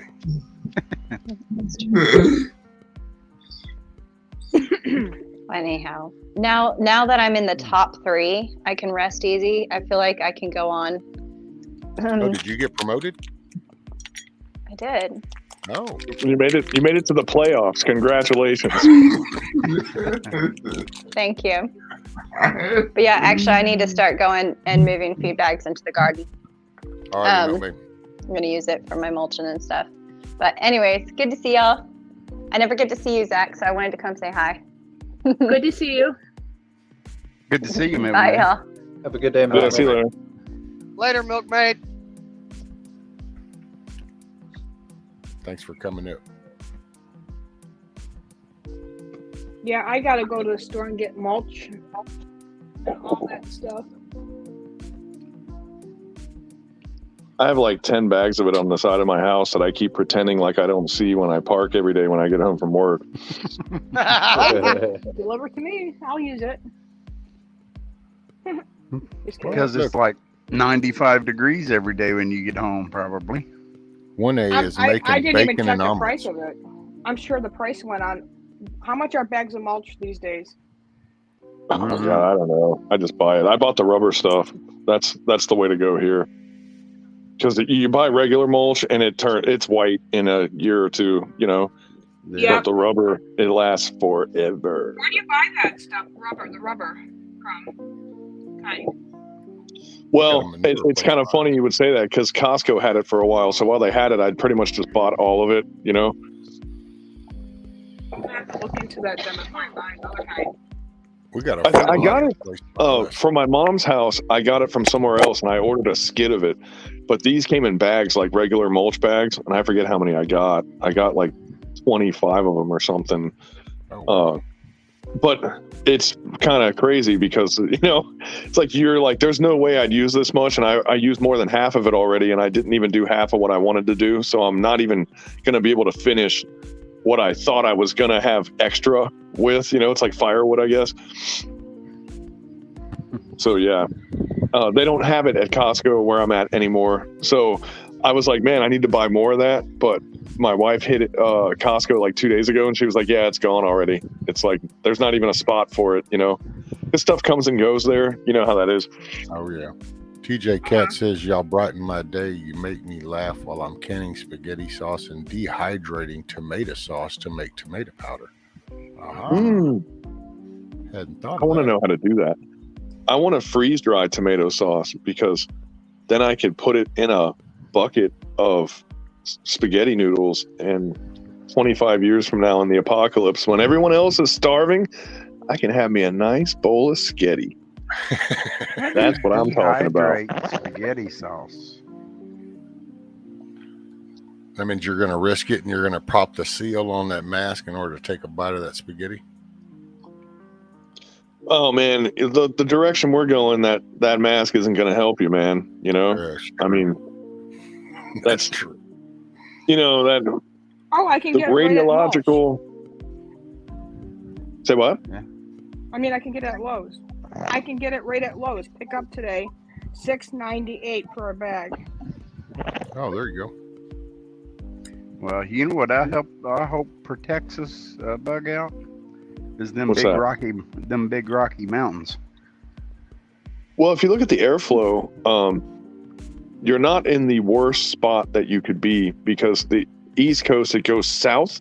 I mean, from the West Coast, it goes south and then it cuts up and it goes north. So it's going like, it's going east, northeast by the time it hits you. And Indianapolis is in a really good spot. It's the jet streams seem to kind of ignore Indianapolis, but Cincinnati and Northern Kentucky is actually in a pretty decent spot also, though. It gets a little bit, but not a lot. Where I'm at in Fort Myers, the only thing I have to worry about is what's coming out of Miami, but it's all going to be going east also. So if there's a nuclear exchange, all I have to hope is that they don't nuke Miami as much as they say they're going to nuke Miami, because if they really, the nuclear targets pointed at Miami are gastronomical according to the projection. So I'm probably just going to fry overnight. But if it's not that bad, It'd level you out. The shockwave would do us all. they can catch a couple nukes and I'll be fine. I won't even catch a whiff of that. And the jet stream coming over from all the reactors melting down, which is really what's going to get you. You know what I mean? The reactors is the problem. It's not the nuclear missiles. It's the fact that it's going to upset the reactors and interrupt the maintenance and service of those. So they're gonna go hot. And you don't think the detonation of several of those would actually cause a change in the jet stream with the concussion hitting that screen from the explosions?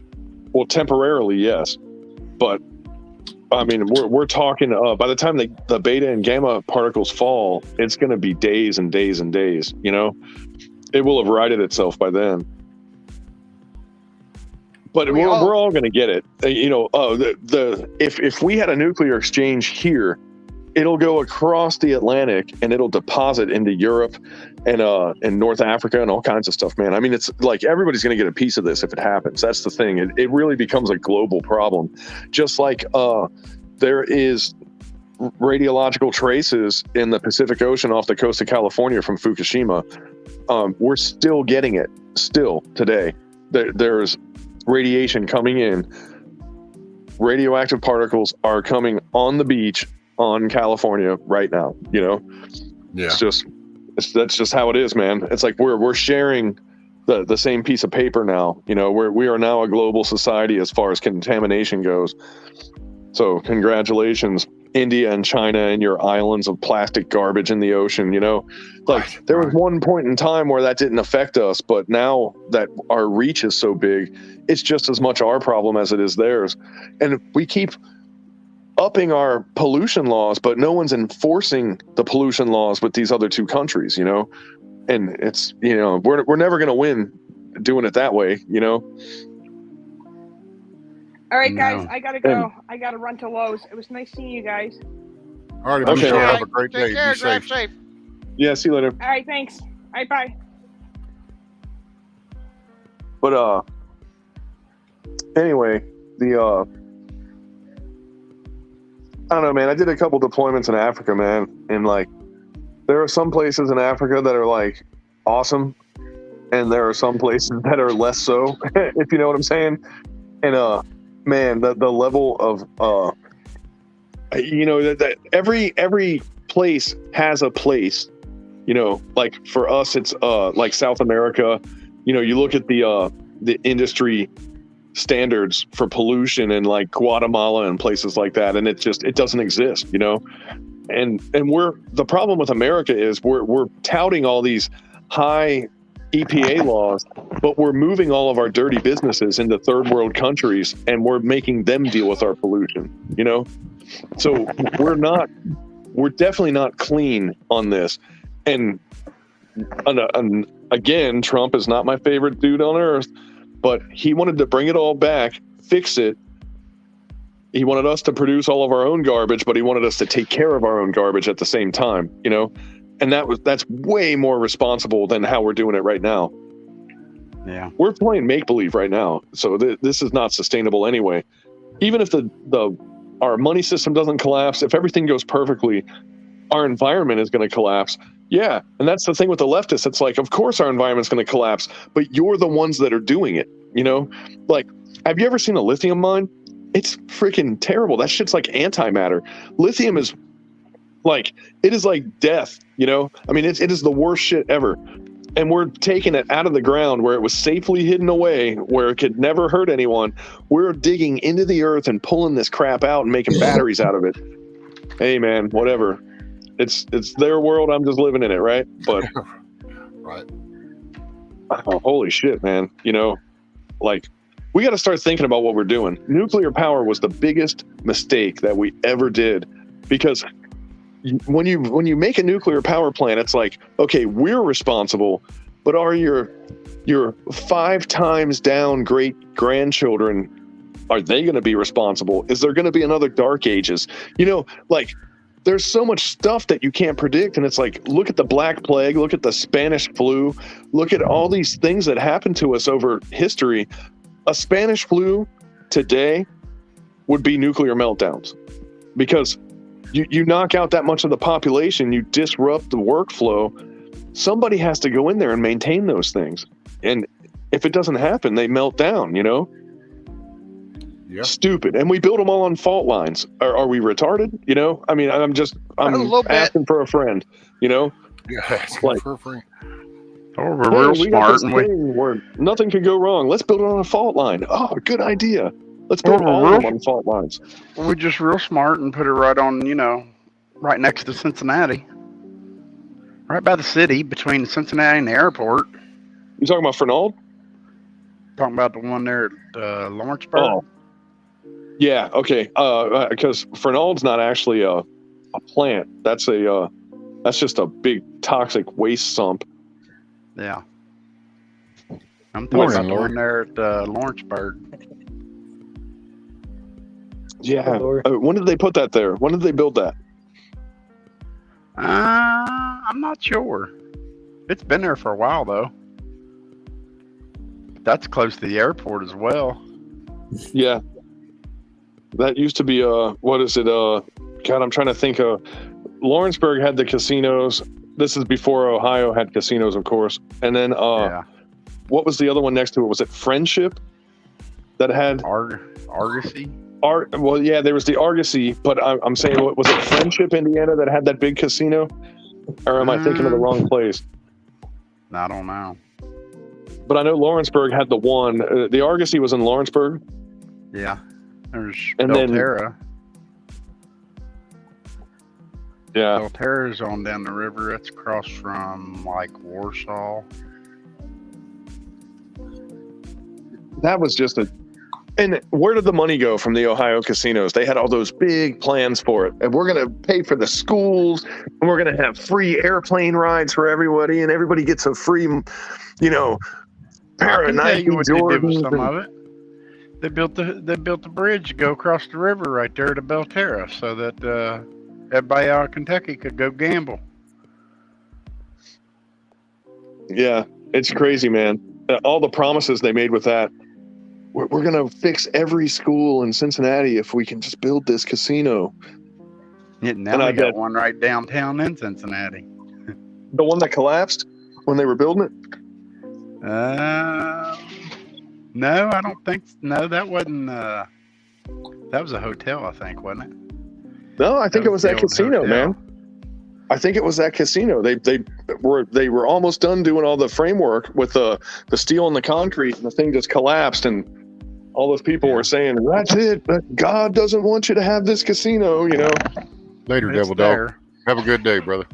It's Jack's. It used to be Jack's. I don't know what it is now. I don't know if it's Hard Rock or what. Yeah, see that I was already gone by the time that happened. That casino was never finished when I lived there, Yeah. So it had to have been in the last 5 years or so, right? Yeah, it's been about that long. Yeah, they had started building it. Just since then, though, man, Amazon came in here like you wouldn't believe. I mean, they built runways and all kinds of stupid shit. All that land that used to be over by Turfway Park, all that's gone and built up. There's no fields or trees or nothing there anymore. My God, man, this is a different world. Oh yeah, it's part of the airport. It is not the same world that we were born into, man. It's kind of crazy. And now I know what all those Depression era people were talking about, man. That's all you'd ever hear them talk about is like, this is not the same place that we grew up in. But I didn't know. I was a kid, man. I didn't realize that. I didn't know it was like that, man. This shit's depressing, and it's like growth. It's supposed to be positive, but like, why does it feel so terrible when you hear about it? Yeah. Because we didn't pay attention, and we got corrupt ass people out driving the bus and about tired of hitting all the potholes and going off the road. Oh, dude, Amazon. If you want to work for a shitty company, work for Amazon. They're terrible, dude. Yeah. I wouldn't work for them, but they do start out at like $20 an hour. So, I mean, they do start out at decent wages, but anymore, is that decent? Amazon also doesn't drug test. If you live over in Venezuela or Honduras, they'll fly you over there and pay you $15 an hour and put you in a motel with 3 other buddies, and then they'll send you back. Yeah, that sounds like a rescue. That sounds like a damn dream to these people. You know what I mean? Oh yeah. Right. We're gonna bring like it. I wish somebody would do that for me. Possum, they don't drug test you until you have a workplace accident, and then they drug test you like 5 times. Yeah, I know, but I'm just saying, who do you think you're hiring when you don't drug test? People that do drugs, because you don't have a good enough pool of workers to bring in a bunch of straight edge people to do the job right. So you have to, like any employer, they have to go out and find people they really don't want, but they don't have a choice. Well, and they hit that revolving door status, and then quality employees hear of that revolving door policy, and all of a sudden they don't want to go, so they kind of get stuck with what they wanted. Well, in Ohio, what they do, Ohio's trick is, because Ohio's ruthless with the child support laws and stuff, they find 2 or 3 guys that are so in the hole in child support that if they miss it, they'll go to prison. And they hire those guys and they make them do everything. And then they hire everybody else and hope it works out. Because if it doesn't work out, ain't nobody know going who's to gonna jail fix it. to prison over not paying child support. Dude, they send motherfuckers to jail in Ohio all the time, jail, dude. It's not to jail, prison, it's bro. jail. But you know what I mean? Yeah. Yeah, Florida will lock you up for it too. I'm sorry, but I don't mean to be a word stickler, but those are 2 different things. You know what I mean? So, but I know. I apologize. Oh, I'm not sorry, trying Zach. to- I looked down. I'm sorry, buddy. Go ahead, Zach. Hold on, guys. Rescue. Remember the screen on the customer side of the Apple app where they fill out the details of the job? Do you want to see the Android side that I finished yesterday? Yeah. You put it up. We'll put it full screen. I mean, prison and jail, like how it's the same to me is when you get there, you rub poop on your face. So it's kind of the same as far as I'm concerned. Always poop on the face. All right. You got a poop fetish, don't you? Some shizer. You like that shizer? No, that's how the dudes know to leave you alone. They're like, this dude's crazy, And then it's my theory, and I'm pretty sure it'll work every time, 50% of the time.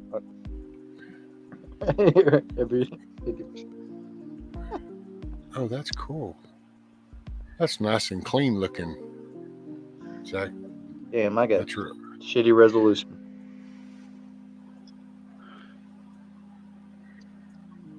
Yes.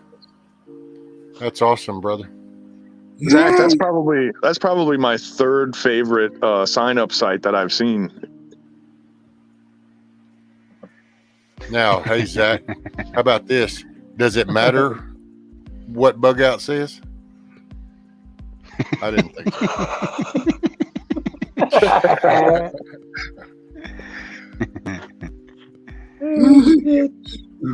so. You really? Okay.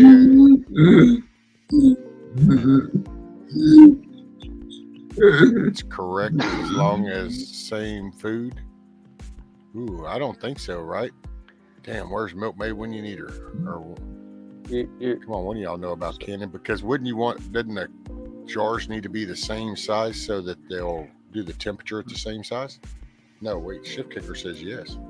No, Hurricane, you can do that. You can do both at once. It really don't. Yes, as they long as everything's actually good. Yeah, they actually Hurricane. stack them. You can stack quarts or you can stack pints on top of quarts, and they will fit. But you cannot stack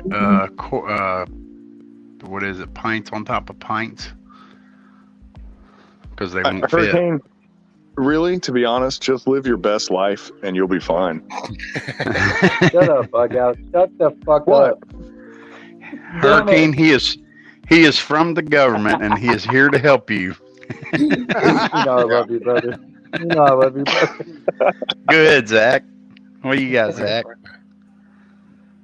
I could give a rat's ass what Bushido thinks. I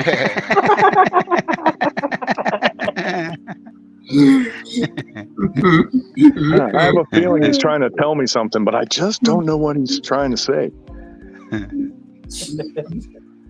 Bushido, Zach, do we have to separate you two? I can send you boys to your rooms. Y'all knock it off. Y'all behave yourselves. He's already in his room. He's already in his See the room. boy band posters? Yeah. Wow, Bug out, don't talk back. You're going to have an active day, T-Girl. Take your beer away. Hopefully you have a good birthday anyway.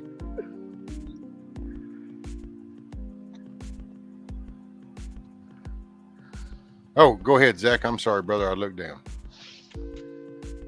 Daddy started it.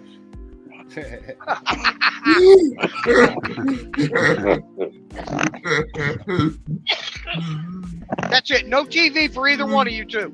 You're both grounded.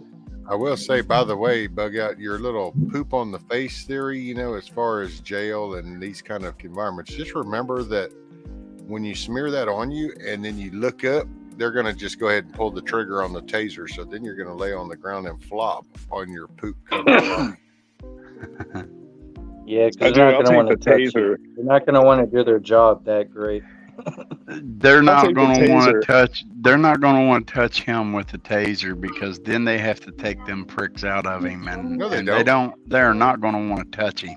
Nah, you You just, just I pull the shit out guarantee by you. the line. I know in Texas what they're going to do is they're going to tase your happy ass and you're going to flop and then they're going to wait for somebody to slowly put on some gloves and they're going to keep popping you left and right. And you're going to keep bouncing.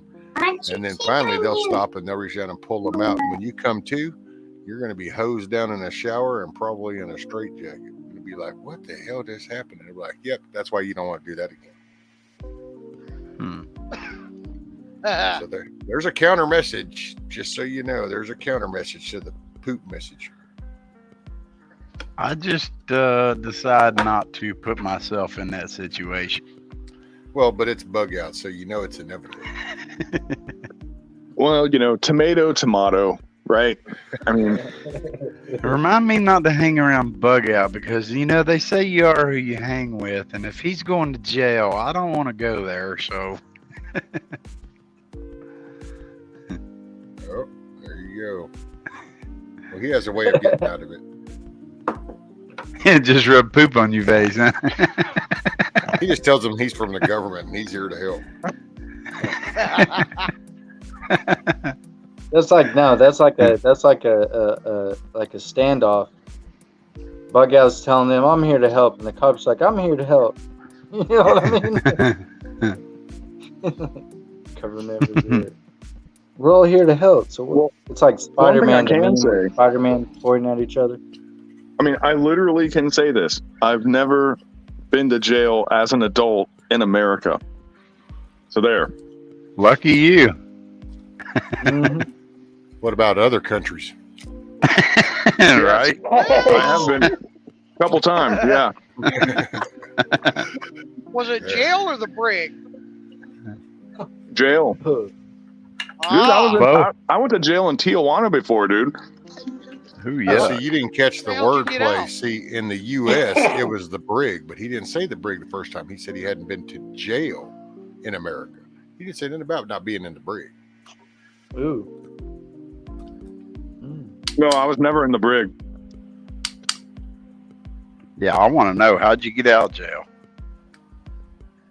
The shore patrol got me. Poop on his face. Yeah. There's that third cell down there on the right-hand side. There's a tunnel in the back of it. It was before I conducted this brilliant operation of Operation Poop on the Face. I hadn't thought of that yet at the time. You were still young and naive. But I'll tell you what, I wouldn't have had to fight nearly as much if I had poop on my face, because people do not want to punch a face with poop on it, Well, See, that's where you're wrong, Bug Out. Because really bad. See, but that's where you're wrong, Bug Out. Because if you tried to fight me with poop on your face, I don't have to touch the rest of my body after I punch you. I can always clean my hands off. So I'm still gonna punch you. But that's just me. I don't have to touch you to pull the trigger. Right? Damn, Rescue, I wasn't going that. That's when you're just going to use a couple of pillowcases and. Hey man, he was breaking it to the game, so we escalated real fast. It got shitty Right. off his call. Our conversations always go to shit. It sounds like you guys just have anger issues or something, which is fine. Only the I'm not judging. bring it out. You guys acted like somebody called the Beatles a 4-chord band, I mean, I wasn't trying to take it there, Hey, I'm gonna go fishing. No, Bug and Out. keep pumping. It's because we ain't scared of shit. You know what I'm saying? Well, my phone just alerted me it is dying, so I guess I better go. Hell, that's better than most of us get. Then at least the phone got a heads up. Right? Hey, Ron, just remember, plug it in. Yeah, man. Dude, that's The light is always left on at Motel 6. Remember that. That's what an iPhone will do for you. It'll give you a warning. Remember that. What have we got today? See, why doesn't Zach just erase all the stuff he's working on and make a StreamYard that doesn't kill your phone battery? Why doesn't he do that? Yeah, and he needs to invent a good battery, huh? No, just a program that isn't a resource leak like StreamYard is. Well, this is true, Zach. You know, that could be a potential future program there. Go ahead. There's not enough change there for real change or money. A better platform to stream on. Maybe if they just put more lithium in the batteries, they'd last longer. Yeah, you're probably right. Yeah, but those are all going into the electric cars. That's why our batteries are shit now. They just need to get the gerbils to pedal faster. I use I'm out of here, guys. Crystal meth. Alrighty, later, All Ron. right. Thanks for Later, having me Ron. up, Rescue. Yes, sir. See Take you it guys easy, later. bud. See you, Possum, Zach, Yeah, Donkey, take it easy, man. Bushido, Hurricane. Just don't hit none of my family while you're out there, please. That's all I ask. Oh, I'm done from being out there. I'm home now, and I am on vacation until Monday night. Hell yeah. I'll let the Gonna go family know. camping. I'll catch Awesome. you guys later. Hell yeah, brother. Be safe. Later, Get some Ron. good drone footage. Yes, sir. We will. Later, See you. brother. No, man said, no problem, sir. I didn't see you question until now. Okay, that's in chat. Tijuana cat house. Mama captured bug out and he had to grease himself with what he had to escape through the sewers. No, actually, man, it was a different time back then. When you went to jail in Tijuana, they actually, from San Diego, they would send, these Navy guys would send a van there like 2-3 times a day. And they would just go bail out all the jarheads. And it was like it was a thing that it happened all the time back then. It was before they cracked down on all that, like, you know, like responsibility shit. You know, that didn't really exist back then. Hey, Tony Lee said 4 chords a day, 8 days a week. That's funny. It's like the I want to make a Beatles song now called 2 Down, 2 to Go. That's messed up. What? I'm just saying it's relevant to the times, you know. It is, but it's just shit. Just because it's true doesn't mean it ain't messed up. Yeah. I'll laugh at jokes like that, man. Like, I got a sick sense of humor. I don't laugh at certain jokes. You know what I mean? Like, there's certain jokes I don't laugh about. But ha ha ha ha. No. Yeah, I'll laugh, but I don't really. I'll laugh, but not really. What? Yeah, there's times that I laugh just to make someone feel better. You've never done that. We all do with Bug Out. Hell, that's why we all laugh at Bug Out. But we weren't supposed to tell him. It kind of defeated the purpose now. I wasn't talking about him.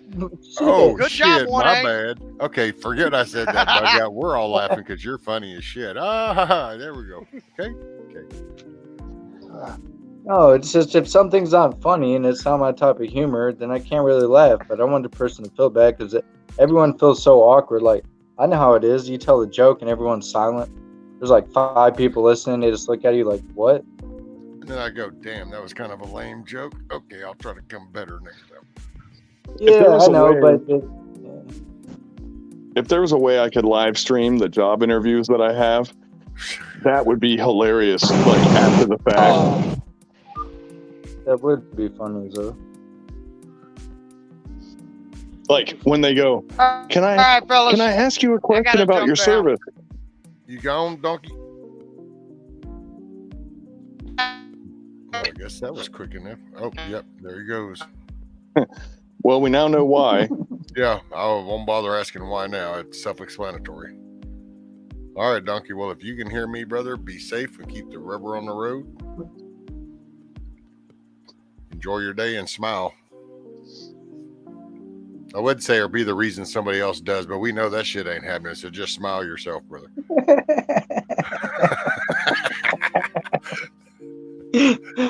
Rescue's on one. I love it. I love it. Damn, there he went.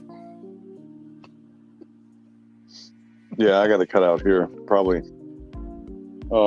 Yeah, like 22 minutes ago. There you go, brother. All righty, brother. Well, so you're on days off. You're going to try to be there tonight, possibly. That'll be good.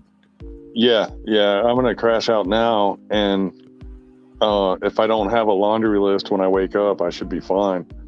The timing is right. Let's put it that way, But we got to see what the wife says about it, because that's pretty much how shit works around here. This is true.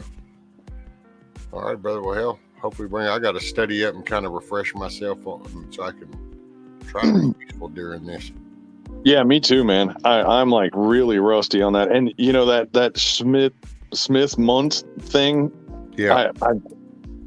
I don't know if I know anything about that, unless I know it under another name, The Obama shit. Well, it was really like a newer version of it. It was updated.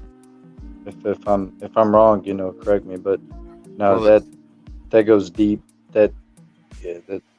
Yeah, something that Obama brought in. I forgot exactly what Zach had said. Something that Obama brought, and you'll probably recognize it off of a different topic headline than that particular name. Because when he said it to me, then I remembered that, but I just don't remember. Well, if it's tied into the Patriot Act, he had a chance to let it die, and he not only re-signed it, but he expanded it, and it could be that maybe. That might be the expansion. So that was when I knew who Obama really was, because I gave him a chance. I said, okay, I didn't vote for him, but he won. All right, so let's see if he does what he says he's going to do. I don't think he will. I had a bad feeling about him. You know what I mean? Yeah. Chicago gangster type dude, right? But I was like, let's see. And then that came around because, the Patriot Act is alive through executive order. The second anybody gets elected, they could kill it overnight. They So just why don't didn't Trump sign it. do it? Why didn't Trump do it? Right? You see where I'm going there? Yeah, that's kind of weird. That why wouldn't you, if that's one of the biggest things, they're stripping us of our rights, and why wouldn't you tackle that head on? That should have been like, if you're right, dude. That just And that's my preamble when I say Trump, not my favorite guy, and I say that these are the things that make me say not my favorite guy. Because None of them are my favorite guy. Well, they could be, No, they couldn't, because they don't really work for a living. And that's just me. I have more respect for people that really work for a living. Right, but this is a battle of wits, though, and the problem is that there's so many lobbies and so many things. It's kind of hard to fight when you get in there, and you got to pick your battles.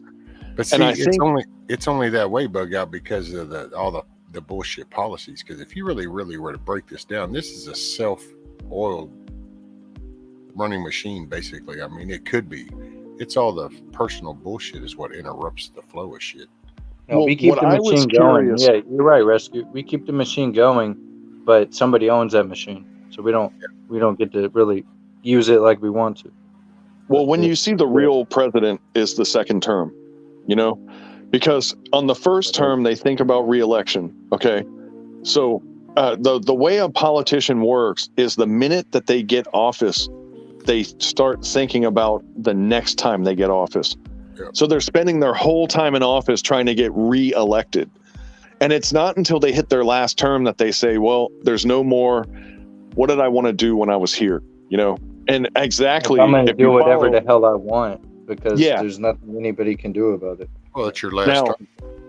Where I can respect Obama, I don't agree with him, but where I can respect him is the second he got that second term, we saw the real Obama, American Health Care Act, this, that, Obama phones, blah, blah, blah, kill people in Benghazi, it's just like boom, boom, boom, boom, boom, boom, boom. It's like all kinds of shit was going down, right? Well, I was waiting on the second term for Trump because I wonder if he would have not signed the executive order on his second term, Probably That's all I'm saying. Especially because we'll never know. I think some people are really shocked. I know I'd never thought of the Patriot Act being used here like it has been. It's all it was used for. It's never been used overseas. Not once. That was the forte of it back then, and then you just didn't really hear about it anymore. And then then we had the whole engagement for the last 20 years, and that's all you ever heard. Right, but that was a marshal's badge to listen to everybody's. The FBI had a thing called the Carnivore Program before that, which was totally illegal. And actually, the records of that were blown up when what's-his-face, Timothy McVeigh, blew up Oklahoma City.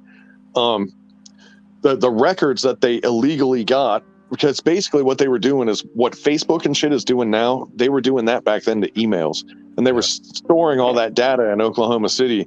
And Timothy McVeigh blew it up. Was he a terrorist? Yeah. Did he blow up kids? Yes. So now we're. Yeah, but it goes a lot deeper than that, man. He was, you know what I mean? He had connections with them for so long, and there's a lot of shit. I mean, there was stuff going on, but like, we would have gotten where we were. And this is where it's weird, because I don't agree with anything that Timothy McVeigh did, and nobody should, right? I mean, I let's get that out in the open. But we would have gotten where we are today sooner if that hadn't happened. That's all I'm saying, and that's frightening if you think about it. We're looking at, man, it's just really weird to think that like our government has been harvesting this data before we even knew that you could harvest data. Like, that's all I'm saying. And now we know they can harvest about it. that unless it was Snowden. He was the one who really brought it to mainstream levels. Well, we knew. But I'm talking about where like a lot of people actually realize. He brought it to the kitchen table.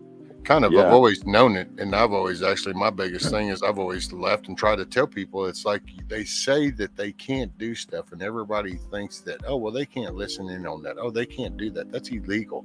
It's only illegal when they admit that they did it and they get caught. But what they can do is they listen to that information that they're not supposed to, and then they dissect through that. They come up with a travel pattern or something, and then they'll intercept you in between on a traffic incident or for some other reason, which then opens the door to discover this, and this that they already know exists, but they can't just come out and say it because they've been collecting your shit.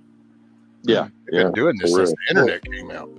One thing people don't realize with the internet is that when the internet was created and all these people jump on it, dude, there's no laws. There is no laws behind a lot of shit that people did on the internet back in the day when it first became popular.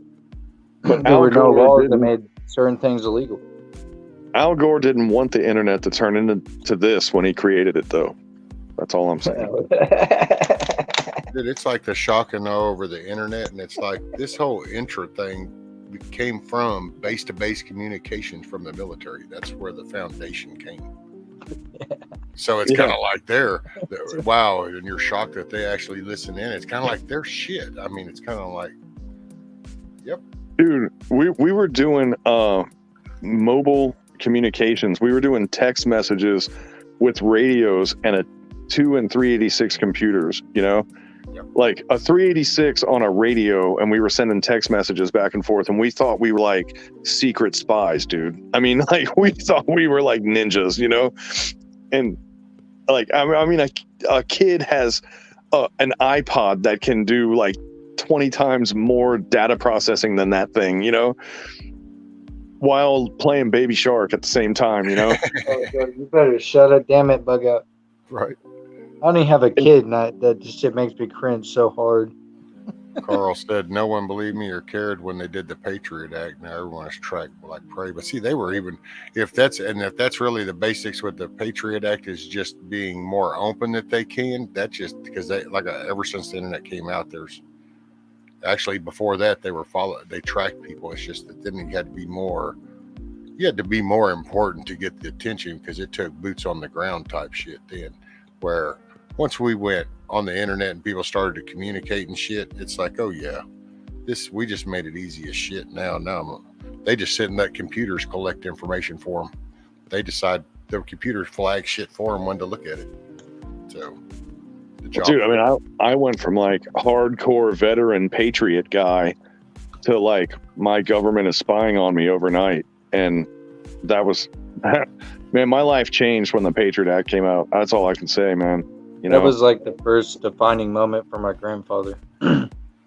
Is when he saw that they labeled, veterans terrorists or extremists at that time. domestic extremists. You know, it's basically what they were trying to push. That changes a lot. Didn't That's sit when well I with saw me. his political views change. Especially because you the know, old timers, the old survivalists, man, they were telling me that was going to happen. And the funny part was, and I don't know how they knew, but those old guys knew that was going to happen. And they didn't know what day it was going to happen, or they didn't know what it was going to be called or anything. But they were like, there's going to be a time when they pull some shit like this. And they pulled some shit like that. And I could not believe it. But here I am.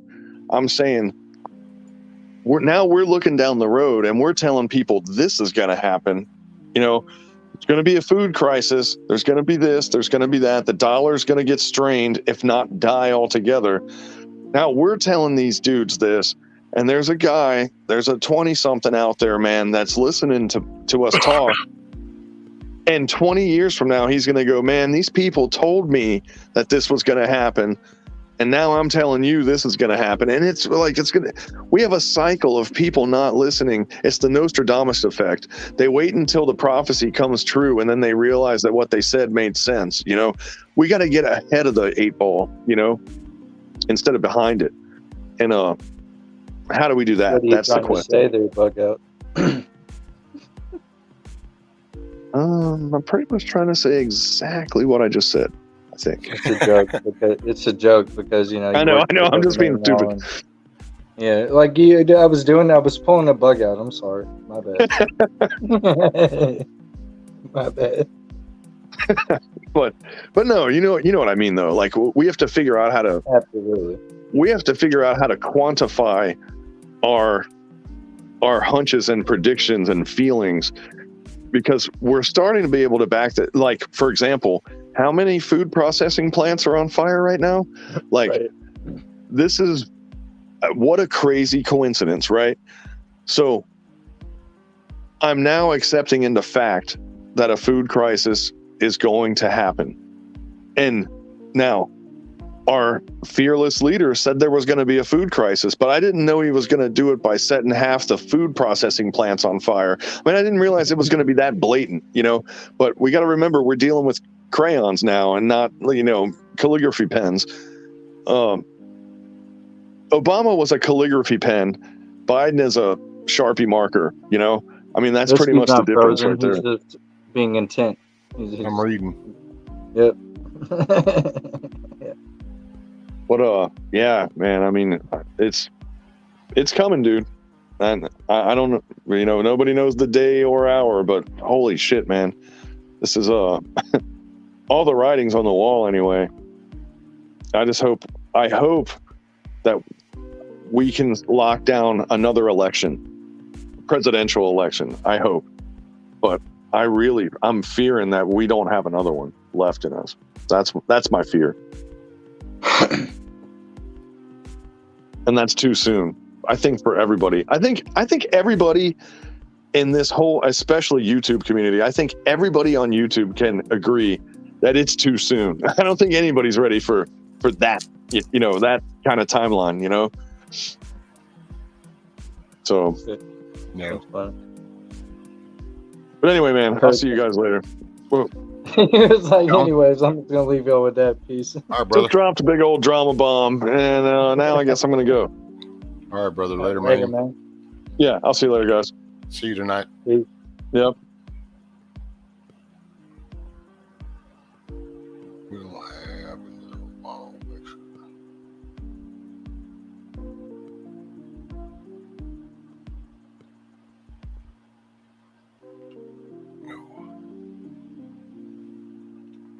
Well, I don't know. Might close it down unless you want to run it or something. Yeah, I will for a little bit. Yeah, no problem with that. Okay. You're more than welcome to drop the link if you want for people to come up. Yeah. I haven't dropped it all night. Everybody's been kind of I sent it, so. But you can do that if you want. Just make sure it kind of stays clean. Yeah. I got you. Okay, I'm going to try to do some reading in a little bit, Zach, so I'll try to be prepared for tonight, and hopefully I won't make a fool of myself. I love you, buddy. Now, don't, be sure and take you a nap or something in between sometime during the day. Get you, that way you'll be rested. One, I appreciate you looking for everything, holding it down. No problem, brother. Always. Chat, y'all have a good day. Appreciate y'all hanging with me. Find a smile or be the reason somebody smiles. I'm going to get me a bowl of chicken noodle soup and then rest a little bit.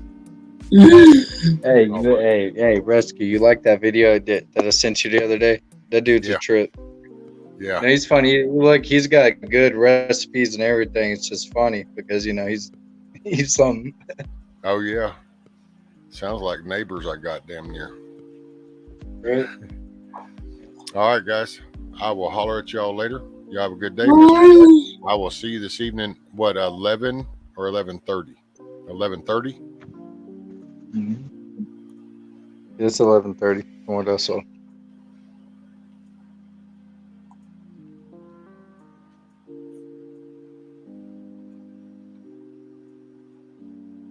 T-Girl, you be careful going to the doctor, and happy birthday again, ma'am.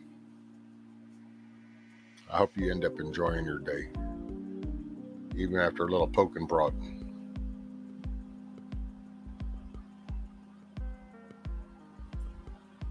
I'll send the link an hour early. Rod Joe, brother. Love everybody. Chat, love everybody. Y'all smile. Be the reason or somebody else. Smile or be the reason somebody else does. There we go. I'll get it out. Alrighty. I need chicken noodle soup. Much love, guys. Take care. 1-8. Holler if you need me.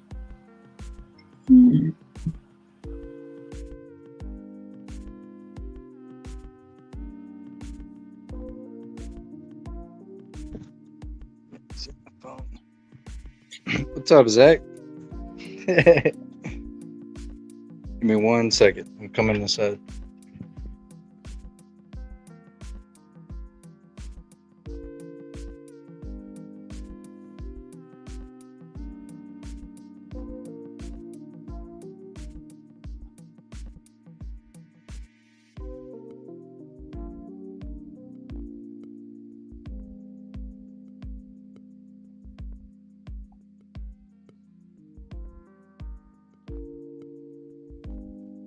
All right, I'm back. I apologize. Had to go outside, get the mail, and then check on my grandfather real quick, make sure he was doing all right. Because he's been upset to his stomach all day. It's probably from his medication. Because he can't eat today. I hate to say it, but he's constipated, so he's having some problems. You having a good day, brother?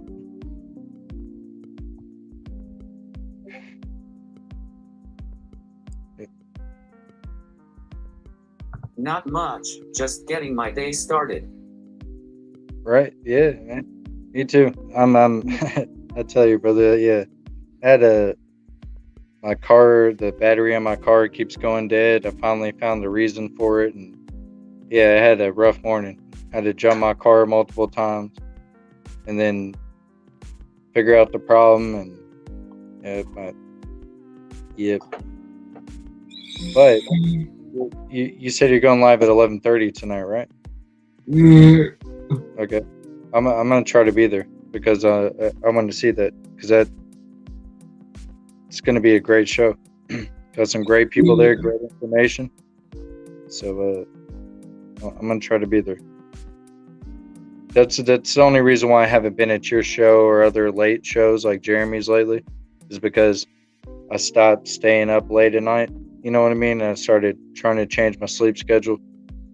And I'm usually not awake at that late anymore. So, hey.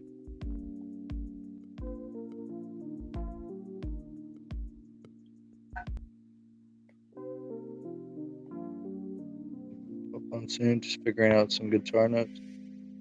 Yeah. You want to pop up, Tony? Go ahead.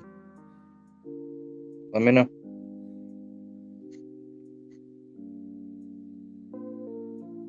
I even have videos ready to back up the topics for tonight. Oh, hell yeah. So you got, yeah, you're bringing facts, none but facts. I see. Yeah, that's what's up. And I'll definitely be there. I'll set an alarm if I got to. I'll wake up. You know what I mean? I'll be there. Shift kicker, 11:30 Central. No, when I say 11:30, that'd be Eastern time for me. So 11:30 Eastern time for me. So Central would be 10:30 Central.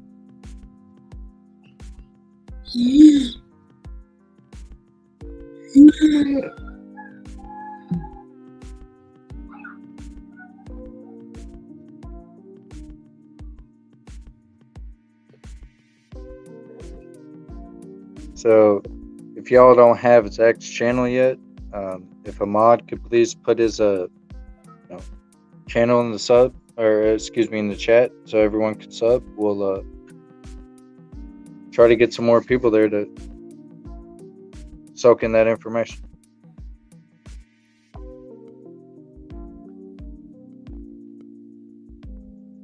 Yeah, Tony, come up if you want. No big deal. You could come up earlier. You don't have to like wait to come up. You know what I mean? I'm trying to tell you. People enjoy you, so you know, thank.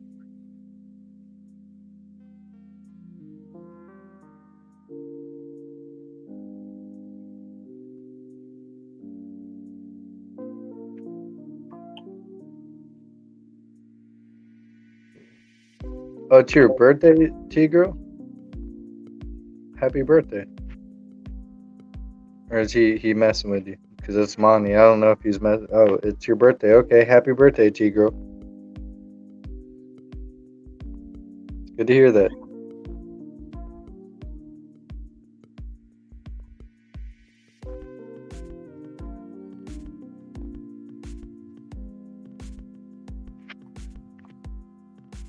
Hold on. Small tumbler of warm water and Epsom salt will make him go poop in no time. Yeah. He's really go ahead, brother. I'm thinking about doing more topics because after last week, I need away from open panels on my channel. I get it, man. Yeah. But see that when you first started doing your open panels, it was less people and it was more, topic oriented. Like you got, I remember, and it kind of went away from that. And it's not anybody's fault. You know what I'm saying? Like, there's no one to blame. It's just, it happens. Because, you want everyone to feel welcome and have a good time. You know what I mean? You don't want to, like, upset anybody. And I understand 100%. And you got a good heart, brother. So people know you're intelligent. And they're either going to rock with you through this or not. You know what I mean? This could weed out the people that aren't there for reasons. You know what I'm saying? So I got you, man. And everybody else does too.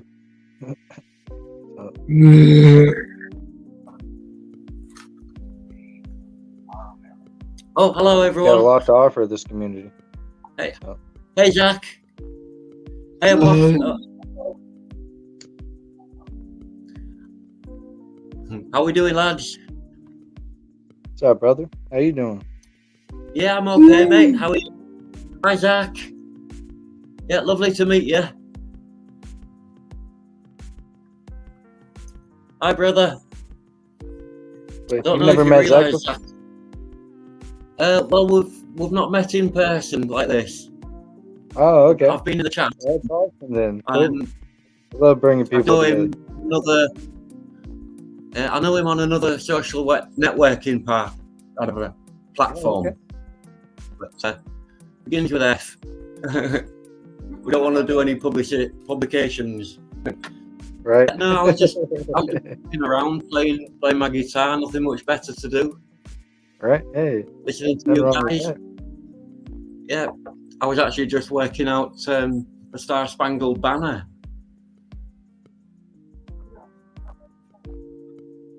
You're working on the Star Spangled Banner? Yeah, cross between the Star Spangled Banner and God Save the Queen. Yeah, you got to do both, right? Well, yeah, that's right. Yeah, I Well, was just hey, figuring out hey, what to start with. you have your allegiance. We have. Hey, how you doing? Good to see you.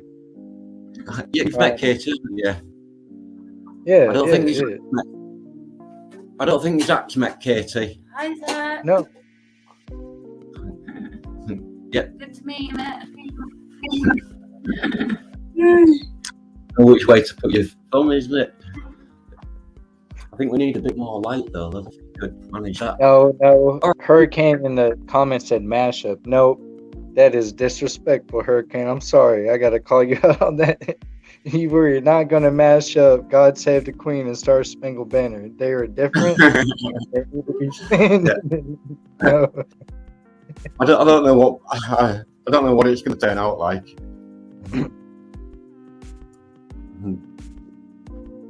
What you guys been up to?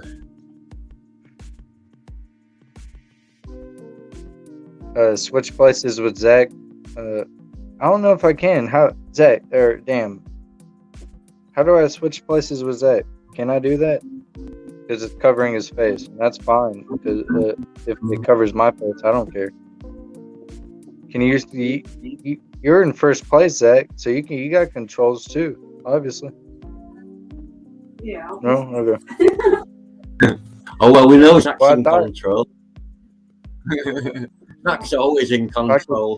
I don't know how to switch, but I could, I would. Just so Zach's face doesn't get covered.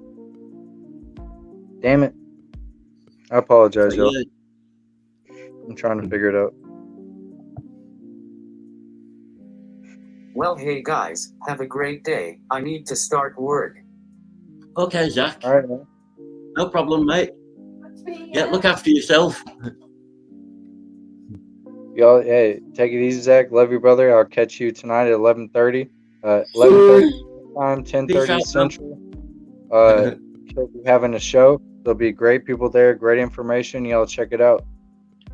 Love you, brother. Yeah, nice to meet you. See you later. Yeah, what a guy. I didn't want him to leave, like, because of the flag thing. I did. Somebody in the chat wanted me to move. So. I think he's supposed to go to that.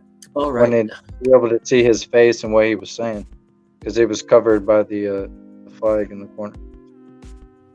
Yes, yeah, I couldn't see his face very well, but yeah. You get accustomed to that. It's just the vagaries of you. Oh, don't worry about it, mate. I tried Yeah, shift kicker.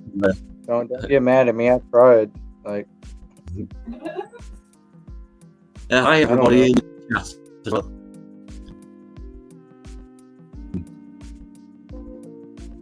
So you got a song? You gonna play a song for us, bro? I wasn't intending to, but I think it. As far as I can tell, it goes all. You got everything you need. Hang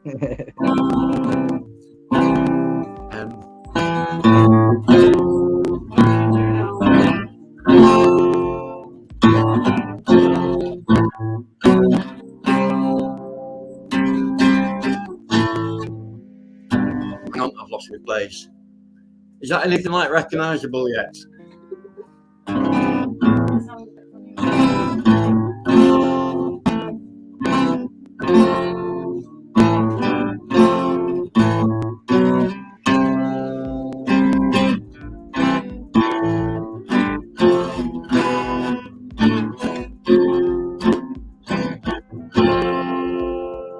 don't know if that's anything like right. I'm not sure what it is, but I like it.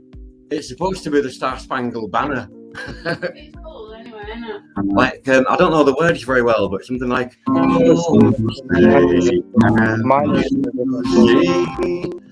the dawn's early light.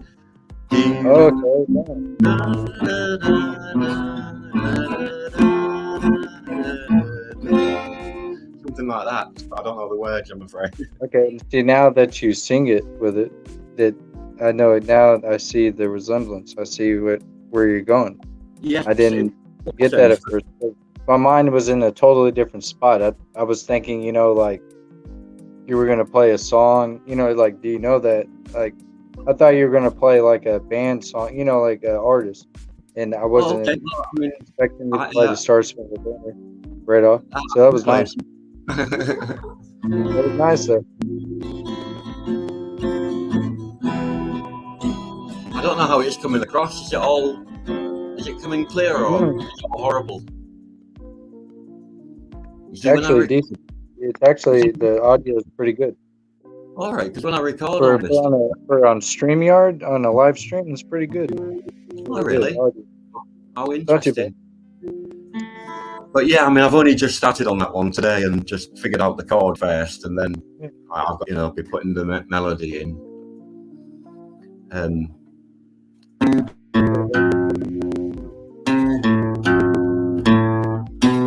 Hang on, sorry. Shit.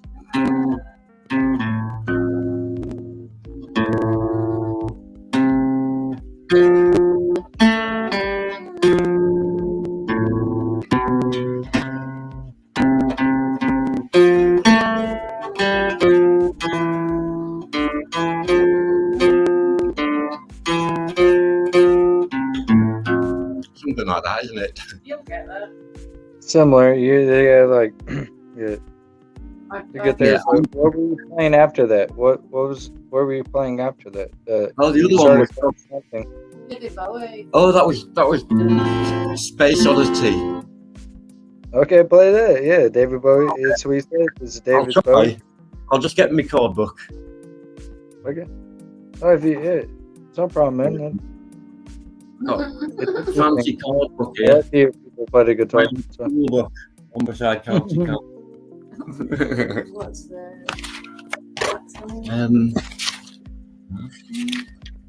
Hold on. Thank you. Okay.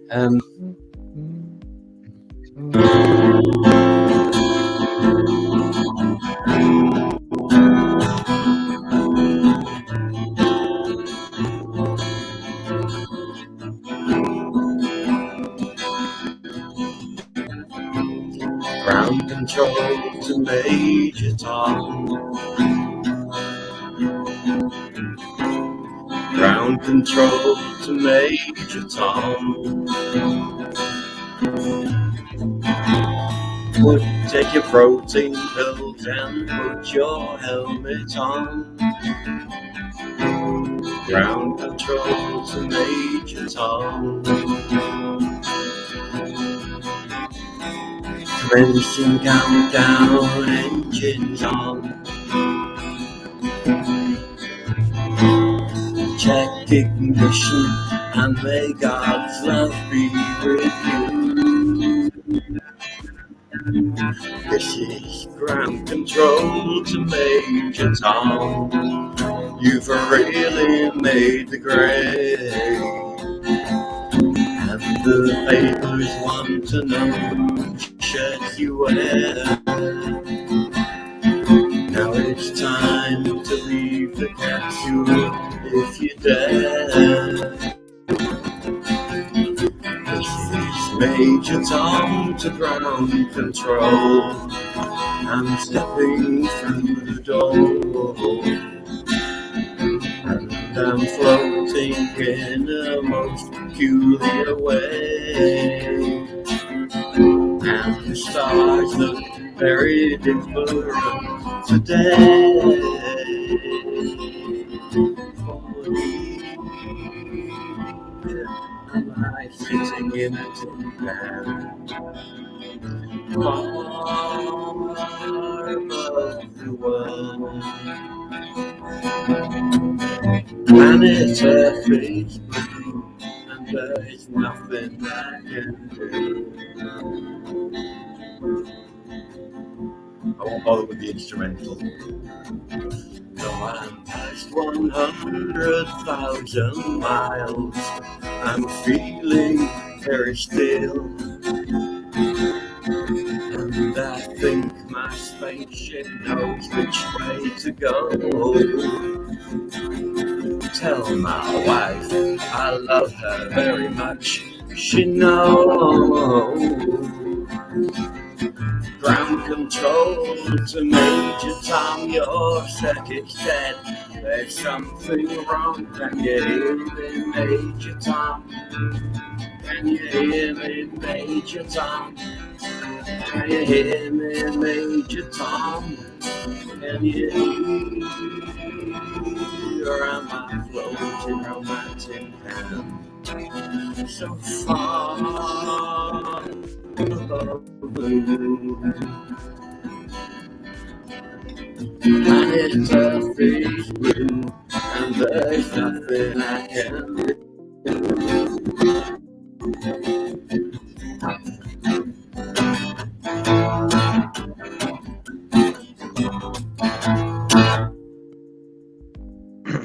The end. That was good, bro. I enjoyed that. Oh, thank A you lot. very much. Yeah, Cheers. I really did. Oh, good. Your girl said I like the movie The Labyrinth, is what she think Oh, she was yeah. trying to say. With David, yeah, The Labyrinth was a movie that I saw when I was a kid. Yeah, so That did was our a daughter. weird movie to see as a kid. That was a weird movie. Oops, it is. Sorry, I'm spilling our tea. Oh, Yeah. we got them both together. What's up, y'all? Alright. What's happening? No, he's just saying hi to me. Oh, okay, sorry. Okay. I'm a little bit We got both y'all together here, so I said, "What's up, y'all?" Here in the South, I use y'all all the time. Y'all just means Yeah, we're getting used to it. Oh, it sounds great. It's cool. Yeah, our daughter, she likes Labyrinth, She loves David Bowie. and I like it, but I was like pretty old when that came out, you know. But that movie's so weird. Like it, I feel like it's something kids should watch, but they shouldn't, because it's just when you go back and you watch it as an adult, when you look at it, it's like I did not catch that. Holy shit! You know what I mean? Like I did not catch that. Whoa! Like, And did you see The Dark Crystal? The Dark Crystal, yeah. That's another Yeah, freaky one, it's isn't it? weird. My mom used to show me these movies. She'd be like, "Oh, this is cool. You like this?" When I was like 7, 8 years old, and she'd be like, "You like this?" And I'll be like, and then she was like, "Well, you can watch any of my DVDs that you want. Just don't watch those ones." Yeah. She shouldn't have said that. I went over there and seen the other ones, and I watched Pink Floyd, The Wall, the movie. Oh, cool. Yeah. That screwed me up as a child. I was like, "What the hell is this?" Yeah. But I was watching There's loads of Beavis wacky is what it Beavis is. and Butthead. Oh, yeah. I am the great Con Julio. I need TP for my bum Julio. I'm Con Julio. I need deep for me bunghole. Yeah. That's brilliant. So I wish I could sample all your voices and everybody's voices and use them in productions, because you all sound fantastic to our ears. Right, Tony? Because listen, bro, like Mike Judge was he got ripped off a lot, but I mean, look at King of the Hill. Have you guys ever seen that? I've seen bits of it. Okay, well, Beavis and Butthead, there was neighbors that lived in an RV in Beavis and Butthead, and the voice of the husband of the elderly couple was Mike Judge, because Mike Judge created Beavis and Butthead, and that ended up being Hank Hill in King of the Hill. So. All right. Yeah, I've seen a little of each. I like King of the Hill best, I think. That's the one with the fat guy. And I like Beavis and Butthead, but I was younger then. Oh no, I'm thinking of that Dad. No, that's Family Guy. You're thinking about Family Guy. That's the one. Yeah, Family Guy. I like that one. Is that the same people? You got Stewie, the baby, and then you got Brian the dog. Yeah. Yeah, it's great stuff, isn't it? Yeah. Have you guys ever heard of Mad TV? Mad what? Of what? Sorry. I'm trying to think of like older comedy shows or like comedy skit shows that you guys would know. like Mad TV or I've not heard of that one. I've seen Mad Comic Books. Living Color. No, I didn't. You're breaking up a little bit.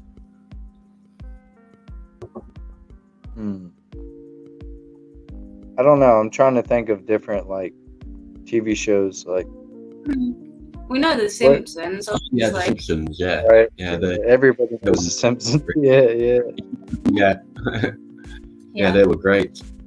What's that? The Fifth Rock from the Sun. That's quite good. Which one was that? That's like an old one. Was it? Yeah. Friends was pretty good. Friends wasn't was it? alright. I like It Friends. used to be. Anyway, I don't know. And I don't then- watch any of that Cheers. stuff. Cheers is Yeah, more fun. Cheers I is love alright. Cheers. That was a great show. Do you remember that Yeah, one? Boss? that was popular here. So. Yeah, that was Very great. popular. Yeah, your mind goes blank, doesn't it, when you Yeah. try to remember things. I know, right? It's like when you put on the spot. I know how it is. It's like, well, I Yeah. think about this all the time, but when you ask me about it, I'm like, shit. That's right. Yeah, I'll be thinking about it too late. So, yeah, you say you're did you say musical? I can't remember. I like music. Yeah, do you play anything though? I can't remember. No, I don't play. No, not to worry. I always try and rub people in. Some of my family members do, but I just never got into it because I got more into sports. And so that became like my safe haven that I enjoyed. And so yeah, but no, my sister plays the bass guitar. My mom can play acoustic and bass. My dad can play electric and acoustic. That's awesome. So, yeah, I got a lot of. I just never really, my dad played sports and my sister played sports as well. So yeah, I was never particularly sporty. I used to be a good goalkeeper at football because it was the kind of the court of least resistance, really. That I just thought if I really make a good effort when the ball comes at me and catch it, then I don't have to run about like all these other silly buggers do. Well, so yeah. And I see that's the thing is I was a striker, and I could play center midfield. I could play wing. I could play left or right midfielder. I could play fullback. I could play center. Defender. I could play any position on the field. But my favorite position on the field was goalie, because I felt like I was the last man. Like I loved being in that position where I was the person that had to have all the responsibility. Like I loved it. Like I couldn't blame it. Like I loved it because you can't blame it on nobody. If the goal goes past you, you're the last defender. You can't blame nobody. You can because if a defender screws up, or I go out on a corner kick and I go out to catch the ball, or and you're in my way. There's many things where a defender, but what I'm trying to say is I love that. Playing goalie was my favorite, even though I was the one scoring the goals. I was the one, winning for the team. I liked both sides of it. Man, I've never got. I can still cut fresh green grass and smell it, and remember the first time I ever walked on a pitch. You know what I mean? Like. Oh yeah, that feeling in your shorts and your boots and all that, you feel proud as punch, don't you? Yeah.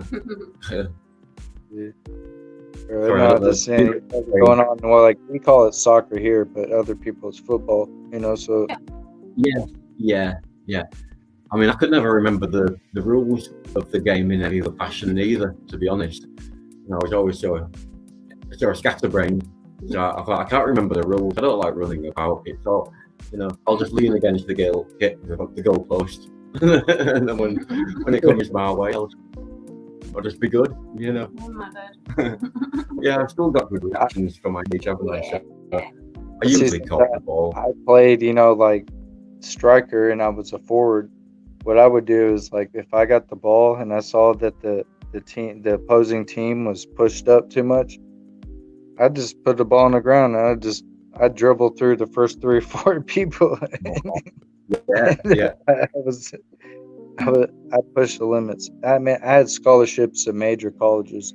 I had a scholarship at Clemson University, which is a really big soccer, football university here. Yeah.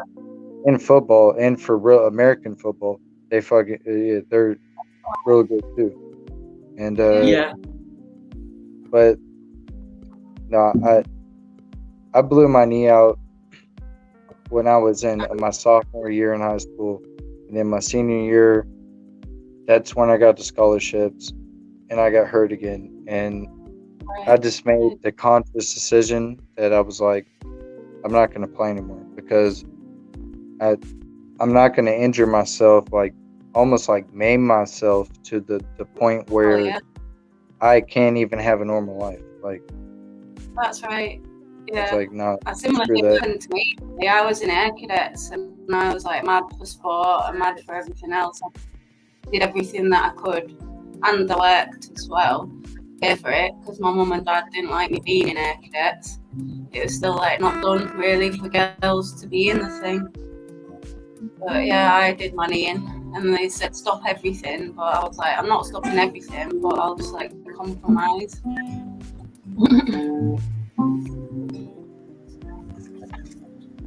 But yeah, I got offered a flying scholarship, but I didn't because I wasn't in the right place at that time. But That's the thing is, that people don't realize that just because you're offered something, you know what I mean, doesn't mean that it's like you said, the right time. that's it. Oh, you're breaking up. What you trying to play? Tuning at the moment.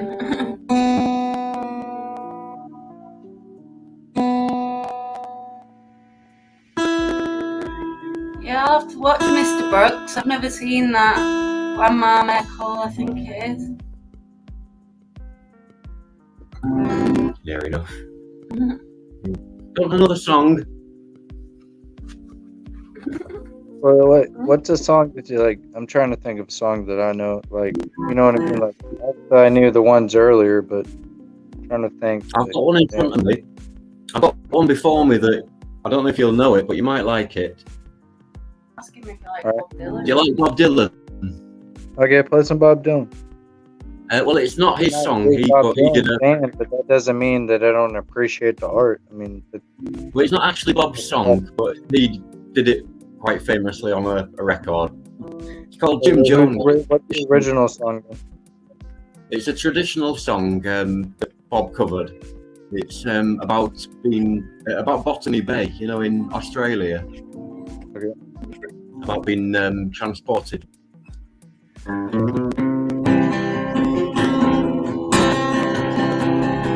Well, come and listen for a moment, lads. I'm here to tell my tale of how I crossed the sea from England. I was condemned to sail, but now the jury found me guilty. Then to the judge said he, "Oh, for life, Jim Jones, I'm sending you across the stormy sea." That on my range, but take a tip before you ship to join the Iron Gang. Don't get too gay in Botany Bay, or else you'll surely hang. Or else you'll surely hang, said he. And after that, Jim Jones sits high on the gallows tree, and the crows will pick your bones. Well, our ship was high up on the sea when pirates came along, and the soldiers on that pirate ship were a full 500 strong.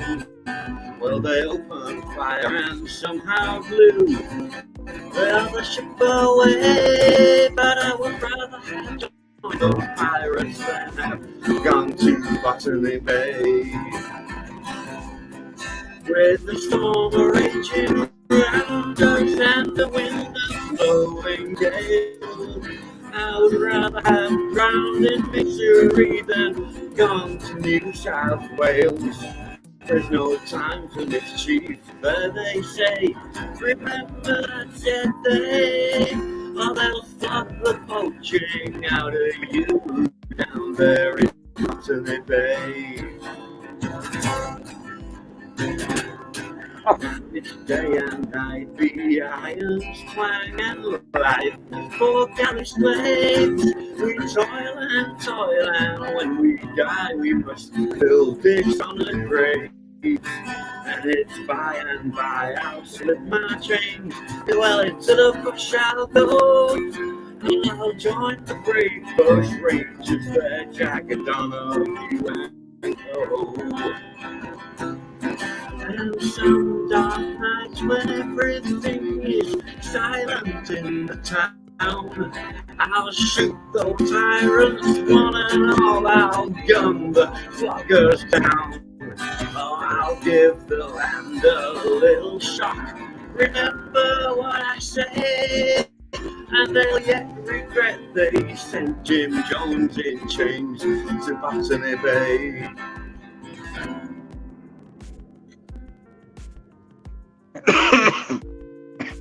It was good, bro. Cheers. Excellent. I Like, didn't put in that key for my range, really. It was put in for Katie. it's okay, man. Cause I don't like if I don't like something, like I won't be rude to you, right? I'll be like, hey, you know, I think this was not right or that, but I actually enjoyed that. I thoroughly enjoyed that, man. Okay. Well, I'll do one more and then I'll put it down and leave it alone. Yeah. There's one here that Katie likes as well. Do you want to join? Yeah, you do. Long ago, life was clean, sacrificed and seen. And the rich were so mean. Stately homes for the lords, broken lawns, village greens. Victoria was my queen. Victoria, Victoria, Victoria, Victoria. I was born, look at me, in a land that I love. Though I'm poor, I am free. When I grow, I shall fight for this land that shall die, like the sun never sets. Victoria, Victoria, Victoria, Victoria. Land of hope and glory, land of my Victoria, sorry, land of hope and glory, land of my Victoria, yeah, yeah, yeah, Victoria, Victoria, Canada to India, Australia to Cornwall, Singapore to Hong Kong, from the west to the east, from the rich to the poor, Victoria of them all. Victoria, Victoria, Victoria,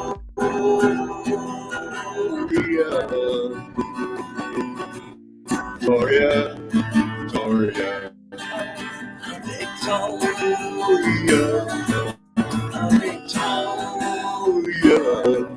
Victoria.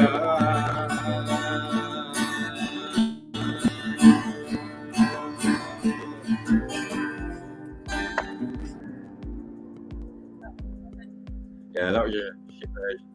That was great, man. And both of y'all singing. That was great. Thank you. Well, it needs an awful lot. I enjoyed that. Cheers. Yeah, we haven't done anything for a while, have we? Yeah, it's all good fun. Yeah, no, man. It takes some type of talent to be able to do that, because I couldn't. And there's a lot of people that that they don't even have the hand-eye coordination to be able to do something like that. It's foreign to them. And I try to tell, there's so many people, especially nowadays, they're like, I'm going to be an artist. I want to be a musician. I'm like, you don't know how hard that is. It's it's like any craft. You have to really spend a lot of time in it if you want to be that great. Like there's no way around it. Yeah, I mean, That's right. yeah, I mean, I didn't go on stage for 26 years. Oh, Yeah. thanks, Oregon. What's that? That was all fun to Oh, hear me sister. oh, thank you. Yeah, cheers, mate. That's But yeah, okay. I did. Oh, sorry, love.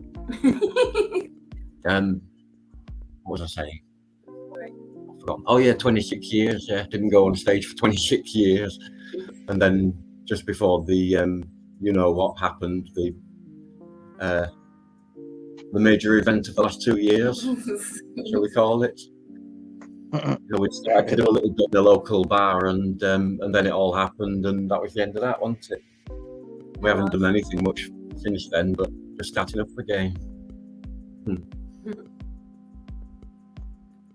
Been working on little videos with KT. I think I told you the other day, didn't I, that we've been working together as a family. Thank you. We did a version of I Don't Like Mondays that I've been trying to get people to donate photographs for, you know. I've only got 3 so far. Oh, well.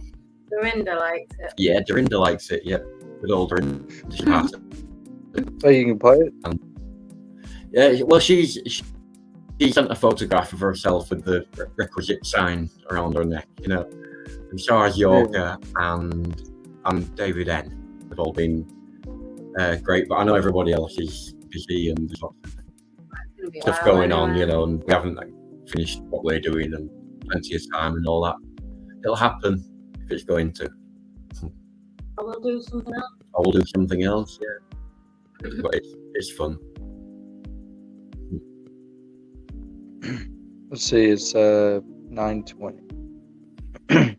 I'm gonna keep the stream going, so that means nobody has, you know, y'all don't have to leave. I'm just saying I'm gonna keep this going for about 30 more minutes. So probably about 20, 30 minutes. That's fine. Yeah. I've got stuff to do anyway. Yeah, I do too, you know. Yeah. Being an adult sucks, so. It does. No fun in it. Yeah, it's it's 20 past 5 here, isn't it? Yeah, I've been neglecting my duties, but Hey, it'll be there. you only live once, don't you?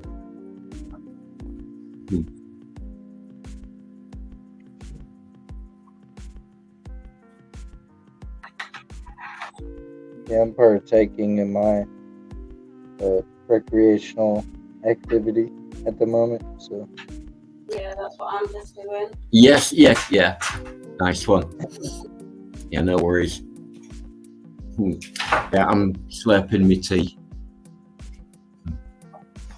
Because I gotta get off here, I'm about to eat and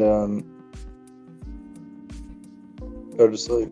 So sorry, I didn't catch you. I'm about to eat and go to sleep after I get off right. here. Okay. So that's why I'm just chilling. Right? Yeah, That's no. why I said like 20, 30 minutes, then I'm gone. Yeah, well, like I said, I just sort of on impulse, really. I thought I'm just sat here twiddling, working this out. I'll have a little break from it, sort of thing, and you know, back on later, just warming up, really. It is quite cold here. Our it's not a bad day, but our window faces east, so getting the sun in the room is quite problematic.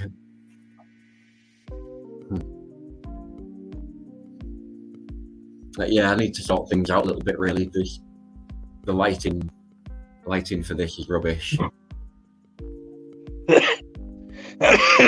See, no worries. The factory chimney's belching.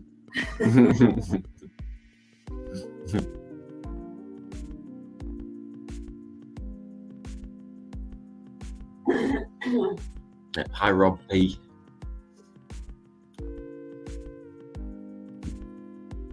Peace, man.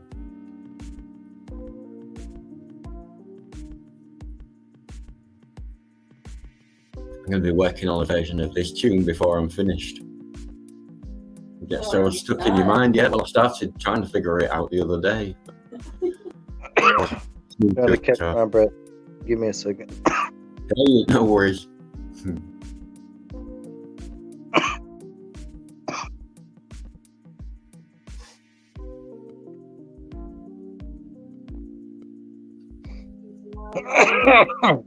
Damn.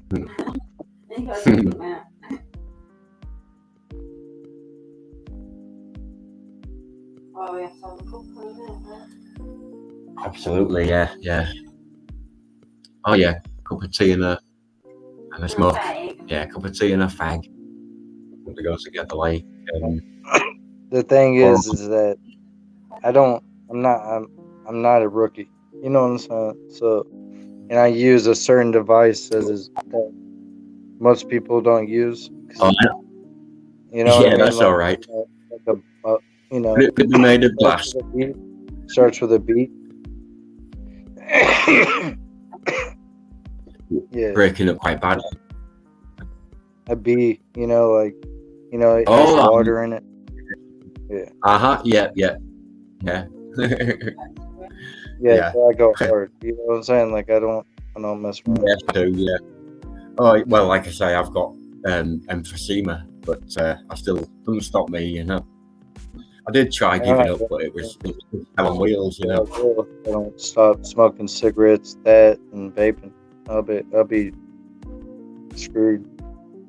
Yeah, Katie bought a vape the other day. I've used one before, but it fell apart quite quickly. I think we might have done something wrong. Didn't really know how to use it. So, how long did we have it? Was it a day or two? 3 days? 3 days we had it. That's 30 quid. Yeah, that's a quid down the drain, but hey. Every morning, because I smoke so much, I wake up and cough up stuff every morning. But it's clear. Oh, yeah. It's clear. Yeah, like, I don't ever get sick. The only thing I ever cough up is resin, like in my lungs from smoking, the other. You know what I'm saying? Oh, yeah. Yeah, well, I mean, I'm still here, do you know what I mean? And, I feel better smoking than I do not smoking, so to hell with it. If it takes a few years off of me, so be it. But I think, do you know what I mean? It's like...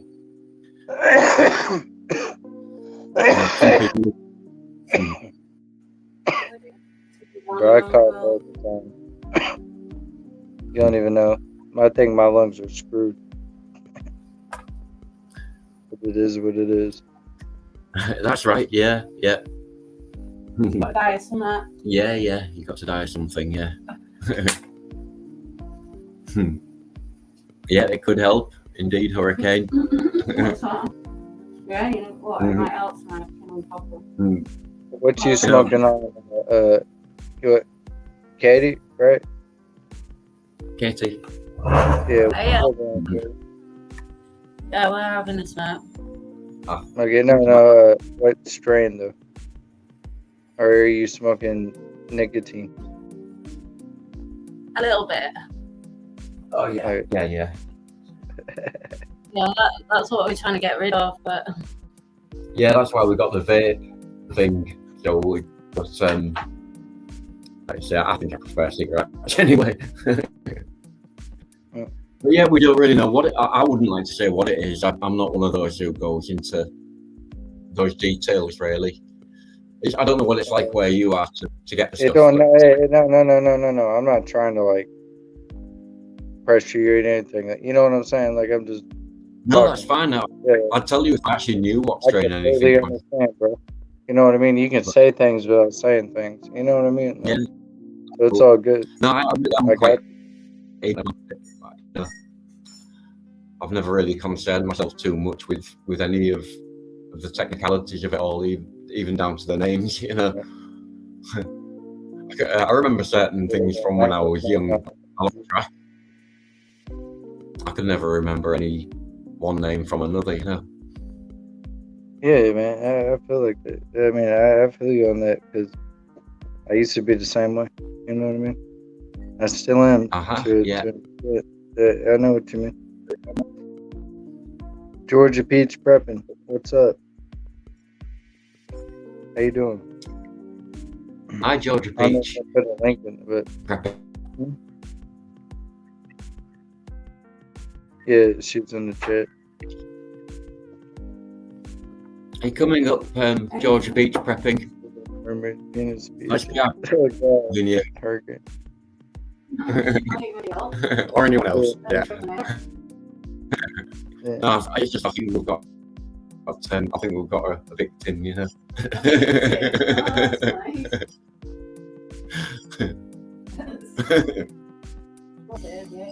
I'm only joking. I know.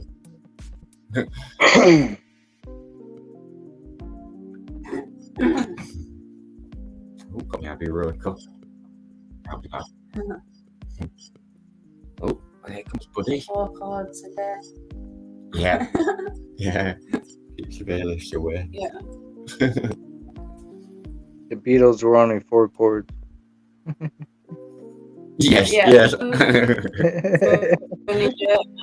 Yeah. We don't mind. Bug Out's funny, man. He's a funny dude. Yeah, he's cool. He talks Funny shit. man, I'm the one that kind of like got that person riled up. Like I didn't get him riled up, but I just yeah. Oh, it was funny. Yoga's quite funny. My opinion. You know what I'm saying? Yeah. Like it's my I think opinion. you just picked the wrong month. But no, I think Yoga was. That's a whole different type of person. That dude is something else. So it is what it is. We ain't even gonna address it. We're gonna talk about it. We just gonna act like Yeah. we're gonna go on. Yeah. I don't know what was up with him that day, to be honest. I've had that question 30 times. So. Yeah. Take it easy, Chip. Love you. Take it easy. Yeah. And here, he's prepping, he's just chilling, babe. I will let her off. Just once. Don't let the haters get to you. It's okay, Gmo. Marco, it's all good. What does HAGD mean? I don't know. What does HADD? He said I'm a blister on his ass. No. That's funny. Have a good day. Yeah. Have a good day. Like yoga? What is that? What you said? Oh, bless him.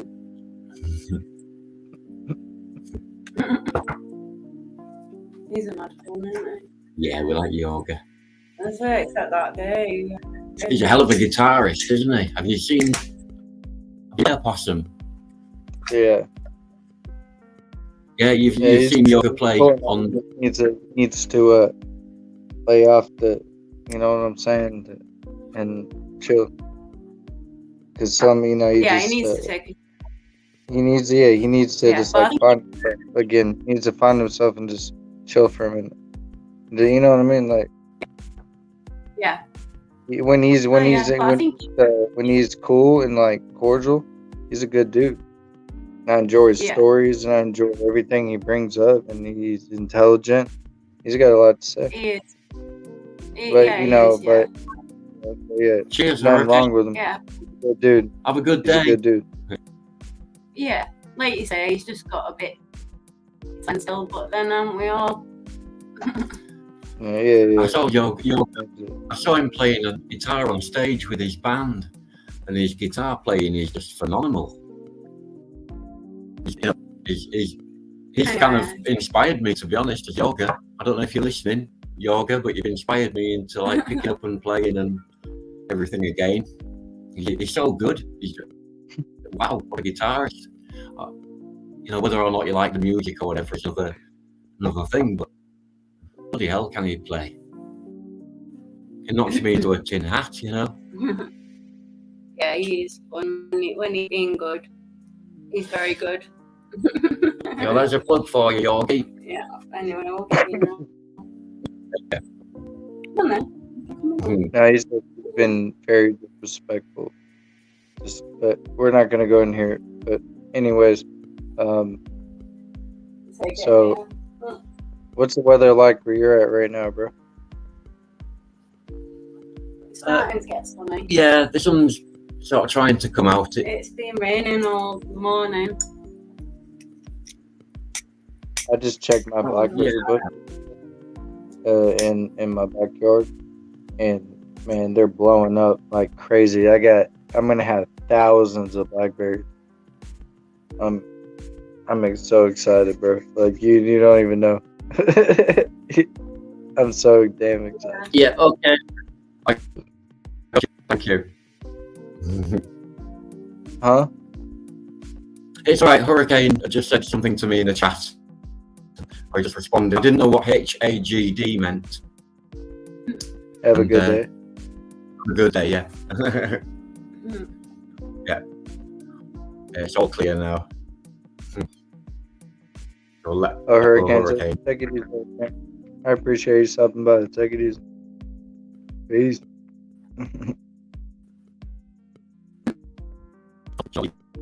But I got tomato plants, and like I already brought it up to y'all the other day, but the blackberries, man, that's what I'm most excited about. That shit's that's been here since this house was built, and for like 5 or 6 years they didn't produce, man.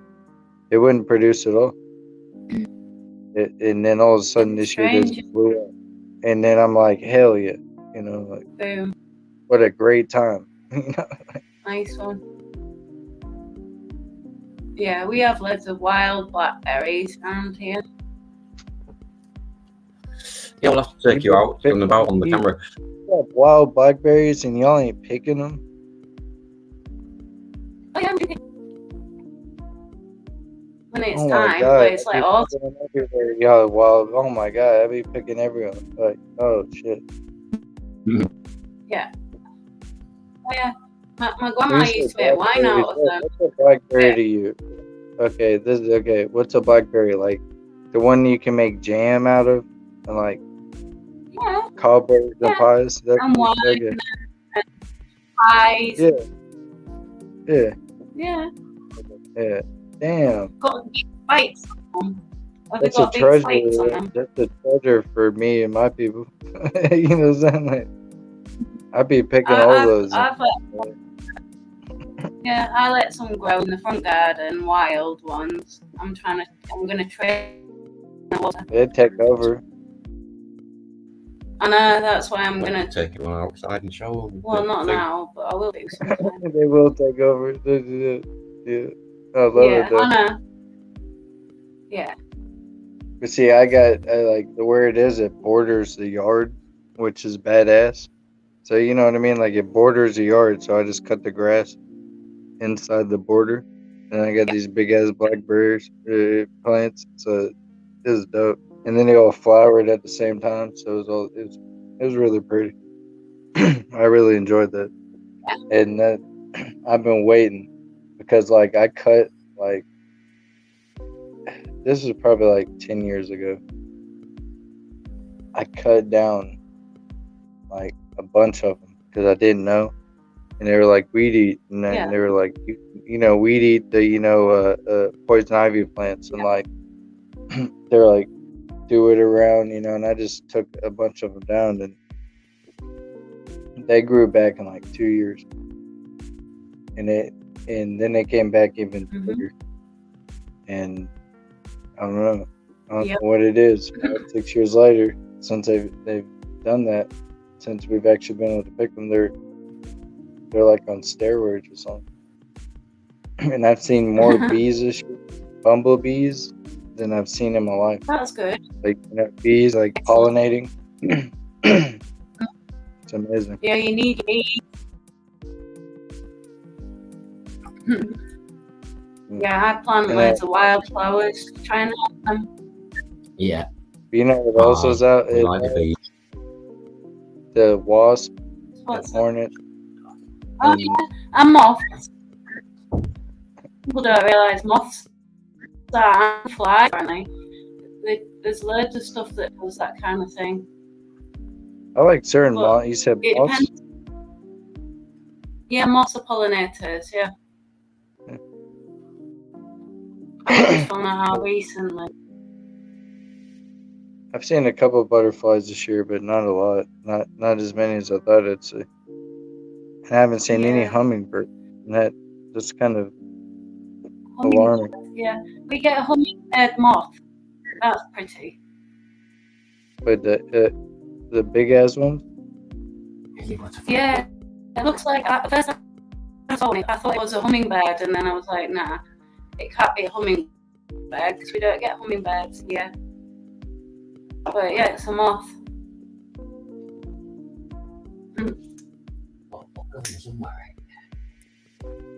See some butterflies. I mean, butterflies of Yorkshire. Yeah. I get big ass moths out underneath the carport, and I just play with them. I'm like, damn, like I see how big it is, and they'll just crawl on your hand. You can put them on your shoulder, and they'll just crawl around on you and fly off. So you know what I mean? Like, why even? I love bugs, like big ass ones, and we got all type of spiders around here, and like, I went yesterday and I have some shoes that I like when I'm doing yard work. I'll leave my shoes up. I went and picked it up and I put my hand in it and I didn't smash it up.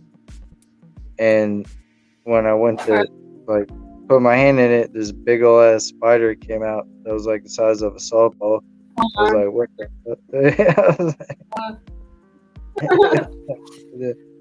It freaked me out. I got pissed off. I was like, holy shit. Georgia Peach Prepping said, 1A, does Tony and his wife have a channel? Tony's got one. Oh, what? A channel. Channel? Oh, yes.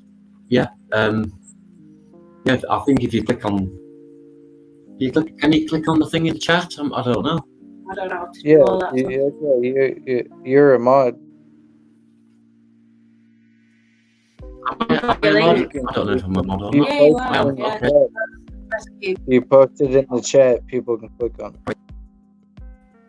Oh, okay. Just post your link. Okay. I'll have a go. Well, if you're doing it on the same device, or do you have two devices? Yeah, We've I've only got one. Oh. All right. Hold on. No. I think I might need to do it later. Yeah. I'll do it when check the email out. I don't think the email's working properly either. 'Cause I'm hopeless with technology, and I put it on for Song of the South, didn't I? What's your channel? You said I'll check them out.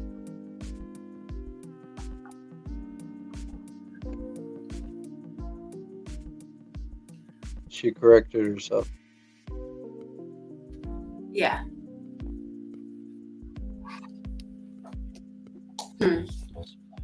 Yeah. It must be good to have your own bees.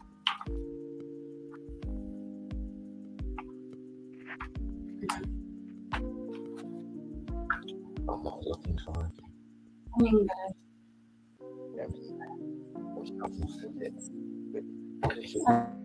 Exotic. I don't even know if it'll There's a little tiny picture. Oh yeah. Yeah, I don't know if you can see.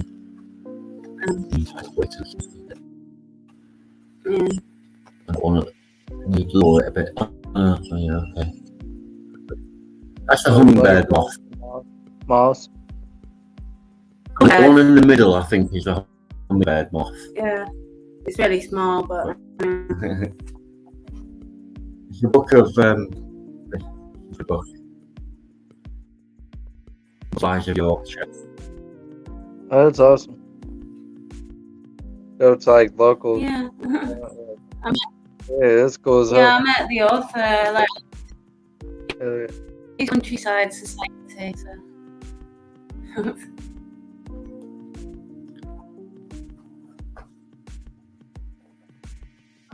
Yeah, it's a signed copy, isn't it?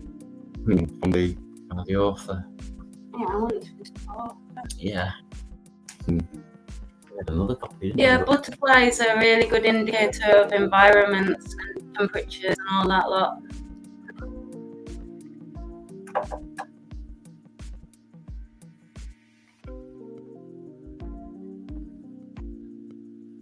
All right, well, I'm just gonna shut it down in a couple of minutes.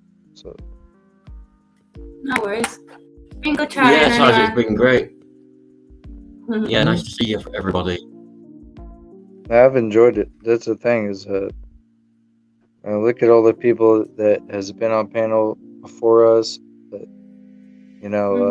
all had something good to say and funny and just a good time. I mean, I really enjoyed Yeah, it. it's been a good day. It's hard to.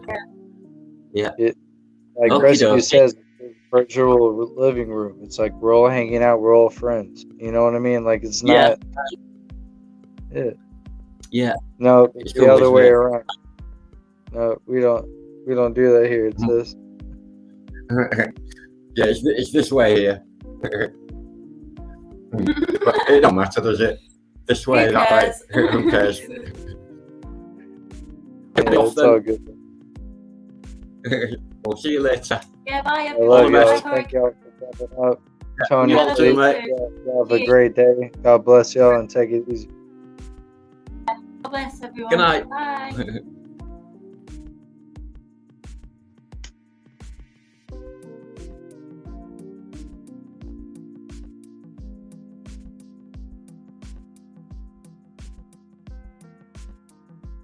All right, y'all. Well, I'm about to end this, and I appreciate y'all. Excuse me. I appreciate y'all for sticking around and having a good time. I'll catch y'all somewhere else. Take it easy. God bless y'all. Love y'all. Appreciate it again. Go out there and make a change. No problem, T-Girl, Hurricane, Georgia Prepping, Clarence, G-Mom, Merkel. Give some shout out. Shift Kicker.